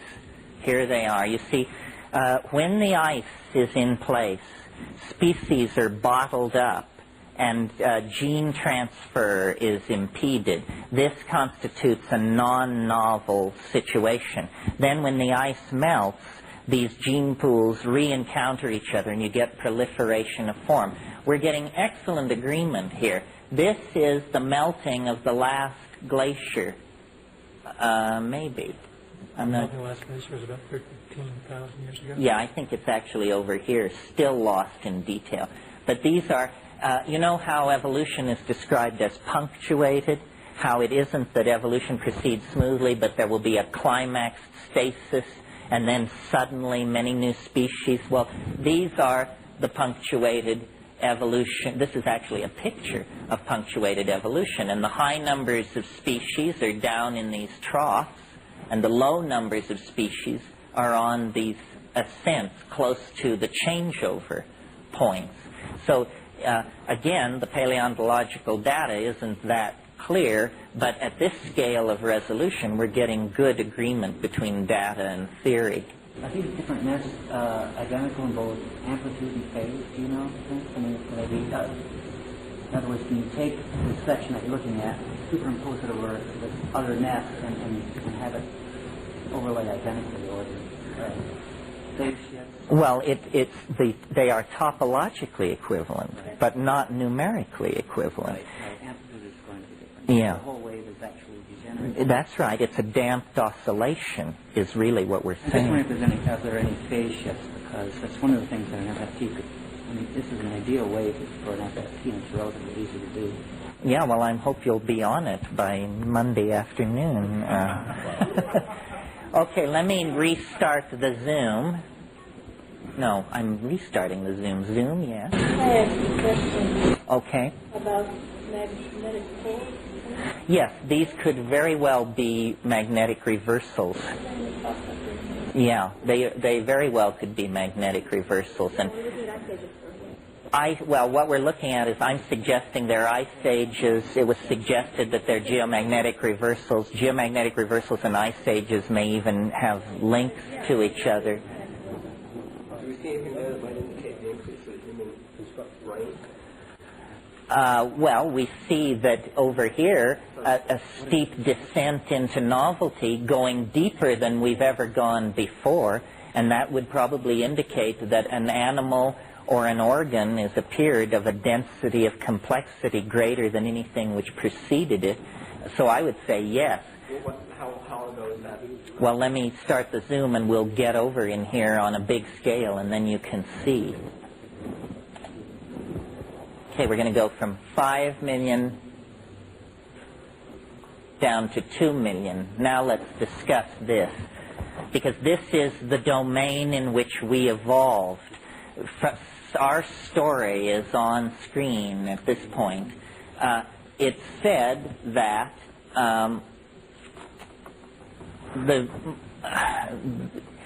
100,000 years ago at the Colossus Cave river mouth in South Africa, there were Homo sapiens indistinguishable from the people sitting in this room. The oldest Homo sapiens skeletons are from there. That's clear over here. This is the Pongide radiation, meaning the proliferation of these primate forms. And that's about 900 million years ago. This is the whole period in which the primates were breaking away from the rest of nature, and this is, I think, probably where the mushrooms begin to come into the picture, and see how the whole system is propelled into lower levels of novelty than anything which preceded it. Higher levels of novelty. When the wave moves down, novelty is increasing. Zoom? Yes. Minimum? No.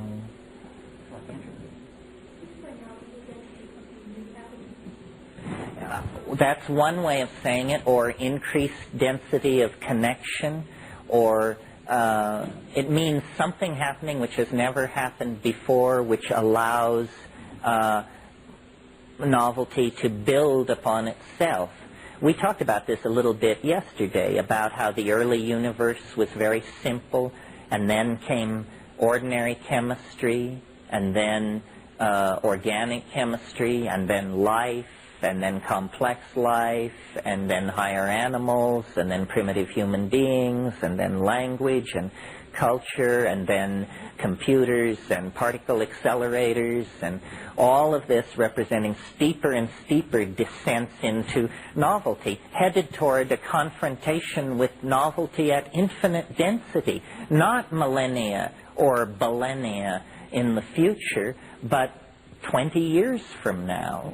It's not only that something's being created that was never created before, but it's being stored or infinite in the entire system. Conserved is the word I use, but yes, that's right. And how does this relate to the fact that the last 20-year cycle of the calendar ended on June 28th, and we're entering the supposedly last 20 years of the calendar? Is that, am I correct? That's right. Well, when we get to the present, you'll be able to see, you know, the past few months, the next few months, the next few years.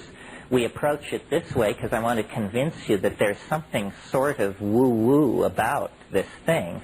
It does seem to have an uncanny predictive ability. Now, the most commonly met objection to this, and it may be forming in your mind, is that this guy just doesn't understand patterns, and that every pattern can be used to describe a different pattern.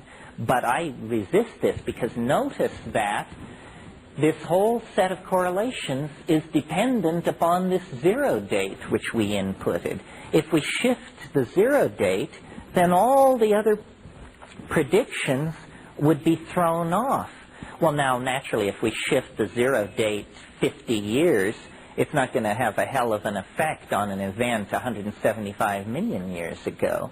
But if we move the date 50 years and we look at 1492, you know, it's all screwed up. You have to be right on the money when you get into the historical data field, because the historical data field can vary over a 24-hour period. I mean, John F. Kennedy dead, John F. Kennedy alive, the difference is 10 minutes. So it can be very highly quantified, specific, yeah. Okay, enter.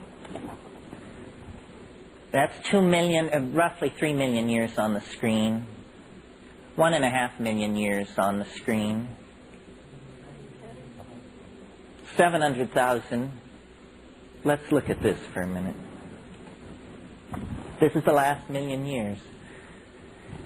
And the last 100,000 years are right there. This is the emergence of modern human types, and it sets off the last cascade, at least at this scale. So all of this is evolutionary advance and climatological flux and so forth. And then from the time the modern human type emerges, it's a straight shot down in there.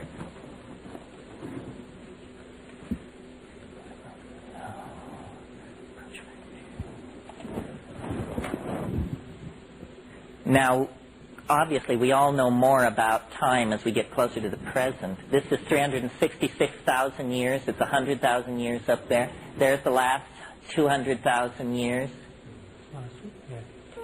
There's the last 100,000 years. This is the environment in which we were shaped. These are these are climatological fluctuations here. This is the last glaciation. Forgot. It's shifted the computer. Sorry. Is it dying or is it having a good time? It's I forgot it does that. Anyway, it's a very happy. Why did you lift that for me? What are you doing this evening?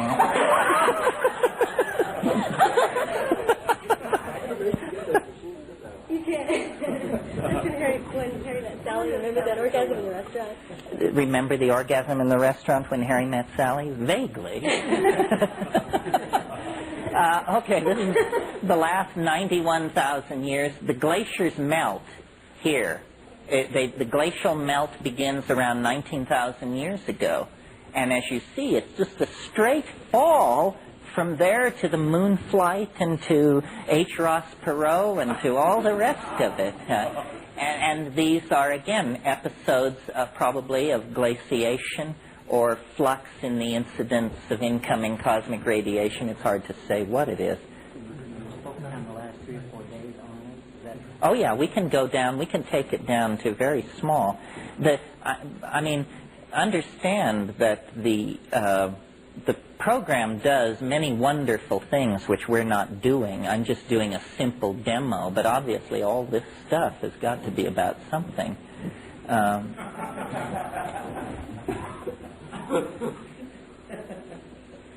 Now we're getting into the area where people have real data. That's 45,000 years. 22,000 years on the screen. Let's look at this for a minute. This is worth talking about.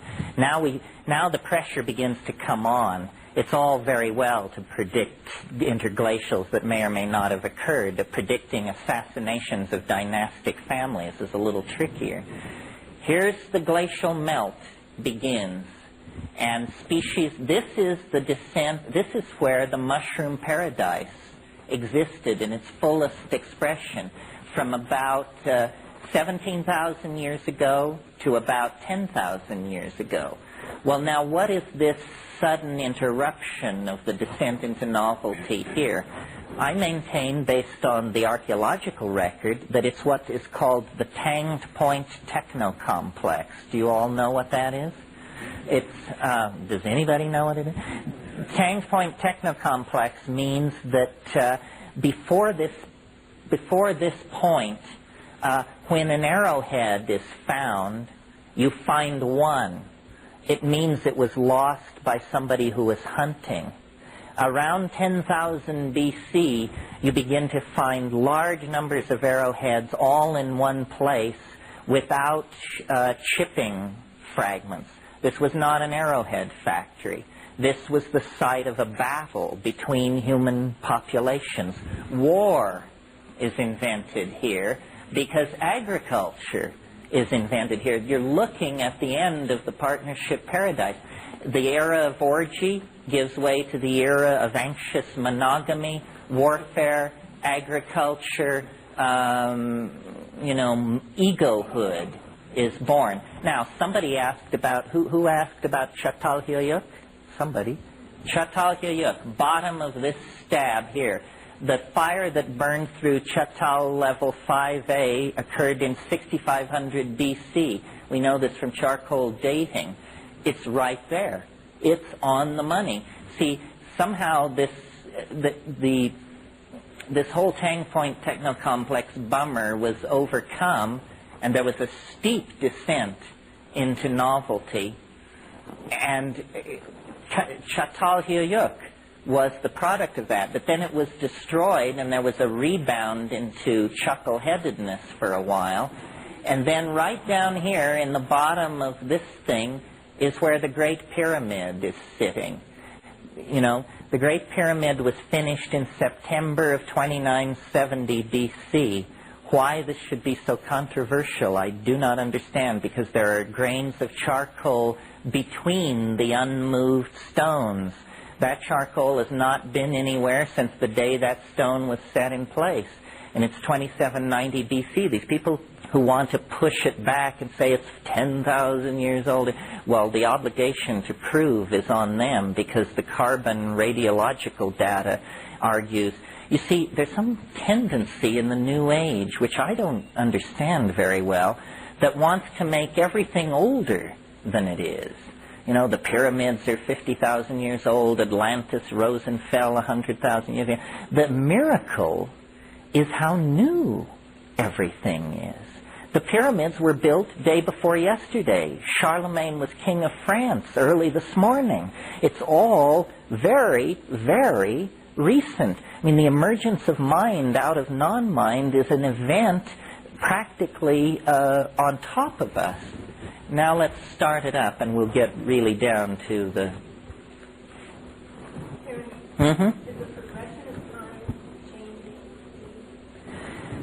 Well, yes, in a sense, because you see what happens is it's a built-in mathematical property of this wave that when you get to the end of a big wave, when you get to the end on any scale, there's a sudden drop to the next scale, and then it goes along to the end, and then there's a sudden drop. So if what we're saying is that a universe is made like a universe that actually had this structure that I outlined for you of 26 levels, where each level was 1/64th smaller than the level which preceded it, a universe built on that kind of architectonics would only be halfway through its life an hour and 35 minutes before the end. Do you see how that would work? That in the last hour and 35 minutes, it's going to go through as much development as it went through in the previous 72 billion years. So yes, time is accelerating into, we've gone from barely moving to approaching a staggering speed. And I maintain, that in 2012, the last 6 days preceding the approach to concrescence will be the jackpot. I mean, the laws of physics will break down. Everything will be in a state of visible motile transformation. This isn't happening in the human world. It isn't happening in our minds. It's a crisis in the structure of physical law itself. And that's why this theory will be hard to disprove or prove until so close to the end date that you'll barely have time to make a telephone call to say whether it's true or not before, if it is true, your telephone call becomes totally irrelevant, you know. What you're essentially saying is the fabric of the space-time itself is being contorted, twisted, and involved. Yeah, that's right. No, that's right. And if that seems unlikely to you, let's never forget what the Orthodox guys are peddling. They're peddling the Big Bang theory, which says the universe sprang from nothing in a single instant. I would prefer what I call the big surprise cosmology, because it seems to me if you have to have a singularity, the least likely place to find a singularity would be in a featureless high vacuum. If you want to find a singularity, look in a corner of the universe where there are planets, stars, elements, organisms, alphabets, civilizations, minds. In other words, look in a complex domain if you want to find a singularity. That's where you might have some chance of finding it. But finding it in an unflawed nothingness is a strange place to look, even. One of the arguments maybe being proposed by those on the fringe is that, in fact, it's a very complex universe that's then pushed through a membrane into the singularity, which then creates another entire... Well, one possibility is that it's a wraparound, that we're not whistling Dixie when we talk about the archaic revival. What history is a finger reaching for the reset button. And when you finally touch it, you find yourself at the moment of the Big Bang. You know, you've actually sent it screaming back to the first moment. So this is an exercise in holographics in a sense. That final stage is a very pertinent, potent holographic description of the whole baby, the whole... That's right. And every cycle is a holographic description of the cycles that preceded it. We've just seen. Right. So in 1945, when the bomb flickers into existence over Hiroshima, this is the resonance of the Big Bang. It's being caused by the Big Bang. And the entire life of the universe is then somehow reenacted in the remaining 67 years. In the same way, remember there was a 4,306-year cycle. We are reenacting that cycle in the present 67-year cycle. We have reached AD 700 right now. I mean, if you wonder why things are so benighted, it's because we're in the heart of the Dark Ages. You wonder why you can't understand the nature of the collapse of the state vector? Well, it's because you have an AD 700 intellectual machine looking at it. My God, the calculus hasn't been invented. Algebra hasn't been invented. The New World hasn't been discovered. These things will all happen ahead of us. Right now, we are in the heart of the Dark Ages. By the late 90s, we'll be closing distance with the Renaissance. Clearly, we have to put up with a bunch of Christer fundamentalism, epidemic diseases, and general knot-headedness until we get to that point. But then, after the turn of the century, we can expect the equivalent of the Renaissance, the Industrial Reformation, the rise of Napoleon, the Civil War, Adolf Hitler. It'll just be coming quick, quick, quick, quick. And finally, you know, it just pulls you in, and everything happens at once. One way of thinking of this is that the entire rest of the future history of the universe is being compressed into the next 20 years. Yeah. But in other words, the heat death of the universe is 20 years away, essentially, is what is being suggested, because time is beginning to accelerate at such a rate that this compression factor is enormous. Okay, now let me see, what have we got? We've got 22,000 years on the screen, and we talked about it, so let me shift here. Oh, no, zoom, yes. Set minimum, no. Yes, I think, you know, Jeremy Rifkin wrote a book. Anybody read it? What was it called? Nobody read it. It was called, anyway, the premise of the book was that time is accelerating, but he thought of it as social time, cultural time. I don't. I think it's embedded in the fabric of space-time itself. Yes, I think in a few, you see, you can only react to crises that you understand. So if I tell you the ozone hole is disappearing, you're alarmed. If I tell you an asteroid is going to strike the Earth, you're alarmed. But if I tell you that the Earth is about to collide with a hyperdimensional knot in the nexus of space-time, you know, but that's what's happening. Ahead of us is an enormous speed bump. We are colliding, we're about to collide with something that we can barely cognize. So it's hard to know what to think about it. Yeah. This may be a little la-la and a bit simplistic, but consider this. We all have experienced this sort of shifting of time in just the experience of one lifetime.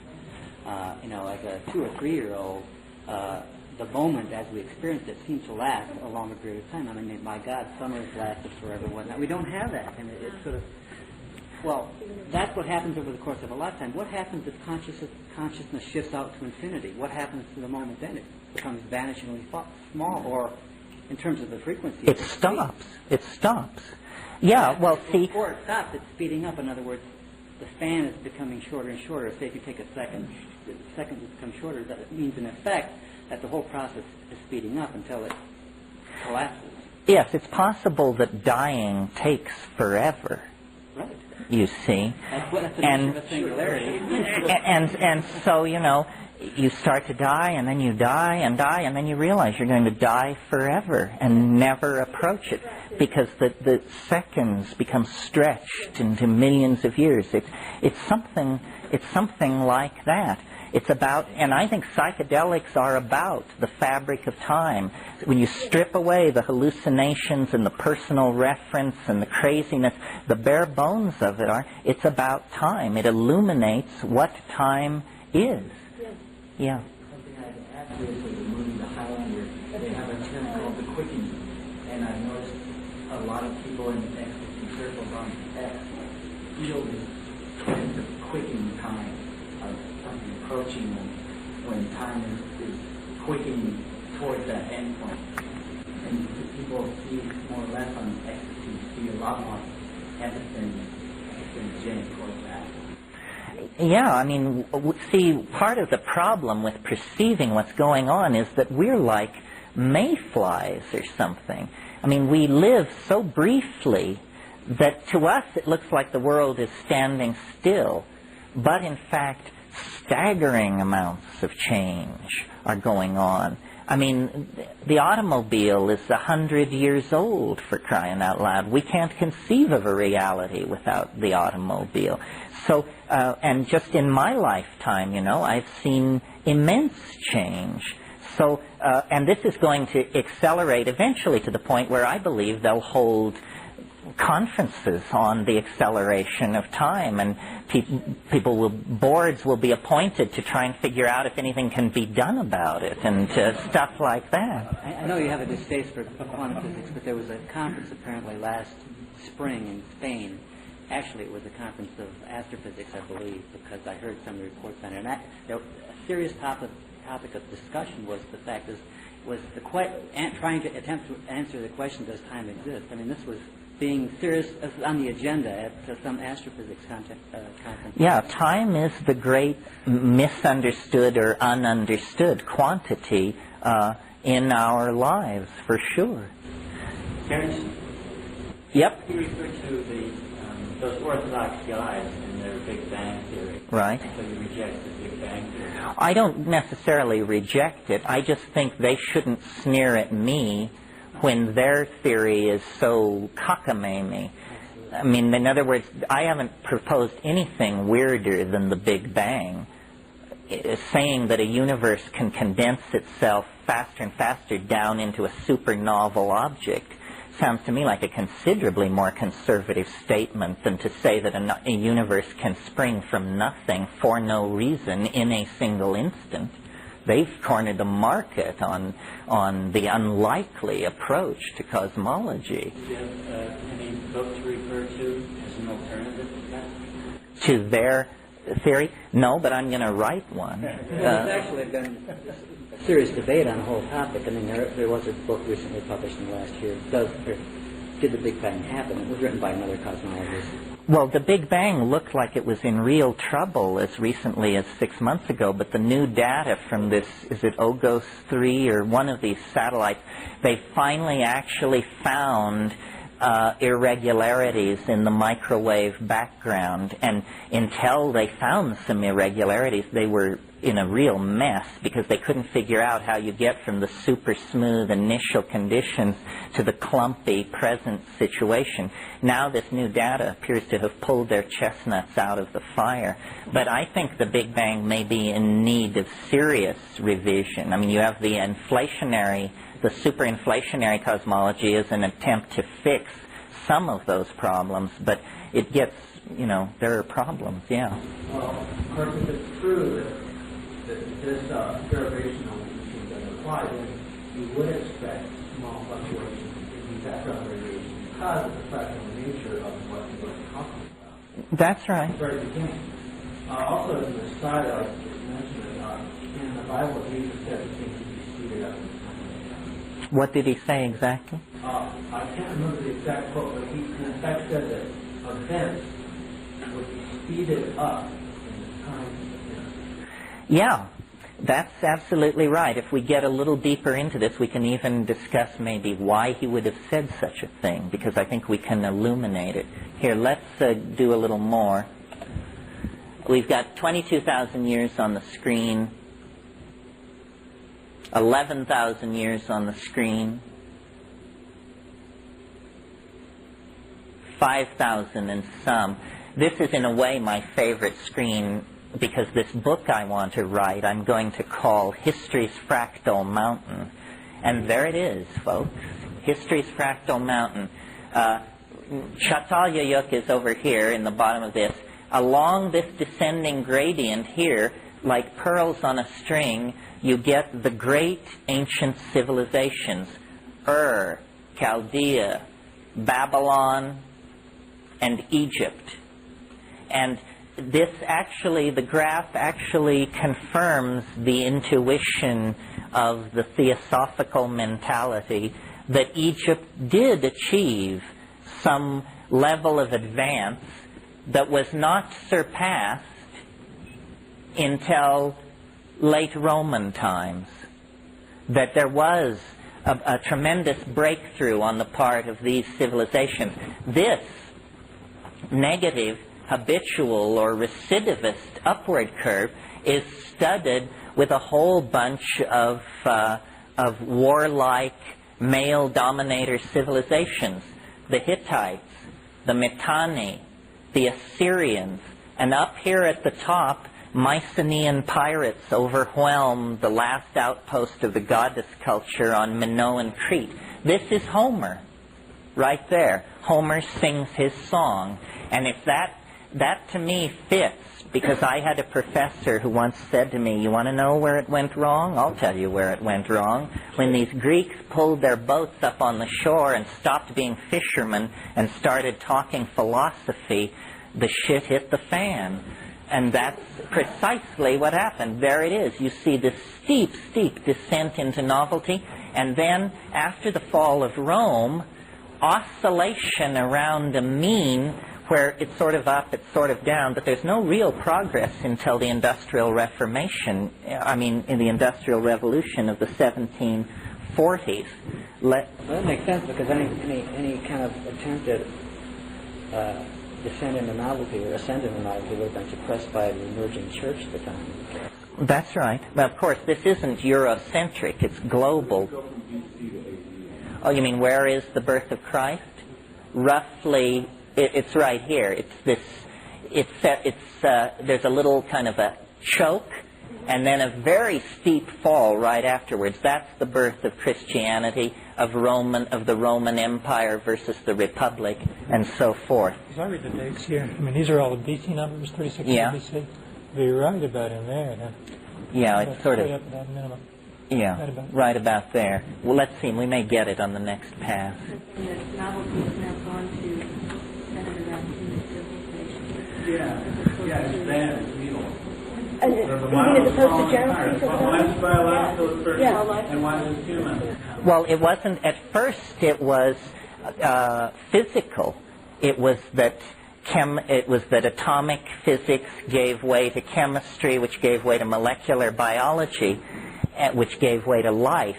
It keeps moving, it keeps being active at the front of the wave, but it leaves a residuum behind it of these previously created structures. Right now, the wave is clearly lodged in our species, while everything else is under the aegis of Darwinian mechanics. We're apparently under the aegis of cultural mechanics. Well, absolutely. It depends on the intensity of the prominent feature. You know, if a meteor came in the middle of some of this, it would obliterate what you're seeing there, and another feature would stand out more. Yeah, that's right. It's not really being dominant or dictated by human life, but it just so happens that it's the most prominent. That you're measuring changed. Well, It's like the quantity being measured changed here. how so? It seems like that first we were cosmological, now we're anthropic. And, you know, I'm really... This is very speculative stuff. It keeps condensing toward, it builds on complexity. Wherever there is complexity, you will get more complexity. It doesn't build on simplicity. It builds on the last most complex achievement, see? So intelligence rests on animal organization, which rests on cellular biology, which rests on molecular biology, which rests on physio... You got it. Okay. 2. It's another feature that could be clarified by a transforming of the wave. Now, pretty soon now there's the descent.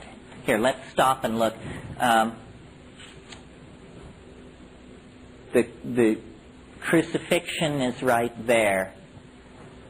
And it's interesting, you know, Christ was an absolute contemporary of Caesar Augustus. So you get this great religious reformer at the same time that you get the great reformer of Roman polity. So 2 of the most important personalities who ever lived are alive at that point. That, strangely enough, does not win the prize. See this deep little chip here?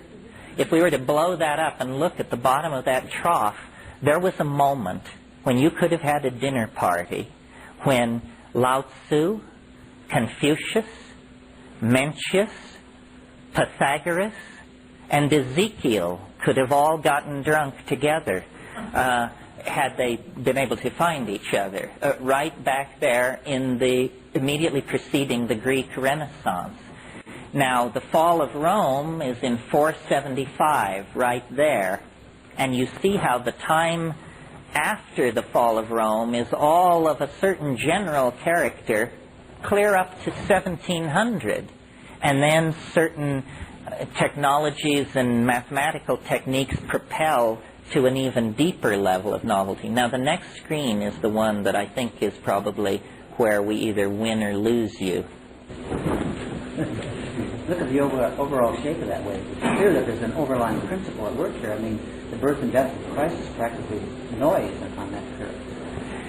I mean, there's a deep, strong move into novelty, and those superpositions of those events are relatively minor. That's true. His argument that maybe Christ was a myth. Well, it just points out that it's not being driven by what we would perceive as the... No, it's not being driven by these great personalities. They are being driven by it.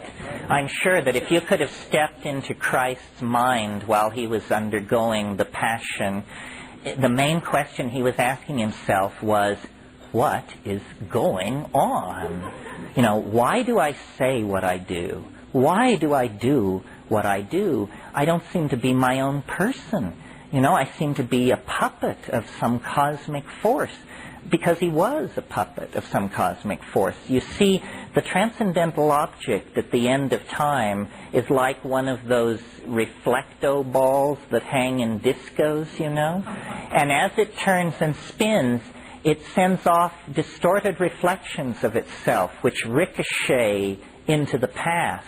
And if you are correctly situated, it'll turn you into a Christ, or a Buddha, or a Lao Tzu. If you're not quite correctly situated, it turns you into a Madame Blavatsky, a Meister Eckhart, in other words, second stringers. If you just get a little of it, well, then you're a person with strange insights and great personal charisma, and the people around you love you. We all are very close to this thing. Every night when you dream, you come into the presence of the transcendental object at the end of time. We are all distorted reflections of the last thing. And as we get closer and closer to the eschaton, the last thing, the distortion begins to leave. And you say, my God, it's like watching a photograph from an SX70 develop. First it's just murk, and then you say, oh, there's a person there, and it's getting clearer and clearer. You know, we are actually being pulled into the attractor. The veils are being parted. The truth is becoming more and more and more eminent. And if in the final confrontation with it, you know, it's the apotheosis. It's the apocalypse, the apotheosis, the apokatastasis, a whole bunch of Greek words beginning with A.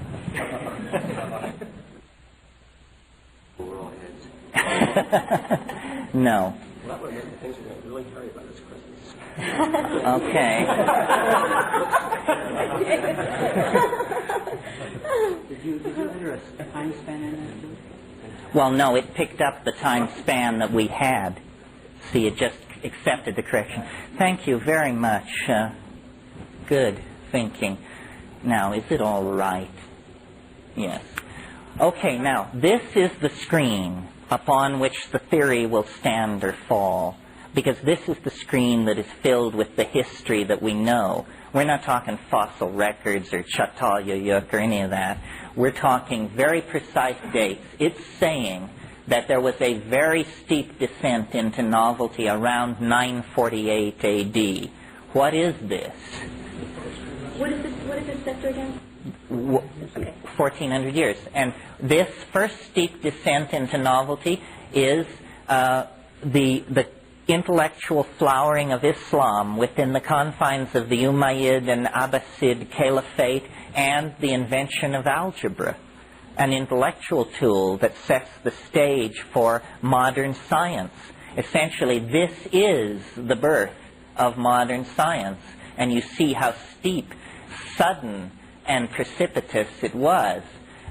Okay, then you go over to this next one, and let me try something here since this is such a fast machine.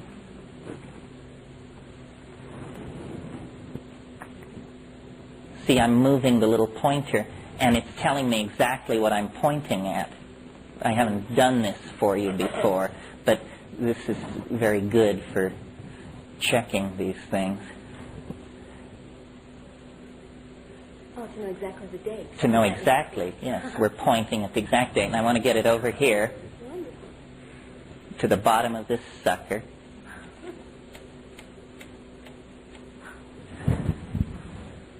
(1121), the First Crusade, the collapse of Fortress Europe. This is the beginning of the globalization of the European mind. We're dead on here. Okay, now the next steep descent into novelty is this one, obviously. Let's go over there and see what it is.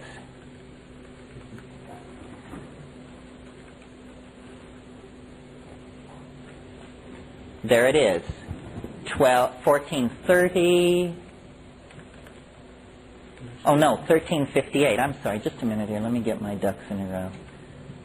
Okay. Do we all agree it's pointing at the bottom of the thing? Yes. That's the end of the novel, not the beginning of the novel. No, that's the densest point of the novelty. It's 1354. What happened in 1354? That's right, 1/3 of the population of Europe dies in an 18-month period beginning in late 1354. The greatest demographic collapse that Europe has ever experienced. It's an absolute hit, dead on. Now let's go over here to this. Now notice, though, that the recovery is quick. There's a steep descent into novelty and an almost immediate reversion back up to the same level of habit, exactly, business as usual. But this next one is different. It's a steep descent into novelty, and then it really stays down for a long time and explores this. So let's go over to the turning point, which is up at the top. Terence, you cross reference this with Indian culture and Chinese culture. It's global, but having said that, you have to notice that the world is now dominated by European values and culture. So while we can chart the ebb and flow of the Han Dynasty, at this point European culture is moving to the fore because European culture is beginning to put its imprint on all of world history. This concludes Tape 7. Our program continues with Tape 8.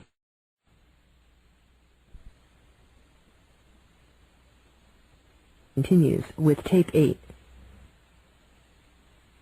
But you also can't forget this is a superposition of many different factors. That's right. This is a picture of a resonance pattern, an interference pattern of many times and places. Now, up here at the top of this thing, at the very top, it's 1455. What happened in 1455? Does anyone know? What? Columbus was born? Thanks for playing. In 1455, Constantinople fell to the Ottoman Turk, making European access to the Far East impossible. Therefore, the age of exploration begins, and you get Vasco da Gama and all those people. This was a tremendously shattering event for European civilization to lose Constantinople to the Ottoman Turk. Now let's go over to, to this place. This is another very seminal event which, combined with this Constantinople loss, sets the stage for this descent into novelty. Even though it's way up here in habit, there's a little chip out, as there's a novel invention of some sort that happens in 1440, I'm sorry. The invention is the invention of printing in Mainz in 1440. That did it, friends, as far as most people are concerned. Enlarge it one set now? Good idea. Yeah, let's do one zoom. I think I have to move it over clear all the way before we do that zoom, or there'll be some kind of a screw-up. Yeah, you focus on that one thing. Right. Let me... This is absolutely incredible. Well, I'm glad you like it because it's my best trick. Not bad. Don't have one for Macintosh. You really? I do. Oh, you do? It's just we haven't written the manual yet. Oh. How much are you going to do? Do you know? Oh, hard to say. Oh, too bad. Okay, now it's pointing at today. Now let's do our zoom. Approach factor 2. Strange that it didn't ask for the seek minimum, isn't it?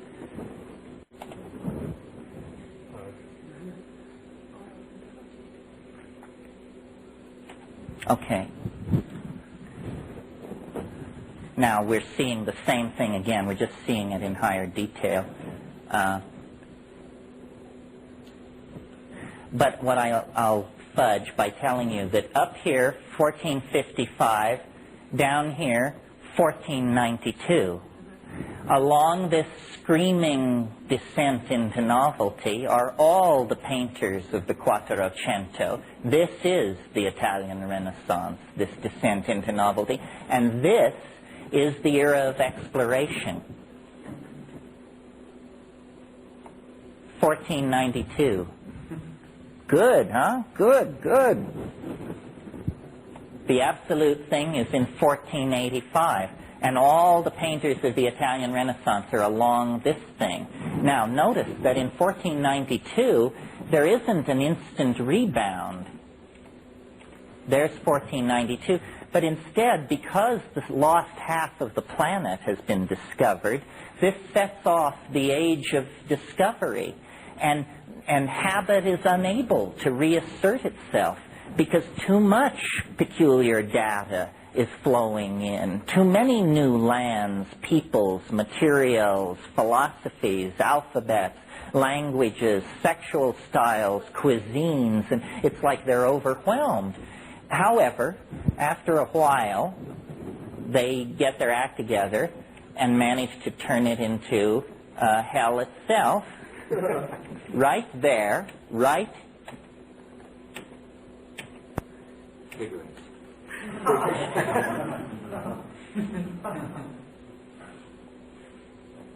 What that is, what ends the era of discovery and optimism and psychedelic exotica is the 30 Years' War. The 30 Years' War begins in 1619, it ends in 1648. It begins with Europe medieval.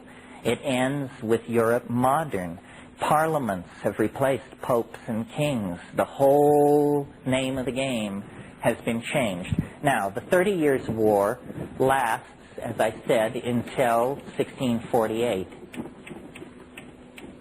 1648. At the bottom of this cut in here, which is in a situation of rising habit, there nevertheless is a strong tendency toward novelty, reaching a culmination in 1677. Newton publishes the Principia. The celestial mechanics are put on a firm basis. The calculus has been invented. The world of modern science is now completely in place.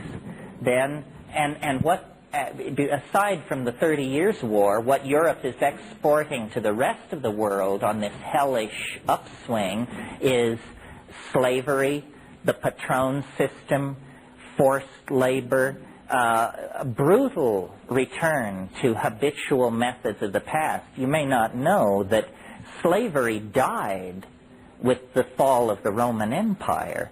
If you owned a slave during the medieval period, you owned one slave. It was a house slave, and it proved, your ownership of this person proved that you were a person of immense wealth.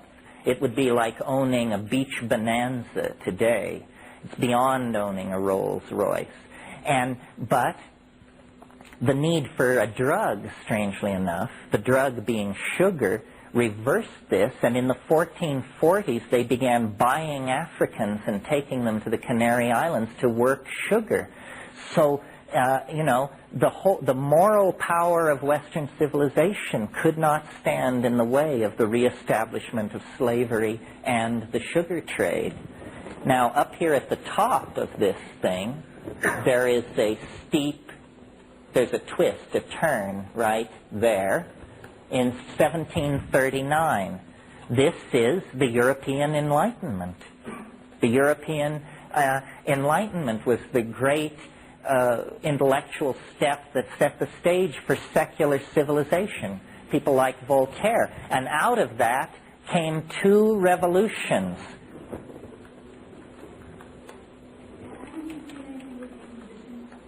Well, the Inquisition would have been, I presume, a fairly unnovel thing, since what it was a power group torturing the helpless, which there's nothing new in that, for heaven's sake. It went on for a long time, too. It went on for a long time, but actually it was a Spanish phenomenon. It was confined geographically to a very small number of places. Right there August 1st, 1776, the American Revolution takes place as a consequence of this steep descent into novelty at the beginning of the European Enlightenment. Well, as you know, the American Revolution is generally thought to have had a happy conclusion. The French Revolution, not so happy. And if you explode that area and look, you can see that they're happening on different slopes of this thing. Then the restoration of Louis Napoleon in 1803 is there. This bump is the American Civil War and the Franco-Prussian War, which were the first modern wars and completely distorted the demographics of the United States and Europe. And now I want to... The Franco-Prussian War began in 1848, I think, and the Civil War was 1865. Let's... I want to go over here to...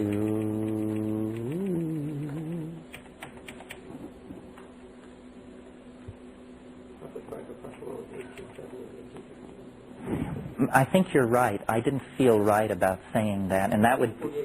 Was 1848 was the year of revolution, but the Franco-Prussian War was at the same time as the American Civil War. You're right. Okay, there's today's date. Now let's do the approach. Approach factor 2.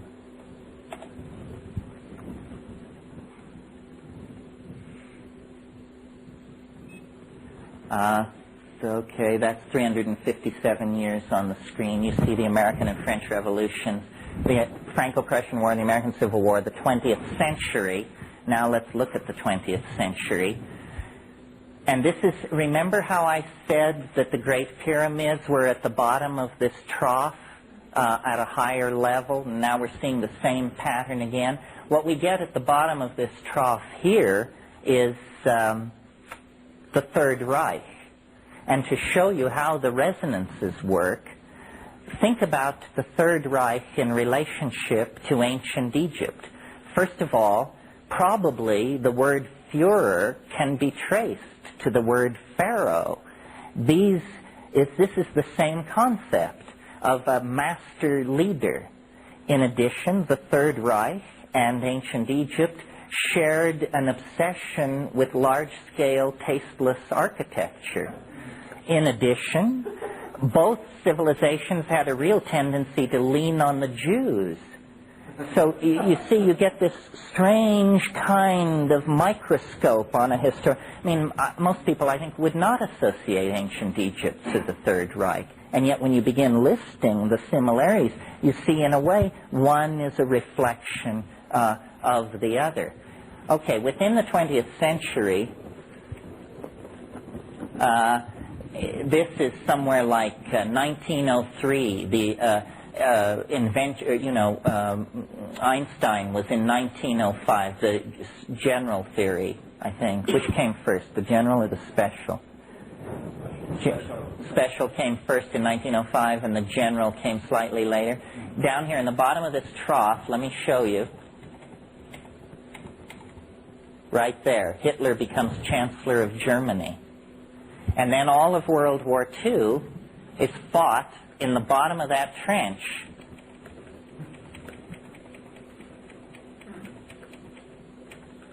Here's 39. Here's August 39. That's June. That's September. So that's when it begins. And see how, even though it's a novel situation, because it's a war, it's a recursion to habit. So at the bottom of a trough of novelty, you get a little upward pimple of recursion to habit. Then let's look at, there it is, that's Hiroshima right there, and Nagasaki right there. The war ends, and novelty is left behind. And remember that the psychology of the post-war mind was everybody wanted things to just get back to normal. I mean, certainly the Europeans wanted things to get back to normal. Their whole scene had been bombed into the Stone Age. And in this country, people just wanted to get their place in the suburbs and marry the girl next door and have a slew of kids and buy a Chevrolet and forget about, 1,000-year millennial plans and all the rest of it. And so this is the post-war, Cold War era. And it lasts, let's look. Oh, there's 1952. Here's the launching of Sputnik is there. 59. No, October 1st, 1957. A day graven on my mind till they lower my box. The first American satellite was launched right around there, Explorer 1.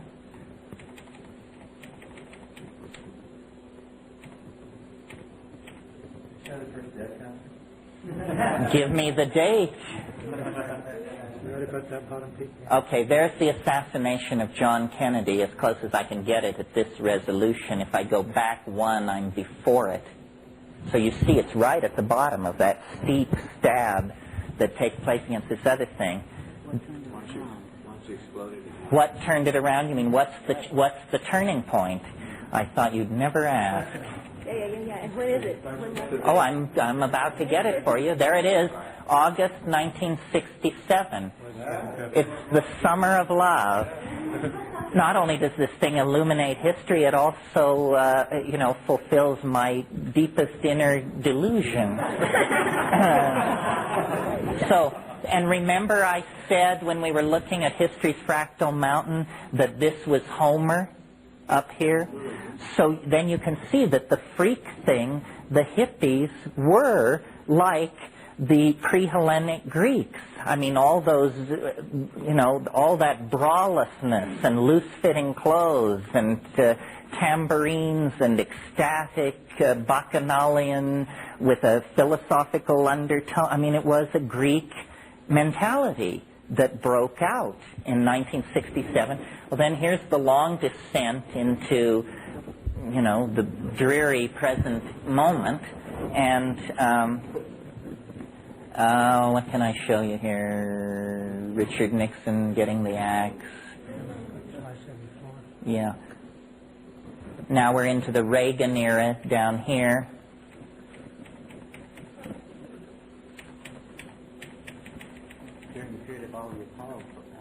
Yeah. Yeah, I'm going to cut it. I'm just trying to get back to today.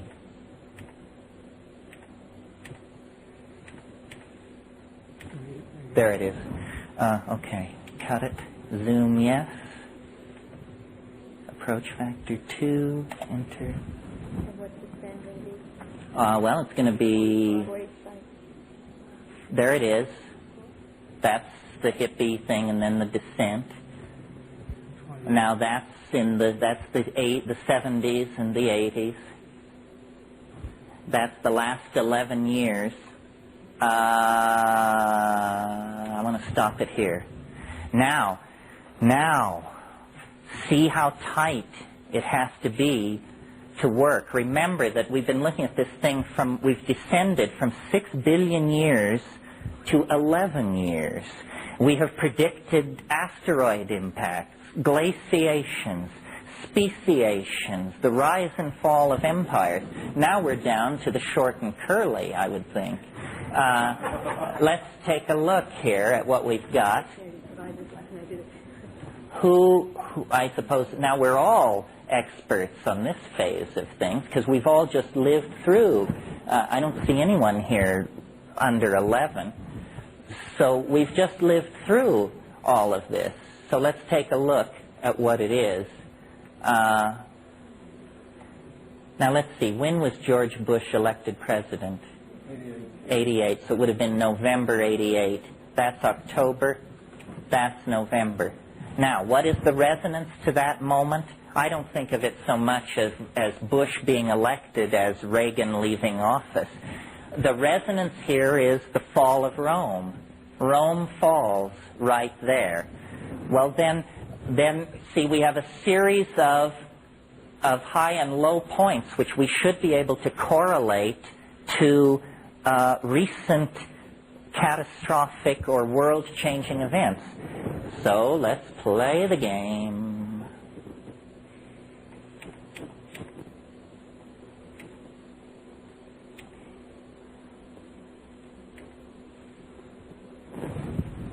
What's happening down here for the 30 days preceding that day is 1 million people are camping out in Tiananmen Square. At the very bottom of the trough is the night that they had the most people in the square. And then it turns upward, as you can see, because the constipated fascist oligarchs in charge of that society were preparing to do murder. And there's nothing novel or new about murder. It's the oldest game in the book. So that went on there. Then remember the Romanian, let's go over here. The next steep descent into novelty is right there. Right? That's too far. No, that's right. Okay, right there. Who knows what happened very close to 11/11/89? The Berlin Wall fell down. Germany is unified right there. So Tiananmen, Germany, then a bummer of some sort. And what is that bummer? It's the Romanian Revolution, which, as you'll recall, was handled in the Messier style, where you put people up against walls and machine gun them and so forth and so on. Harmonic convergence, that was August 87. August 87? It was also sort of the building of the reaction in the Soviet Union to what Gorbachev was doing as well. Yeah. Along that line. Well, then let's go over to here. I want to see that harmonic convergence. Oh, you want to see the harmonic convergence? Give me the date. 887. 887.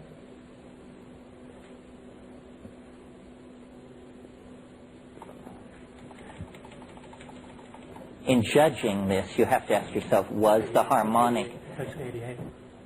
That's the first anniversary. That's the Iran-Iraq war ending right there. Wait, we'll go back to 87. But don't you want to go back to 87? Yeah. Yeah. Interesting thing about harmonic convergence is on the anniversary every year something interesting happens. In the 6 month anniversary. Well, maybe it's not... Oh, okay. August what? 17th, 19th. There is as close as we can get. What it shows is that a long descent into novelty that had previously been impeded, but there isn't anything particularly special about that date, but it does fall in the domain of going over this hump. Over here, you'll recall the Gulf War and all that. Here's how that looks.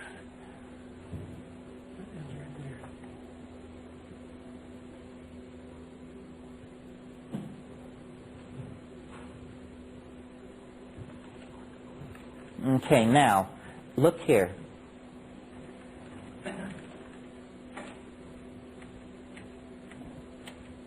August 3rd, 1990. There's where Saddam Hussein invades Kuwait. It's also where Muhammad is born, one level up. I can get higher and lower resonances simply by touching I here. We haven't done that, but it's possible. Now, remember how after he invaded, then there was a lot of breast beating and armies being moved into position and so forth. That goes on until there. Now, there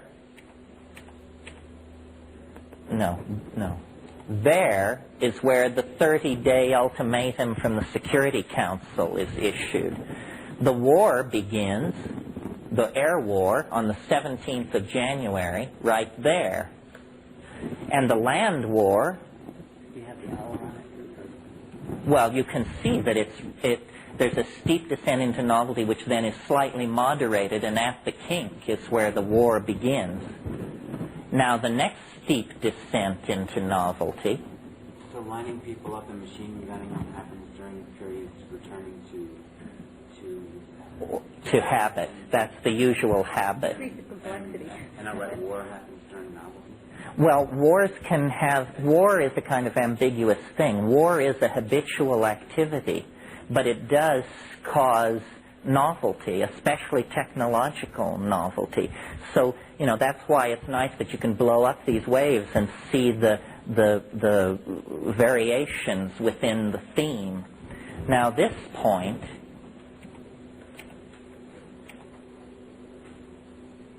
The coup in the Soviet Union. That's it.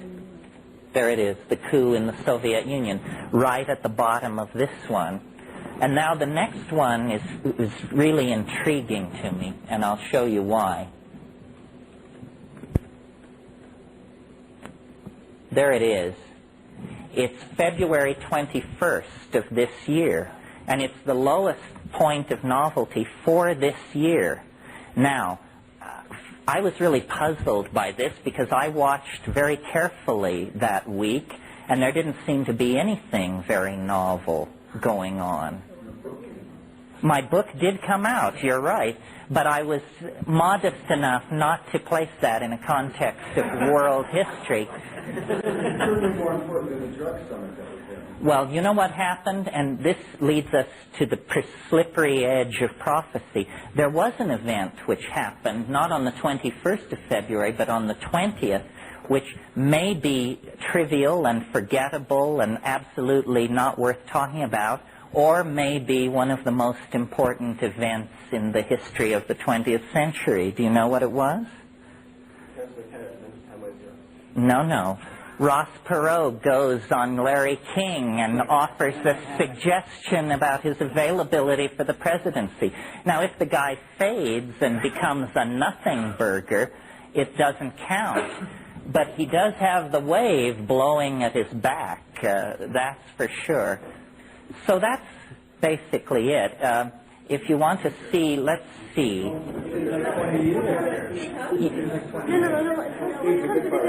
No, well, let's look at the future. Let me get the schmiggy somewhere roughly into the middle, and then we'll do it.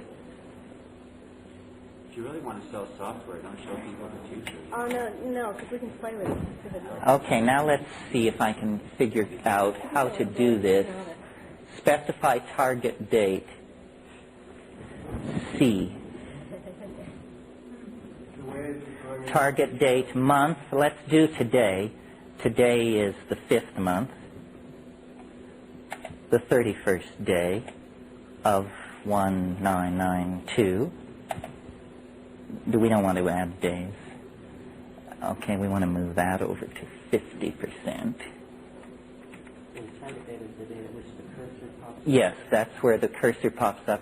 Now let's choose the time span, E. Let's do 10 years. Plus months, 0. Plus days, 0. Now let's graph the wave. F. So it's pointing at today. 10 years. The last 5, the next 5. And what it shows is that we are actually, as if you didn't know, exploring a very deep trough of novelty. It will last until August of next year. And then there will be some kind of return to habit with a vengeance. Now, the November election is... Now, wait a minute. There's something wrong here. Let me see. No, I want to point it at today. Go to 31st. You can see what they are right there, right? Yeah. Go back. Okay, that's as close to today as we can get. We're getting ready to go down into creative. Yeah, we're definitely getting ready to go down into novelty. Yeah, how long is that space of that next little novelty space? You mean clear to here? Yeah. Okay, well, it's all going to last until August 93. The thing to keep your eye on is this, which is such a spectacular drop. I mean, look how much weirdness we've been through, but it's taken us this much time to do it. This sucker is going to do it in a 3-month period, in early '96. You know, this is what we're doing FFTs could really be of value, because do you know what FFTs actually do? I haven't the faintest. They break down this waveform into a very large to infinite series of sine and cosine waves at varying amplitudes and phases. So if you could correlate a certain frequency of sine wave and phase shift with a phenomenon, say medical phenomenon or political phenomenon, you could really zero in on the nature of the changes that are likely to take place. Well, I hope you'll do this. I think it should be done. Here, I'll show you a function you haven't seen. Instead of zooming in, we'll zoom out. Oh, so you're going to go back to its last octave resonance? Well, no. I'll just, instead of 10 years on the screen, we'll see 20. Oh, I see. Now, it's still pointing, well, no, wait a minute. Okay, there you see it. Yeah, we're at this little peak. Yeah, right, right. And there's the whole thing. So that's the idea. Now, the notion is that, remember how I kept talking about how a cone contains all possible ellipses and you section it? What the psychedelic experience is a sectioning of eternity. And you can build up a picture of the cone by sectioning eternity sufficiently that you get a map like this. I mean, I'm convinced by this that time is fractal, that instead of treating time as a zero quantity, as the Newtonian equations do, or as a very gentle curvature, as the Einstein equations do, that we have to sub in this fractal dimension, and that this will make possible a science as more powerful relatively to present science as present science is through the power of the calculus to Greek science. Time, about which we previously knew next to nothing except that it seemed to keep happening, can actually be described in the same way that energy and other factors in the universe can be described.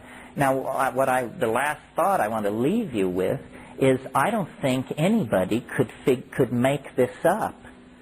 Certainly not me, a person with no training in mathematics, no interest in this kind of thing. I was told this stuff. And, you know, most, God forbid, channeling is of the horrible variety, which tells you to, you know, eat brown rice and love your neighbor. You don't need channels to tell you that. You have channels in your own head which tell you that.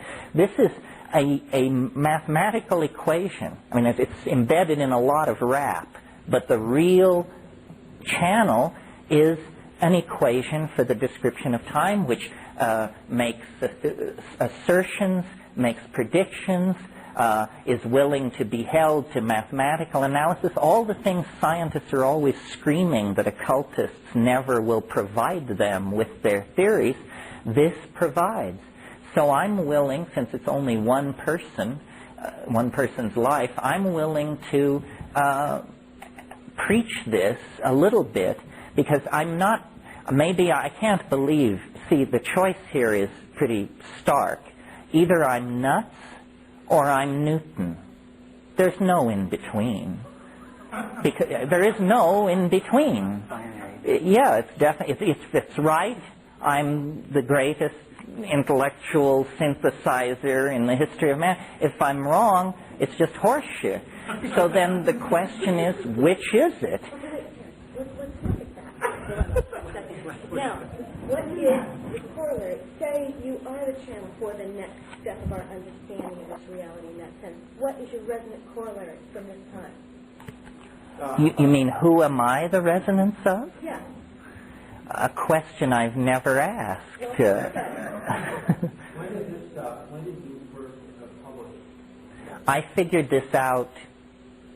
There were many, it took a long time, but from 1971 to 73 is when I figured it out. Okay, so what was happening at that time back on the... Here, not here.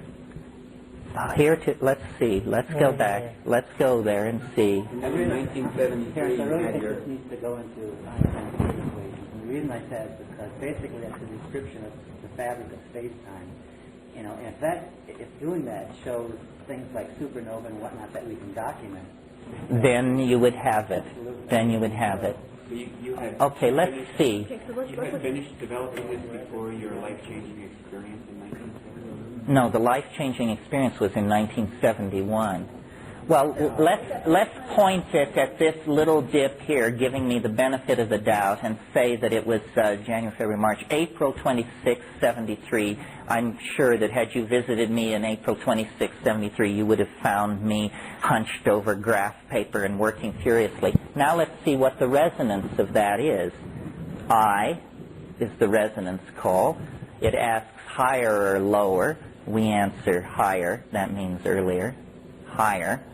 Major or trigrammatic resonance. Forget that. Major is the answer. Which point? First, second, third, 99th? I have no idea what that means. Let's answer first. 526 BC. Oh, it's the Greek Renaissance. It's Plato, Pythagoras, Ezekiel, Confucius, Lao Tzu. Hey, I think it's time to knock off. You should quit when you're ahead, you know? Yes. Most momentous scientific discoveries. Nature provides us with redundancy. I'm thinking of calculus. I'm thinking of atomic bombs. They're usually developed in parallel, several sites on Earth. Just an observation. There's no parallelism here. Well, in a sense, no, wait a minute. In a sense, there is. This is a fractal. It was invented or channeled by me before fractals became the absolute obsession of frontier mathematics. Now everybody wants to talk about fractals, and everybody says, you know, population growth, river mouths, everything can be modeled by fractals, but nobody has said time can be modeled by a fractal. So I think probably the rise of fractal mathematics is indicative of this. The other thing is, this could never have been brought to the public without small personal computers. I developed this finished it in 75, and in 77 they began selling small computers. So it's a weirdness. It's a hallucination. That's what it is. My dream has always been to bring something here from there. And apparently the only things which travel well from there to here are ideas. And I'm not an artist, so I couldn't paint. So this is a psychedelic idea. I think there are millions of these kinds of ideas swimming in the psychedelic ocean. Yeah. The second thing that strikes me about this, what good does it do us? And if it's true, I don't want to know it. I would like to hide from this if you're anywhere near correct. Well, that's because what we really haven't talked about the nature of the concrescence. You know, what is this? All argues for an impossible conclusion, that the world is going to disappear up its own wazoo at dawn, December 22nd, 2012.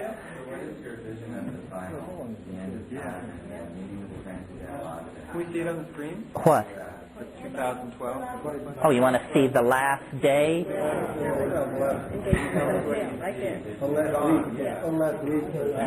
Well, here, let me... yeah, I'll show you the final thing. We're running over here, but anybody who wants to leave has my blessing and my sympathy.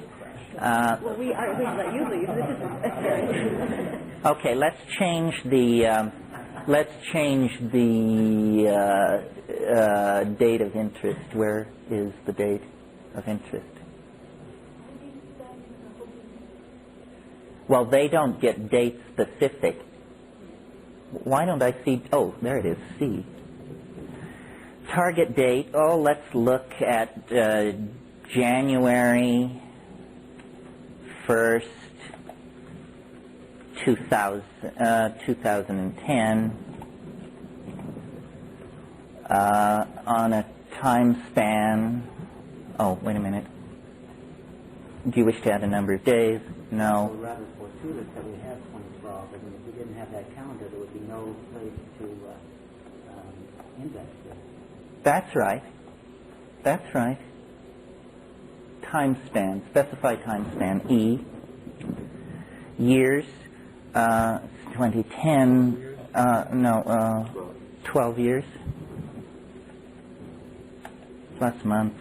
Zip. Plus days. Zip. F.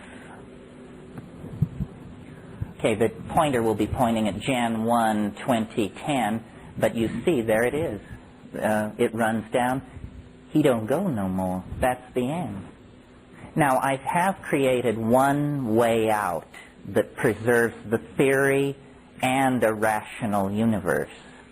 And it is simply this, that what happens on December 22nd, 2012 is that time travel is invented. And because it is invented, it is no longer possible to portray historical data on a linear graph. So that's all. It's just, it was a thing about technology, and eventually a technology was created which made the three-dimensional space-time matrix itself obsolete. It's just a dimensional octave jump. Yes, dimensional octave jump. The transcendental object is the despair of description. It cannot be known. It can only be approximated. It's the Sacred Heart of Jesus. It's the flying saucer. It's the Philosopher's Stone. It's tantric union. It's good LSD. It's all of these things and more. It transcends language and understanding, but the closer we get to it, the more it will be revealed. And the reason the 20th century is so peculiar is because we're so close to the 0 point. We're so close to the transcendental object that, take a hit, there it is. Close your eyes and daydream, there it is. Have an orgasm, there it is. It's trying to break through. It's almost upon us. We've been sailing toward this thing for 72 billion years, and we are now 22 years from impact. The walls are so steep, the acceleration is so great, we are there for all practical purposes. And then what spiritual life and headdom and all that means is realize that we are there, so that anxiety drains from your life, body, and worldview, and then you just ride the wave. And when people talk of catastrophe, revelation, salvation, and destruction, you just smile a small smile, knowing that it will be all that and more and more and more. It's something, I think it's to reassure us. You see, I think the world is going to get hip to the fact that we are actually caught in a whirlpool in time that is sucking us into another dimension. Without something like time wave zero, a notion like that could get fairly alarming and spread a lot of panic. With time wave zero, you just say, look, we have a map of what's going on. We'll check off the milestones. As long as the wave keeps working, nobody should freak out. Just settle in, hang on, and we'll navigate through this. So it's a vital piece of knowledge necessary to face the eschaton without panic. Because these crazy religions want to tell you that you're going to be judged and damned and fired and roasted. No, that's not it. They got the story wrong. We're just being sucked into hyperspace. And hyperspace is the human imagination, the human heart, the human soul. It's the domain of our dreams. Our imagination is a flickering image of what it will be. But what it really will be is the despair of prose. What it will really be can only be approached in silent darkness on 5 grams. And then you can't tell anybody about it. Thank you very much.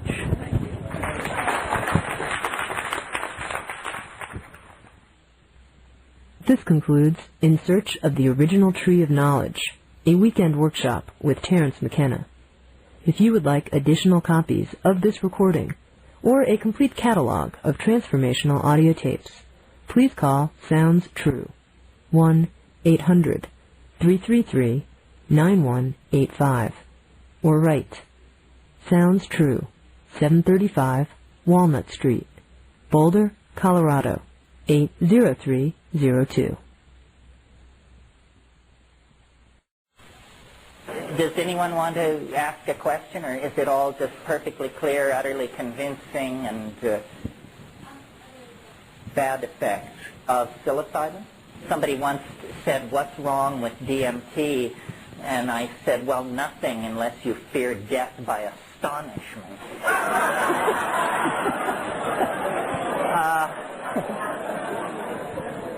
But your question is a good one. First of all, I talked a lot about how what we have to do is destroy and ablate ego. However, there is a very small percentage of us who have a hard time creating any ego whatsoever. And for these people, boundary dissolution is no problem. Their boundaries are dissolving all the time on them. I would say that they are at the contraindicated end of the spectrum. That if you're fearful already and fighting to keep from being overwhelmed by confusion at what's going on in your life at the paper box factory or something, then probably tossing in mega doses of hallucinogens is not the way for you to do it. Or if you do, if you're just bent on doing that, then I would say do it in the presence of some kind of professional.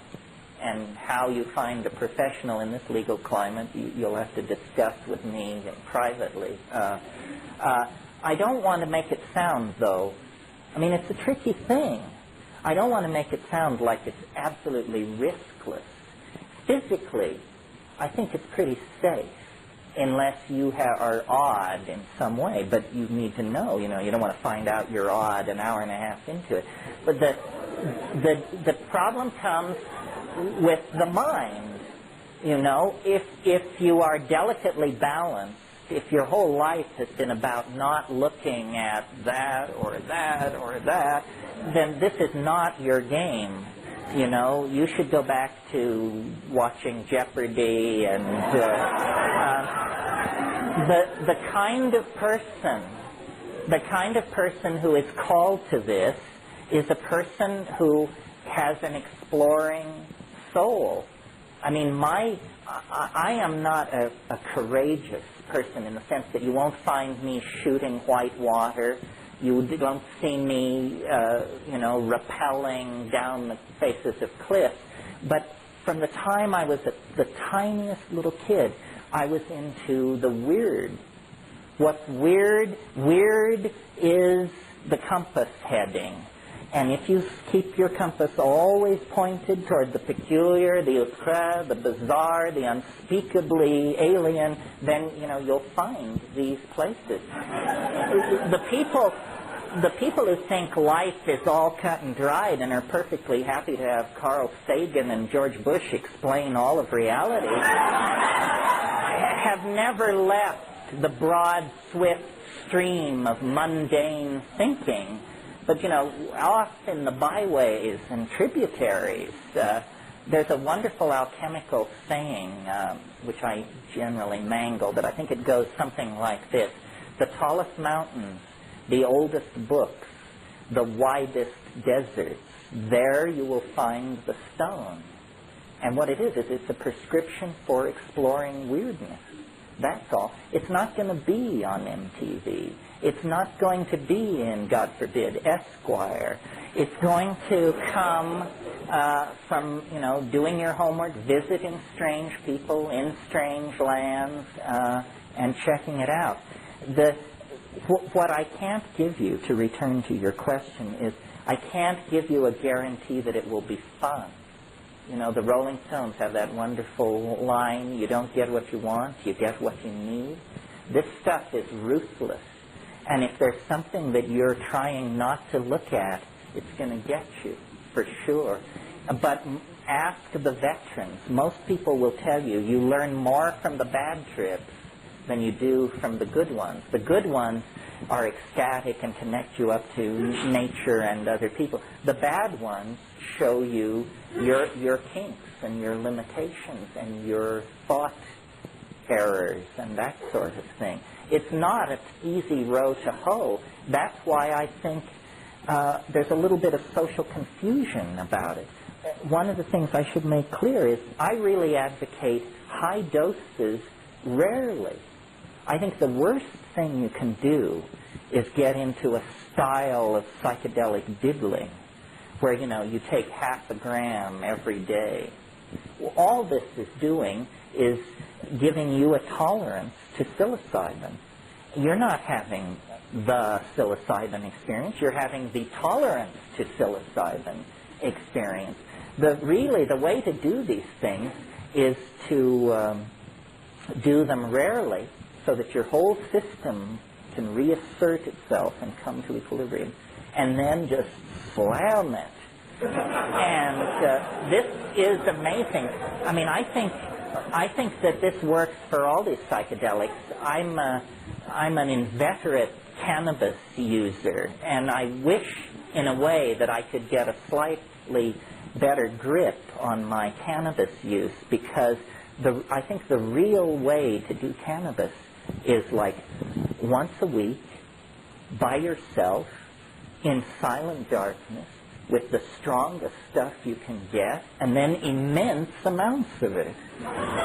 And, people call it a recreational drug and a this and a that. Hey, done that way, it will catapult you into places where I love it. The great place to get to on cannabis, and some people never in their whole life touch it, is the place where you say, my God, I've done too much.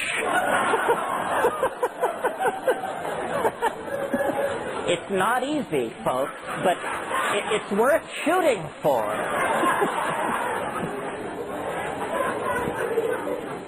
Basically, what you should do is do some homework, read some books, talk to your friends, and then hang on, Hannah. It's like, it's very much like riding an enormous roller coaster. Once that baby rolls out of the station, do not stand up. Do not try to climb out of your car. Shut up and hang on with the faith that most people have lived through this. Somebody else. Yeah.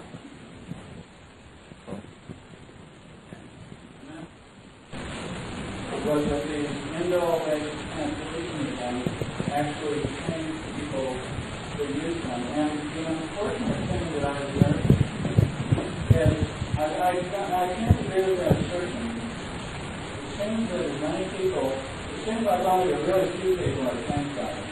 Only those who are predisposed to change. And I'd like, one of the questions you ask doesn't make it better, doesn't make it different. And I'm just not convinced at all. When I see people taking mushrooms and going around and doing things and just being jerky their way, I mean, they get out and going and dressing up and I don't see that. Well, my argument would be that people don't take it enough, and they don't take it frequently enough. That there are a lot of people who really would rather not get loaded, but who feel they must take some psychedelic drug in order to keep membership in their peer group. So what they do, you can always spot these people because their first question at the get-go is, will I be able to drive? I love this question because, it indicates you've got a real tough nut on your hands. In every sense of the word, no, you will not be able to drive. One of the things that inspires me to do this is I want to get to the people who've taken 3 grams of mushrooms and the people who've taken 150 mics of LSD. And I want to convince those people that they never got close to what I'm talking about, even though they had a life-transforming experience and saw things totally differently. They never got close to what I'm talking about. And so what you have to do is convince people to take high doses, and then that's to break them through, and then frequently enough that they don't forget what the deal is. So I think if you take a psychedelic population and divide it into those who have done 5 grams and above, then you will see an exceptional slice, but not the dabblers. The dabblers don't count. And we all can be, or at times, guilty of this, I think. And then, is that your last question? Does that do it for you? Or do you want to be thought psychotic? You choose.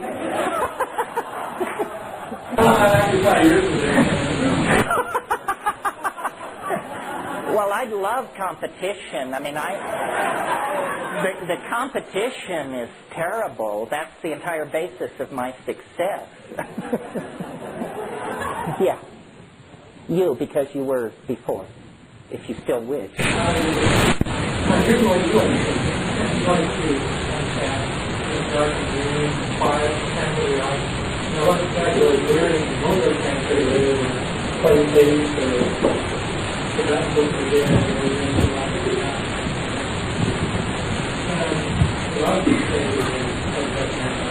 Right.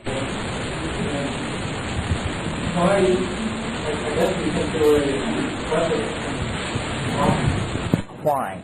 Because, I mean, I don't know if it's preferable, but here's the thing. People are going to think you're a nut if you come down and say that Johann Sebastian Bach or Jerry Garcia is God. And this is what you will have to say if you listen to the Dead or the B minor Mass. So what I'm interested in is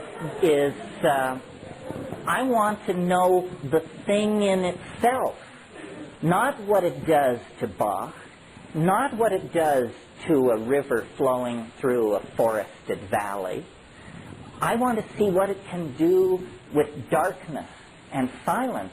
And I think most people think it'll be boring, probably because they've been hanging out with these beady-eyed gurus meditating, and God knows there's nothing more boring on earth than most meditations. However, psychedelic, sitting in a darkened room on 5 dried grams of psilocybin mushrooms is nothing like meditating. And that's where it can get at you. My relationship to it is always one of, I want to know what it is. And so I think this sensory deprivation method is the only way to get at that. Other people might not like that. People say, well, you mean you put down the whole thing of going into nature? Isn't nature the great affirmation in all this? And the answer is, yeah, but it works for me sort of without the drugs. Plus, and this is just maybe my own weirdness, but I'll share it with you, I have noticed that these things are incredibly disruptive of the ordinary flow of casuistry. Do you all know the concept synchronicity? Well, if you don't stay in your room with the lights out and the phone unplugged, and the damnedest things will happen to you. I mean, you couldn't pay me to go into an American city, even mildly loaded, because adventures beckon. Now, some people like that. You know, some people say, you know, let's take 500 mics and go meet weird people. Not this cookie.